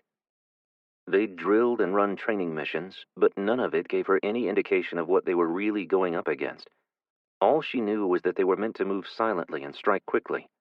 The who, what, and when, no one in her unit knew. It was all the uncertainty that bothered her the most. Fortunately, Isabella didn't have to wait long for the answers she and the others had so long sought regarding their mission. When the unit arrived back at base, Stevens and the other CIA agent, Brad Smith, were waiting for them. Gathered around a table in the Tactical Operations Center, Isabella and the others listened as newly promoted Colonel Sharp described the role the two teams would play in the covert mission into Missouri that they were about to depart on in search of the U.S. government's lost shipment of gold. Will and Isabella exchanged glances as the significance of the mission was explained. Isabella was sure Sharp was holding much more back than he was revealing.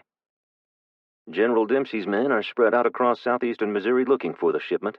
They're better armed and supplied than you will be. It is important that we slip in, get the gold, and get it to Fort Leonard Wood on time. That's why we're sending 2 teams. Isabella waited for him to say it. She chuckled a little whenever he did. 2 is 1 and 1 is none, Sharp said. He used a telewhip, a telescoping lunge whip used by riders to make a horse go faster, to point to a pin on a map hung on the wall. Our gold is here. He moved the whip to another pin. This is the airfield at Fort Leonard Wood. The base is supposed to be unoccupied. The military left the base shortly after the event and moved north along the borders between Missouri, Illinois, and Iowa. He pointed to a large area outlined in red. All of this is Dempsey's territory. He controls everything east of Wyoming and Colorado. North and South Dakota, Iowa, Wisconsin, Michigan, Illinois, and the northern parts of Indiana. If he doesn't control Missouri, why the stealth? Jason asked. The last time we sent in teams, we flew them into St. Louis and sent them out in Humvees and cargo transport trucks. Dempsey's army was immediately on them like flies on shit, and they were overwhelmed in number. Even though they don't control Missouri, Sharp made air quotes with his fingers when he said control. He cleared his throat. They have a significant presence there around St. Louis. There has been intermittent fighting for control of the city for months. Being a port city along the Mississippi River, it's strategically important to both sides. Team Razorback, you will be transported to within 50 miles of Iron County. You will do surveillance around the cave where the shipment is held and report back to headquarters. Team Lone Star will be transported to Fort Leonard Wood. They will report on the condition of the base and airfield before moving to meet up with Team Razorback, at which time both platoons will retrieve the cargo and transport it the 50 or so miles west to Fort Leonard Wood in time to meet the cargo plane. Isabella's stomach churned. How were they going to transport a large shipment of gold 50 miles along rural roads without detection? This sounded more like a suicide mission to her. Smith will be attached to Team Razorback, and Stevens will be with Team Lone Star. Lieutenant Burns and Team Razorback will set up headquarters to receive and relay information as Staff Sergeant Fontenot and First Squad gathers it. Isabella sighed. She would have much preferred to be with Stevens. Brad the Cad gave her the creeps. With Stevens along, they'd at least be told something of the dangers they faced. Smith would just brief the first sergeant, and the first sergeant would brief the platoon sergeants, and the soldiers wouldn't get any information about what was going on or what was coming up until the last minute. If they were headed into a dangerous situation, they may not even know where they were or where they were going. They'd just have to follow basic orders and execute rules of engagement on the fly. That meant if they were told not to fire their weapons, even if they were fired upon, there would be no room for discussion when the bullets started flying. They would just have to take cover and wait for someone to tell them it was okay to protect themselves, their fellow soldiers, or anyone else who was being fired upon. Okay, troopers, let's mount up, Sharp said. 16. Savannah, Texarkana Refugee Center, Texarkana, Texas, July 4th. Event plus 10 months. The children seemed thrilled with the announcement that there would be fireworks at that night's 4th of July celebration. The commander of the shelter wanted to make everything feel as normal as possible, and observing holidays as they used to was one of the ways he felt was necessary. His job wasn't an easy one, Savannah would give the man that. Residents of the camp had grown increasingly displeased with being in the shelter, especially those who'd been forced to come there. Many families were separated due to mandatory military or civilian service. Savannah doubted they'd known what would happen when they registered at the gate and signed up to serve their country. The place on the form that asked for previous employment, training, and skills wasn't optional. They were looking for workers. Most were eager to be assigned a job, and Savannah could see how getting back to work would feel like a return to a somewhat normal life. The engineers, electrical workers, doctors, and others with the skills necessary to get the country back up and running were treated like royalty. Savannah didn't begrudge them that. She was pleased for them. They could move to Houston and Dallas and enjoy their air-conditioned apartments. She didn't hate air conditioning, she just didn't want to give up all freedom in order to enjoy it. "You want us to save you a seat?" Jack asked. Savannah had kitchen duty. She'd be washing dishes well after dark. Kathy had offered to trade shifts with her so Savannah could be with her children for the festivities, but Savannah hadn't taken her up on the offer. She had plans. There was to be a meeting after dark, and while the others were watching the fireworks, she'd be talking to a few of the new arrivals about joining her at the compound in Williams Junction. "No, thank you. I have to work tonight. Will you help Jane keep an eye on Kylie and Keegan for me, though?" Jack looked reluctant. "Sure thing." She felt bad for pawning her kids off on people all the time lately, and she knew full well what a handful Kylie was, but she was working hard to keep the dream of her own home alive. She was moving forward, despite Will and Jason being away all the time. "Kendra and Carson are both working one of the games." "The little kids are sure to enjoy them. It's so good to see them happy and carefree for a change," Jack said. He turned to head toward the field where the night's events were to take place. "I'll save you a seat, just in case." Did he know? Did he suspect something? No matter. Savannah trusted Jack to keep quiet. Although the issues with his legs prevented him from fighting for the country, he would be a valuable asset when the group finally settled in Williams Junction. He had knowledge and skills far beyond being able to run and shoot. He'd survived on his own for months, living off the land, until he reached their homestead in Vincent, Louisiana. They would need that kind of knowledge to feed themselves until they could establish gardens and find game. Savannah's thoughts turned to Evie and her grandfather. It was a miracle that Savannah and Jason had found them, and for the medical personnel at Lake Sylvia to be able to help Mark. She felt much better about bringing everyone up to Williams Junction, knowing how skilled their new neighbors were. After finishing the last of the supper dishes in the mess hall, Savannah dried her hands on her apron and slipped out the back door. She found her cousin Gabby and the newcomers in one of the storage trailers near the back of the shelter grounds. They were in the middle of a conversation when she slid into a seat next to Gabby. "I stashed what was left of my ammo in a plastic barrel and buried it under my deck before the military forced me to come here," a man in his late 30s said. He was thin, but not as thin as most in Savannah's group had been when they'd arrived at the shelter.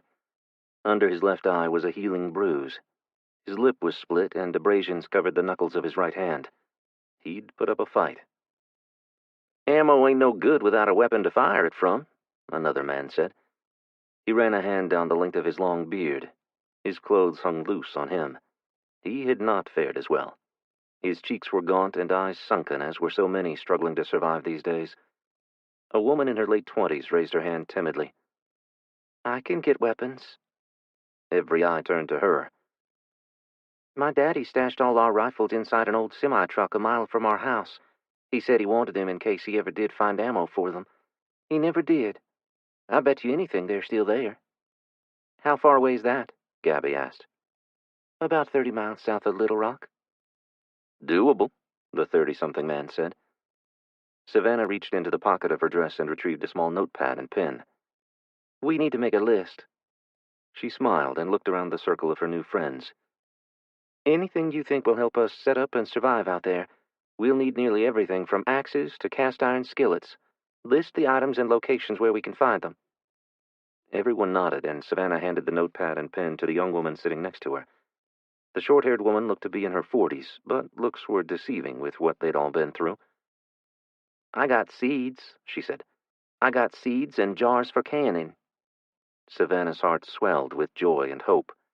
There were still people out there who were willing and able to live self-sufficiently, not content to rely on a government that had failed them so miserably for the last 10 months. She wasn't about to leave her children's lives in the hands of people who didn't even know their names. "We'll have to act quickly. As soon as the docs declare you fit for duty, you'll be shipped to your new duty stations, likely in Houston, where they need workers for their factories." "Factories?" the woman next to Savannah asked, surprise in her tone. "They're trying to manufacture parts to get the lights and things turned back on." "I didn't know they were that far along." Savannah worried they were going to lose this woman and her seeds to the big city. "I'd hate to be sent to sweat in some factory all day," she said, much to Savannah's relief. You know there's nothing wrong with someone wanting to return to a normal job and a normal life, right? The ammo guy said. Savannah's heart sank.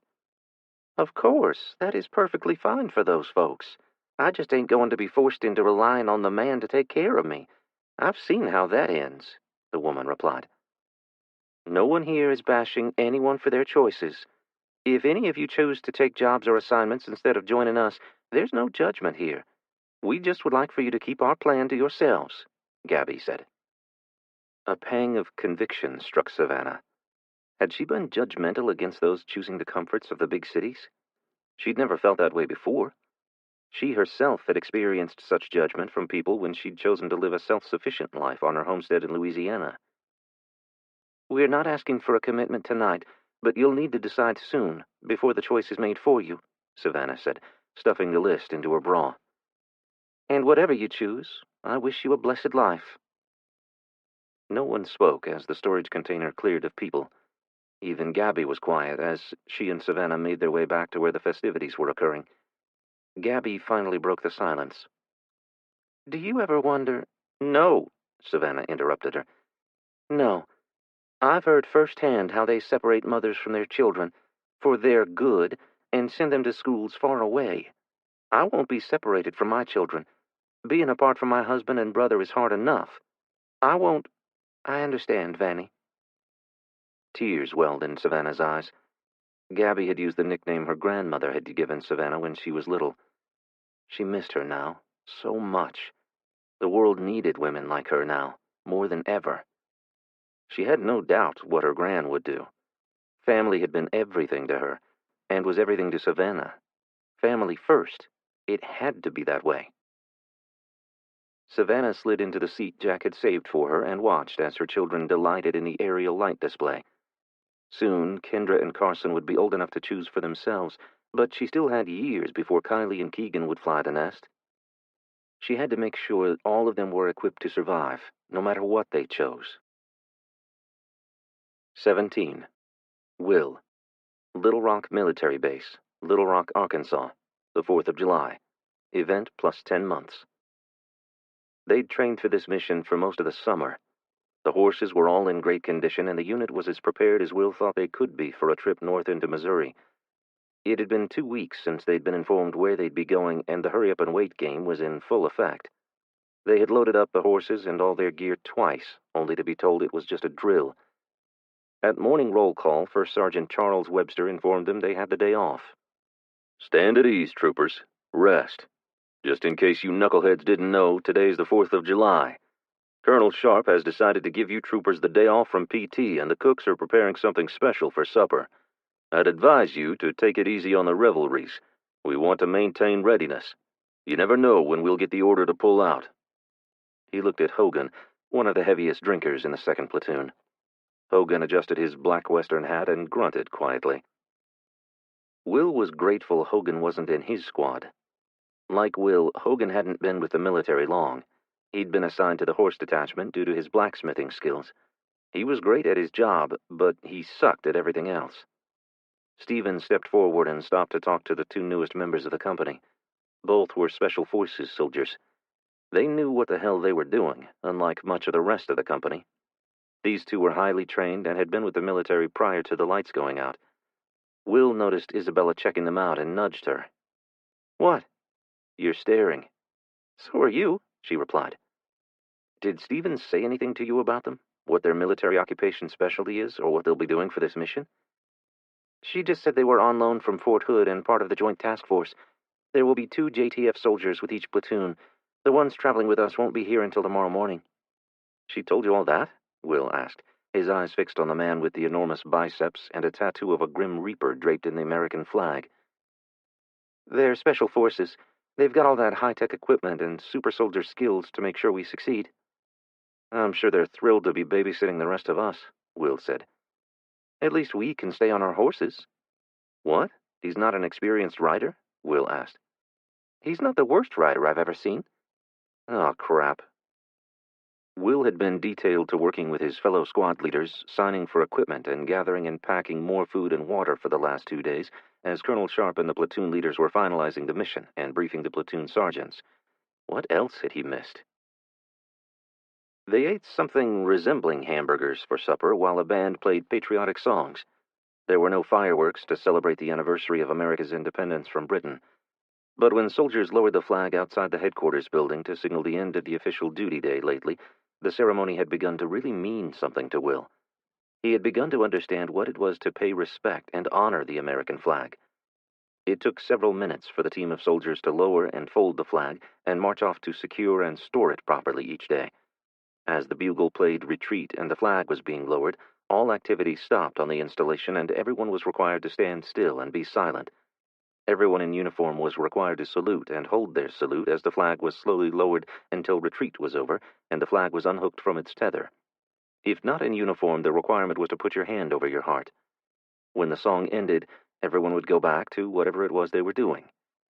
It had been strange and uncomfortable initially, but as time went on, the daily ceremony provided a time for reflection on what they were all a part of. It gave people time to consider the importance and seriousness of what they were doing and to remember those who had served and died to provide them the freedom he and his son had enjoyed but never really appreciated, as Will now knew they should have. Others on base regarded retreat as a nuisance and would hide inside the building to wait for the ceremony to end. It was wrong, and it bothered Will. But what were they fighting for if not for the freedom to act immature and foolish, if that was what they were?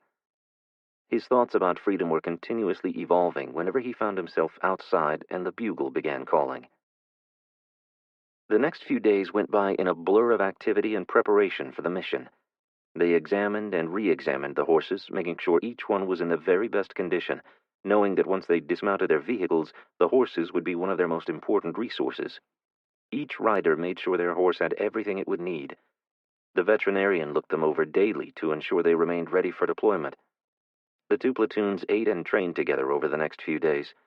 Each trooper knew the mission inside and out. They each memorized the maps and various routes. Will and Isabella leaned against a Humvee and watched what would be their final sunset before departing Little Rock, knowing that there wouldn't be an opportunity for such moments once the mission began. Will longed for the day they could relax and enjoy a nice dinner and sit outside to watch the sunset until the stars came out. Ever since they'd met back in Houston on the day of the EMP, they'd been in survival mode. After 9 months of it, it was hard to imagine their old life or how easy they'd once had it. Embracing Isabella, Will kissed his bride softly. She leaned into him and the kiss turned more passionate. His hand slid down her back. He grunted when he heard footsteps approaching behind him. Sorry, Walker said, noticing he had wandered up at the wrong time. Isabella pulled away. If there'd been more light, Will would have seen her blushing. It's okay, Walker. Join us. Will cursed under his breath. We should hit the rack. We could be shipping out at 0:30, Walker said. Right behind you, friend, Will said. He was grateful to be heading into this with Walker and Jason by his side. He trusted them. It still bothered him that Isabella was going on the mission as well. Not that she was incapable. She was a very skilled mounted trooper. But she was his wife, and he never wanted to see her put in harm's way. Will yawned. Regardless of whether tomorrow was the day they headed out or not, they would still be up long before the sun, either packing up or marching 5 miles and doing physical training. Will detested early morning PT. Either way, they all needed their beauty rest. He took Isabella's hand in his. He was grateful to have her there with him. He hoped that what they were about to do might somehow help the nation come back together, allowing them to celebrate Independence Day with Caden and the rest of their loved ones next year. It seemed like a pipe dream most of the time, like an exercise in futility. It had been 9 very long months, and very little progress had been made outside of Houston, Dallas, and Austin, at least from the part of the country he could see. Stevens believed in this mission. She thought it to be the first step in taking on Dempsey, now their greatest enemy, besides the Russians who'd attacked the West Coast. To her, his vast resources were the key to pushing back against the Russians and making true progress in securing the nation. Will wished he shared her optimism. Maybe it was the fatigue or missing his family, but he felt like they were on a giant hamster wheel and never making true progress. After a fitful night's sleep, the 0430 bugle call was most unwelcome. 5 days after their 4th of July celebration, they were as ready as they could be to secure the gold and defend the once great nation. "Fontenot, get your squad ready. The mission is a go," Lieutenant Burns said as he stepped outside the barracks. As they loaded the horses into the trailers the third time, Will believed this would be different. Missing was Colonel Sharp and the team that was to be on the cargo plane. Even Brad Smith looked more solemn this time around. Gone were his crude jokes and wise-ass demeanor. As he checked his pack and secured the rest of his gear, the Special Forces soldiers arrived, dressed in black and all kitted out in their expensive, high-tech gear, most of which Will had never seen. This had to be it. It was definitely go time. Stevens pulled Will aside. "I have a contact with that group you met at Lake Sylvia. Even though our recon teams were unable to find any trace of DHS activity in northern Arkansas, that group brought me proof." "Proof?" Will asked. How had they gathered proof when the military couldn't find anything? "A body. A man carrying DHS official identification." Will's eyes widened. "Fresh?" "They killed him about a week prior. That was 3 weeks ago. So within the last month, they've been in our neighborhood," Stevens said. "Of course, I'm not supposed to be telling you any of this. I'm sharing it with you so you'll be alert out there. They aren't out patrolling the Ozarks in search of survivors." "So there will be teams out looking for them again? Will that mean trouble for Lake Sylvia?" "We have teams out now. They're still coming up empty. I've alerted the folks at Lake Sylvia. They're safe." "What are DHS goons doing down here?" Will asked. He was pretty sure he knew. They were doing reconnaissance on the Little Rock base. They were reporting back to their headquarters in Illinois about military movement in Arkansas. "Recon. Same thing we're doing up north," Stevens said. A pang of grief moved through Will. There had still been no word about Pete, Tank, and the others they'd sent to spy on Dempsey's so-called shelters operating as forced labor camps. Stevens stepped back and turned. Will touched her shoulder. "You think we'll encounter trouble from them before we reach Missouri?" "I doubt it. They're not supposed to be here, remember?" "I guess we'll see you in Missouri," Will said, forcing a smile. "I'll see you in Iron County," she said, calling over her shoulder as she walked away. "Second platoon, load 'em up," Lieutenant Bronson yelled. Will took in a deep breath and exhaled as he moved toward the convoy of military vehicles, readying to pull out from the base. Walker and Jason were already seated inside one of the vehicles. Will searched for Isabella, but she was already with her squad in the back of the convoy. Will gave one last glance back at the horse trailers before climbing into the Humvee. He'd feel much more comfortable if they were leaving on horseback, as they usually did. Driving down the middle of the road in the noisy vehicles made them too much of a target, at least with the up-armored Humvee and the M2 Browning machine gun mounted on top. He understood why they couldn't ride 300 miles on horseback, but he would sure feel better once they reached Iron County and could get back on a horse. Will shifted in his seat as they pulled through the gate. "They'll be fine," Jason said. "We're stopping in a couple of hours to let them drink. Some of them are pretty hard to get into the trailer."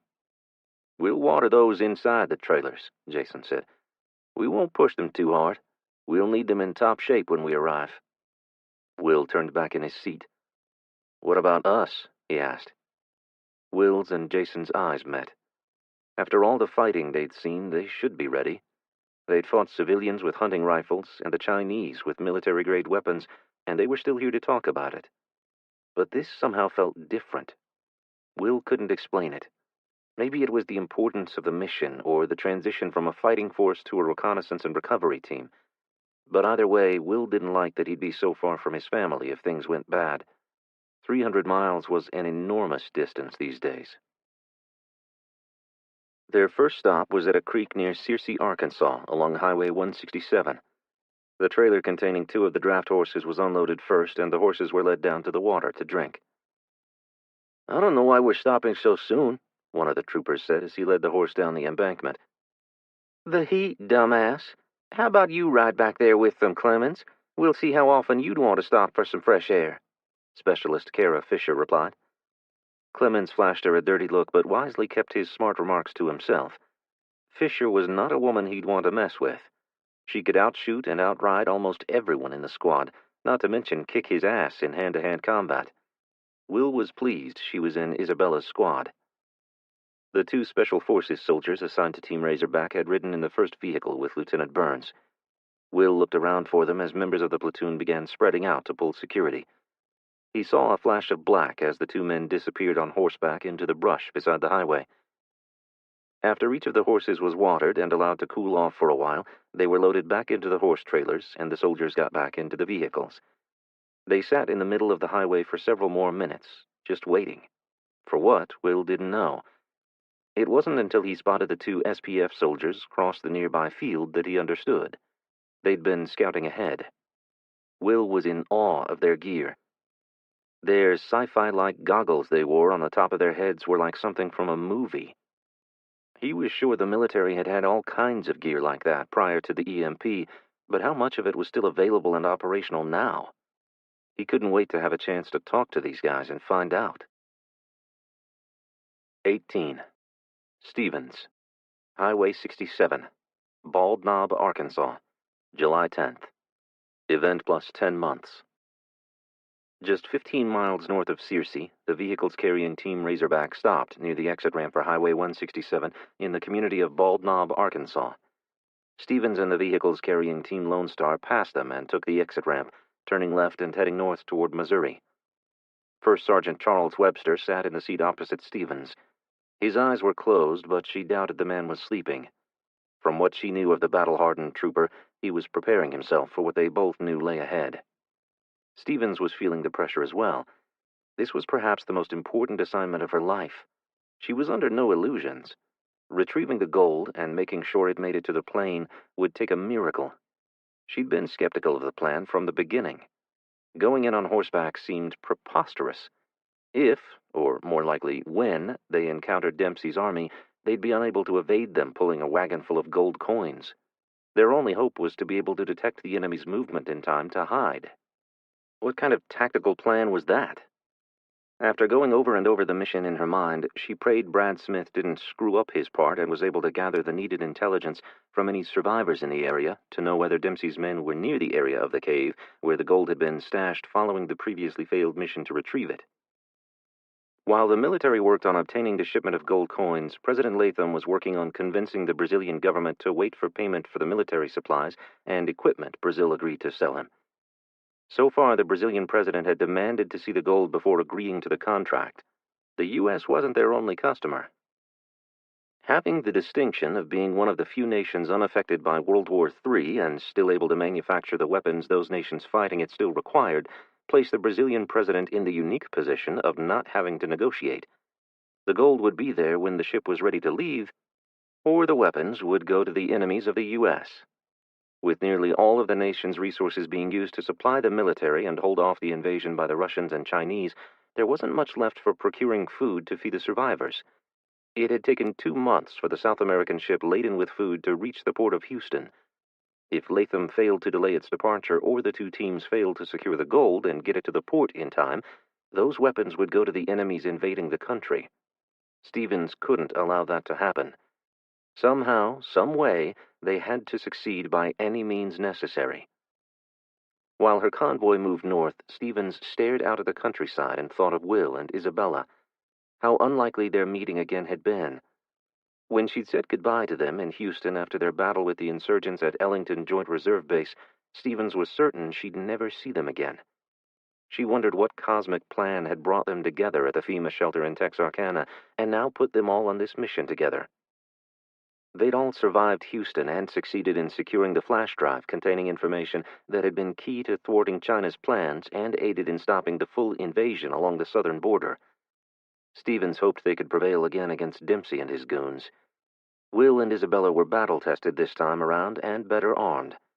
She just hoped that Brad the Cad Smith didn't do anything to screw it all up. "Have you ever been to Fort Leonard Wood?" Webster asked. Stevens shifted in her seat. "No, I was in St. Louis a year before the event, but never made it to the base." "It's been years since I've been there myself. I trained there for about 6 months back in the early 2000s. There weren't many people living in the area off base. I'm betting the base is deserted. With the military pulling out, there would be little reason for civilians to take up residence there. I hope you're right. I would hate to have to evict survivors, Stevens said. Webster rubbed the top of his close-cropped hair and rolled his shoulders. At any rate, the airfield is all we need. If we can secure the area from the airport to the south gate, that might be sufficient. The plane lands, we load up the gold, and take off before anyone knows we're there. They both knew it wouldn't be that easy. Anyone in the area would hear their military vehicles from miles away. When they heard the plane land, having not seen or heard one in almost 9 months, they'd come running to the base. Colonel Sharp would need a significant force to hold them off. The survivors would no doubt expect aid from the only government they'd seen in months. What we need is more like him. Stevens nodded toward First Sergeant Peterson. Dressed in black and kitted out with every high-tech gadget that had survived the EMP, Peterson looked bored. Peterson was one of the 4 Special Forces soldiers that Latham had pulled from the battle against the Russians out in California. Their job was to pull reconnaissance and help the teams avoid Dempsey's men and any other trouble that might prevent them from completing their mission. He was a rugged, good-looking man. In another life, Stevens would have contemplated asking him out. But now, no one but Brad had time for dating. She shuddered as she thought that she'd once cared for the man. She'd been informed that Brad was having an affair with someone from Colonel Sharp's team. He'd tried his best to get her assigned to Team Razorback so they could be together on this mission. Not that Stevens cared, but she'd been pleased to hear Colonel Sharp had denied his request. He'd said her skill set was best suited for securing the plane. Stevens had her suspicions that there was a love-lust triangle going on between the 2 men and this Martinez woman. Stevens had known that Martinez was trouble the moment she saw her. She had no doubt Martinez was accustomed to using her beauty to get what she wanted. Stevens leaned her head back against the seat and closed her eyes. She doubted there would be much time for sleeping once they left northern Arkansas and entered Missouri. They'd need to be alert and ready as they crossed no man's land and headed to Fort Leonard Wood. 19. Will. Highway 67, Walnut Ridge, Arkansas. July 5th. Event plus 10 months. The convoy suddenly came to a stop just outside of Walnut Ridge, Arkansas, near an agricultural airfield. They sat there with the engine idling for what seemed to Will to be an eternity before being informed of the reason for the unplanned stop. Smith, the CIA agent, appeared next to the driver's door. We're going to hold here for a bit. The scout team hasn't reported in yet. Copy that, the driver said before turning to relay the message to the rest of the team as if it needed repeating. What does that mean? Will asked. Walker shrugged one shoulder. SEAL Team 6 hasn't phoned in. Will gave him a sarcastic look. I got that. Why? What could be the holdup? My guess? Walker raised his signature Western hat and wiped sweat from his brow. My guess is they have radio problems. Depending on the terrain out here, I'm not sure how good the signal is going to be or exactly how far ahead they traveled. The recon team was supposed to be 20 or so miles ahead, scouting for any signs of trouble. Dempsey's men in particular. A reconnaissance team had driven the route all the way to the Missouri border the day before. The scouts' report had found no significant threats, which greatly relieved Will. Now, with their scout team failing to report in, all sorts of dark thoughts ran through Will's mind. He hated just sitting there on the highway. He wanted to get out, stretch his legs, and go check on his bride, but he knew that would be frowned upon. He couldn't leave his squad. 5 minutes later, when there had still been no report from the scouts, Will ordered his squad to dismount their vehicles and open the doors on the horse trailers. The sun was high in the sky and beating down on them. It wouldn't take long for the horses to overheat in those conditions.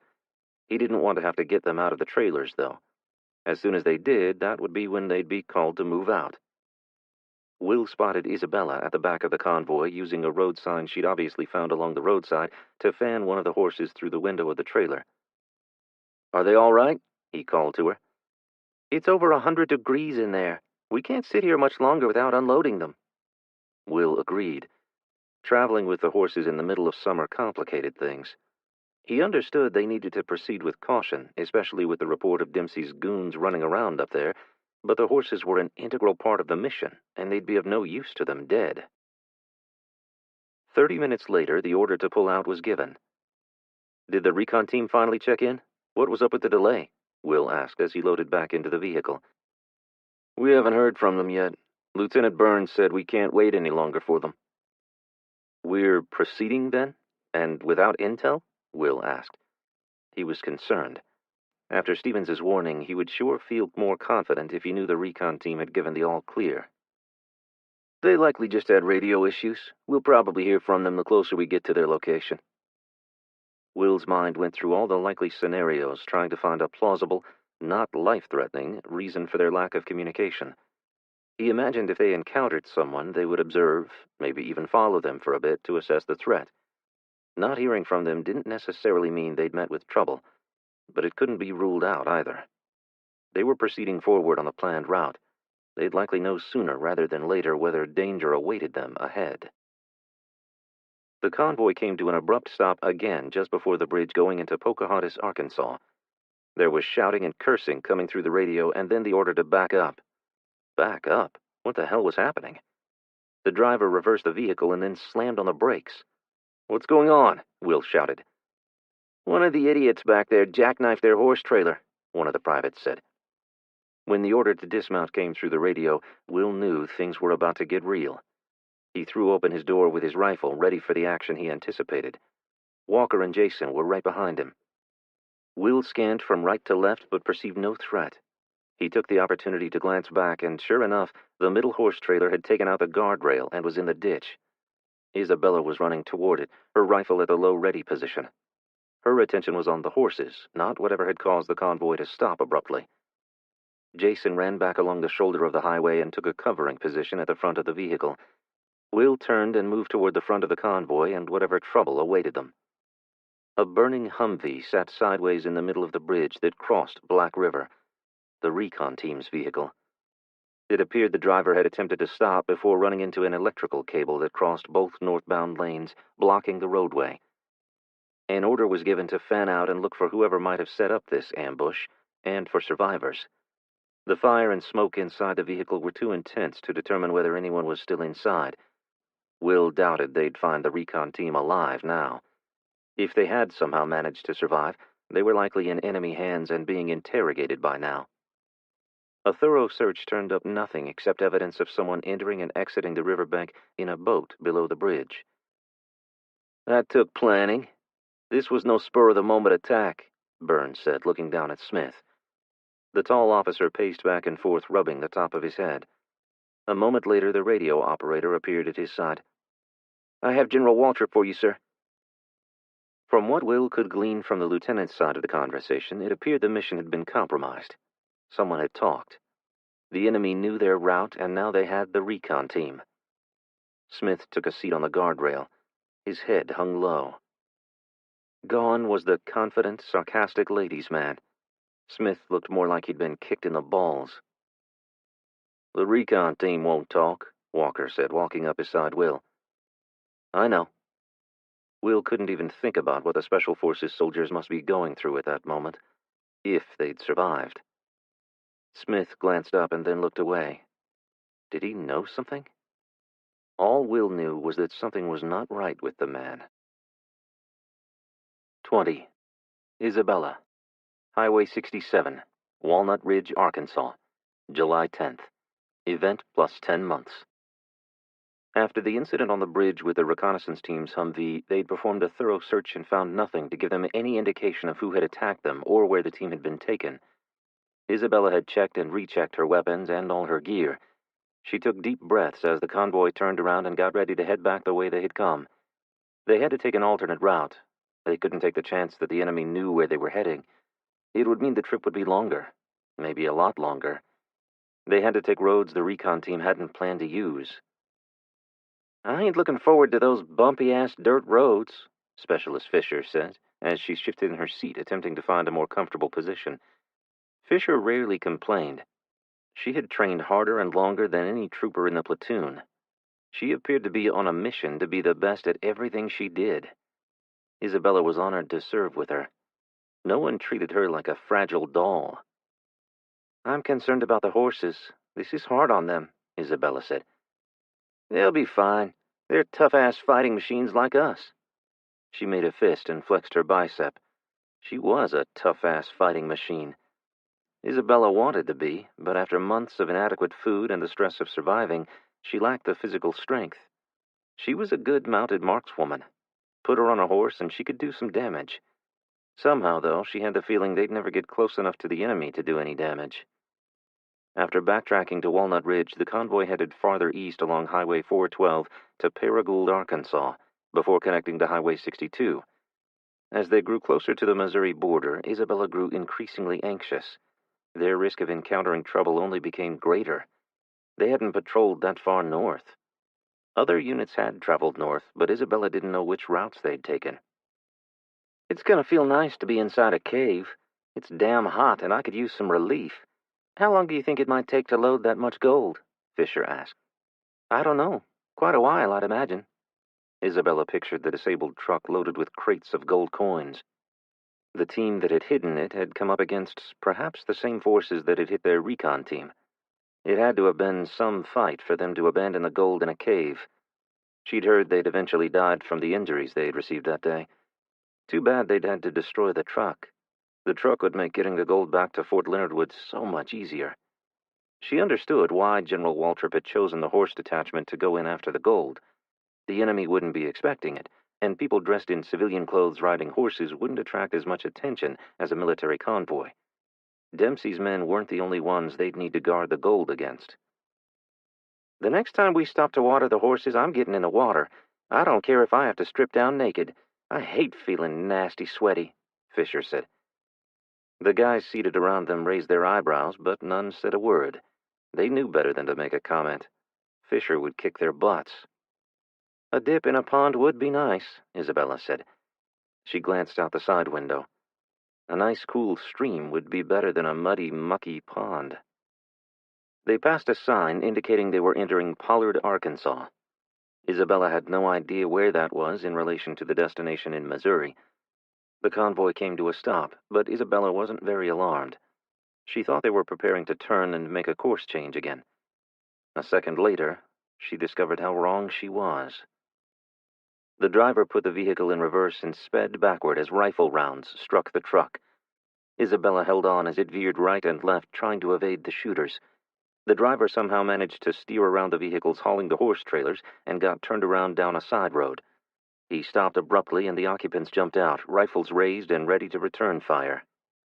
"What the hell was that?" Fisher said. "What part of always drive through an ambush don't we understand? Never stop. Remember that one?" It seemed they were being fired upon from every direction. The rest of Team Razorback were out of their vehicles and diving for cover. As Isabella ducked down beside Fisher behind a road grader parked along the side of the street, she scanned the vehicles ahead looking for Will. Had he made it out and to cover? Her heart raced. Her mind raced. All she wanted was to get to her husband and know that he was okay. A 3-round burst slammed into the heavy steel of the machine just inches above her head. This was real. These shooters weren't locals with slingshots and arrows. This had to be the army Stevens had warned them about. Fisher moved to her left and inched her head up above the front tire. A round barely missed her as she dropped to the ground face first. "You okay?" Isabella asked, crawling over to her. "It's days like this that I regret having big-ass boobs." Isabella didn't share that attribute, but she could see where it could be a problem in this instance. "Did you see anything?" Isabella asked. She was hoping for a sighting of Will and the rest of his squad. Her squad was spread out on both sides of the street. She caught glimpses of them as they'd pop up to return fire and received the order from the squad leader to hold their position. "I saw 2 at our 10 o'clock, Fisher said, pulling and releasing the charging handle of her M4 rifle. She used the top of the road grader's blade for a steady firing position. Isabella craned her neck to see. "Where? I don't see them." "Just wait a second. They'll reveal themselves. There, behind that white SUV. Fisher rose slightly, popped off a 3-round burst into the Toyota, and dropped back down. A man dressed in black and green fatigues stepped around the rear bumper of the vehicle and returned fire. Isabella squeezed the trigger of her rifle and the man dropped to the ground. A second man appeared and stepped around the front bumper. Fisher dropped him with 1 shot and then put 3 more in him. He didn't move. As Isabella turned to scan to her right for more threats, an automatic weapon hammered the road grader right in front of them. The shooter had to have unloaded an entire magazine, as if they could waste ammunition like they had an endless supply. Conserve ammo. 1 shot, 1 kill. That had been drilled into her by her drill sergeant since day 1 of training. Make every shot count. They would not be getting resupplied on this mission. What they carried was all there would be. Once they ran out of ammunition and grenades, they were done. Isabella had vowed she wouldn't allow the enemy to take her alive. She'd placed 1 9mm round in the bottom of an ammo pouch to make sure she had 1 bullet left if she was in imminent danger of being captured. They wouldn't get information from her that would endanger her unit, her country. Isabella thought of Caden back in Texarkana. The enemy was too close to the shelter where he and the rest of her family and friends were. That was too damn close. How had they amassed in such numbers without being spotted by the patrols? How many more were out there? Were they attacking the base at Little Rock right now? "Watch out!" Fisher yelled as she swung her rifle in Isabella's direction. Gravel cut into her knees as Isabella dropped to the ground and pivoted to defend herself. Fisher squeezed the trigger, and nothing happened. Isabella didn't have time to bring her rifle around to fire before the man was upon her. He grabbed her by the hair and yanked her head back. Fisher cursed, let the rifle dangle on its sling, and pulled her tactical knife from its sheath on her right thigh. With a guttural scream, she lunged for the man, knocking him backward. A second later, Fisher stood, blood dripping from her knife. She kicked the man in the balls before wiping the blade on his pants and sliding it back into its sheath. "You okay?" she asked, helping Isabella to her feet. Isabella rubbed the back of her head. Her scalp burned where the man had pulled her hair. She tightened the elastic band, holding her hair tight to her head, and looked down at the man. Sunlight glinted off the blade of a knife the man had in his hand that now lay 2 feet from his body. Her hand went to her neck. He'd intended to slit her throat. Tears welled in her eyes. "Thanks, Fisher." More rounds came from behind them and hit to their right. Fisher moved to the back of the road grader. Placing her rifle on the machine again to steady her shot, Fisher took aim, exhaled, and squeezed the trigger. 1 shot, 1 kill. The gunman dropped to the ground. Another shooter ran from one vehicle to another. Isabella took up a supported position like Fisher, exhaled, and squeezed the trigger, and the second man fell to the ground. As he did, an image of Will falling flashed into her mind. She pushed it away. She couldn't go there. She had to stay focused on the enemy in front of her and protect herself and her battle buddy.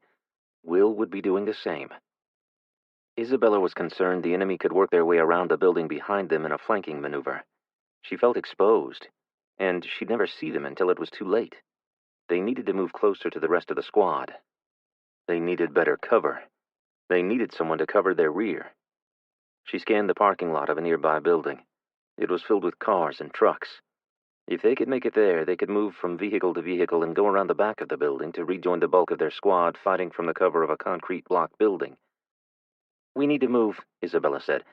She pointed to a jacked-up pickup truck with oversized tires. "There, and then to the red SUV." Fisher nodded as she dropped her rifle's empty magazine and replaced it with a fresh one. "I'll cover you," Fisher said, stuffing the nearly empty mag into a pouch on her tactical belt. Isabella pressed her cheek to the stock of her rifle, tapped Fisher's shoulder, and said, "Moving." 21. Will. Pollard, Arkansas. July 10th. Event plus 10 months. Rounds hammered the side of the Humvee Will was riding in. They were under attack. The driver swung the vehicle violently to the left, and the vehicle stopped abruptly. Will and the others quickly exited and began returning fire. "Get the horses," Will shouted. "They're shooting at the horse trailer." The horses were a vital tool in their mission. They couldn't afford to lose even one. The way the enemy was targeting them, they had to have known that too. The Humvee gunner was rocking the world from above them in the turret with the Browning. "Lay down suppressive fire," Jason yelled to a soldier taking cover but not returning fire. The soldier was white as a ghost and shaking in fear. "Get to that door and be ready to get the horses out. Move them behind that white building," Will shouted. He moved up beside Jason, dropped to one knee, and began sending rounds across the street and to his right. Walker took up a position 5 feet from them behind a mid-sized sedan. "How many?" Will shouted. "I see 6 shooters at our 2 o'clock. There are at least 4 farther down just before that bridge. They've got Charlie team pinned down tight. Walker replied. "Do you have a shot?" Will asked. Walker placed his rifle on the roof of the sedan, sent a round downrange, and worked the bolt. An enemy shooter at their 2 o'clock fired a 3-round burst back at them into the car they had taken cover behind, sending Walker scrambling back to the rear bumper. "I got one. 3 to go." As Walker moved into position to take a second shot, Will and Jason laid down suppressive fire on the enemy shooter's position. "2 more down. Charlie team is on the move," Walker said. Will glanced behind him and saw that Alpha team had been able to open the horse trailer and were unloading the horses. But one horse reared up and knocked a soldier to the ground before it bolted. Will cursed and hoped it wouldn't run far. He took the opportunity to look for Isabella's squad. He spotted Fisher and noticed soldiers spread out on the south side of the road, but he couldn't see his wife. Rounds whizzed by him as the enemy began returning fire again. "Will!" Jason shouted. "We need to move!" Crouching low, Jason moved back behind the Humvee as it was being peppered with incoming rounds. "There, that building," Will said, nodding to the adjacent concrete block structure. Will covered Walker as he ran toward it. When Walker reached it, he dropped down behind it and laid down cover fire with his M9, allowing Will and Jason to reach the building. "We need to get inside," Will said. "On the roof," Walker said. They needed to be able to see enemy movement and assess the situation to find out how many they were really up against, and Walker needed somewhere to pick them off with his Remington. Jason nodded over his shoulder. "Back door?" "I'll check," Will said, moving along the back of the building. He thought of Isabella. He should be able to locate her from up there. He hated being so close to her yet so far away. He couldn't lose her. This had to work. They had to somehow get the advantage and end this. Will turned the knob and it squeaked open, revealing a musky-smelling dark space. He flicked on his weapon light and scanned from left to right. He saw no one and stepped inside, scanning the room in search of a set of stairs leading to the second floor, or better yet, the roof. He found nothing. He looked up and searched the ceiling for a rope that might be attached to a pull-down ladder. "Yes," he said as he ran around the boxes and other junk littering the floor of the space. He yanked on the dangling rope and down came a set of fold-up stairs. Will wasted no time climbing them to the second level as Walker and Jason entered and followed Will up the ladder. The floor was rotted and non-existent in places, and it was hot as hell in there. A grime-covered window overlooked the street below. That was where they needed to be. Will carefully walked over to the window, making sure to avoid the holes in the floor. He expected to drop to the floor below at any second, and exhaled loudly as he reached the window. He unlocked the window and attempted to ease it open. It didn't budge. Examining it more closely, he discovered it had been painted closed. Walker reached over and slammed the butt of his M24 into the glass and raked it around the opening to remove shards from the window frame. With a good cheek to stock, Will scanned to his left with both eyes open, looking for Isabella. He inhaled deeply when he spotted her and Fisher behind the massive blade of a road grader. Past them, at a grouping of parked cars, 4 shooters had taken cover and were firing upon Isabella's position. Will waited for one of them to step out to take a shot before he held his red dot on the man and sent a round his direction. It missed. Walker. He could make the shot. "Walker! Fontenot, you got eyes on our position?" The voice of Isabella's squad leader crackled over Will's radio. He did, and it didn't look good. "You got about 12 to 15 to the east of you on both sides of the street advancing," Will said into his radio, barely holding it together. He couldn't let them get overrun. He had to do something quick. "Walker, can you take the ones firing on Isabella?" Will asked. "They're pinned down behind that road grader." Walker leaned to his right and peered through his rifle's scope. He squeezed the trigger, looked back over his shoulder, and shook his head. "I don't have a shot from this angle." Will shut his eyes. There was nothing he could do but pray as Walker concentrated on the 6 shooters who had the rest of Isabella's squad pinned down. 3 down, 2 on the move, Walker reported without taking his eye away from the scope. "They're retreating behind that steel building to our right." A second later, rounds peppered the building, with some whizzing by Walker and putting holes in the walls to his left. The enemy knew where they were. That would make things much more difficult. "Can you see any of the horses?" Jason asked. "Looks like Alpha Team has them gathered behind that red brick building at our 11 o'clock. They're safe for now.